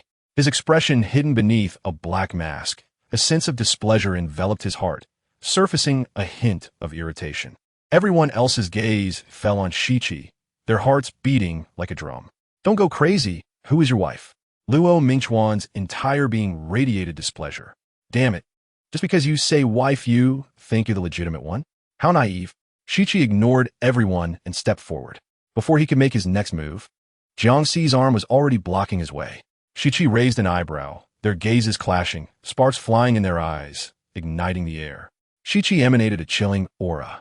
Chapter 340. To be honest, her looks are truly exceptional, and with money, it's really hard not to make people jealous. The best nurse with big eyes couldn't hold back. Continuing to gossip, next, let us talk about the handsome men in the photos. None of them are ordinary. That little handsome guy with green hair is the young master of the G family jewelry, one of the 10 great families in Kyoto. Wow. The G family that has thousands of jewelry stores across the country and monopolizes half of the empire's jewelry? No way. The silver-haired handsome guy is the CEO of Wan Culture. I know. He's Jiang Yi, the boss of Su Yan's agency. Oh my gosh. The CEO of Wan Culture is so handsome. It would be a shame if he didn't debut.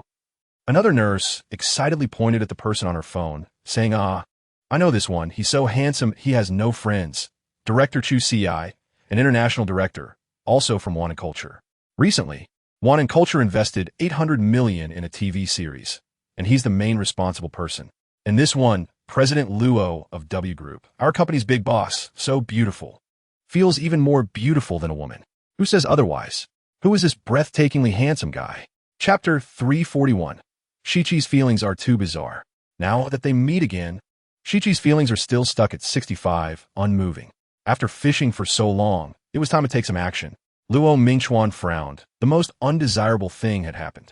His fists clenched tightly behind his back, his molars almost ground to dust. Wen Wan being alone with Shichi, wasn't that like a sheep entering a tiger's den? He couldn't defy Wen Wan's words and nodded with a dark face.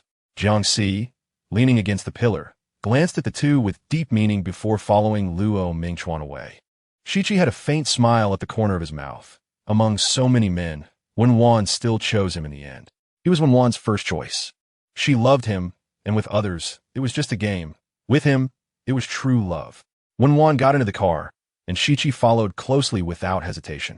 The moment the car door closed, Jishiyu's voice came from outside. Brother, what should I do? Didn't we come together? We promised to go together and return together. How can you prioritize love over friendship? I'm your cousin, brother. Jishiyu lamented, pulling at the car door. Bang! The car door closed mercilessly, clicking locked.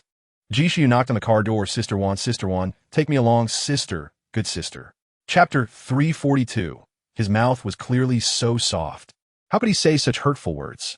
Shichi lowered his eyes, his gaze wandering over Wen Wan's luscious lips, with his face close to Wen Wan's smooth cheek. He lowered his voice and slowly said in her ear, "Also, I'm not going crazy. I'm just aroused." The wet and soft sensation brushed against her ear, causing Wen Wan to hold her breath, her heart soaring to her throat. One hand covered Shichi's mouth, while the other pressed against his hard chest. Such wolfish words. It was unbelievable that such burning words came from Shichi's mouth. What on earth happened during this time? Wen Wan steadied her breath. "Let me go. I have serious matters to discuss with you. If you don't let go, then we'll talk like this. I'm not blocking your mouth." Shichi gently took Wen Wan's hand that was covering his mouth and lowered it, treating it like a treasure. Wen Wan met his fiery gaze and couldn't resist. She compromised. "Did Jiang Zhuo look for you?" A fierce kiss felt like a torrential downpour, unavoidable. Slap. The crisp sound of a familiar slap echoed in the car. Shichi's fingers brushed over his hot cheek, a belly full of anger, his eyes sparkling with excitement. "I said not to mention other men. If you do, I'll kiss you to death." Chapter 343. Bang. The car door closed, and the Porsche Cayenne vanished without a trace. Only Shichi remained standing in front of the Time Group building, gently touching his lips. The corners of the mouth are harder to suppress than AK.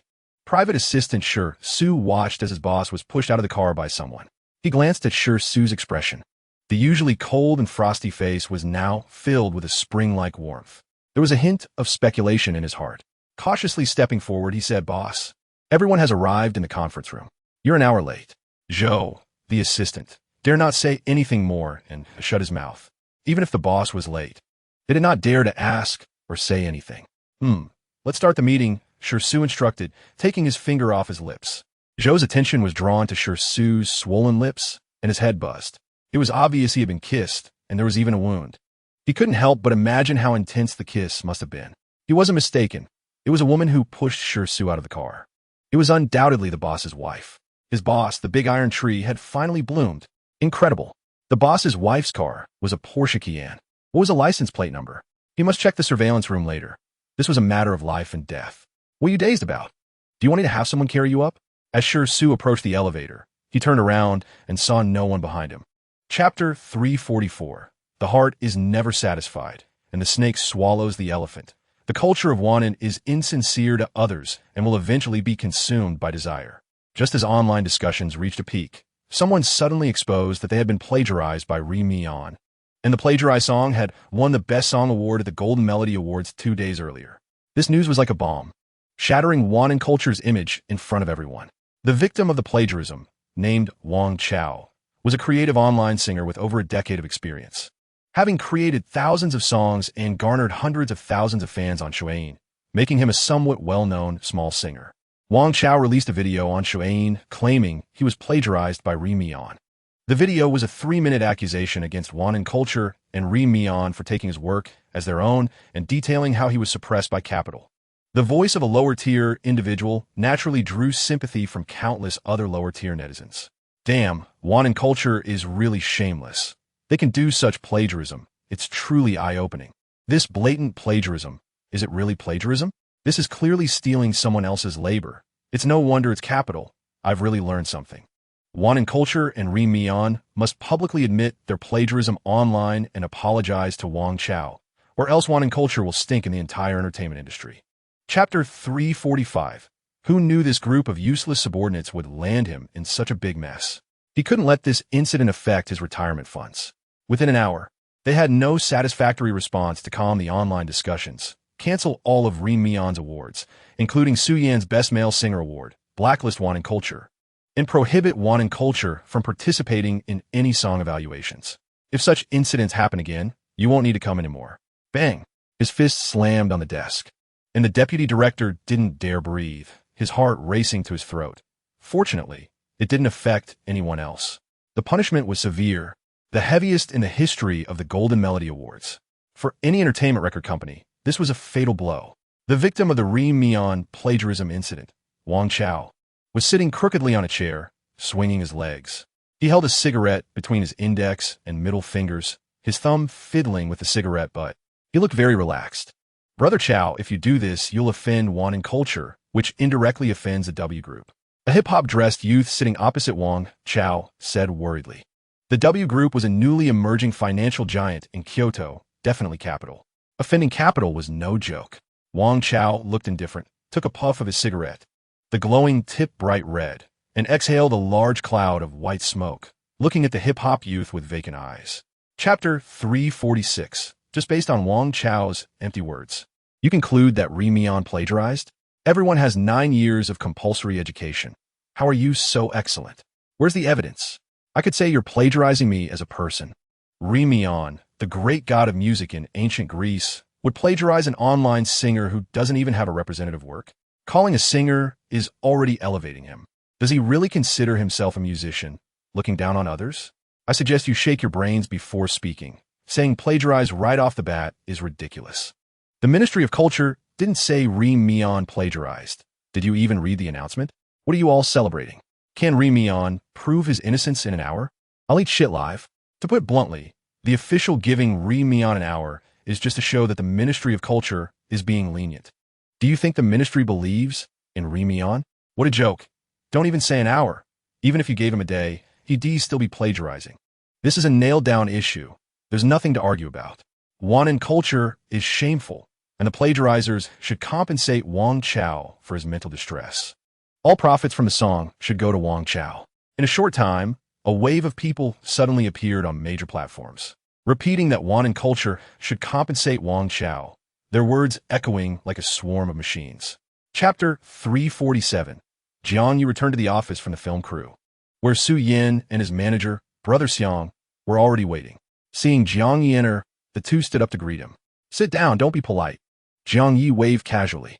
The two sat back down on the sofa without hesitation. Jiang Yi sat across from them. Su Yan's manager, Brother Xiang, couldn't hold back any longer. President Jiang, the Ministry of Culture only gave us 1 hour. There are still 30 minutes left. President Jiang, how is Sister Wan? Su Yan quickly followed up with a question. Compared to the incident itself, he was more concerned about Wen Wan's feelings. There was no doubt Wen Wan could not have plagiarized, and being falsely accused must be very upsetting.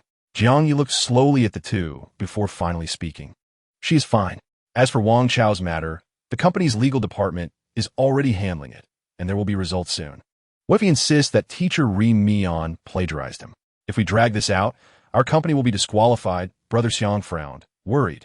Even if the company's legal team is made up of elites from Cobfield law firm, time is short, and if Wang Chao doesn't relent, public opinion cannot be quelled. The Golden Melody Award they just obtained could fly away just like that. Chapter 348. Did you hear? It's not just our Yumi media. Other companies also want to take a share from Wan culture. So many people are eyeing it. It all depends on our ability to work hard. If you're slow, you might get nothing. You need to write an application immediately, bring it to me for a signature, and have the finance department transfer the money quickly. Otherwise, you'll miss out on the hot soup. The chubby supervisor said all at once, his urgent demeanor as if he could immediately grab a bag and start picking up money. The Pop Music Industry Bureau of the Ministry of Culture. The deputy director paced back and forth in the corridor, his hands clasped behind his back. His mood was like an ant on a hot pot. Since the Wen plagiarism incident broke out, he had been feeling very anxious. If Wen really plagiarized someone and obtained the song through improper means, it solidifies the accusation of plagiarism, which would be a major incident for the Golden Melody Awards. Those involved in this matter share collective responsibility. Therefore, he definitely wants Wan culture to clarify things immediately. The uproar online is too great. With countless marketing accounts and media spreading rumors, in a short time, under the fast-paced surfing of 16G internet, this information has already spread widely. Thus, it is not easy for Wan culture to quell this epic public opinion battle within an hour. Chapter 349. Sister, we are about to collaborate with Gwazi Video, which ranks first in long videos in the empire, to create a music variety show called Sound Dream Breakthrough. Are you interested? Jiang Yi tentatively asked. Music variety show? Wen Wan, with one hand holding her phone, absent-mindedly tapped her fingers on her wrist. You want me to participate in the music show? Sister, You are so talented that no one can resist your brilliance. Those people online are slandering you. I certainly want you to participate in the show to slap them in the face. You want me to support you, right? Wen Wan raised her eyebrows, seeing through Jiang Ye's intentions. Jiang Yi awkwardly chuckled a couple of times. My little thoughts can never escape from you, sister. I really want you to support us. With your talent and looks, plus the heat from the Golden Melody Awards, the show will definitely be a hit with your involvement.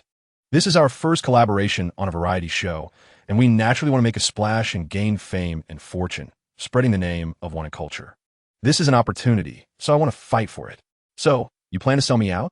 Wen Wan chuckled softly, not holding it against him. Not at all. I'm just asking for your opinion. Jiang Yi whined. Sister, think about it, okay? Chapter 350, Talkative. The man in black with sunglasses waved his hand. Two men in black suits immediately grabbed Wang Chao's arms and pressed him to the ground. Wang Chao's arms were twisted behind him, and he cried out in pain, kneeling with his face pressed against the cold ground. At this moment, countless images of him being shot and bleeding flashed through his mind. No, he can't die. Big brother, I'm filming. Please don't hurt me. In this instant, all of Wang Chao's soul was frightened and trying to escape, fearing that the man in black with sunglasses would suddenly shoot him. A direct headshot and kill. Wang Chao glanced at the man in black and swallowed hard. This was no longer the original fortune god. This was the grim reaper from hell. The man in black waved his hand again, and the two men in black suits released Wang Chao's hands and stepped aside. Wang Chao trembled as he took out his phone, muttering, I'm filming right now. He opened the camera facing himself, nervously glancing at the man in black with sunglasses to his right front. He was scared to look too much, his body uncontrollably glancing in that direction. I am Wang Chao, and I have been the one spreading the rumors about Ri Mian's plagiarism from beginning to end. Out of jealousy for Ri Mian's talent, my heart is clouded. Chapter 351, Got you a C. The excitement sparkled in his eyes. A face almost identical to Jiangxi appeared before him, like looking in a mirror. He tilted his head to admire it and grinned. See, I told you. I've never lost at such a boring game of hide and seek. Jiang Huai, did you give your mother's jade pendant to Jiang Zhua? The masked man, Jiangxi, stared intently at the identical face, trying to find the answer in his boastful expression. You brat, call me brother. Jiang Huai, wearing a red silk shirt, casually put his hand in his pocket and touched his nose. You're wrongfully accusing me. It was clearly Jiang Zhua who stole it after you left. You know he loves doing these sneaky things. Look, as soon as he got your news, he immediately found someone to tell me, and even put on a bad act. That undercover's acting was so bad, he was afraid I wouldn't know he was Jiang Zhua's person. While speaking, Jiang Huai touched his lips and shook his head in disdain. Jiang Xi's face darkened. I don't want to know about your matters. All right, let us not talk about that. How about your little lover? Don't worry. Brother has already taken care of what you asked. Chapter 352. Jiang Huai lay on the couch, holding his abdomen, looking as if he was about to die. Luckily, the dagger was only inserted shallowly. It looked scary, but he wouldn't have really fought with Jiangxi. What if this beautiful body leaves a scar and my future wife dislikes it? How am I supposed to explain that? Others would stab for their brothers, but my own brother stabbed me twice. Jiang Huai continued to ramble. Noisy. Jiangxi's dagger flashed coldly. Swish. He plunged it into his own unhealed wound. Jiang Huai raised an eyebrow. Fierce. Jiangxi was harsh on others, but even harsher on himself. Aren't you afraid of infection? He lamented. Bang. Jiang Huai felt a sharp pain in his backside and rolled off the couch. He clutched his wound, lying on the ground, glaring at Jiangxi, who had kicked him down. Someone. Jiangxi shouted towards the door. The room's door swung open, and a group of black-clad bodyguards quickly rushed in. Drag him out and feed him to the dogs. Jiangxi declared authoritatively. If Jiang Huai weren't holding his wound, he would have applauded Jiangxi. Good, that's explosive. Let his men drag him out to feed the dogs. Jiang Huai made no effort to struggle, letting the bodyguards drag him out, still glaring at Jiangxi. Jiangxi, you're really something. Chapter 353. Jiang Huai was momentarily stunned. The woman before him was far more beautiful than in the photos. She was like a blood-red rose blooming on the peak of snow-capped mountain, strikingly radiant. A pair of amber-colored, glass-like eyes made one's heart race. Perhaps it was the twin connection, but when Jiang Huai saw Wen Wan for the first time, a warm feeling rose in his heart. Wen Wan frowned at the sight of Jiangxi before her, but she felt that his aura was off. Jiangxi exuded a cool and rebellious vibe, with eyes hiding untold stories, inviting exploration. In contrast, the person before her, while outwardly identical to Jiangxi, had a subtly flamboyant undertone. No matter how similar they looked, his eyes lacked the essence that Jiangxi should possess. A person's gaze couldn't just change after disappearing for an afternoon, unless they experienced some significant upheaval. What could he have gone through in such a short time? She stepped closer to him, looking into his eyes, and raised her hand to touch the contour of Jiang Huai's cheek. A chill spread across her face, and Jiang Huai felt as if he had been electrified, as if some cells in his body had been activated. Chapter 354. Come to confuse our eyes. Believe me, he is Jiangxi. Jiangzhu was more certain than ever that in front of them was Jiangxi, not Jiang Huai. Jiangxi shook his head. Is it possible? The fourth has that kind of brain? Even if he does, why would he impersonate the third? If he is impersonating the third, then where is the real third now? As he spoke, Jiangxi leaned back in his chair. Who knows? Our younger brother is more scheming and resourceful than you think. The expression in Jiangzhu's eyes was hidden beneath his eyelids. The person he sent out was beaten by Jiangxi and sent back. With a message, the current Jiangxi is no longer the indifferent Jiangxi from before. It took Jiangxi a long time to grasp Jiangzhu's point. So you spilled the wine just to see if his injury was real or not. Jiangxi was shot. One look at the wound would tell if he's Jiangxi or Jiang Huai. Why do I feel like you're being paranoid? Jiangsu understood the intention behind Jiangzhu's actions, but he didn't grasp the convoluted thoughts in Jiangzhu's mind. If he suspected that the third was impersonated by the fourth, why not just strip him of his clothes? Why test him? It seemed unnecessary. Jiangzhu was just overly suspicious. Chapter 355. A low magnetic voice penetrated Wen Wan's ears through her ear bones, making her heart tremble. Warm, moist lips pressed against her earlobe, and she instinctively recoiled. Jiangxi grabbed the back of her neck and kissed her. This kiss was like a tornado, sweeping across the world. No one could stop it.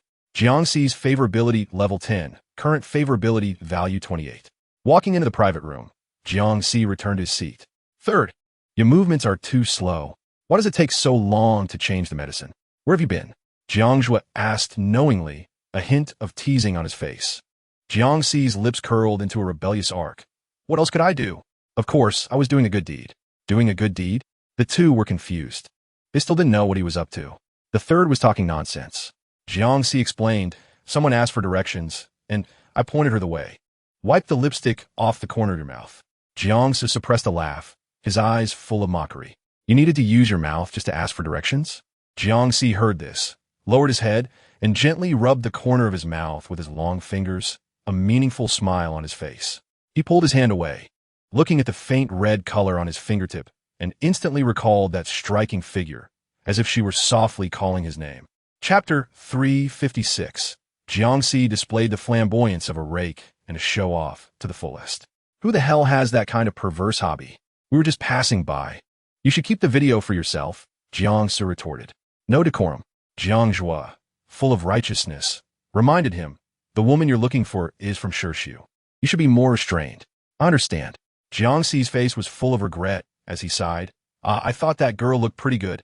And her kissing skills were decent too. It's a pity she's taken. I was hoping to rekindle a romance, but that's completely off the table now. He pouted and shrugged. Zhaoshan Academy. Villa number 1, living room. Their eyes met, and the atmosphere was tense. No matter who you are, in this house, if you're a dragon, you coil. If you're a tiger, you lie down. Luo Mingchuan's fox-like eyes narrowed as he stared at the handsome, rogue-like face in front of him, warning. Jiang Huai curled his lips, slightly raised his chin, and met his gaze without backing down. It had been a long time since someone had warned him like this. It felt refreshing. What kind of life was Jiangxi living? He thought Wen Wan was his lover, but it turned out this pretty boy in front of him was Wen Wan's lover. The heir to the prestigious Wangshan group, the young master of Wangshan society, was acting as a bodyguard for someone. Chapter 357. Jiang Huai, now impersonating Jiangxi. Didn't T1 want to find out, so he would continue to endure. To avoid exposing his identity, he couldn't take the initiative to provoke Luo Mingchuan. So it must have been Luo Mingchuan who provoked Jiang Huai first.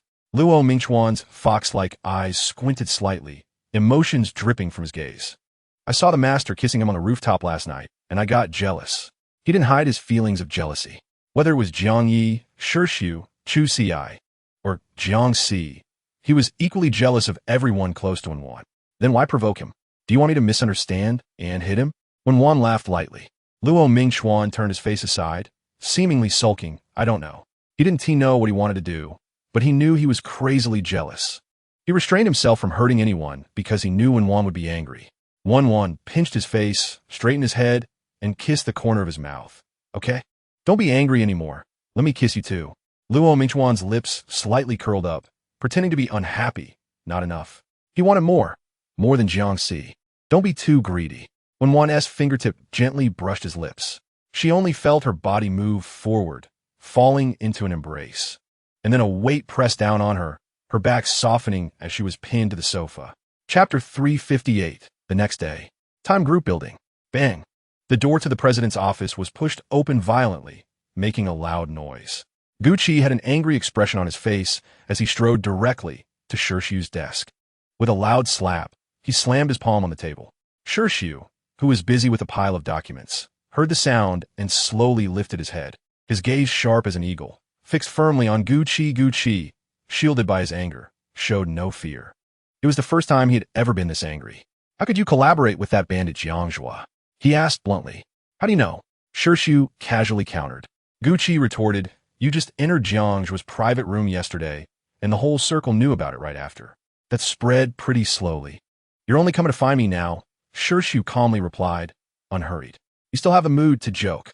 Gucci leaned his hands on the desk, his eyes wide as saucers, questioning, what the hell is going on? What do you mean, what's going on? Shirshu's face was as cold as frost, pretending to be clueless. Gucci, filled with anger, shouted, can you be a little more sincere with me, your plastic brother? You yourself said the Luo family's waters are deep and murky.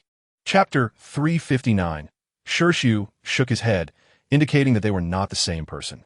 Gucci looked at Shirshu with disdain, a charming smile on his face. The smile was full of sympathy, as if congratulating Shirshu on gaining another strong rival. Shirshu frowned, seemingly knowing what he was thinking, and coldly said, are you looking for death?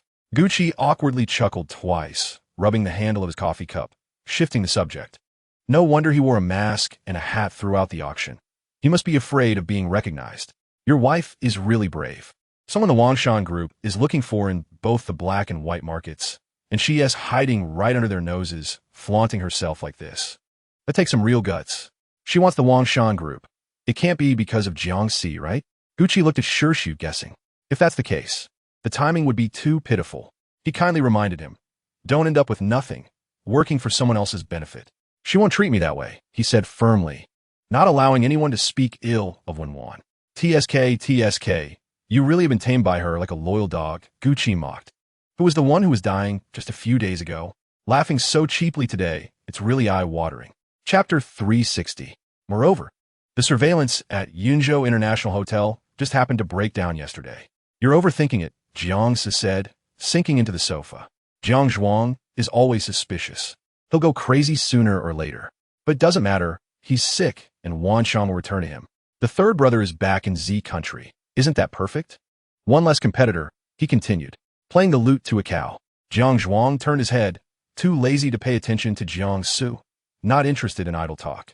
He picked up his phone and ordered, send a top hacker to restore the surveillance footage from last night at Yunzhou International Hotel. I'll give you half an hour. After hanging up, Jiang Zhuang looked curiously at Jiang Su, who was putting on his coat. Where are you going? Jiang Su tugged at the collar of his suit jacket, feeling suffocated after spending too long with someone so paranoid. I have news about the fourth brother. With that, Jiang Su left.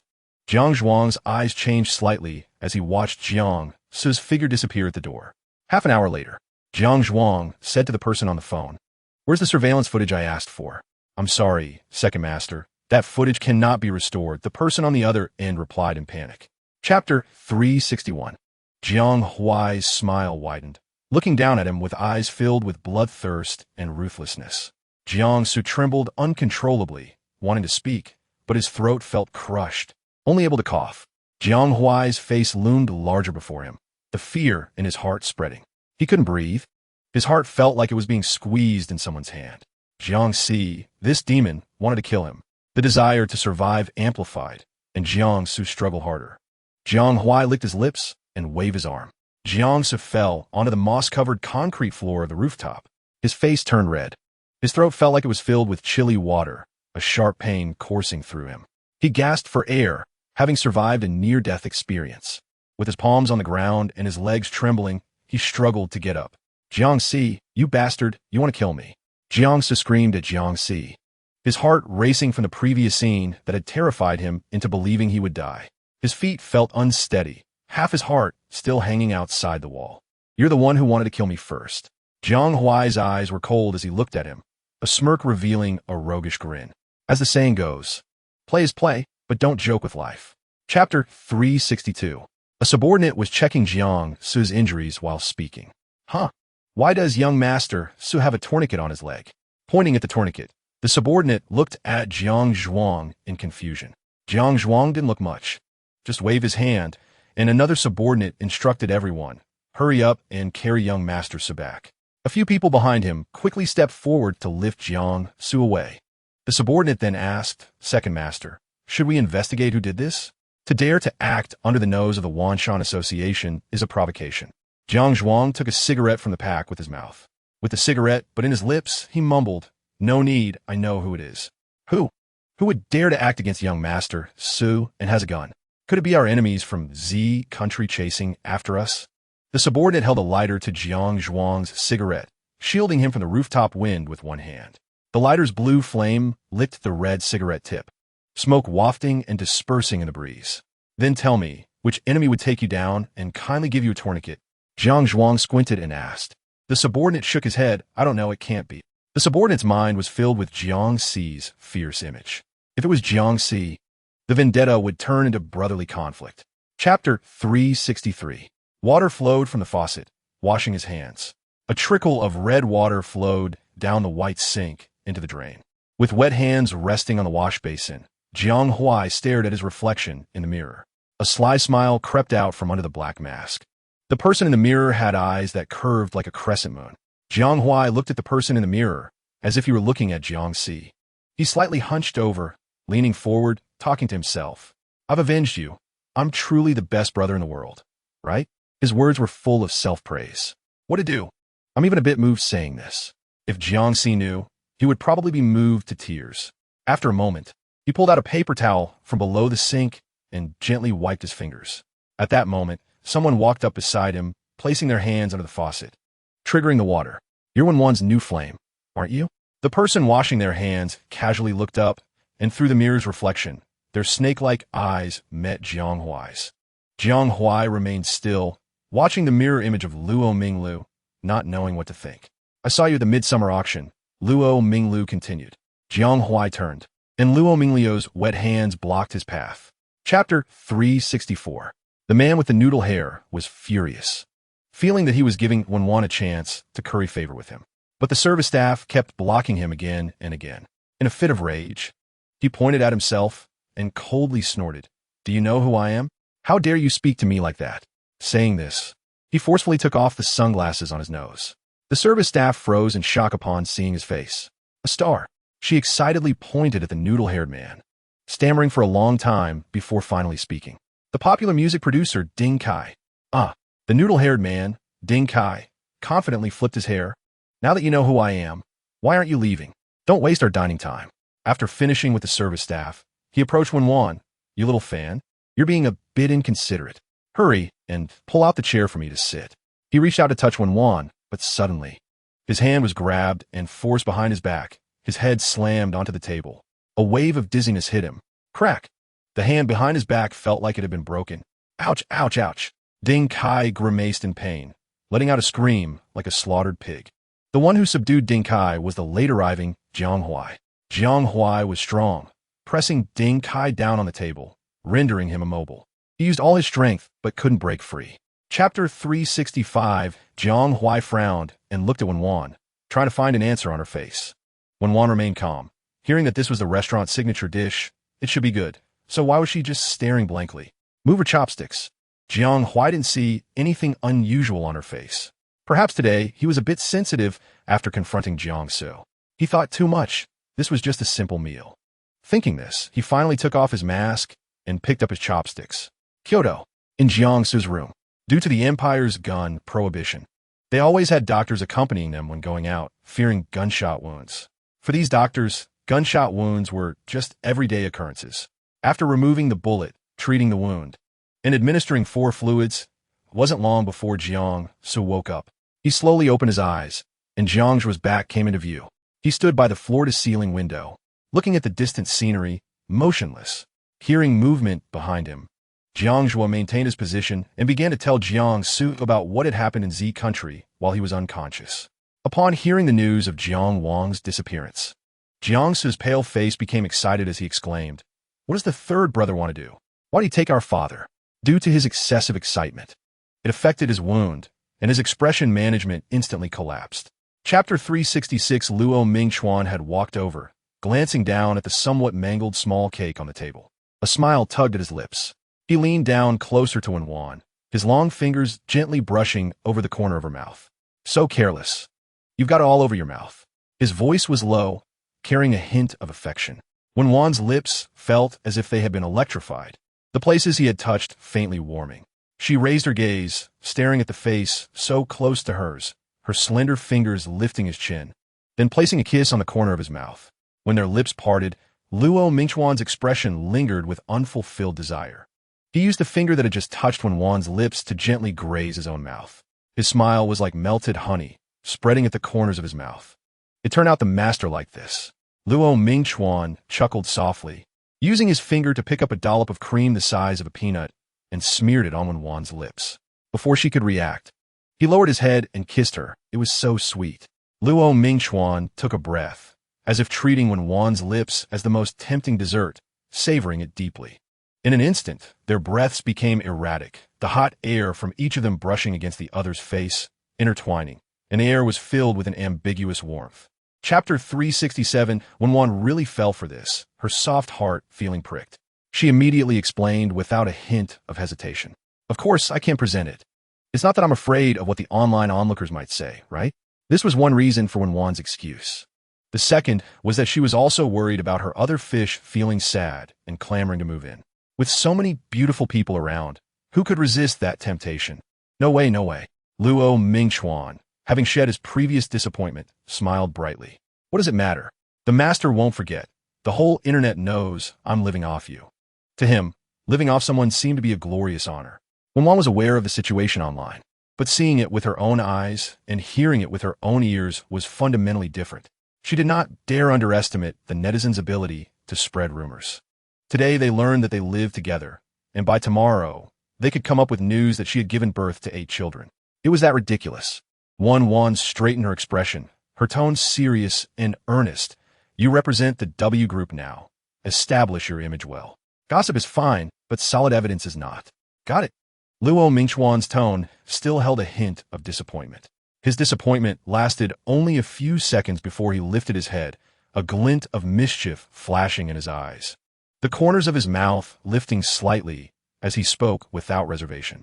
Chapter 368. It's quite safe, Jiang Hui said softly, raising his wine glass to take another sip of white wine, savoring the taste. "Hang up." "Yes." After Xiao Hui finished speaking, the phone screen on the table showed that the call had been disconnected. Jiang Hui raised his hand, the pale yellow wine in the goblet gently swaying, the rich aroma of fermented grapes filling the air. He raised his glass towards the light, tilting his head to gaze. His eyelids twitched, and his brows furrowed tightly. Jiangxi had not reported back to him at the agreed time. For some reason, he always felt uneasy. Jiangxi would be fine. The online buzz had been very lively these past few days. The incident of the Ri Mian Award being accused of plagiarism had reached a peak of sympathy and guilt among netizens, who were desperately trying to make amends. As the parent company of Ri Mian, Wan Culture shot to fame online, even being dubbed the most generous financial backer in the entertainment industry. Information about Wan Culture flooded the internet. For a time, Wan Culture became the most sought-after entertainment company to work for. Even the artists and streamers under Wan Culture gained a lot of attention from netizens. Many netizens expressed, "Wan Culture is a huge treasure." Chapter 369. At this moment, the bullet comments became excited again. "Oh my god, I knew where Ri Mian lives is extraordinary. But I didn't expect to see the entrance in the extended version. My goodness. Zhaoshan Academy, where is that? Ri Mian lives inside?" The academy can be rented out? Wen Wan can't be a teacher's child, right? My gosh, teacher's child? You guys haven't even heard of Zhaoshan Academy. I'm really impressed. I searched online. Is this the price that a poor person like me should know? Only powerful and influential people in Kyoto can afford to live there. A house costs billions and it's priceless. A series of exclamation marks flooded the entire screen. In the video, the filming crew showed their credentials to the gatekeeper. After confirming the crew's identity, the gatekeeper said, "Sir, I'm sorry, even though you have the owner's consent, unfamiliar vehicles cannot enter. Please take the transportation we have prepared." Subsequently, the crew boarded a luxurious business vehicle and smoothly entered Zhaoshan Academy. After getting on, the crew didn't dare to shoot recklessly until the business vehicle stopped in front of a villa. The crew members got out of the vehicle one after another. Chapter 370, what happened next completely changed their mood. Why is my phone screen wet? Because I was licking it. At once, so many handsome guys appeared. I don't know which one to lick. Wow, I remember the promotional video of other contestants didn't look like this. I never understood why some people could like 2 people at the same time. Today, I've fallen for 5. A room full of handsome men. How did Wen Wan manage this? The camera of the video passed through a small garden, along a long corridor, and through the main door, finally arriving at Wen Wan's living room. Hearing a sound from the entrance, the 3 people in the living room turned to look in the direction of the noise. The camera then captured the scene of 3 handsome men slowly turning their heads towards the camera, causing the fans watching the trailer to have their hearts race. The production team couldn't help but feel a sense of nostalgia, thinking they might have walked into the wrong filming location and ended up at a shooting site for an idol drama. The crew recognized the 2 people sitting in front of them and greeted, "Mr. Luo, Mr. Jian, hello." The 2 nodded, and Luo Mingchuan spoke, "Sit." The crew members sat down awkwardly, while Wenj poured tea for them. Seeing Wenj's actions, everyone realized that this beautiful foreigner was also a servant of the Ryman family, just like Henry. Chapter 371. Female, likes males, enjoys making money, and appreciates handsome men. Wen Wan answered seriously without thinking. The staff member with black-rimmed glasses was shocked, widening his eyes. Wasn't Ryman too straightforward? Didn't you say anything could be said? Wen Wan tilted her head in confusion. After all, she was just speaking the truth. The staff member swallowed at Wen Wan's words. It could be said without being so blunt. Wen Wan was really bold, willing to say anything. The staff member awkwardly laughed and asked, "Does Ryman have any other hobbies? Like writing songs?" "Fortunately, writing songs is not my hobby. I'm just doing it for money." Wen Wan replied seriously. Before receiving system rewards, she was tone deaf. Not to mention writing songs. She couldn't even sing a complete song. Writing songs wasn't just for making money. It was also to increase her fame and gain prestige points, but she couldn't say that out loud. The crew exchanged glances, all surprised by each other. It was the first time they had seen someone who had won the highest award in a field and said it wasn't her interest. It was indeed a bit of a humble brag. Chapter 372. This is Ryman? She can't even use instruments. The plump director looked at the video content with disbelief and then at the staff. How could Ryman create award-winning songs without knowing how to use instruments? The staff quickly nodded. Yes, I was just thinking the same thing. How could anyone create these hit songs just by humming? It's unrealistic. Huh. The plump director laughed joyfully, as if he had caught a glimpse of the secrets of Wan and culture. He didn't expect Wan and culture to hand him such a handle so quickly. He must seize the opportunity to take down Wan and culture before the boss returned. It was time to avenge past grievances. From now on, Wan and culture's good days were over. Gather everyone to launch a fierce offensive against Wan and culture. In 1 hour, I want to see negative news about Ryman and Wan and culture all over the internet. The plump director suddenly became passionate. He seemed to envision the boss personally gifting him shares of Yumi Media in front of all the employees, expressing deep gratitude. From then on, he would rise to prominence, becoming one of the top figures in the industry, and the future live streaming market would be dictated by him. Online, Ryman's participation in the trailer for Dream Breakthrough quickly gained traction across major websites. Chapter 373. On the Western instrument side, they're all famous instruments. I won't show comparison images one by one. Those interested can look it up. Now let's talk about our Eastern instruments. They're all antiques. Yes, you heard right, all antiques. As he spoke, the footage synchronized with the entire instrument room, and he passionately exclaimed in awe. That's why I say this is a museum. And you might not even see such a complete instrument exhibition in a museum. At this point, someone might doubt me, asking how I can be sure these are antiques. Naturally, if I didn't have some evidence, I wouldn't dare to speak carelessly. with millions of fans, right? I rely on my fans for a living. First, here is a picture of a 7-string instrument from 1,000 years ago, showing the auction image from a well-known auction house abroad. A picture of the 7-string instrument appeared on the screen, compared to the one in the trailer. Jair brushed his hair back, his pinky scratching at the spot on his cheek where hair had brushed against, feeling a bit itchy. His mouth seemed to be powered by an electric motor, continuously talking. Isn't it exactly the same? The nitpickers will jump out saying, how could they be the same? Just by looking at the color. You can tell they are two different instruments. Jair imitated a sarcastic tone, not knowing from whom he had learned this style. Chapter 374. Jiang Huai's expression instantly turned cold as he questioned. When did he tell you? I recognized it at a glance. Did he need to tell me? Wen Wan replied casually, as if stating something completely ordinary. Jiang Huai's gaze was filled with suspicion, staring intently at Wen Wan. There is no one else in this world who can distinguish us at a glance. Believe it or not, that's up to you. Wen Wan shrugged, looking indifferent. You knew I wasn't sure, yet you used a training plan to mess with me. You're quite ruthless. Jiang Huai's voice held a hint of anger. Wen Wan smiled faintly, her amber eyes revealing a trace of cunning. Did you ask me? I thought you were just indulging in your own drama, enjoying directing and acting yourself. I'm not interested in ruining someone else's fun. Jiang Huai's eyes burned with intense flames. He opened his mouth but said nothing, realizing he hadn't asked. However, Wen Wan was clearly playing with him, knowing his identity but keeping it under wraps, making him think he was disguising himself well and feeling pleased. In her eyes, he was just a jumping clown. I know where Sure is, Wen Wan suddenly said. Chapter 375. Yet you still tied me up. Boss Sun's heart raced, and his expression changed. He didn't expect the other party to know his background and still dare to tie him up. Could it be that his identity was even more profound than the Luo family of the 10 great families?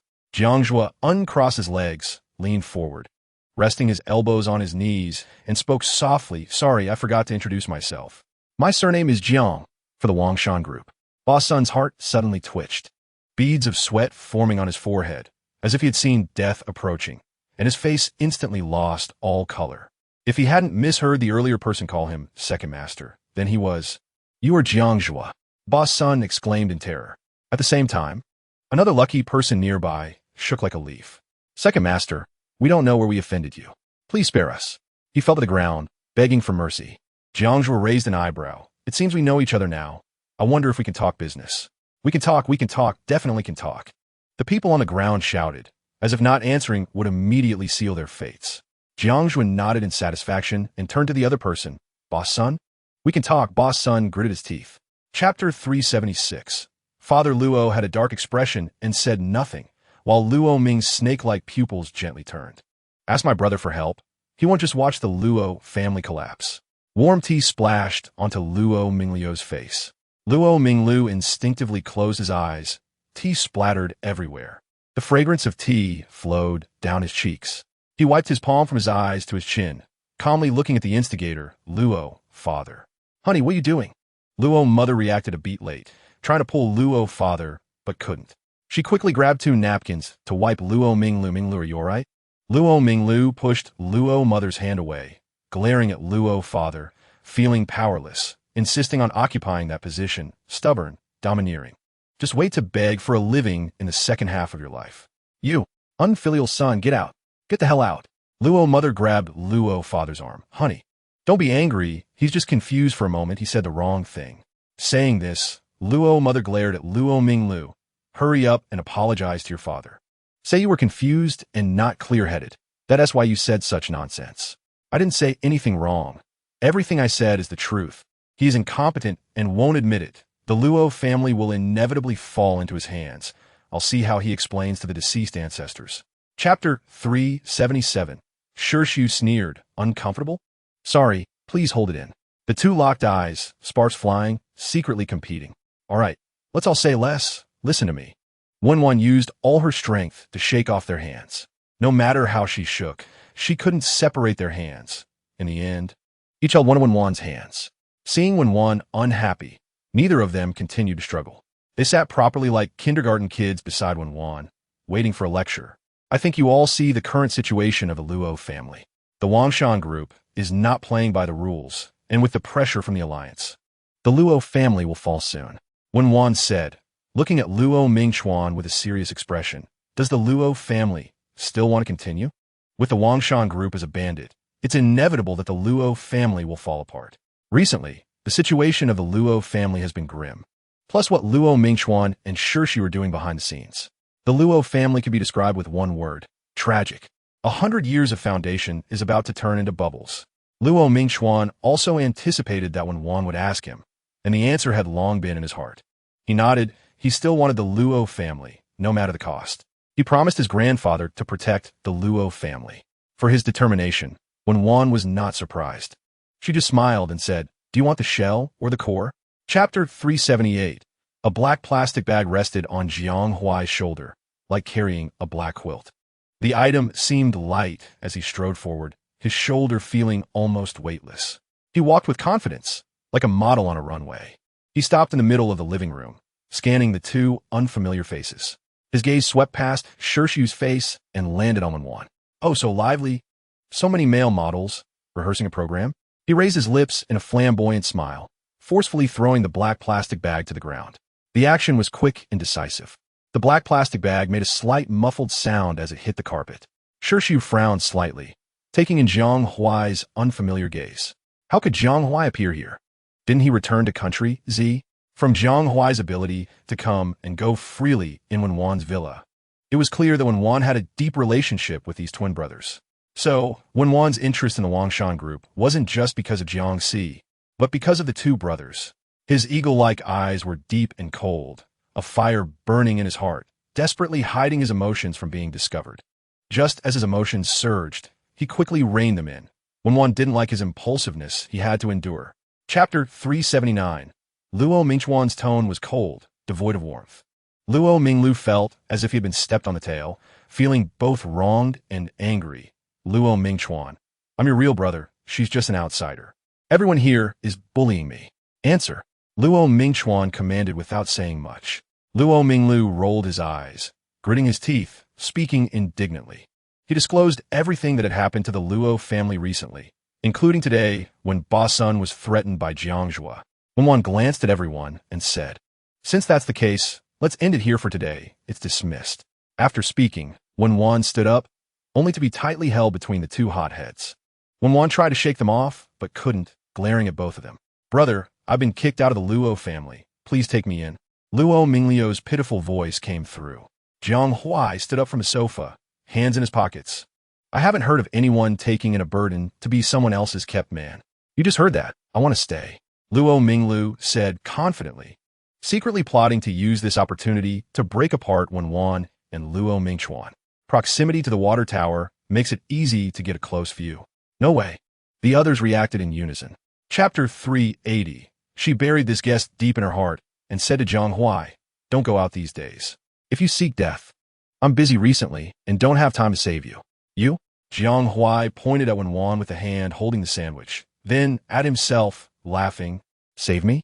Does the third master of the Wangshan Club need a woman to save him? That's hilarious." This was the funniest joke he had heard this year. Although Jiangjua brought many people this time, those fools were still no match for him. "I may be a bit lazy usually, but when I get fierce, it's quite scary."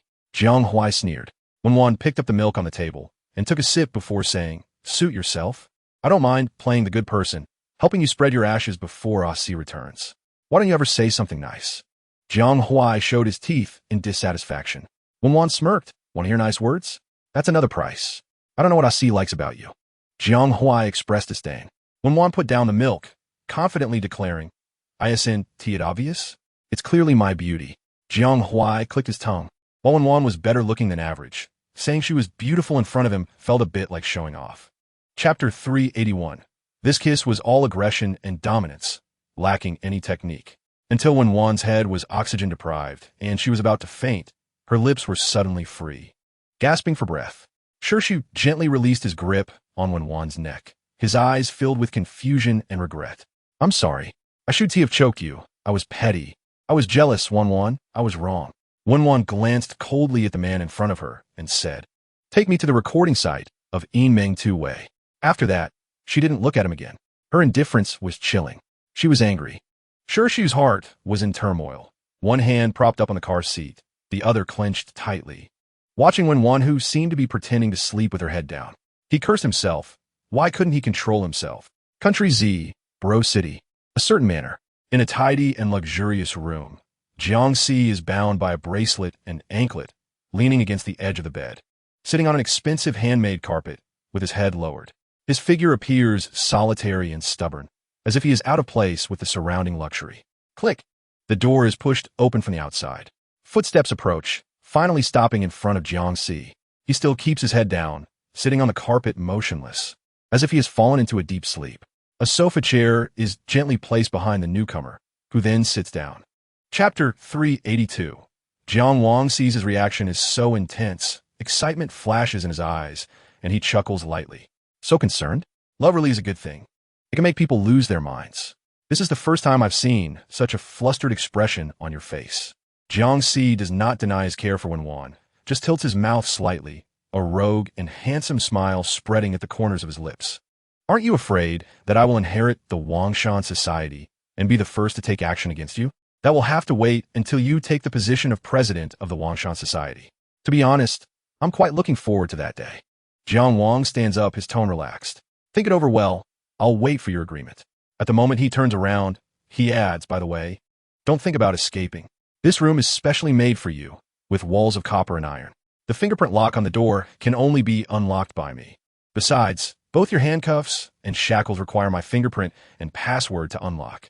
If you want to run, you'll have to sever your own hands and feet. But I know you won't. As for the signal, I've blocked it as well, so don't expect anyone to come to your rescue. After finishing speaking to Jiangxi, Jiang Wang turns to his subordinate. Keep an eye on the young master. Whatever he wants, satisfy him. Chapter 383. It's really you, quite impressive. A little actor actually made it here. This is the backstage of the Yinming two-way show. How did you get in? You didn't sacrifice your looks to sneak in for me, did you? Ding Kai reveals a shameless smile. I'll tell you, I'm easy to talk to. But if you want to be my woman, you'd better keep your distance from those messy men. I can't tolerate even a grain of sand in my eyes. Remember that. Ding Kai's tone is domineering. Wen Wan furrows her brows, her ears feeling like they are filled with sewage. Who is this instant noodlehead? Pale-faced, with dark circles under his eyes, his legs tremble as he stands, looking like someone who has indulged too much. Ding Kai squints, licking his lips, scanning Wen Wan from head to toe, not even leaving out a single strand of hair. I still prefer you in that white chi-pao. Wear the chi-pao next time. As he walks towards Wen Wan, she steps back with each of his advances. Wen Wan raises her eyebrows, recalling that she indeed encountered a neurotic with an instant noodle hairstyle when dining with Jiang Huai that day. Not want to talk much with Ding Kai, she expressionlessly says, "This is my lounge. Please leave." Chapter 384. Though she is good-looking, this outfit is too plain. Miss Ri Mian is a super rich woman. It's unreasonable for her clothes not to be adorned with gold and diamonds. That makes sense. I heard Miss Ri Mian will take a while to arrive. Have you ever seen anyone of such stature arrive so early? For someone who just won the Golden Melody Award, participating in a variety show like this is a bit low-end. She is more suited to be a judge. The stage manager looks at Wen Wan, feeling that she resembles Ri Mian from the pilot episode. Just as he is about to ask, he is interrupted by Ding Kai. You hit me. I'll make you pay the price. You, a little actor, can't bear my wrath. Kneel and apologize. I might consider forgiving you. Ding Kai, looking at his fingers stained with blood, points at Wen Wan and roars. So many people saw my embarrassment. I can't lose face. I must regain what is rightfully mine. Wen Wan scoffs. Then I'd like to see what kind of wrath this is. This person doesn't learn from experience. Having been beaten twice and still not waking up. Unappreciative. What are you looking at? Grab her. She is a private fan who sneaked in. I found her unrepentant and even attacked me. Chapter 385. Which company are you from? I'm going to blacklist you. Ding Kai glares at the thorny rose before him. The little actor lacks discretion. It seems he will have to slowly teach her a lesson in the future. Blacklisting her will just dampen her spirit. He'll release her once she behaves. Wen Wan sneers, this is the funniest joke I've heard this year. Someone wants to blacklist me. You overestimate yourself. At this moment, a group of security guards enters, and the leading security captain sees Ding Kai, acting like a sycophant with a flattering smile. Teacher Ding, I heard someone is causing trouble. Are you all right? You're a big shot invited by our program team. We must ensure your safety. You came just in time. This woman spoke disrespectfully to me and even attacked me. Grab her. Ding Kai points at Wen Wan, looking arrogant. Yes. The security captain stands straight, saluting, as if receiving orders from a big shot. If this matter is handled well, Ding Kai will speak well of him in front of the leaders, and a promotion will be just around the corner. Commanding the soldiers behind him, he orders, "Grab this woman. How dare she harm Teacher Ding? Doesn't she know where this is?" A swarm of security guards rushes forward, and Wen Wan's expression remains indifferent, a slight smirk at the corner of her mouth. Chapter 386. Teacher Ding must have misunderstood. Our staff are innocent. How could they collude with a private fan? Director Long shows a professional smile, neither servile nor overbearing. Ding Kai lifts his chin, looking at people through narrowed eyes, letting out a cold laugh. "Oh, really? Then you should see what is happening on site. I caught this intern red-handed, and she still refuses to admit it. You tell me, how can I feel safe recording a program here when my personal safety isn't guaranteed? If this gets out, who would still want to participate in your Gwazi videos variety shows? Director Long should think about how to give me an explanation today." Ding Kai's move is a form of counterattack, directly putting pressure on Director Long. If Director Long doesn't provide an explanation, then he will make it known that Gwazi Video's staff colluded with a private fan to harm him. By then, not only will the program team be halted, but Gwazi Video will inevitably be implicated. Ding Kai smiles smugly. A little intern dares to ruin his plans, and he will make sure she pays for it. As for Wen Wan's disobedience, he will ensure she receives appropriate punishment. Director Long is the head of Ming Two-Way. So what? Ding Kai hasn't put him in his eyes. Chapter 387. Isn't it just lying? You made me happy for nothing. I thought my Mian was so outstanding. But it turns out she's just a private fan, which disgusts me to no end. Hitting Teacher Ding. This person is finished. Not to mention the entertainment industry. She probably can't even stay in Kyoto. Yeah, what a shame about that face. Looking so good, why would she choose to be a private fan? Vice President Zhong's words and actions made PD Long's heart skip a beat. Vice President, it's not like that. Let me explain. PD Long knew that Vice President Zhong had misunderstood and tried to clarify. Before he could speak, he was interrupted by Vice President Zhong. "I order you to apologize to Teacher Ding immediately. Otherwise, your position as PD of this program is over." While saying this, Vice President Zhong pointed at Wen Wan and the two irrelevant people. "Apologize to me and then get out. Where did this grasshopper come from, singing and dancing?" Wen Wan raised her eyebrows and said sarcastically. Vice President Zhong frowned and asked, "Who are you calling a grasshopper?" "Whoever fits the description." Wen Wan smiled faintly. Vice President Zhong pointed at the mess on the floor.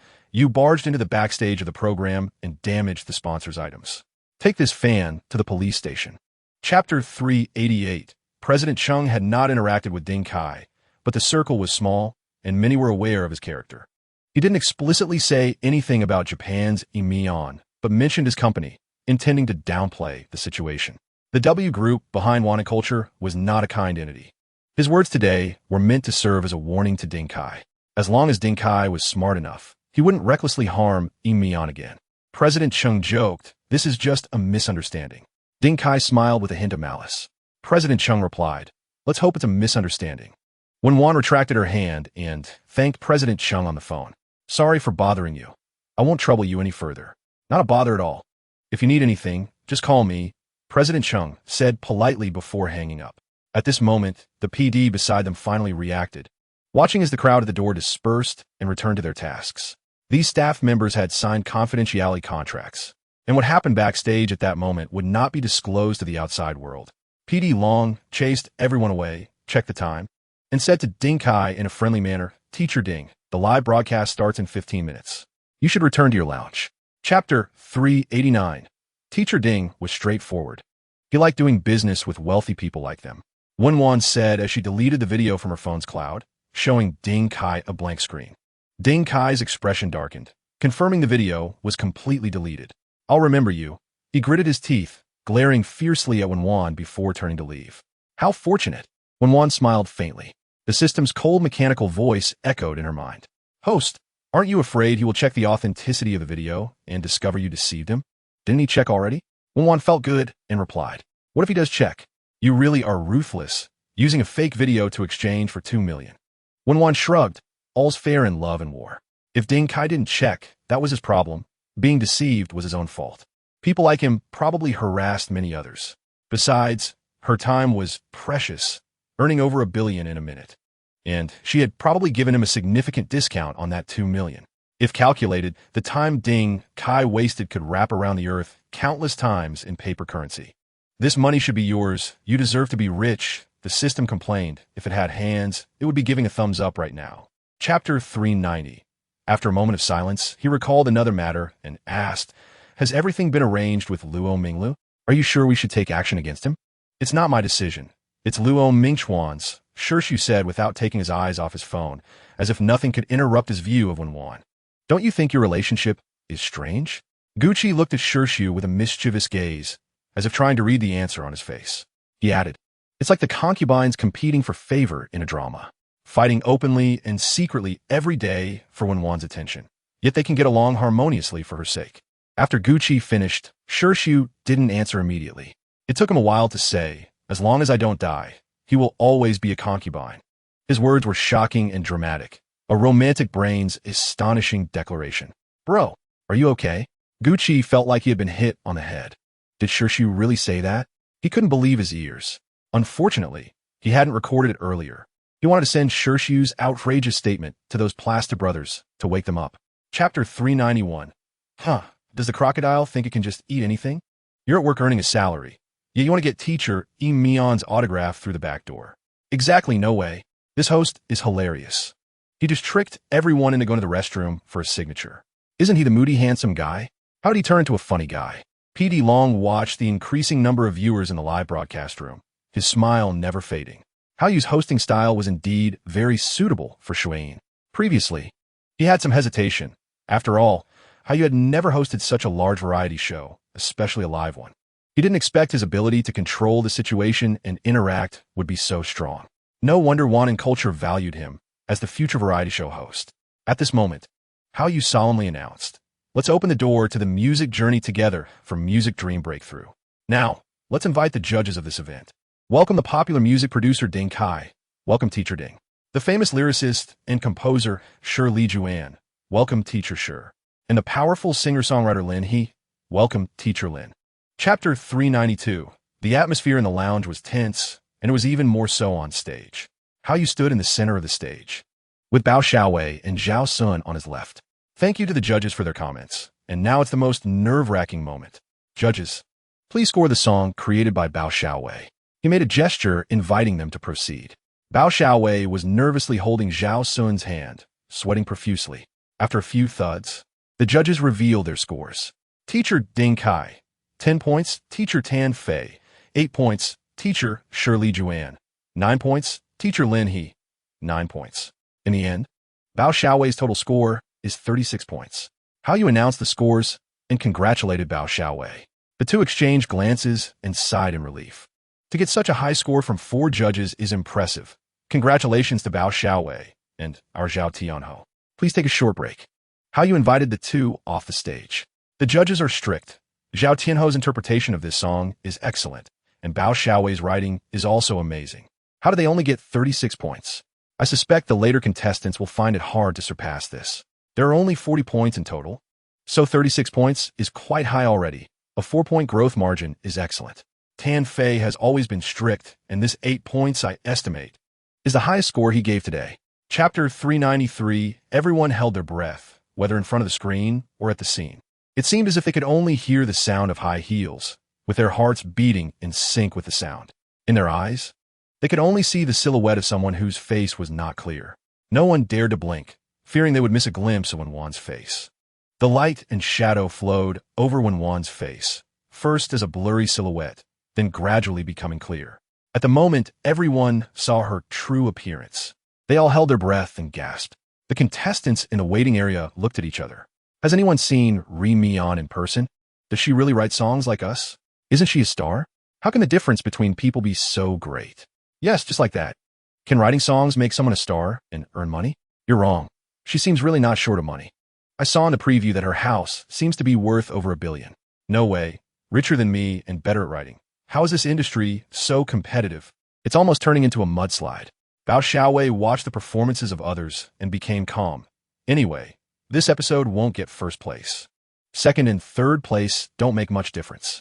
Top celebrity Chen Feng watched Wen Wan on the screen and smiled. Changing songs at the last minute doesn't seem like a good thing.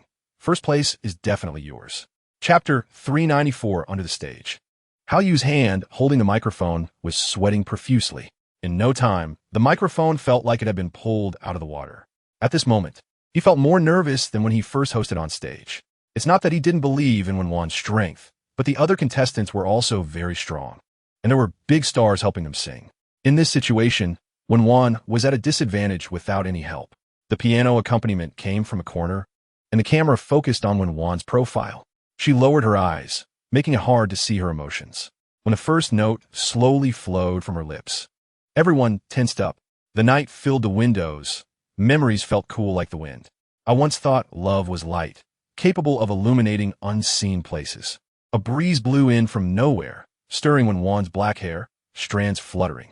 It seemed to accidentally blow into her eyes, reddening her eye sockets. Crystal tears swirled in her eyes, about to fall but stubbornly flowing back. This scene moved everyone inside and outside the screen. Ding Kai's expression darkened.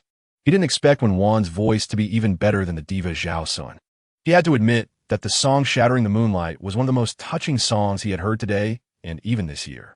Chapter 395 Gu Qi saw the flirtatious smile of Shi Su and secretly cursed, dull, and reserved. Following his gaze, he also looked at the constantly scrolling comments on the public screen. Unable to help himself, he read aloud the comments. Soft rice warms the heart, delicate wife is cold-hearted. True feelings accompany. False intentions are hard to wait. These netizens are quite interesting. As he read, he suddenly pondered.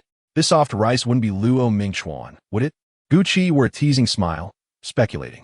Seeing Shi Su's tacit agreement, Gu Qi's smile twitched twice. His two brothers he grew up with were indeed a hidden talent. Fortunately, he wasn't infected by these two. Luo Mingxuan really dared to go all out. It seemed that the top brother of soft rice really was him. Look, this is almost hitting 1 billion. With Gu Qi's reminder, Shi Su seemed to have just noticed the donation leaderboard feature. His eagle-like eyes narrowed, sending out a dangerous signal. Gu Qi withdrew his gaze from his phone and landed on Shi Su's face. Seeing his expression was wonderful. A guess arose in his heart. Could it be that they were about to clash from a distance? Zhaoshan Academy. Jiang Huai wore his beloved red silk shirt, feet crossed on the coffee table, holding his phone, looking up at Henry. Chapter 396, I know the street interview was done by the crocodile himself. No wonder the crocodile could sign with Wan and Culture. God, isn't Ri Mian the little fairy in the crocodile's mouth? Truly deserving of the name, this beauty. No wonder she is my goddess. Look at this donation leaderboard. It's truly unmatched. Other contestant scores can't even compare to Ri Mian 0. Soft Rice brother leads, Little Butler follows closely, and User brother rises later. Are you all serious about spending money? Sorry, I can't see the money. I only see a smoke-free battle for the top. Wow, another one has come. The manic little mute? A single shot of 10. 0, 0, 0 Huazi. Truly manic. Whose soldiers are these? Fierce. Really too fierce. In the backstage of the variety show, P.D. Long held the walkie-talkie with trembling hands, his face showing extreme excitement. The staff beside him were also jumping up and down in excitement, shouting loudly. P.D. Ri Mian is too fierce. These big shots have brushed nearly 500 million since she took the stage. If this keeps going, we're going to suffocate. Although this money would ultimately go to Shui Yin and the contestants who were rewarded. Chapter 397 Teacher Ding is mighty. I will always support Teacher Ding. Not corrupted by money and daring to expose the truth. Ri Mian is shameless. She must withdraw from the competition. What do the judges who gave 10 points besides Teacher Ding think? Did they receive a lot of money from Ri Mian? This is embarrassing. So what if you have money? The music industry does not welcome unclean plagiarists. Get lost. Get out of the music industry. Get out of the entertainment circle. Can you sleep at night with honors bought with money? Countless questioning and harsh words flooded the public screen.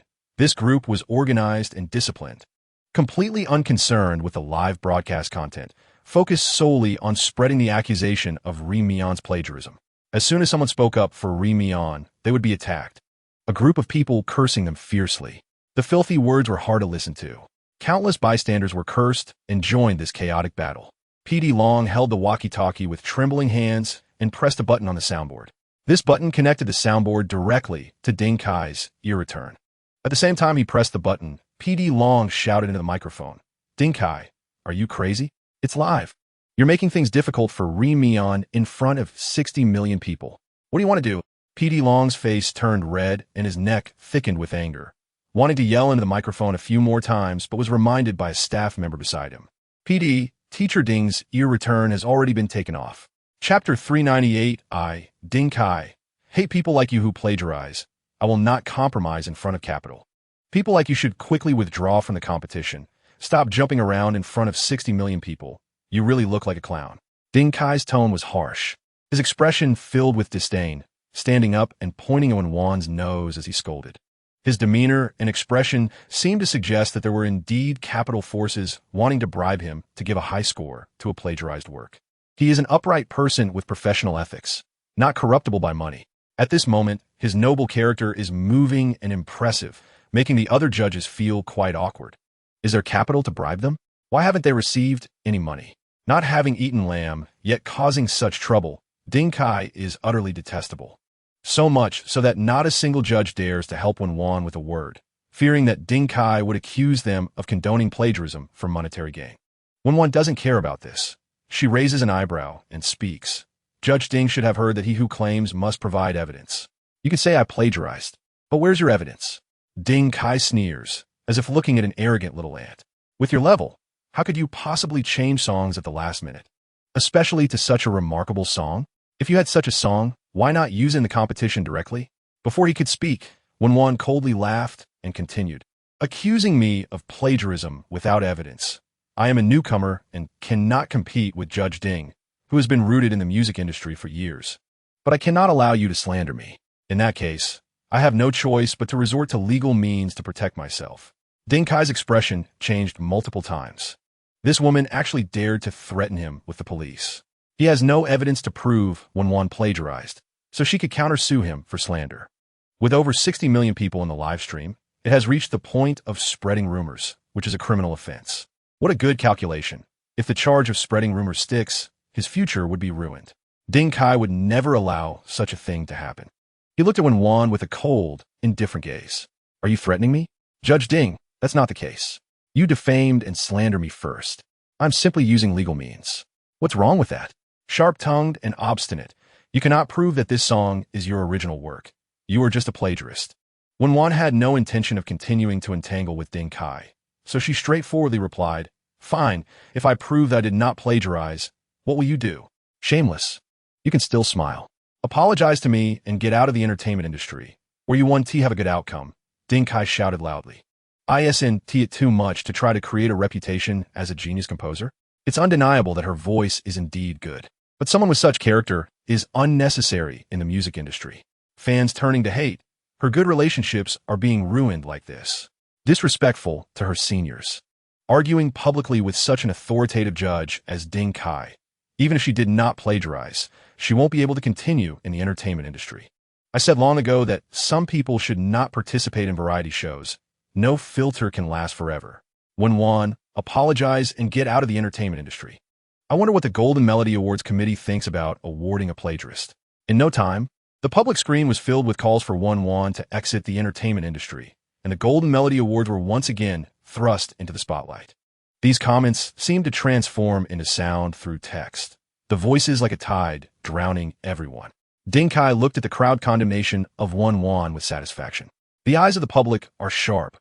What are you waiting for? Hurry up and apologize, then get out of the public sight. This is not just ordinary trouble. If things go wrong, the charge of plagiarism could be solidified. Gucci, although not part of the entertainment industry, had some understanding of this field due to Shunji. Plagiarism is a major taboo. Once associated with it, a person's career is effectively over, even if she is lucky enough to stand on stage again. The reputation of plagiarism will halt her progress. My woman is stronger than you think, Time Sequence said, serious and solemn. Gucci felt a chill down his spine, unsure of what Time Sequence was secretly pleased about. His woman? They would have to sleep together for that to be said. After such a good opportunity last time, they were lying together and still kept things platonic. He doubted whether Time Sequence was capable in that regard. He was just too scared to ask. Oh, Gucci made an untimely sound. Under Time Sequence's glare, he quickly changed his words. Sister-in-law, you're really impressive. This flattery hit Time Sequence right in the feels. Of course. Seeing Time Sequence's smug look, Gucci felt embarrassed. Sometimes he even admired how Wen Wan managed to discipline people. His two childhood friends, one calm and strategic, turned into a lovesick fool. The other, cunning and decisive, dulled into a loyal dog. 3-2 How you felt a rush of heat all over, feeling that the time during these three numbers was exceedingly long. The backstage staff, led by PD Long, held their breath, their eyes glued to the monitor. One click. How you pressed the screenshot button on his phone. The close-up of the phone appeared in the live stream, and how you glanced at the content, turning pale. Thinking he had read it wrong, he stared blankly for a while before slowly speaking. The theme drawn this time is a traditional-style song with a segment of operatic singing. The public screen in the live stream exploded in an instant. A traditional-style song? This is too difficult. It's one of the hardest song categories in the Empire. The netizens are really making it tough for her. There's no hardest, only harder. A traditional-style song with operatic singing is hell level. The most popular traditional-style song in the music industry to date is still that one from 10 years ago. It's supposed to be difficult. If it weren't, you'd say it's scripted. When one is finished, don't even think about writing a song that surpasses the previous one. Just writing a complete traditional-style song is not something an ordinary person can do.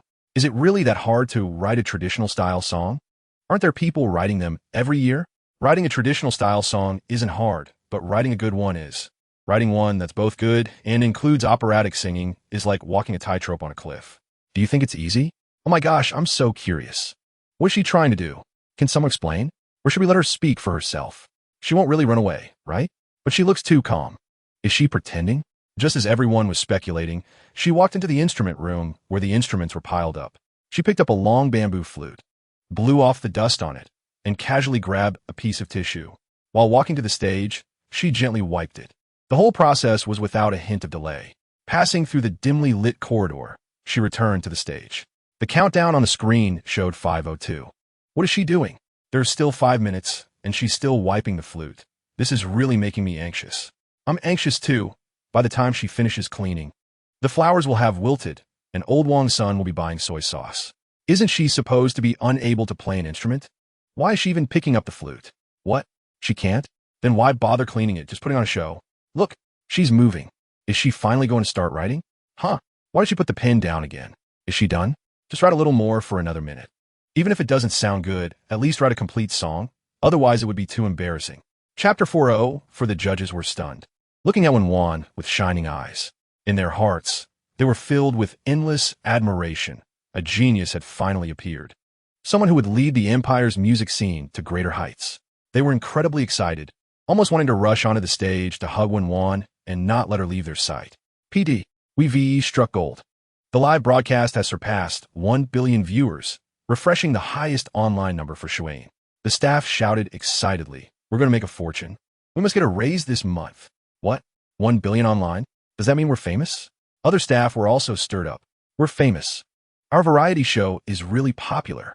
The current data shows that we are the hottest variety show. Long live Remyondida. The backstage staff cheered happily. Remyondida's talent is simply unprecedented and terrifying. Even if 10 more came, they wouldn't be enough to compete with her. If we had known Dida was this strong, we wouldn't have worry before. It's all our fault for not trusting Remyondida enough. It's not all Ding Kai's fault. He is really in a tough spot now, refusing to leave the entertainment industry in front of so many people. It's going to be hard for him to back down. Chapter 4:05, I want to apologize to everyone here. That was just a small interlude, and our show will continue. I just received a notice from the production team that the rules have been adjusted. Previously, the judges scored, and all contestant scores, excluding Teacher Ding's score, will be used for the final judges ranking. Remyon has been established as the final boss, directly advancing to the finals. Each contestant will have one chance to challenge the final boss, and if they defeat her, they will enter the finals first. The final boss will face a punishment of having the resources for the contestant who fails to defeat her. How you read the new rules on stage, and the contestants in the waiting area exploded. Oh my god, challenging Remyondida. ISNT, that self-destruction? I want to survive a few more episodes. Exactly. Dragon PD's calculations have blown up in my face. How are we supposed to compete now? Who can shake the final boss's position? At this moment, the public screen was filled with laughter and discussion. Support everyone challenging the final boss. Let us secure the first kill. Make a name for ourselves. Remyondida is so cool. seeing Ding Kai get owned is really exciting. Chapter 406. Congratulations. Host, your advanced fighting skill has been successfully activated. You can find the enemy's weakness in the shortest time and defeat them with one move.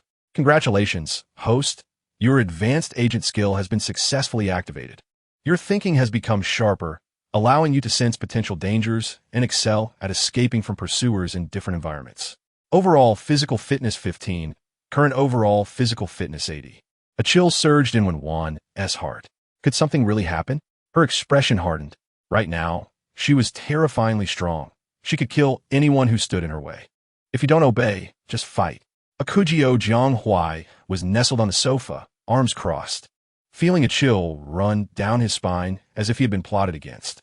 Henry stared intently at the TV screen, hearing Jianghuai's sneezes beside him, and said in broken Mandarin, "See, I told you to cheer for the lady, and now, if you don't, this is the consequence of betraying her."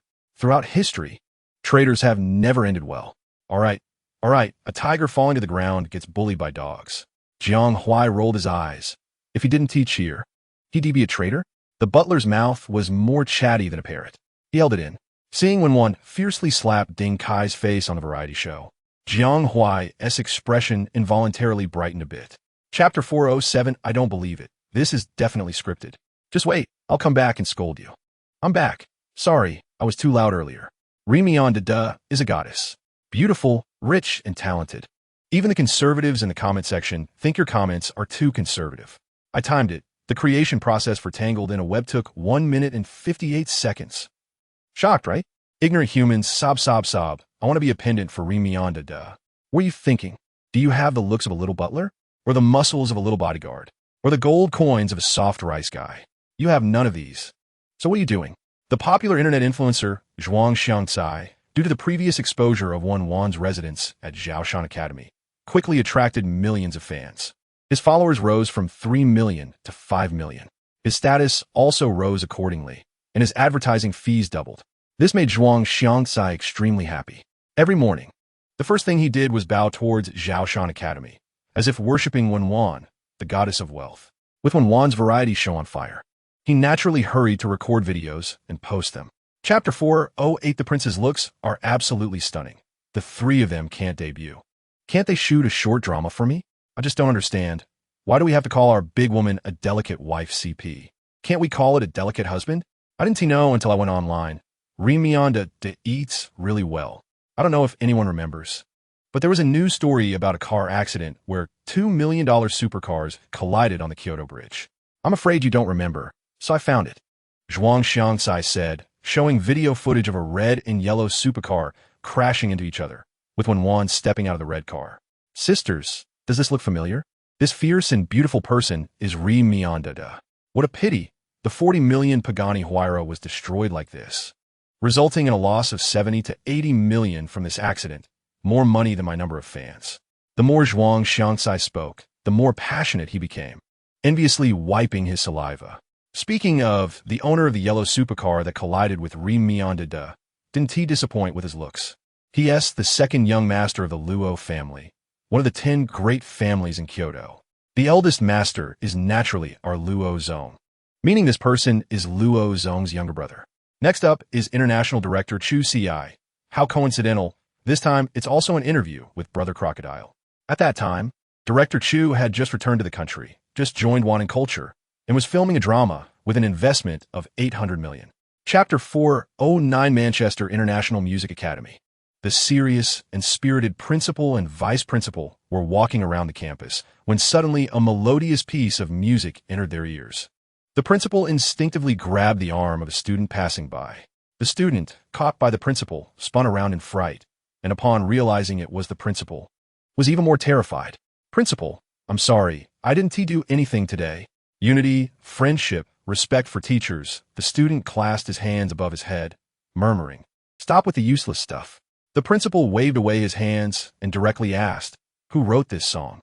"Huh?" The student looked confused, relieved, and blurted out, "The author of this song is Rimianda." "Who is Rimianda?" the principal asked seriously. The student hurriedly took out their phone and showed the ongoing variety show to the principal.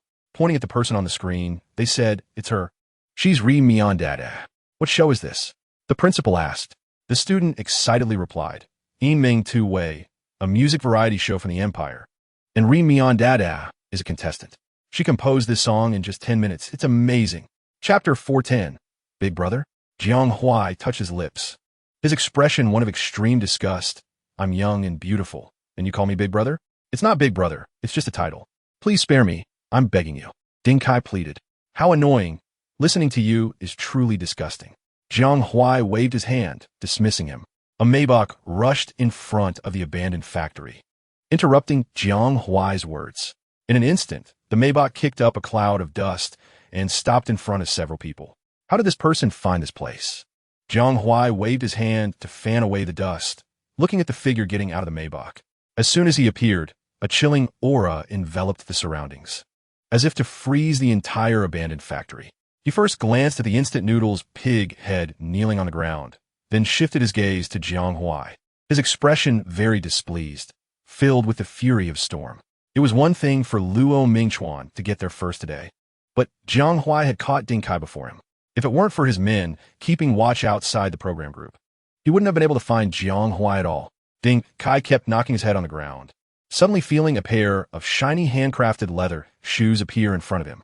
Chapter 411. Whether to let the company go bankrupt or to get a sum of money to live the rest of his life well. I give you 1 minute to decide. The boss of Yumi Media's hand holding the contract trembled continuously, a wave of fear rising in his eyes. For a small company like theirs, the W Group was a colossal being. They could make anyone live or die at will. He had no doubt about Luo Mingchuan's words. No matter how much he struggled inside, he had no choice at this moment. He had a mournful expression, nodding heavily. Okay, I'll sign. The boss of Yumi Media took the signing pen handed over by Quan E and shakily signed his name on the contract. After signing, he seemed to deflate and collapse to the ground. His career had come to a flawed end. Thankfully, there was still some money left to live the rest of his life well. Luo Mingchuan revealed a satisfied smile and instructed Quan E beside him, that director, I want him to rot in prison.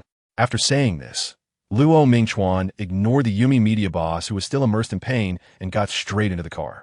Once in the car, Luo Mingchuan dialed Wen Wan's phone. As soon as the call connected, a gentle, sweet voice came through the phone. Master, wait for me. I'm on my way to pick you up. Chapter 412. Luo Mingchuan spoke first. Check the surveillance near Hubin Road. I'm going to the police station to get my phone. If Wen Wan contacts you, call me. Luo Mingchuan had just come out of the police station with his phone when he received a call from Jiang Yi. Sister got out of the car, and the entire area lost power. None of the road surveillance is operational, and the nearby store surveillance is also down. Jiang Ye's voice was noticeably different from before, trembling slightly as he spoke. He was scared. Luo Mingchuan's heart tightened, feeling as if his heart was being gripped tightly. The red mole at the corner of his eye kept twitching, as if something terrifying was about to happen. A temporary power outage? He remained calm and asked. Jiang Yi replied, circuit replacement, planned power outage. What should we do? Did something happen? Why did sister get out of the car here? Where did she go? Could it be? No, don't panic. Luo Mingchuan steadied his breath and instructed Jiang Yi. Send more people to ask around near where she got out of the car, check every shop and fixed all, and also expand the search area for surveillance. A person that big, I don't believe no one has seen her. After hanging up the phone, Luo Mingchuan took out Wen Wan's phone and easily unlocked her phone password. Chapter 413. Not to mention the long term. Even these few people clearly suspect him. Jiang Huai felt uncomfortable under their scrutiny. Don't wrong the good people. Her disappearance has nothing to do with me. Nothing to do with you? Isn't it your Wo Shanshui that likes kidnapping? The tone of Shirshu was cold, devoid of warmth. When this sentence reached Luo Mingchuan's ears, the hairs on his body stood on end as he looked at Jiang Huai warily. Is he a member of Wo Shanshui? They had been in fierce conflict with the Wo Shanshui group recently. He had no idea that spies from the Wo Shanshui group had already infiltrated his home. Jiang Huai was also looking at him, a mocking smile on her face. What's wrong? Little white face, scared? Knowing he was a member of the Wo Shanshui group, Luo Mingchuan's suspicion towards Jiang Huai deepened. He interrogated, where did you hide her? I told you it's not me. Why are you so stubborn? If I really kidnap someone, why would I come back? Jiang Huai bared her teeth in dissatisfaction. How long has she been missing? The answer was silence. A heavy silence. Jiang Yi glanced at Luo Mingchuan and then at Shirshu, seeing that they weren't answering. He replied, 2 hours. Jiang Huai's eyebrows twitched slightly as she muttered to herself. That's not right. If it were him, he would have started asking for a hostage exchange by now. But besides him, no one else would kidnap a foolish woman. Chapter 414. Who exactly has a problem with understanding? Jiang Zhu's pupils constricted. What kind of robber logic is this? Before he could speak, a sharp dagger had already pierced his abdomen. It was precise and quick. Jiang Zhu cried out in pain, cursing, "Jiang Wei, you little brat." Injury was commonplace for members of Woshan Shui, and being stabbed by one's own brother was not the first time. This injury, while not fatal, was painful. Bright red blood flowed from a knife, seeping through the gaps in the flesh, pooling on the ground and staining the white handmade carpet. This scene happened quickly, and by the time everyone reacted, the smell of blood was already lingering in their noses. Seeing such a murderous scene for the first time, Jiang Yi felt as if his head was lacking oxygen, his calves weak and unable to move, frozen in place. The heavy smell of blood snapped him back to reality, and he panicked, wanting to run. He instinctively looked at Luo Mingchuan. There he saw Luo Mingchuan's narrow, fox-like eyes fixed on the carpet, his brows slightly furrowed, seemingly lost in thought. Meanwhile, Shu's attention was entirely on his phone, completely ignoring the crime scene. Henry was similarly indifferent, as if such scenes were nothing new to him. At this moment, Jiang Yi realized the gap between his understanding and that of Luo Mingchuan and others was indeed like a chasm. Chapter 415. Several men, either standing or sitting, hadn't closed their eyes all night. A noise came from the entrance, and everyone's gaze instinctively turned in that direction. Upon seeing the newcomer, the bright light in everyone's eyes dimmed once again. Luo Mingchuan raised his eyelids, his androgynous face showing signs of fatigue, and the once smooth chin now sprouted stubble. "What are you doing here?" Luo Mingchuan said to Guan Yi, his voice a bit hoarse. "The young lady instructed me to take you to the Luo family to sign the contract." As soon as Guan Yi said this, everyone in the living room stood up straight, their eyes shimmering with excitement. "She's back. The young lady? Where is she?" Guan Yi shook his head, saying that the young lady hadn't returned, and this was what she had asked Guan Yi to convey before she went missing yesterday. Jiang Yi seemed to lose all his strength and sat down on the sofa. Henry dialed the phone again to inquire about the situation. Luo Mingchuan raised an eyebrow, his fox-like eyes becoming deep. Was the Luo family part of her plan? Where was she? The old Luo residence. You, the ungrateful son, have now fallen into the hands of the Luo family. Are you pleased? Luo's father tore the contract in his hand and threw it at Luo Mingchuan's face. Chapter 416. A little bit of money, and you can default? Is this how you arrange this outside? Several people took out their phones to scan the codes, listening to the ringing payment notifications, and Ji Shiyu and Lu couldn't stop grinning. With just a little more, he could bring home his new crush. Losing to me is your honor, right? I consider this a legitimate act of redistributing wealth. Ji Shiyu picked up his phone, counting the transfer amounts, and sat down on the sofa to rest. Gucci put down his wine glass and extended his hand toward him. Where's my money? If I remember correctly, I bet on Luo Mingchuan to win, right? Ji Shiyu pushed his hand away. Oh, come on. Asking for money isn't very friendly. A little bit of money for you. President Gu, isn't that just a small matter? Just pity me, a student who hasn't even graduated yet. I really didn't know the Ji family was so poor now. Young Master Ji has started to play tricks. Gucci shook his head while saying this. Did you also cheat, Asu? Cheat? That's too formal. Just consider it my brother and my pocket money. Ji Shiyu seriously pointed at the amount in his account, feeling extremely happy, and continued. My brother is now infatuated with my sister-in-law's beauty. How could he think about these things? Chapter 417. Host, you have now switched from the airplane to the ship. You should be about to be sent. The system's mechanical voice was interrupted by Wen Wan, Brolo City. How do you know? The system asked curiously. Intuition. After being knocked out, Wen Wan was placed in this wooden box. She had been on the road, constantly changing various modes of transportation. Cars, planes, ships. So much time had passed that even a fool would know they had left the Empire. She knew she was a law-abiding citizen and hadn't offended any big shots. The fact that the other party could bypass her security and send her out of Kyoto was nothing short of extraordinary. The people transporting her had not spoken at all along the way, cautious and professional. It was impossible not to connect them with the Wangshan society. The Jiang brothers were in Kyoto, so they were ruled out as suspects, leaving only Jiang Si. Jiang Si hadn't contacted her, and the location couldn't be displayed, indicating he was trapped. But why would the person who trapped him come all the way to kidnap her? After an unknown amount of time, when Wan felt the wooden box, she was being placed steadily on the ground. Footsteps approached and stopped outside the box.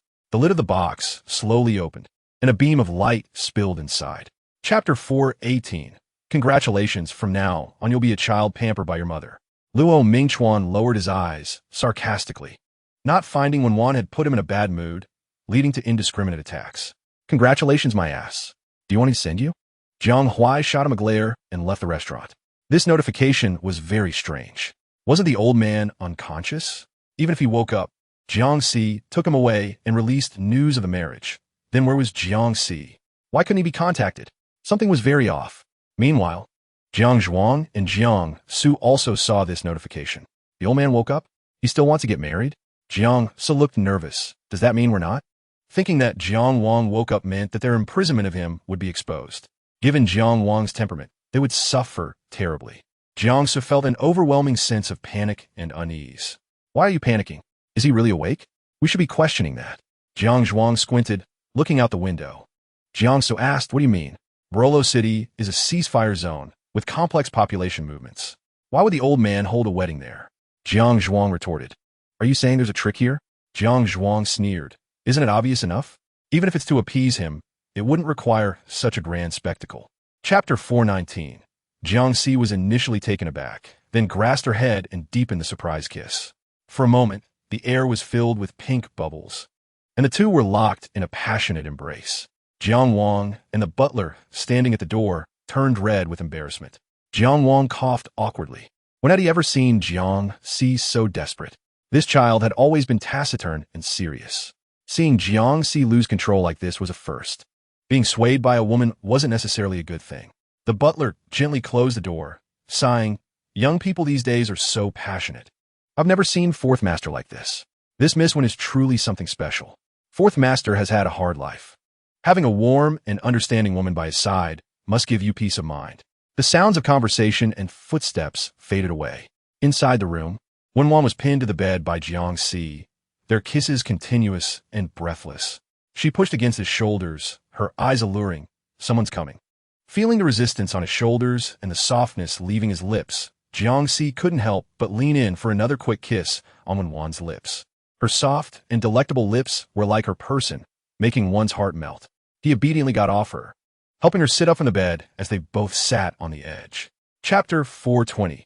Finally, with deep affection, he asked Jiang Si, is that right? Jiang Si nodded. Are you going to prepare foot washing water? Jiang Si admitted. A thunderbolt exploded in Jiang Wang's mind. He was so angry he could blow his beard and glare. He, as the father, had never imagined such good fortune, yet this little girl had enjoyed it. He suppressed his anger and spoke kindly. See, in a couple of days, you will be the president of the Wangshan Association. How'll this look if it gets out? Being bullied by a woman like this. And you don't even know how others are stabbing you in the back. What authority do you have to lead the entire Wangshan Association? Jiang Wanwei became increasingly angry as he spoke, the fury on his face becoming harder to hide. Jiang Si ignored Jiang Wang's words, rubbing his thumb against the warm corner of his mouth where food remnants were no longer present. He didn't care. What others thought was their business. As long as my good baby liked it. After saying that, he smiled in a rather cheap way. Wen Wan pounced into Jiang Si's arms, looking up at his delicate jawline, and said emotionally, Si, you are so good to me. Of course, I have to be good to you. You are my only good baby. Jiang Si lowered his gaze and lifted Wen Wan's chin slightly. Wen Wan shyly burrowed deeper into his embrace, Si. Chapter 4:21. Snatching back his drink from Gucci after taking a big gulp of the yellow liquid in the cup, he threw the glass onto the low table. Ji Shiyu watched a series of actions and couldn't help but remind him, Bro, wake up a bit. If something really happens to Sister Wan, how are you going to save her? Shiyu touched the diamond ring, the raised stone rubbing against his fingertip with a hint of drunkenness on his face. Seeing his love-stricken expression, Ji Shiyu shook his head repeatedly. Is there any hope for my brother? Ji Shiyu asked Gu Qi beside him. Gu Qi was used to it and helpless. This is how love-struck brains are. So there's really no hope? Ji Shiyu sighed. Being love-struck is really terrifying. He never wants to be love-struck in his life. Then I won't advise you. It's a waste of breath. What to do now? Gu Qi leaned back on the sofa and said seriously, it's not going to kill him. At most, he'll have a gastric bleed. You really are a good friend of my brother's, but you make a lot of sense. Do you think this love-struck brain suddenly appeared? Or has it always been there, but not developed? Ji Shiyu inexplicably changed the topic and asked a question that seemed out of nowhere.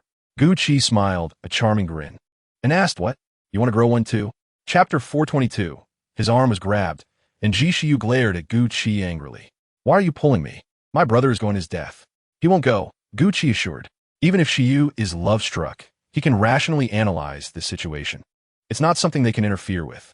After all, Z country is too far away. Their reach doesn't extend that long. Sister Wan is getting married. It's strange if he doesn't go to stop it, and he really looks terrifying like this." Ji Shiyu shivered at the thought. "I'm really afraid Shiyu will go crazy and fight with the Wangshan Association." Gu Qi countered. "When has Wan ever suffered? She doesn't want anyone to force her. That is a different matter. My brother wouldn't think like that. Don't forget, he is love-struck now. If a love-struck husband's wife is marrying someone else, it's bound to cause big trouble. I can't let him be alone." Ji Shiyu waved away Gu Qi's hand and ran outside while shouting, "Bro, wait for me. You can't leave me out of such an exciting thing as crashing a wedding."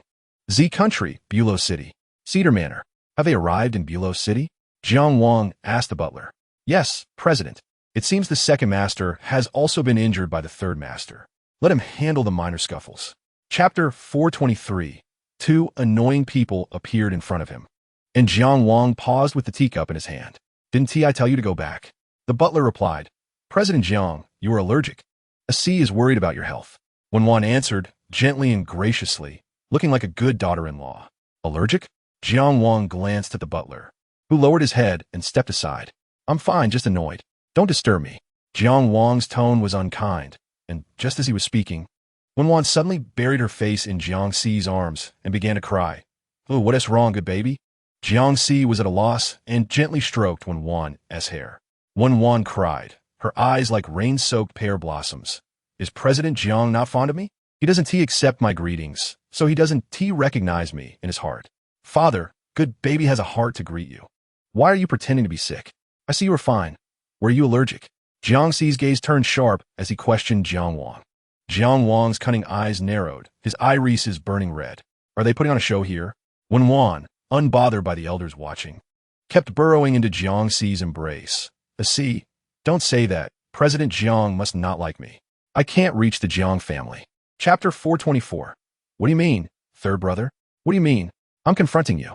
Jiang Huai took a step back in disdain. "Stay away from me. Stupid illness is contagious."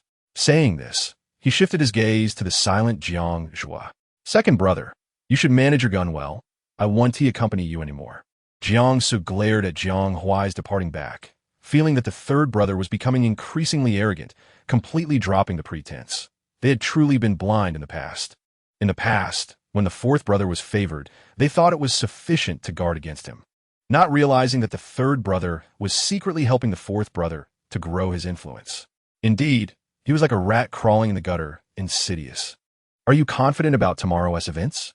I heard the third brother has secretly roped in quite a few people, and the fourth brother is the old man's chosen heir," Jiang Su said with some concern. Jiang Zhua was confident. "Don't worry, big brother. With our two brothers united, just wait to sit steadily in that position. After tomorrow, no one in the Wangshan Association will be able to defy him." The smile at the corner of Jiang Zhua's mouth bloomed strangely. Time quickly arrived at the day of the wedding. Inside the Cedar Manor's makeup room, the makeup artist, with a brush full of powder, gently swept it across Wen Wan's face. "The skin of the fourth young lady is truly beautiful," the makeup artist said with a beaming smile, marveling. Chapter 425. Jiang Su's saliva splattered onto the butler's face, but the butler still did not back down.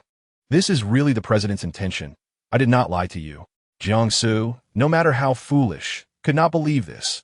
If Jiang Wang really woke up, he and Jiang Zhu would be standing there openly? They would probably be arrested as soon as they landed in Bulow City. After all these years, "Father has not treated you poorly. How dare you betray him and become the fourth brother's lackey?" "Butler, doesn't your conscience hurt? Why waste words with him?" Jiang Zhu stood beside him, glaring fiercely at Jiang Su. "Talking nonsense with a servant is simply a waste of time." "Two brothers, what are you doing?" Jiang Huai's voice came from behind, and both turned around simultaneously. "Third brother, Don't meddle in other people's business, Jiangsu warned. Today is a joyous occasion. It's best for the elder brother and the second brother to restrain themselves a bit. Jiang Huai also warned. Jiang Huai, if you hurt me, do you think I'll just let it go? Jiangsu looked at him with a frivolous gaze. Who gave Jiang Huai the courage to still threaten him now?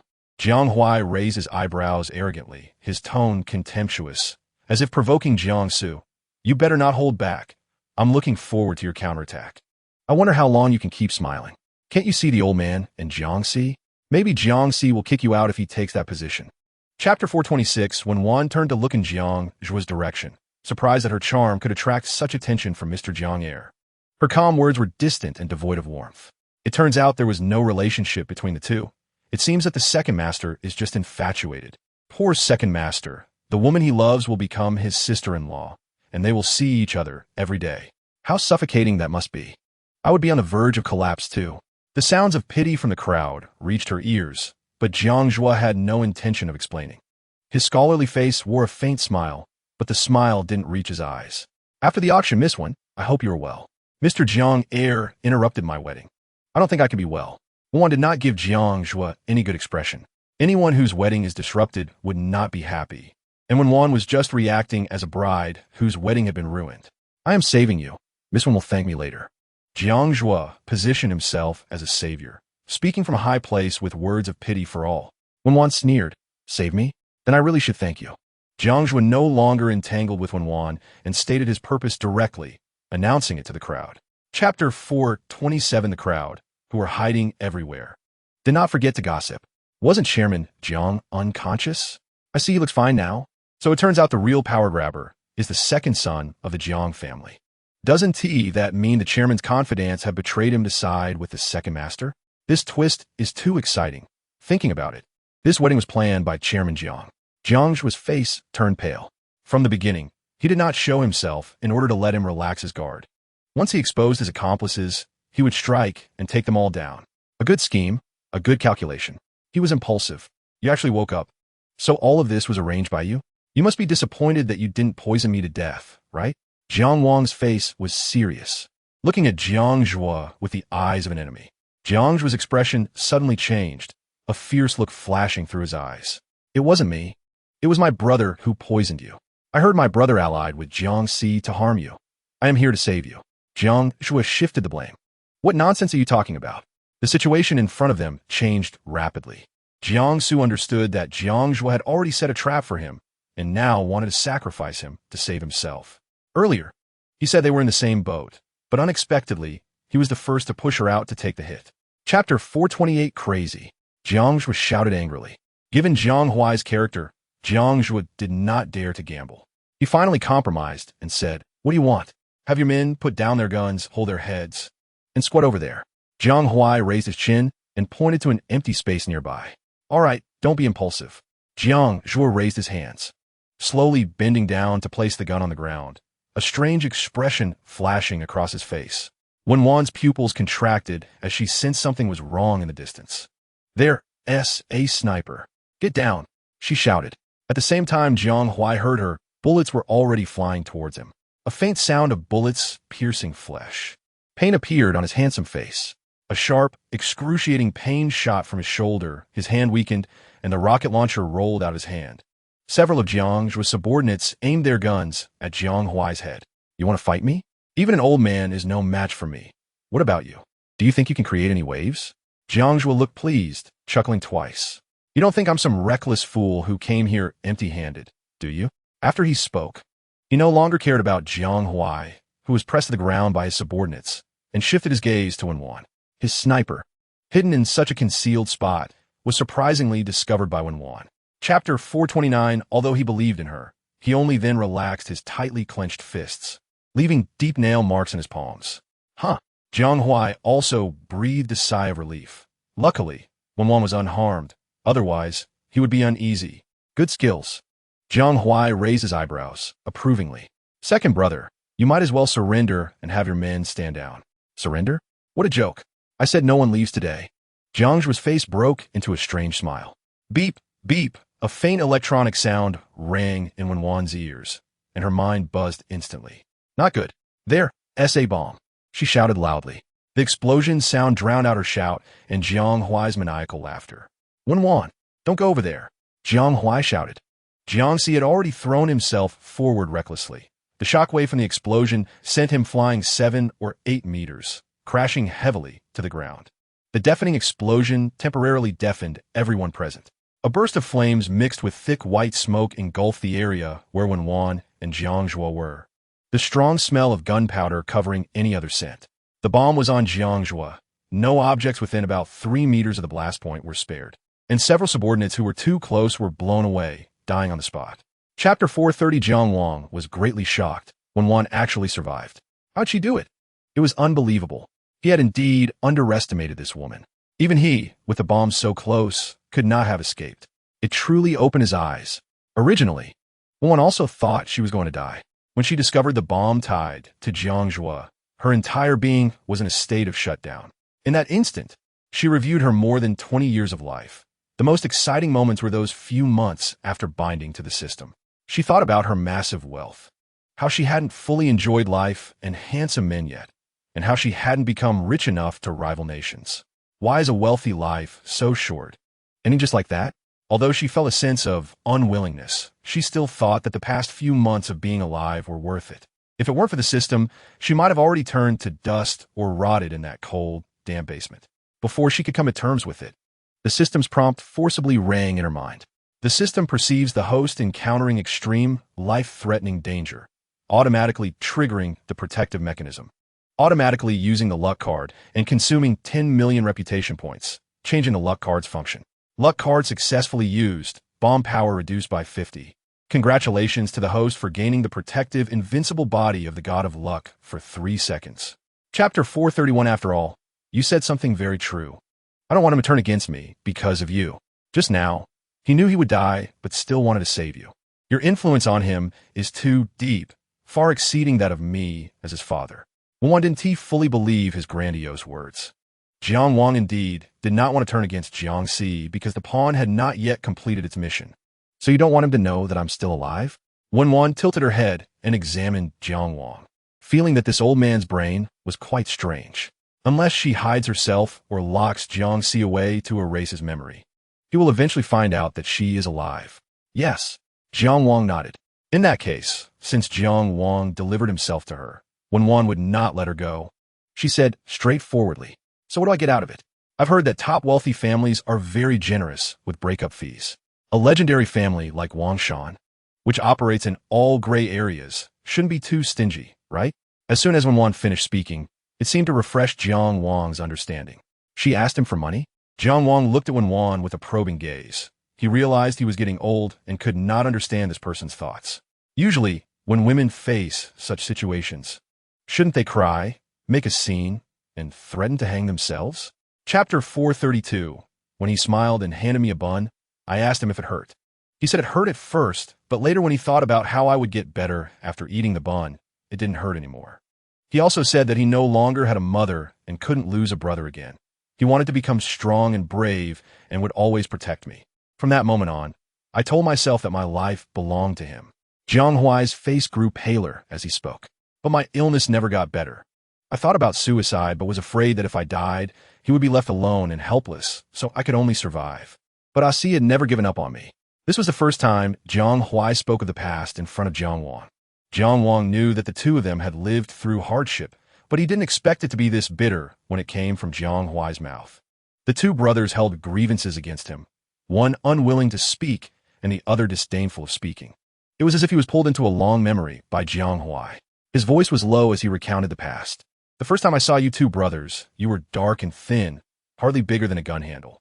It's hard to imagine that 2 8-year-old kids could cross a war zone to reach Bulluo City. Such courage and determination are something even adults can't achieve." Jiang Wang thought to himself that he truly was his son, and he felt proud of it for a while. Chapter 433. Jiang Yi winked at Luo Mingchuan, as if saying, "This person wants to enter the inner circle. Aren't you going to do anything?" Luo Mingchuan lowered his eyes and pretended not to see. He had no right to interfere with who Wen Wan liked. The only thing he could do was to win Wen Wan's long-term affection and attention through his own efforts. After all, there were many days ahead, and new people would only increase. He would compete and fight, but it would also be with Wen Wan's tacit approval. He had already received a warning about crossing Wen Wan's bottom line, and since then, he had never thought about it again. Ding! The elevator just descended one floor and stopped. The elevator doors slowly opened to the sides. Two people appeared outside the elevator, and the people inside the elevator were momentarily stunned. As the elevator door was about to close, Jiang Yi pressed the open button and looked at the two equally good-looking men, asking, "Aren't you coming in?" Hearing the noise, Luo Mingchuan raised his gaze, narrowing his eyes at the two people outside the elevator. "Come in.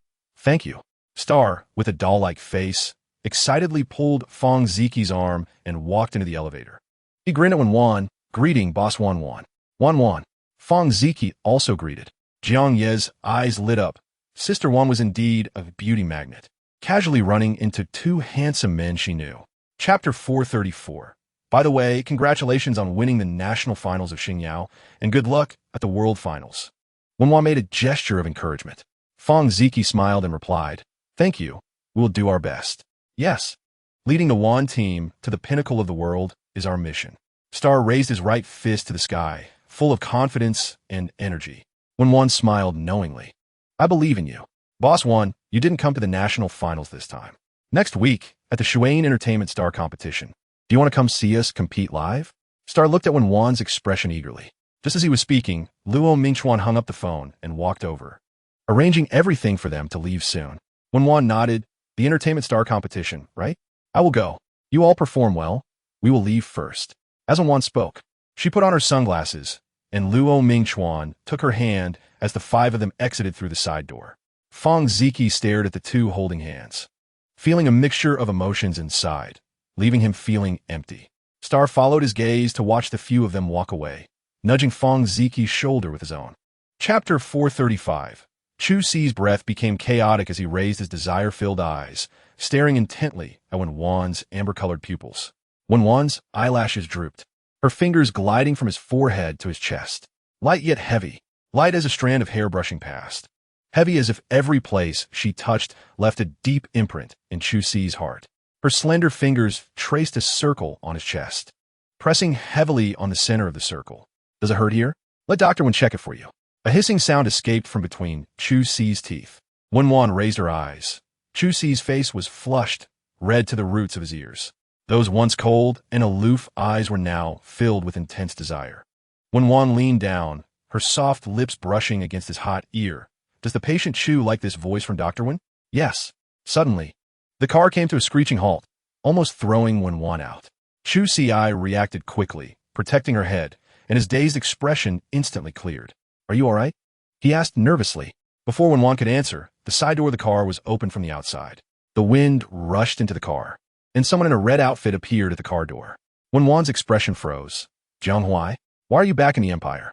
Chapter 436. "Please come back with us. The president wants to see you," the butler advised. Although Jiang Huai felt dissatisfied, he couldn't leave Jiang Si behind in Z country. Jiang Huai released Wen Wan's hand, rubbing his fingers on his lips for a moment. He pressed his finger against Wen Wan's luscious lips. "Wait for me." He didn't realize how ambiguous this action was. The butler was so shocked that his jaw almost dropped to the ground. Wen Wan and Jiang Huai shared an intricate relationship, and if Jiang Wang found out about it, he couldn't imagine how furious he would be. This Miss Wen was too bold, simultaneously flirting with Jiang Si and Jiang Huai. "Host Jiang Huai is clearly infatuated with you. Why don't you hurry up and bind him?" Wen Wan watched Jiang Huai's retreating figure, strategizing with her mind. Someone like Jiang Huai clearly couldn't be won over with money, so she would have to use emotions instead. In the past, she might have acted like a hungry wolf pouncing on its prey. Unless absolutely necessary, she had her choices. "I'm not lacking in that little bit. By the way, can I get a couple more function cards?" Since the Cedar Manor incident, Wen Wan has been feeling a bit scared. To prevent future issues, she wants to get a few more functional cards for her safety. Chapter 437.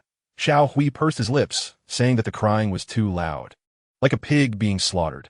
However, he was used to this kind of thing, and while withdrawing his hand, he didn't forget to throw out a harsh remark, telling my family's young lady to be polite, or he would hit her. Wen Wan glanced at him, noting that his arrogance was just like someone else's, clearly well-trained. Wen Dajing's face showed displeasure as he examined Wen Jingyi's swollen face and questioned Wen Wan. "What do you mean?" cursing my dad and hitting my daughter. Did this woman not know their identities?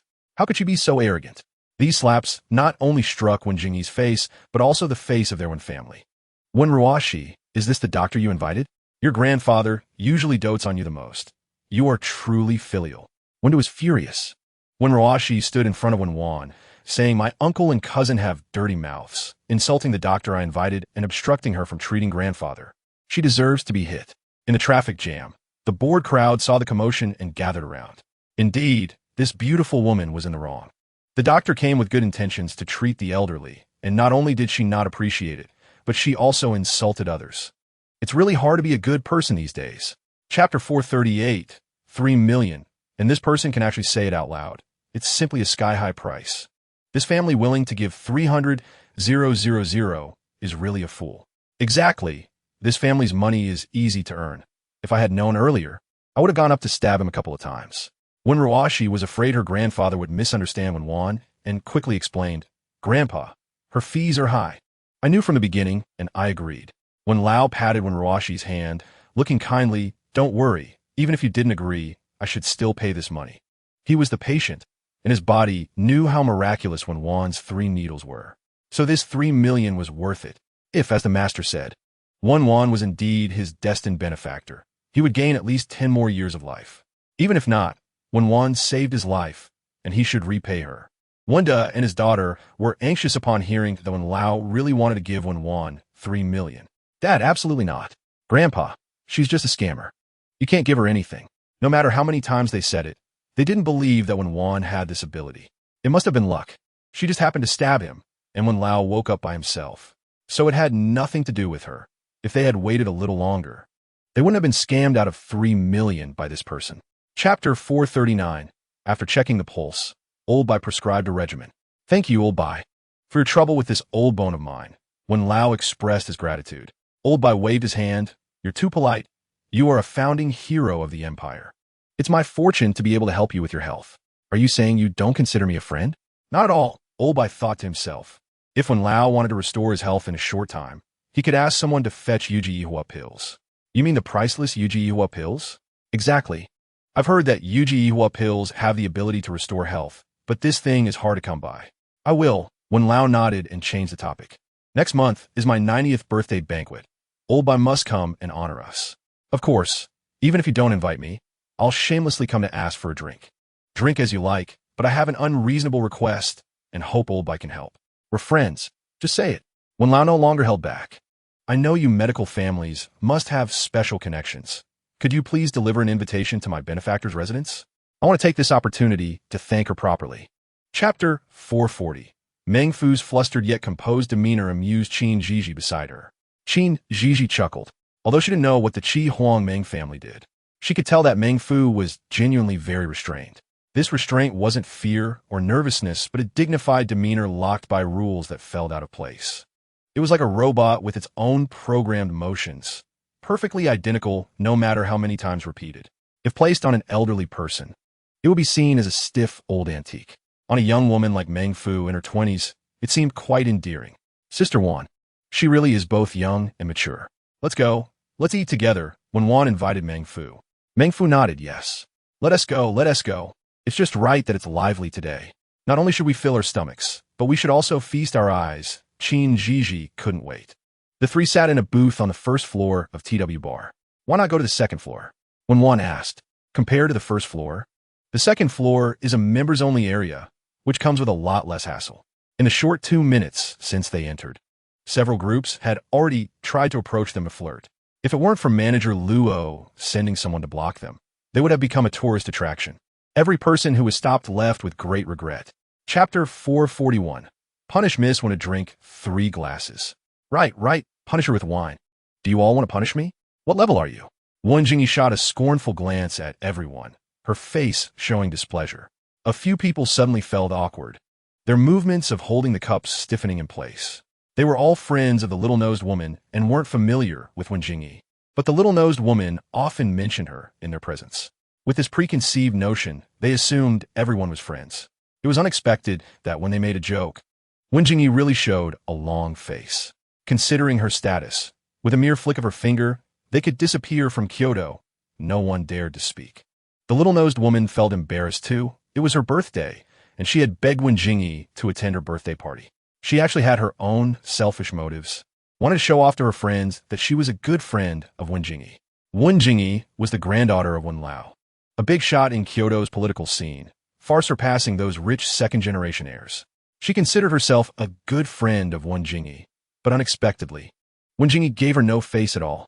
Being late was one thing, but showing a long face right upon arrival was another. If it weren't for her being a miss of the Wen family, the little-nosed woman would rather beg on the street than curry favor with Wen Jingyi. Chapter 442. Ji Shiyu did not pay attention to Gu Qi and approached Shirshu.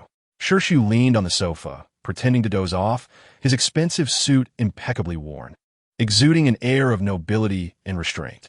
You better really have something important. His throat rolled, his voice sharp like an ice blade.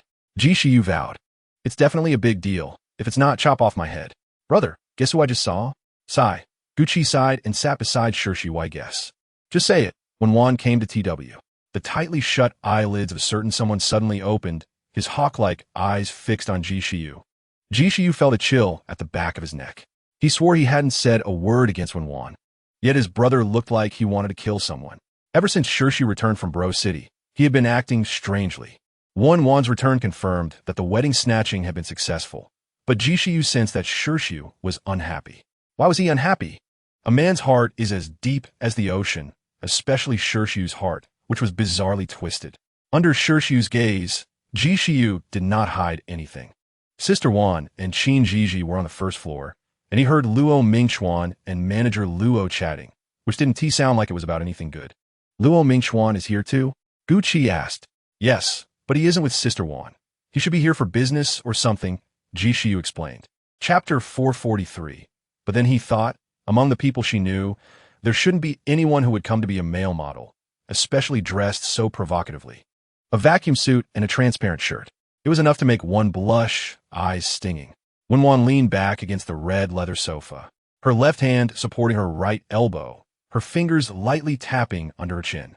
Her expression was lazy, her gaze sharp and somewhat aggressive. It seemed like the sky had fallen in Kyoto. Her voice was clear, with a slight curve at the corner of her mouth. Qin Jiji's cute head leaned over. What?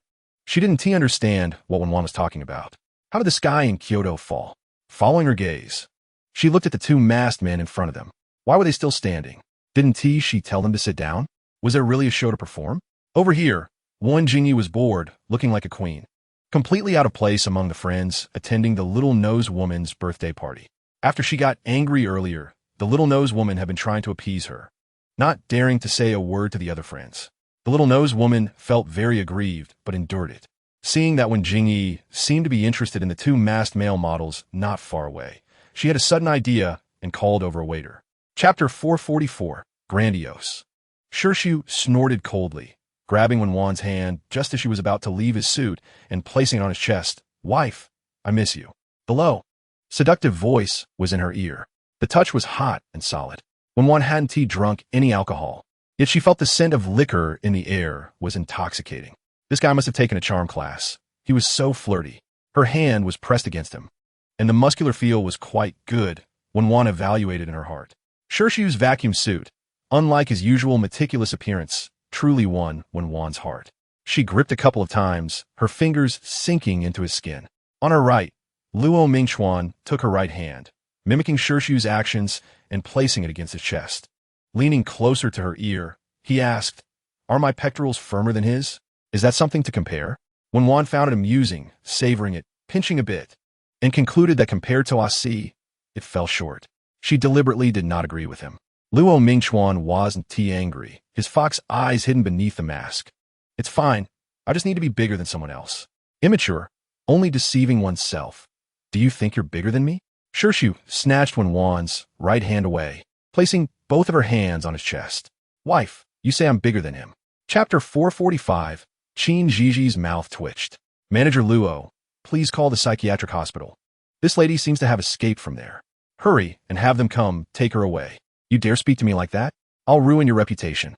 Wen Jingyi was furious, her face changing dramatically. This aunt actually dared to call her insane. How outrageous. Qin Jiji was about to unleash on this crazy woman with a mouth full of nonsense when Wen Wan interrupted her. Miss Wen, your tone is rather strong. Doesn't Wen family know you're behaving like this? Who are you calling arrogant? You liar.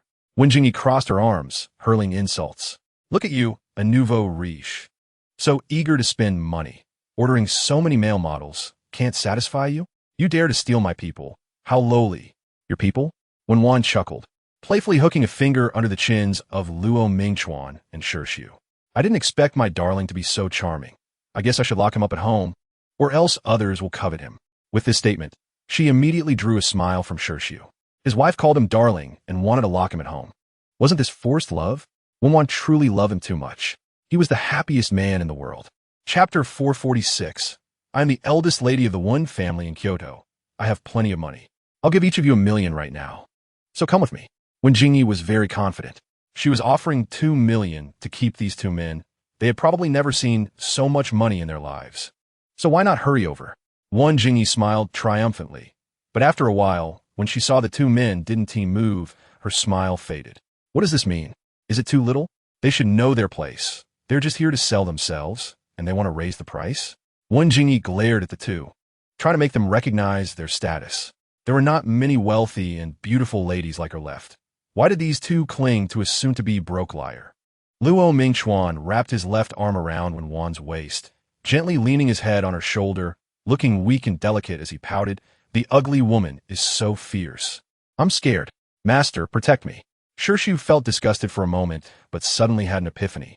He wrapped his large hands around Wen Wan's hands, covering them against his chest. Wife, I'm scared too. Although Shirshu's voice wasn't as weak and helpless as Luo Mingchuan's, he tried to soften it. Chapter 447. Aside from Wen Wan, he was never patient with anyone else. It seems your brain really isn't working well. I told you to roll. Don't block my master's view. Master? Are you referring to her? A woman who lived by deceit. How much money could she give you? Don't be so ungrateful.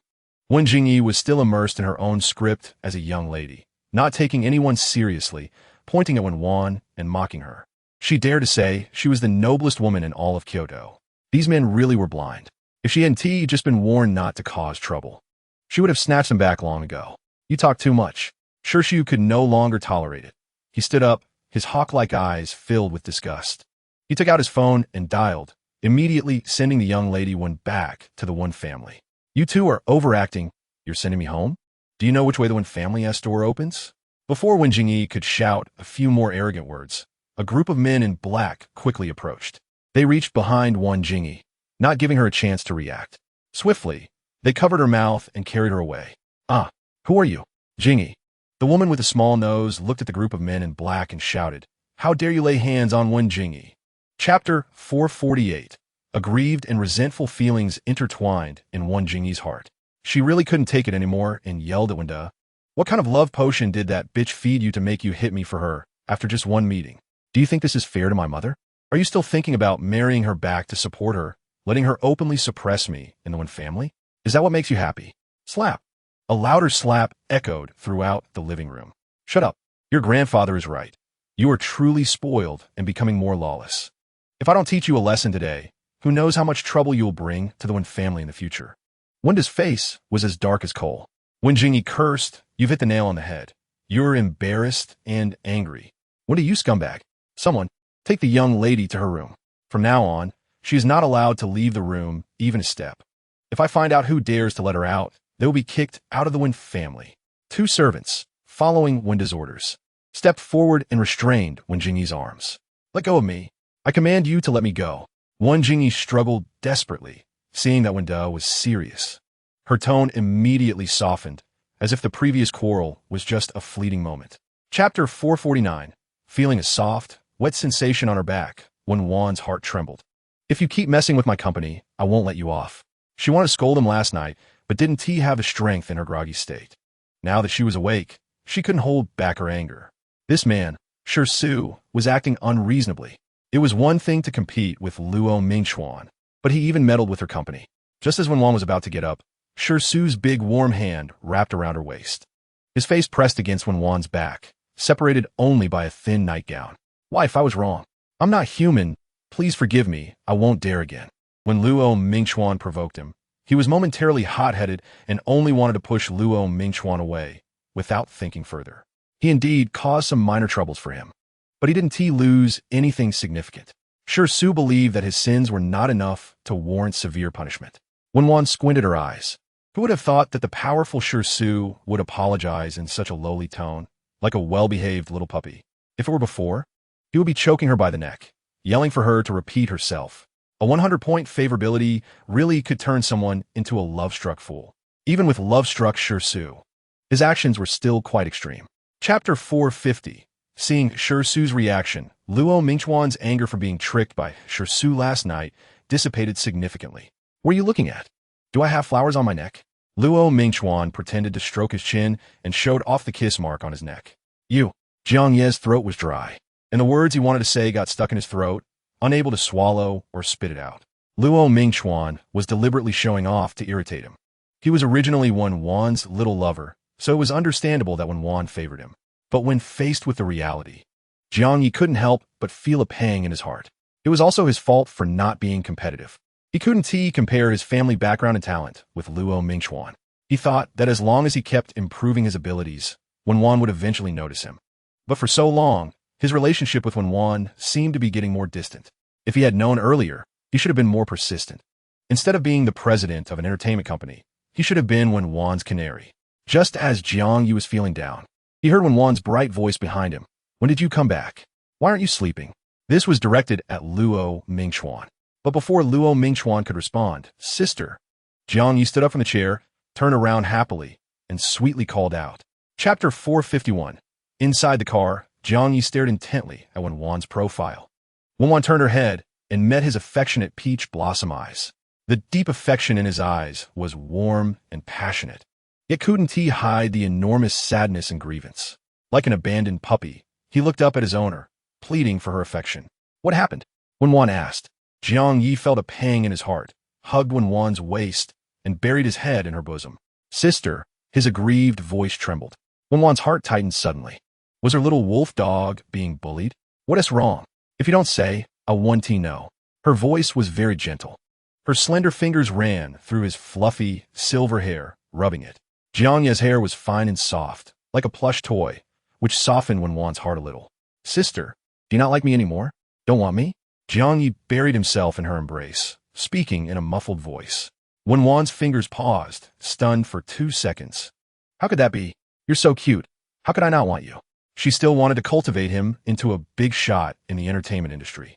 Giving up now would be a waste of her time. I don't want to be cute, sister. Can you use other words to compliment me?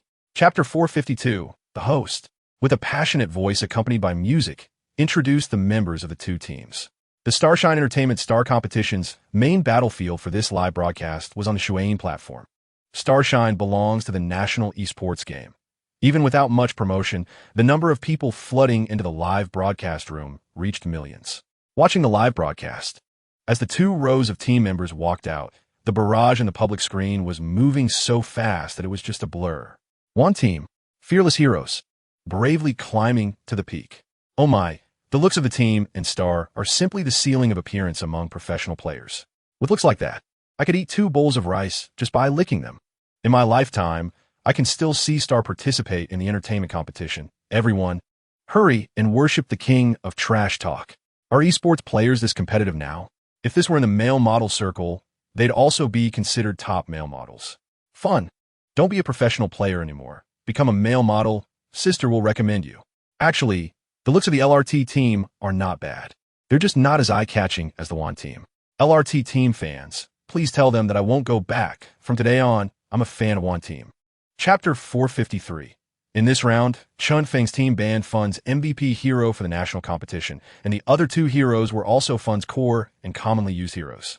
All 3 banned heroes were targeting Fun, so he should be feeling a bit uncomfortable, mainly because Fun was too dazzling in the national competition, achieving a 1 against 4, which could go down in historical textbooks. Yes, having just finished the national competition, Fun's hands were still hot. If they didn't T-target him, it would be a big deal when he took off. There was no suspense. Su Yan's team assigned the jungler position to Fun, the shooter to Star, the top lane to Chio, and Su Yan was assigned to the mid lane, with a rookie girl as the support. This position is the most conservative, but I do want to see Chio play mid lane. After all, our Chun Feng team has the #1 mid laner in the national server.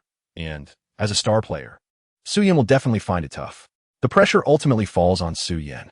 While on Qinfeng's side, the jungler, mid laner, and marksman are all professional players from the LRT team, yet Qinfeng has been assigned to support, while the amateur brother is in the top lane. Commentator putting glanced at commentator Wang Zai and continued. Let's predict the winner of this match. Chapter 454, I guess Xingshun is going to go crazy. Someone should light a candle for the opposing jungler. Haha, the dignity of first blood is being rubbed into the ground. The LRT team is amazing. The strongest team in history, the LRT team. I'm starting to suspect that one team bought their national championship this year. Is that it? This play is even worse than a primary school kid. Star is even worthy of being called a god? Comments questioning the strength of one team, and Star himself flooded the screen. Qin Jiji's hand, holding the support light, stick turned pale. No way, Xingshun. That was a big mistake. First blood is a huge deal. You rebellious child. Stand up and charge for me. Sister Wan, I can't take it anymore. I'm too nervous. I can't even bear to watch. One team just won a national championship. If they lose now, it would be a huge embarrassment. It won't happen. Wen Wan lowered her eyes, her fingers constantly tapping on her phone. Seeing her busy, Qin Jiji stretched her curious neck and asked, Sister Wan, what are you doing? Upon realizing what Wen Wan was doing, Qin Jiji's mouth dropped wide open, big enough to fit an egg. She looked incredulously at Wen Wan's phone and then at Wen Wan's face. Sister Wan, you're actually giving a reward?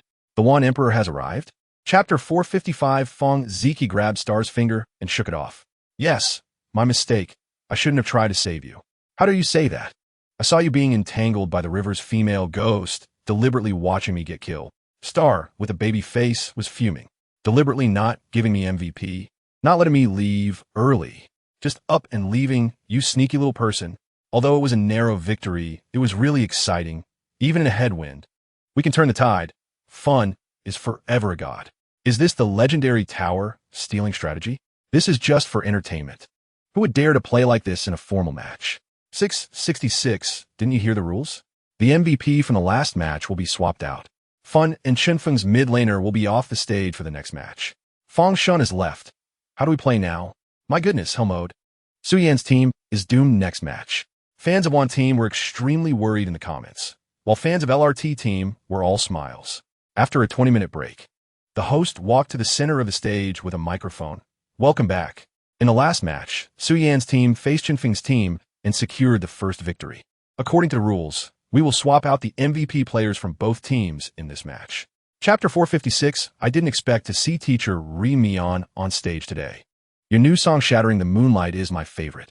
The host stood beside Wen Wan and opened the topic. Wen Wan humbly nodded. Thank you. Can I do a small interview? The host blinked, eyes filled with anticipation. Wen Wan nodded again, of course. Then I want to be polite. May I ask what is teacher Ri Mian's highest star rank?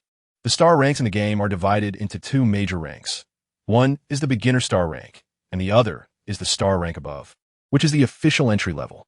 The beginner ranks are further divided into several levels, while the entry ranks are calculated by points. When one answered honestly, I have never reached the star rank. Ah, that's a bit of pity. It seems teacher Ri Mian is usually quite busy and doesn't have time to keep up with the game. The host was a bit surprised, but found it reasonable and immediately thought of a reason for Wen Wan, which she did not refute. The last question was also the one most requested by netizens. May I ask if teacher Ri Mian is single? Once the host asked, everyone stared at Wen Wan without blinking. Netizens felt like they finally had the chance to see the main character and became excited. Chapter 457 Jungla, Support Jungla. Other teammates simultaneously looked at Wen Wan, thinking they had misheard. Support Jungler. Not only is it rare, but it's also a bit strange. Wen Wan felt the scorching gazes coming from all directions. Is there a problem? The hero automatically locked by the system happened to be a support that could jungle, but generally, few people used it that way. As a result, all star players assumed this hero was a support hero. Wen Wan, with the skills of a professional esports player, naturally could perform well with any hero in her hands, which was her biggest advantage. But her teammates didn't know that. The four members of Su Yan's team opened their mouths, shook their heads, and were at a loss for words. Finally, Star said, no problem, if you like it. That's fine. Although every hero is incredibly powerful, even the support. Since she chose this, there must be a reason for her choice. Wen Wan changed to jungle skills, and her mind was already filled with strategies on how to win this match. In the audience, Feng Hui was initially quite excited. Wanted to see how Wen Wan would shine on stage. A bucket of cold water woke him up, his fingers pressed against his throbbing temple. Although this wasn't a formal match, this playstyle was too aggressive. The chance of failure was 100%. Chapter 458 What? Ri Mian actually secured the Dragon King. The Qinfeng team's jungler was a second too slow to use his jungle skill. Just a coincidence. Really just a coincidence, but it's too unfortunate. The Qinfeng team's jungler has been farming for a long time and ended up becoming Ri Mian's worker. The jungler of Qinfeng team was so angry that his fingers trembled. Wen Wan actually stole his Dragon King. It must be because of luck. He had been grinding for a long time and ended up as someone else's dowry. He felt a lump in his chest, almost out of breath. Even in professional battles, he had never had his dragon stolen. Today, in such a public setting, he was slapped in the face by a half-baked newcomer, and the jungler felt utterly humiliated. The members of Qinfeng team did not blame the jungler for losing the dragon because everyone knew this was just a coincidence. On Su Yan's team, cheers erupted. Thanks to my boss Wen Wan for the buff bonus. Watch me take down a little friend with one shot this match. Sister Wan is amazing. Let's give a call for Sister Wan. Facing her teammates' praise, Wen Wan merely smiled faintly. It's because the opponent was too careless. Just when everyone thought Wen Wan could steal the dragon from Qinfeng team's jungler merely because of luck. Chapter 459 To be able to steal the dragon 3 times from professional players. Our support jungler is not as weak as imagined. New strategy from now on. Let's play like this against the LRT team. Boss Wen Wan, you are my god. How did you steal the Dragon Lord from his hands? Star was excited and incredulous. To casually snatch 3 dragons from a professional player was a feat that had never appeared in the glorious history of esports. Even though Star had previously witnessed Wen Wan's strength, he was now equally in awe. Star was going crazy cheering for Wen Wan. Boss Wen Wan, join the Wan team. Let's blow up the world championship together. Gods block, kill gods. Demons block, kill demons. What national championship? What world championship? Just watch our Wan team dominate the stage. Wow, they really got it. That's incredible. If I didn't know this was an official event, I'd suspect this lady was cheating.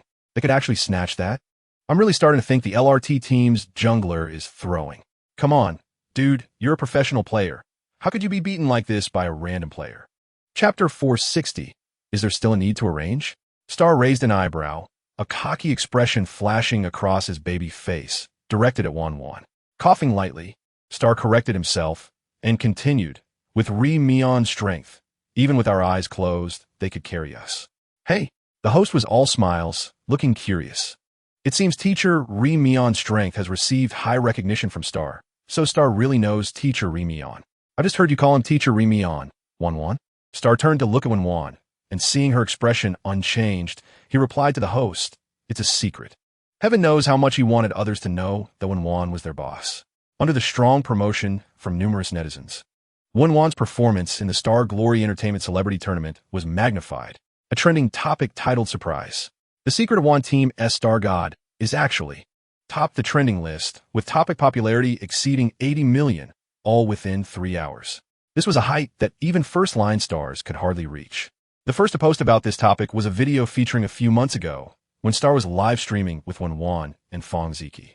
Chapter 461. At this moment, the voice of a teammate came through the game. It's over, this jungler isn't doing well either, got snatched again. Sigh, I originally played jungler, but I've lost 5 games in a row today because of the opposing cult jungler.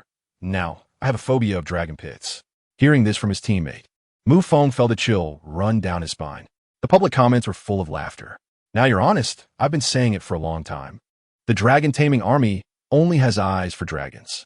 Aren't you a technical streamer? How do you plan to deal with this? I'm dying of laughter, streamer. Now you've seen the consequences of underestimating the cult. Someone said, the dragon taming cult leader Ri Mian is trending again. Everyone go check it out. Star Glory Esports Professional League Base. A document was handed to the league president. The president glanced up, and the person took the document to look through it. After reading, he set the document aside and said, you want to re-establish a women's team, but there's nothing impressive about these candidates. The president's words implied skepticism about the qualifications of the people in the document. Forming a pure women's esports team is currently a trend, but all developments are aimed at profitability. I hope you understand what I mean. Chapter 462. Feng Ziki panicked. I'm sorry, I know I was abrupt. You don't have to respond, and don't feel burdened. He just wanted her to know, trying to leave a mark in her heart. He understood that once he pierced the paper of their cooperative relationship, it would be hard to recover. He regretted it, but it was too late. He would regret it either. How much do you like me? Wen Wan wanted to know how much a favorability score of 75 could indicate. Fong Ziki was merely attracted by her appearance, wealth, and gaming skills. She wanted a favorability score of 100. Fong Ziki didn't expect Wen Wan to ask this, but still answered, "Seeing you makes my heart flutter. I feel jealous when you're with others, and often fantasize about the little things in life with you. I know my status is low, and I'm not worthy of you. I can only dream unrealistic dreams over and over." Fong Ziki forced a bitter smile. His light was right in front of him, but he didn't have the right to grasp it. Wen Wan chuckled lightly, tilting her head to look at the madness suppressed in his eyes. "Then why confess today?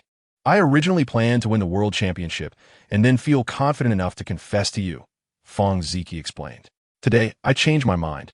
You shone so brightly in the competition. So many were conquered by your beauty, and I'm afraid that if I wait too long, you won't see me anymore."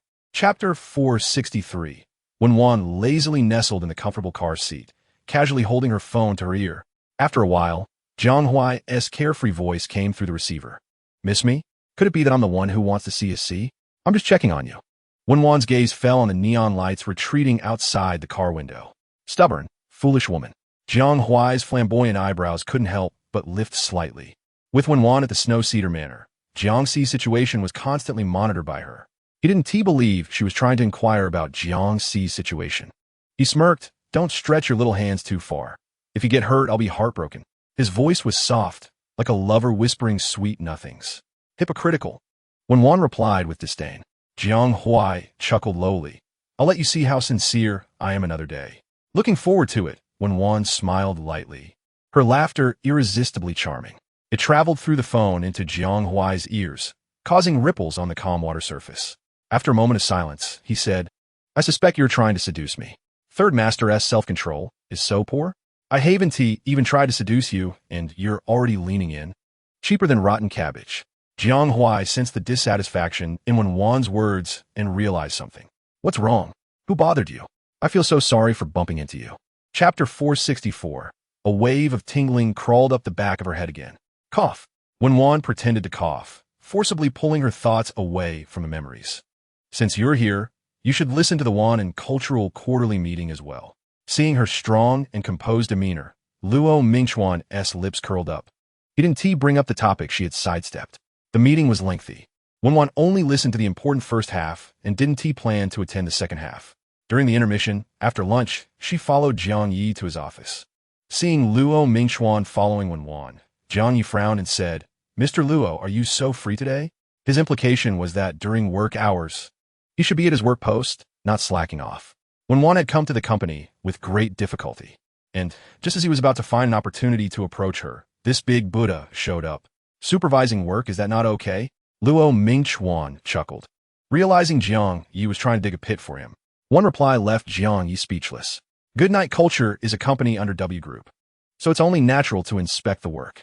Jiang Yi has also been trained, commonly known as being oppressed by Luo Mingchuan for too long, so he's gotten used to it.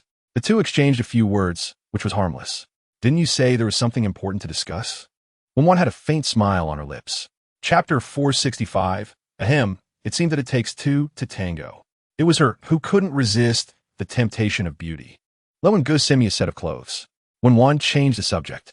Luo Mingchuan held her, pushed open the lounge door, and said, "The lounge has your clothes ready. When did you prepare them?" "Always ready." Wen Wan raised an eyebrow, and Luo Mingchuan's fox-like eyes lifted. "I'm a master's lover, always ready to fulfill my duties as a lover. And I've been looking forward to this day for a long time." Well, it seems the Best Lover Award belongs to Luo Mingchuan without a doubt. Wen Wan couldn't help but want to praise him for being diligent.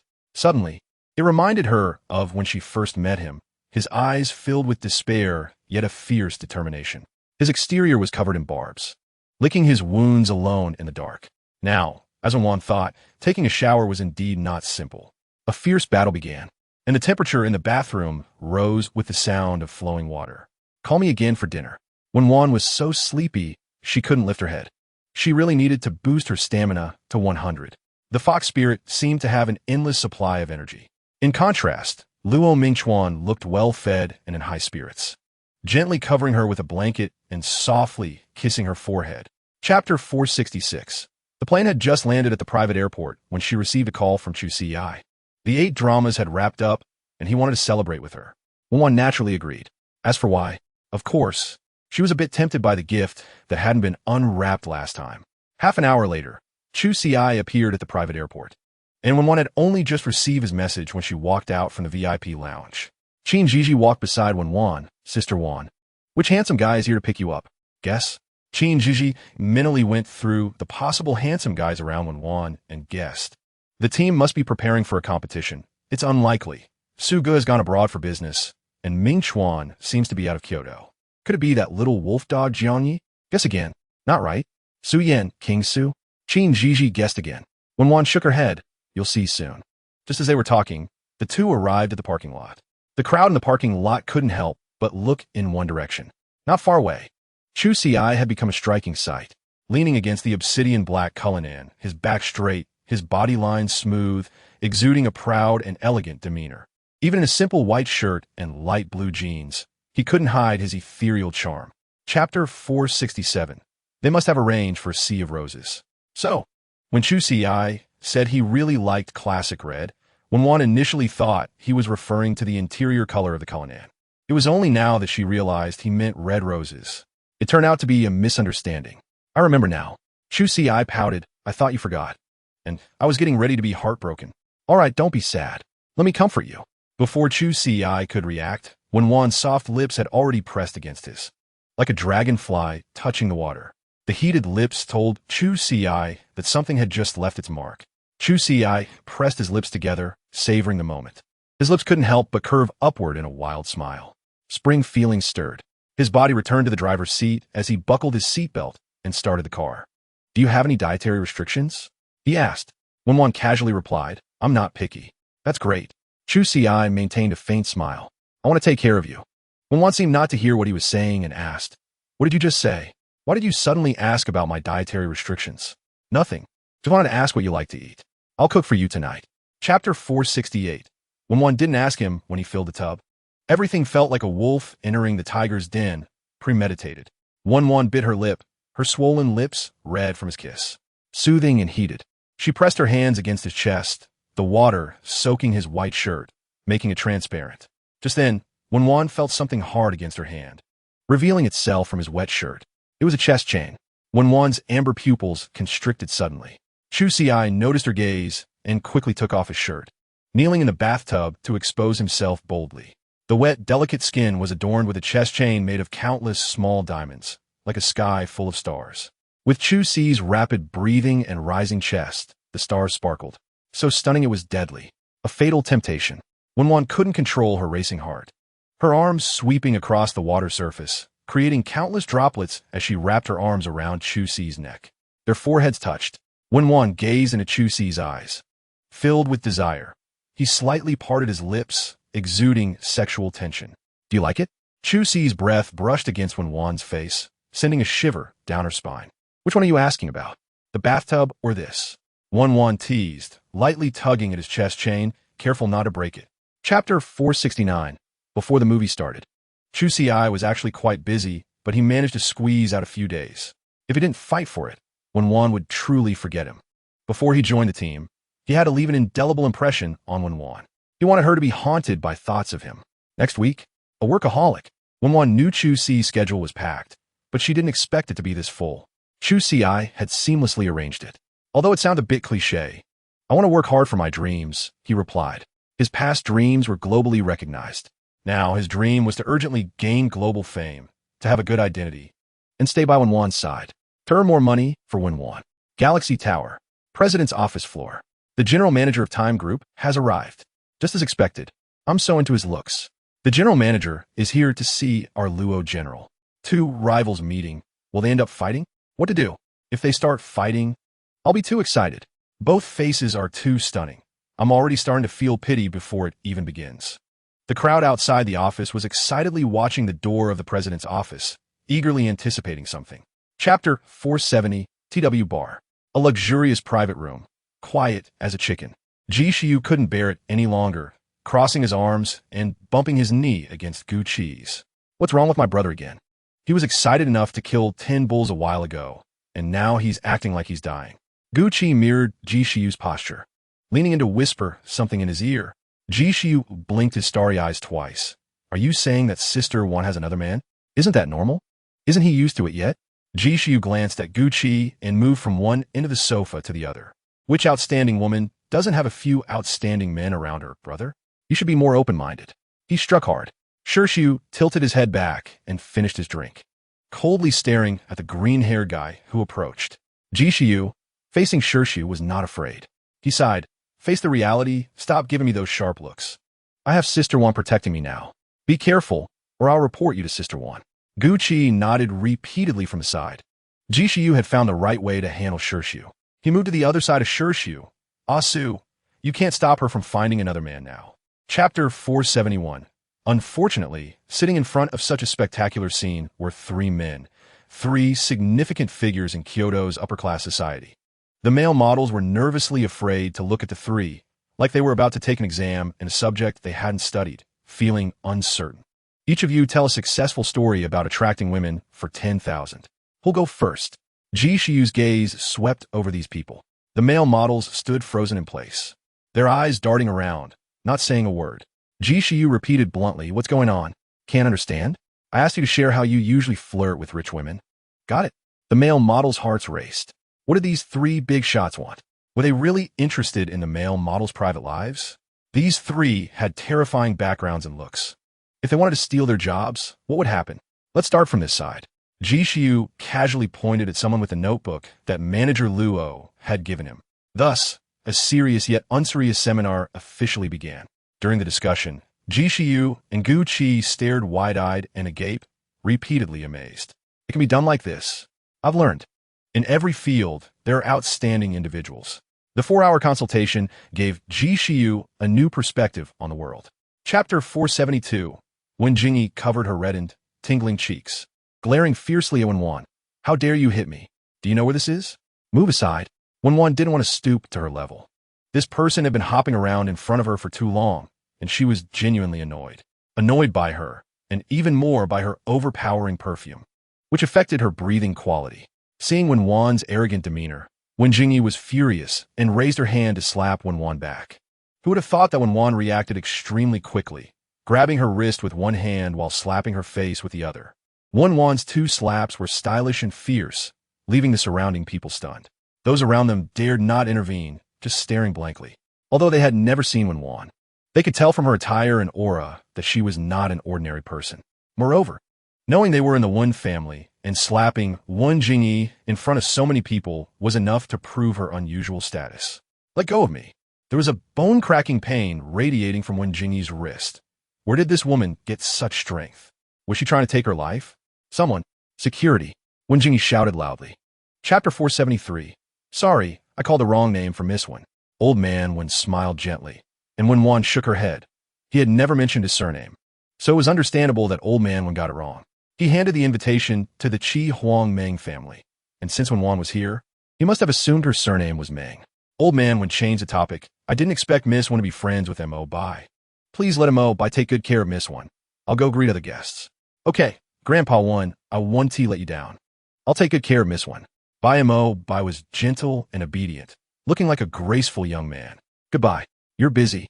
Old Man Wen and Old Man Bai left, and after walking a few steps, Old Man Wen looked back one last time before continuing forward. Old Man Bai walked half a step beside Old Man Wen, asking about his earlier doubts. Is she the one who saved you? Yes. I saw your grandson M.O. Bai and her acting close. What is their relationship? Old Man Wen inquired. Old Man Bai didn't hide it, sounding a bit disappointed. She is M.O. Bai's ex-fiancée who called off the engagement.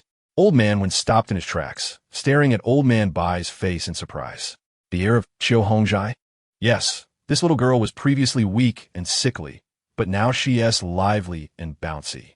I thought Qiu Hongjai was deceiving us. I didn't expect her to join the Qi Huang Meng family. Chapter 474.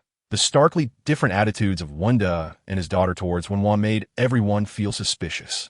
3 needles for 3 million? That is quite a lion's share. So young, can she really do that? Miss Wen really has some skills.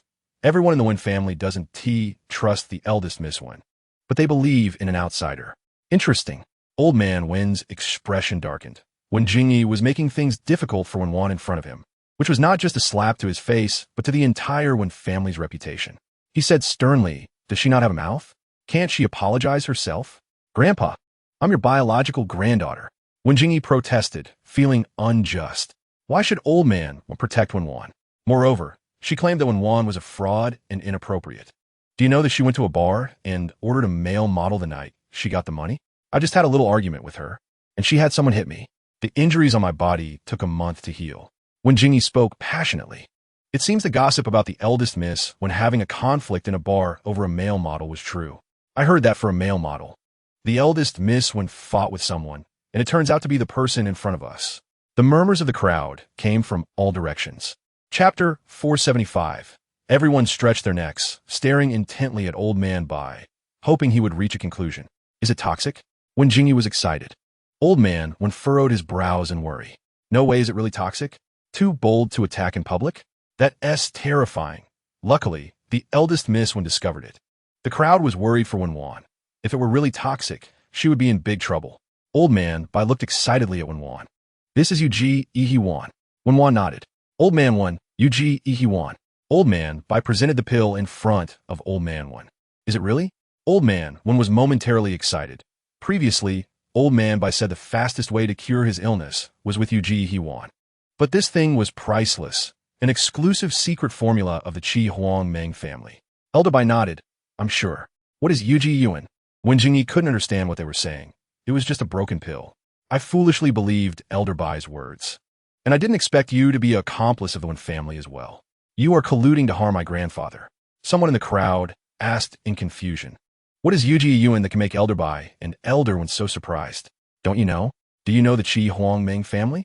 Another person asked. Chapter 476. The voice trembled uncontrollably. The acupuncture technique you used to save Elder One is the 13 ghost needles?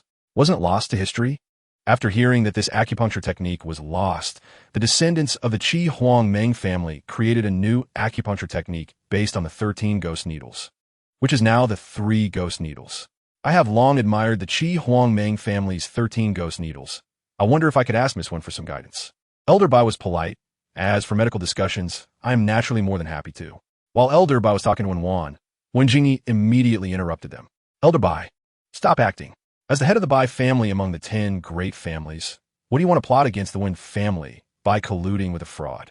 Wen Jingyi, I see you are rebelling today. Elder Wen spoke up, stopping Wen Jingyi, who was becoming increasingly outrageous. Grandfather, I did all that for your good. Why do you keep hurting my feelings? Is this woman really that good? What kind of love potion have you all been fed? Wen Jingyi questioned, making her point convincingly. Wen Wan asked, Miss Wen really wants to see? Of course, if you can't do it, there's no need to force it. When Jingyi smirked. If you crawl out of the Wen family like a dog, then everything that happened today will be forgotten. Chapter 477. Pointing at Wen Wan, she was about to curse. But when she opened her mouth, no sound came out. She covered her throat, opening her mouth wide, anxiously looking at Wanda. She kept shaking Wanda's hands, her eyes reddening. At this moment, not only Wanda realized that Wen Jingyi had lost her voice, although Elder Wen did not agree with Wen Jingyi's actions. He was still very concerned about this granddaughter. Miss Wen, what is going on? He asked Wen Wan. Wen Wan bluntly replied. That needle just now has a slight side effect. It will be fine in a couple of days. Upon hearing that she would have to be mute for another couple of days, Wen Jingyi showed no sign of learning from her mistakes. As the eldest lady of the Wen family, she was bullied in her own home. If the people present spread this, she would become a laughingstock in the capital tomorrow. She couldn't bear it. She couldn't stand being laughed at by those she looked down on. She wanted to make a scene and let Wen Wan suffer. But she was held back by Wanda and couldn't move. That's good. Let her learn a lesson. After Elder Wen finished speaking, he invited Wen Wan to the tea room. Wen Wan, however, declined the invitation. When they arrived at the tea room, Meng Fu placed the golden silk Nanmo box containing Yuji Yuan on the tea table, pushing it in front of Elder Wen. It's too precious. Elder Wen wanted to refuse. Chapter 478. If I'm not mistaken, that was the young master of the Shi family from the 10 great families?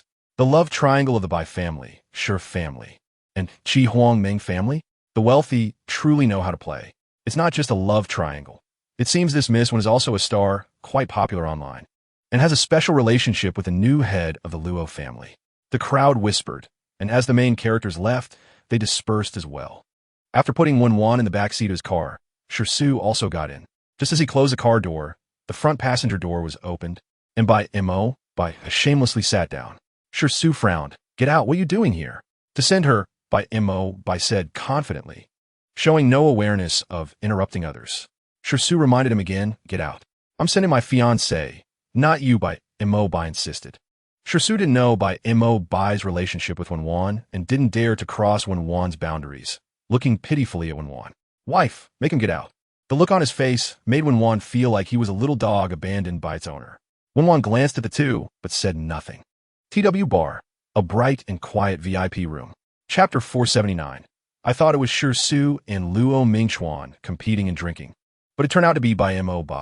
"How old are you? Still playing drinking games, so childish." Jishi increasingly couldn't understand Shirsu. "Take good care of him. I'm leaving." Wen Wan had no interest in taking care of a drunkard and got up to leave. Jishi called after her, "Hey, Sister Wan, don't go. What will my brother do if you leave?" Wen Wan left the box without looking back. Sister Wan is so heartless. Jishi clicked his tongue and helped Gu Qi support Shirsu. Shirsu lifted his drooping head, his normally sharp eyes now filled with drunkenness. When he saw that it wasn't the person he was thinking of supporting him, he tried to shake off Jishi and Gu Qi. Jishi stumbled back a few steps. He was drunk but still had quite a bit of strength. "Why are you?" Shirsu squinted his eyes, unable to lift his head completely, but barely recognized Jishi's voice. His mind was clear, but his head was foggy, and he couldn't think of anything. "It's me. Your dear cousin. You should be grateful. Sister One doesn't want to deal with you at all," Jishi said disdainfully. Shirsu seemed not to understand, continuously repeating, "Where's my wife?" Chapter 480. His mind was still recalling last night's entanglement. "Sister, let's go to the balcony, okay? Sister, one more time, can we?" She pinched the bridge of her nose, breaking her thoughts. Luckily, her stamina was at 100, otherwise she would have had enough of Jiang Ye's antics. Why do these men all have endless energy? Before she could get up, a hot hand wrapped around her waist, and with a forceful pull, Wen Wan's back collided perfectly with Jiang Yi. "Sister." The voice that had worn her ears out last night now whispered tenderly in her ear. A familiar sensation stirred on her back, and Wen Wan flipped over, straddling Jiang Yi, pressing her hands on his shoulders, looking down at him lying on the bed. Jiang Yi's previously hazy peach blossom eyes instantly cleared, and a faint blush crept up his body. "Sister, you're so energetic this morning. Didn't I satisfy you last night?" Wen Wan teased, her tone suggestive. Jiang Yi stared at her beautiful jawline, swallowing hard. I need to make up for all the neglect you showed me before." In an instant, he sat up, pulling Wen Wan's waist tightly into his embrace. Chapter 481. The old fox not only has a thick skin, but also speaks without any morals. Why not eat a good meal, but instead engage in some shameless and alluring activities, completely lacking bottom line and integrity? Jiang Yi cursed Luo Mingchuan in his heart.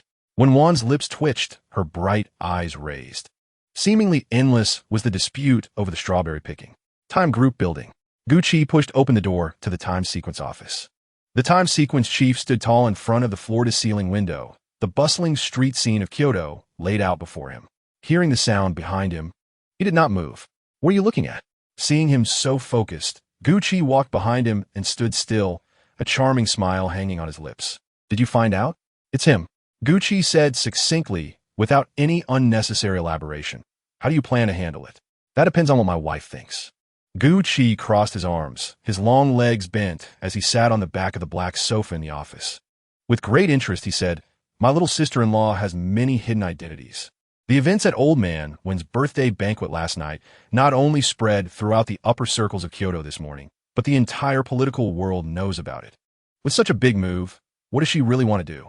The cold gaze of the time sequence chief fell on Gu Qi. His voice, so icy it could freeze someone. "Are you interested in my wife?" Chapter 482. Keep an eye on the airport, see where he lands, and find a chance to bring him over. "Yes." Secretary Chiu respectfully nodded, preparing to leave when he was called back by Ma Bei. "The Jishir Hall of the Chihuang Meng family opens tomorrow. Send a gift in the name of the alliance." "Is that Miss Wen really the head of the Chihuang Meng family?" Secretary Chiu voiced his inner doubts.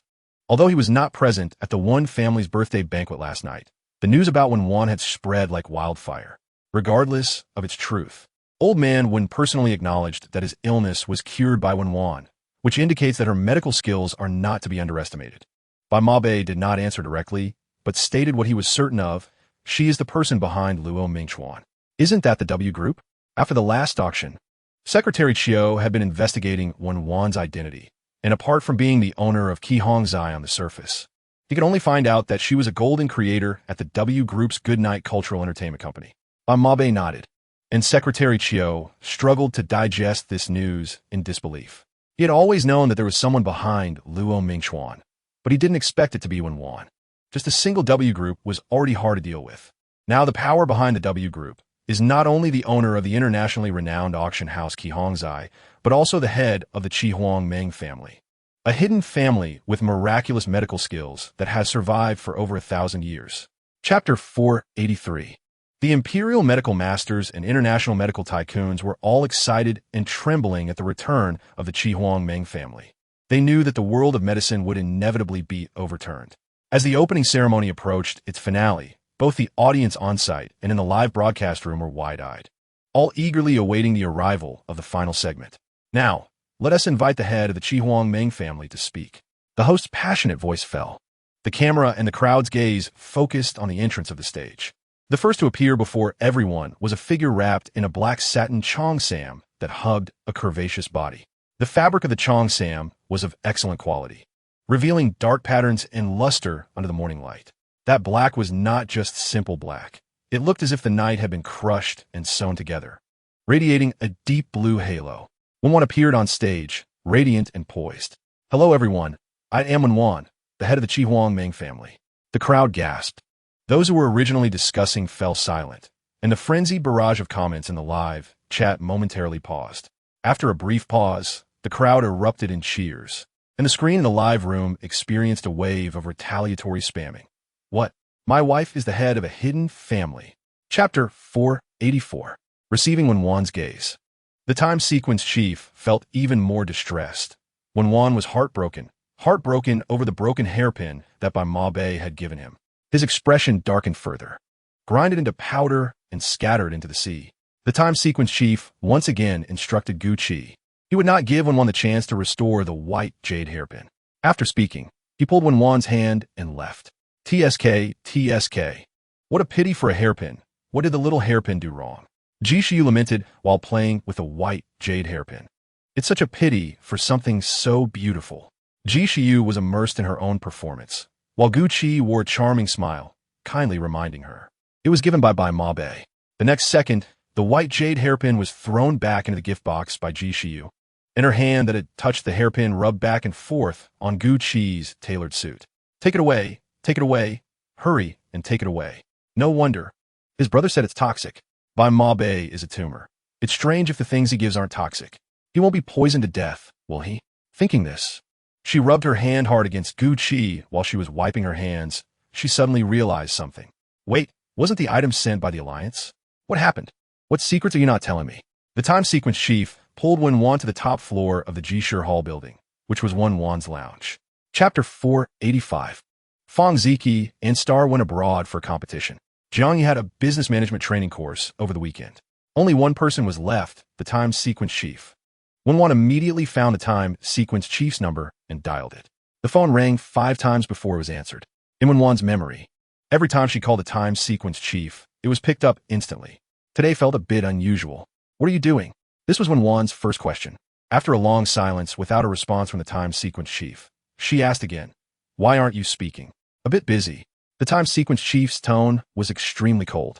Wen Wan did not mind. Perhaps he was indeed busy. Otherwise, if she called him, he would have shamelessly answered by now. "Then you be busy." Wen Wan hung up the phone and sighed. When the fish is needed, one regrets having too few. She was not someone who would engage in internal conflict.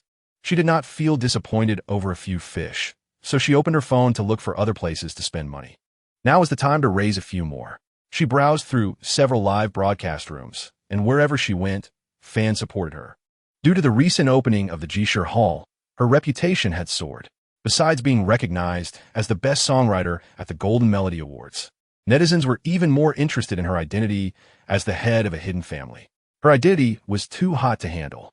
Anyone who played Water Sounds knew her super rich Water Sound ID. Chapter 486. If I remember correctly, you just called someone a big spender, and now you're calling your good brother. Ha ha.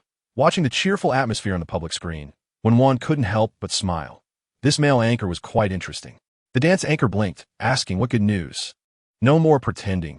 Just look at the number of people online in my live broadcast room. The male anchor crossed his arms, looking smug. The dance anchor didn't realize anything was off, thinking the male anchor was just showing off the online count, as he knew the male anchor's peak viewership was only 1,000. Slowly taking out a spare phone, he entered the male anchor's live room and exclaimed, "No way. Really? 260,000 online. Is the system down?" The clueless streamer couldn't believe it and watched again. 270,000. How is that possible? His friend usually has only 200 or 300 people online, at most over 1,000 at peak times. How could there suddenly be so many? Did you spend money? Did you buy traffic? Or did you buy fake followers? Where did you buy such powerful ones? The male streamer shook his head. No. You don't need to worry about where my people came from. Just tell me if you want those 200,000 people in your live stream. I want. The dance streamer blurted out. Chapter 487. Wen Wan turned on the long-lost television and casually played a program to watch. The content on the TV couldn't be absorbed by Wen Wan's mind at all. She sighed, wanting to sleep but unable to. "Host, are you unhappy?" The system's voice came from her mind. Wen Wan answered absent-mindedly.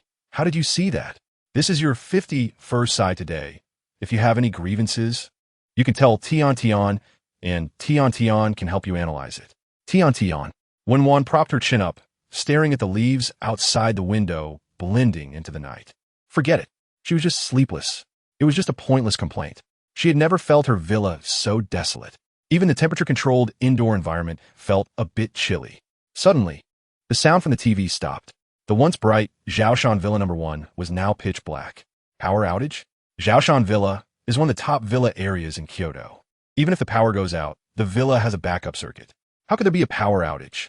Wen Wan sat calmly on the sofa and called out, "Vian Yi." The house was quiet, and the only sound was the wind rustling the leaves in the garden. "Wen Go," Wen Wan called again. Chapter 488. Fortunately, the elevator was large enough to fit everyone at once. As they exited the elevator, brilliant fireworks exploded in the sky, colorful and dazzling. Wow, what beautiful fireworks! Qin Jiji escaped from Ji Shi's clutches, leaning on the railing to admire the beautiful fireworks. "Sister Wan, look, there are rose-shaped fireworks. I've never seen that before." "You men are just full of tricks," Qin Jiji teased, pointing at the sky. Just then, Henry pushed out a cake cart. Wen Wan then noticed that the entire rooftop terrace was magnificently decorated. The theme was red roses, and the red drapes danced playfully in the wind, with warm lights illuminating a giant angel statue made of red roses. Little light bulbs hung all around, resembling stars pouring into the terrace. The dreamy atmosphere enveloped everyone as the cake cart was pushed in front of Wen Wan. The candle flames on the red rose cake flickered gently. The rose petals were covered with pearls, resembling dew on morning red roses. The attention to detail showed that the surprise was prepared with great care. As soon as the cake appeared, everyone began to cheer and sing the birthday song. A faint smile appeared on Wen Wan's lips, her eyes warmed, and a feeling of warmth flowed in her heart, like a gentle stream flowing into the sea. Chapter 489. Jiang Yi pouted and acted spoiled. "Sister, look, he's being mean to me. Disgusting. Is he even a man?" Su sneered, looking down on Jiang Yi's childish antics. A man in his 20s, pretending to be a little white rabbit. Even if Jiang Yi were a rabbit, he would have teeth. Besides, he was a wolf dog. Whether I'm a man or not, my sister knows, so there's no need for you to worry, Jiang Yi said, automatically grouping himself with Chu Ci and Luo Mingchuan, excluding Su, reducing the competition for Wen Wan's affection. Su took a step towards Jiang Yi, his eyes dark and sinister. "Do you think I won't move against you?" Jiang Yi was just relying on Wen Wan's influence. If he wanted to target him, he had plenty of ways. "Sister, look, he's threatening me again." Jiang Yi hid behind Wen Wan, his peach blossom eyes misty. Su looked fierce, much easier to deal with than Luo Mingchuan. If he couldn't outsmart Luo Mingchuan, how could he outsmart Su? Ridiculous. Well, Su had offended everyone. Wen Wan sat back on the sofa, looking at everyone, and it seemed that tonight wouldn't settle without some ranking. Chapter 490. The lost 13 needles of the Qi Huangmeng family had been recovered, and the current head of the Qi Huangmeng family was truly young and promising. The doctor chatted with Jiang Wang for a moment, relaying the news as part of his task. As the doctor walked out, he happened to brush past Jiang Huai. Seeing Jiang Huai arrive, Jiang Wang instructed, "Did you hear?" Jiang Huai wore a smug smile and nodded. He watched Jiang Wang intently, seemingly anticipating Jiang Wang's reaction upon learning that the head of the Qi Huangmeng family was Wen Wan. "Go to Kyoto and bring that head of the Qi Huangmeng family who knows the 13 needles to me." This was Jiang Wang's last hope. He had invited many renowned medical experts internationally, but none could help. They all made him wait, and he knew that what he lacked the most was time. After Jiang Wang spoke, he noticed Jiang Huai hadn't moved, his face dark enough to scare someone. "What? You're not going to follow my orders? I can't invite this person. You might have to do it yourself," Jiang Huai said, his gaze landing on Jiang Xi's face, which looked just like his own. Wen Wan was Jiang Xi's medicine. He believed that as long as Wen Wan appeared, Jiang Xi would wake up. All along, he had been worried about Jiang Xi, but firmly believed he would be fine. "What do you mean? Do you know her?" Chapter 491, now added in. Luo Mingchuan said as he grabbed Jiang Yi by the collar and walked back. Wen Wan had long gone to meet the King of Dreams. She was completely unaware of what had happened at the door. The next morning, Wen Wan came down from upstairs. The four men sitting in the living room had various postures, all looking at Wen Wan with bleary eyes. Their tired eyes were bloodshot, having not slept all night. Wen Wan glanced around, but didn't see any sign of the Monopoly game, asking, "Is it over? How is the ranking?" There was a hint of expectation in her tone. After 2 seconds of silence, Wen Wan couldn't understand the expressions on their faces. "Why is no one speaking?" "It burned," Chu Si replied. Wen Wan tilted her head. "What happened?" Jiang Yi immediately distanced himself, saying, "It has nothing to do with me. You were the first to lose. No one doubts you." Luo Mingchuan raised an eyebrow. The implication was that even if the Monopoly game was burned, he would still be in last place. "If you don't attack me, will you die?" Jiang Yi gritted his teeth. "Yes," Luo Mingchuan shrugged. "If I don't attack, everyone will die." Then he shifted his target for the attack. "Sure, Su, don't you plan to give an explanation?" "It wasn't me. I didn't do it." Sure, Su argued, looking at Wen Wan. "Wife, you believe me." Chapter 492. None of them had the intention of leaving. They all wanted to accompany Wen Wan on her birthday. Wen Wan refused, saying she had other matters to attend to and needed to go to Jishir Hall. If she had guessed correctly, the person she was waiting for would be appearing soon. "Sister, it's your birthday today, and you're still working so hard. Let me accompany you," someone said. Wen Wan looked at him, but didn't respond. Luo Mingchuan realized that Wen Wan really didn't want anyone following her, so he grabbed Jiang Yi and said, "You come with me to meet a client." "What client on a weekend? Besides, we are not even in the same business system." Chu Si, understanding the hint, said, "Then Mr. Jiang can accompany me to interview actors." "What's going on with you two? Why do you need me to accompany you?" Jiang Yi exploded. "Why act like a workaholic on a weekend?" Sure, Su sneered. He wasn't so childish as to argue with these people. "Wife, happy birthday. The yacht party tonight is waiting for you, and I have a big surprise prepared for you." Sure, Su stepped forward, wrapped his arms around Wen Wan's waist, kissed her on the cheek, and whispered in her ear, "I'll wait for you. I have matters to attend to these days." Wen Wan refused. She had more important things to do. Someone had been waiting for her. Sure, Su didn't ask further. "All right, I'll wait for you to finish. Then I'll make it up to you." Chapter 493. At this moment, Jiang Wang realized how ambitious Wen Wan was. She was like a bottomless pit, if given the chance. She would use all her strength to seize it, completely disregarding others' lives. Why did he insist on separating her from Jiang Xi back then? He thought Wen Wan would know when to back off after gaining benefits. Unexpectedly, she had long planned to set him up. He didn't want to fall in her trap, but he had already been caught. Jiang Huai had hit the nail on the head. Fortunately, he was prepared. He took out another list. These were some of the properties abroad. Meng Fu glanced at the list and had someone verify that they were real. Once Jiang Wang saw her confirm, he said, "Now she can meet me, right?" Jiang Wang thought he was being very sincere. Mr. Jiang needs to cooperate. First, transfer the empire's real estate to the young lady's name. And for the overseas part, submit the application materials first. Meng Fu said according to Wen Wan's instructions. Jiang Wang was so angry that he puffed up his cheeks. "Don't go too far. I haven't even seen her in person, and you want me to transfer it? Impossible. Besides, even if it were to be transferred, it will be done by an agent, not requiring my personal involvement." Given Wen Wan's character, She could easily do it without seeing him after the transfer. Chapter 494. Jiangxi's favorability level is 1. Current favorability level is 100. Congratulations to the host for successfully courting the 8th male god, Jiangxi. For spending money on the already courted male god, a 100 rebate is granted, and a 90-point handsome male god's reputation will be added to the host's reputation.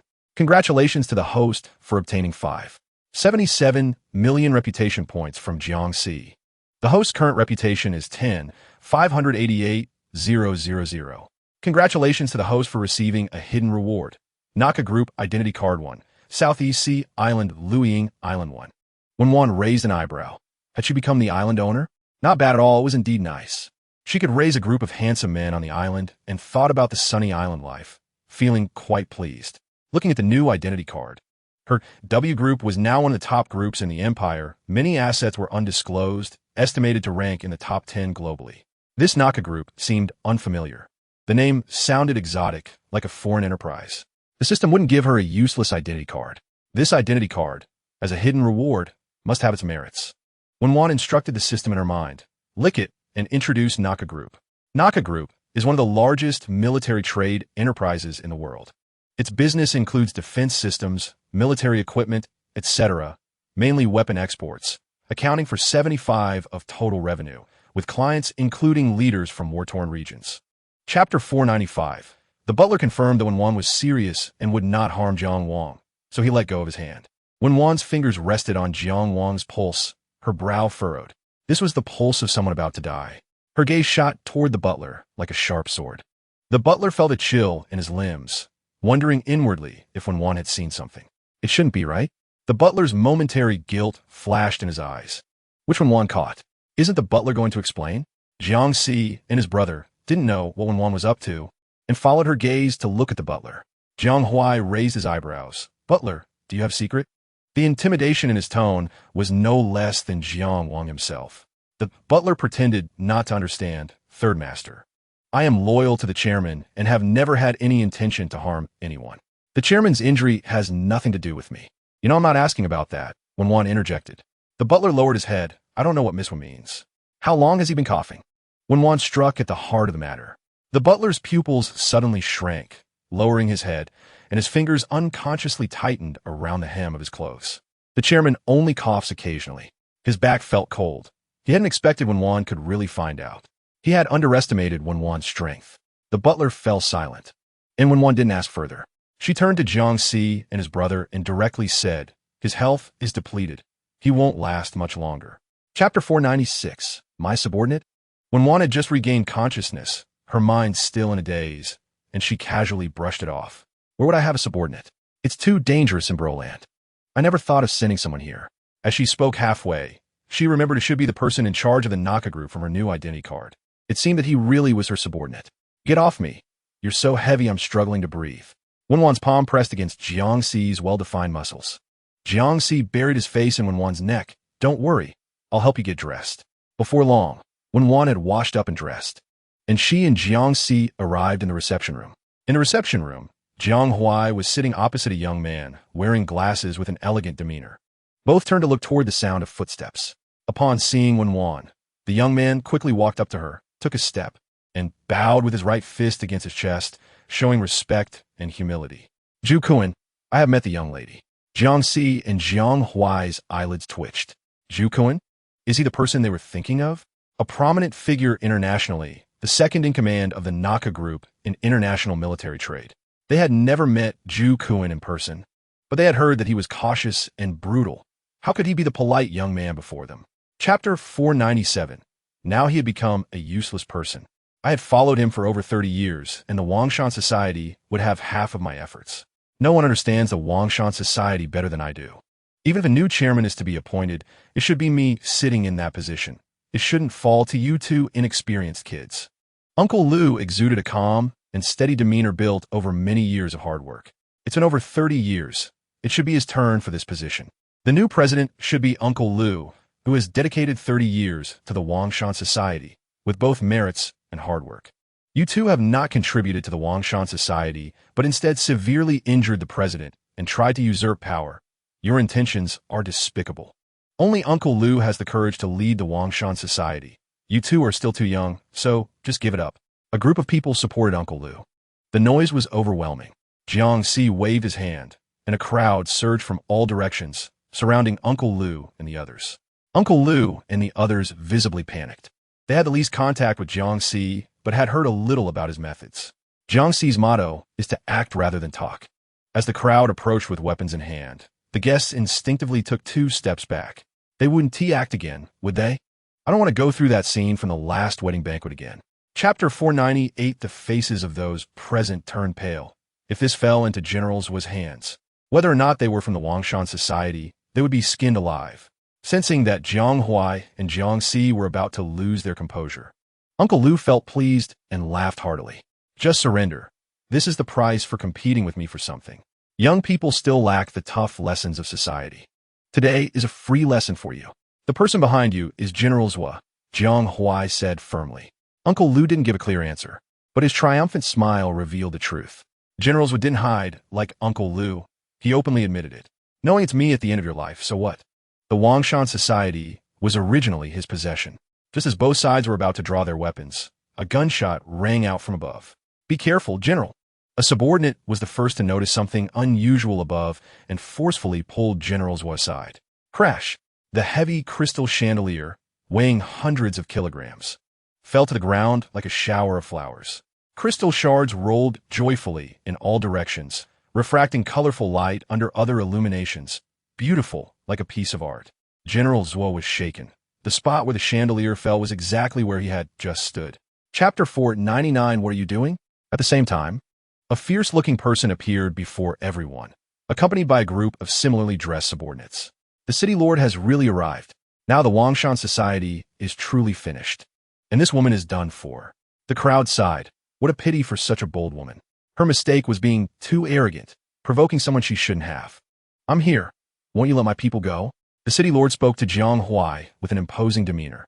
Jiang Huai did not show any fear of the city lord's identity. Instead, he shrugged and said regretfully, sorry, they're not my people. I can't give orders. The city lord narrowed his eyes, as if to say, Shuesong Manor is your territory, and you say they are not your people? Are you trying to fool me? It seems the Wangshan society is about to go to war with Bro City. This is a big misunderstanding, Jiang Huai shouted, looking pitifully at Wen Wan on the second floor. Help me, sister-in-law. The city lord followed his gaze, and the anger in his pupils instantly turned to ashes. He stood there dumbfounded, his upper lip brushing against his lower lip. Lord Jukin? Wen Wan turned her head to look at Jukin, surprised that his fame was so high, and that the city lord still addressed him respectfully. Chapter 501. Wan didn't need to turn around. She could tell by the scent that the person behind her was Jiang Huai.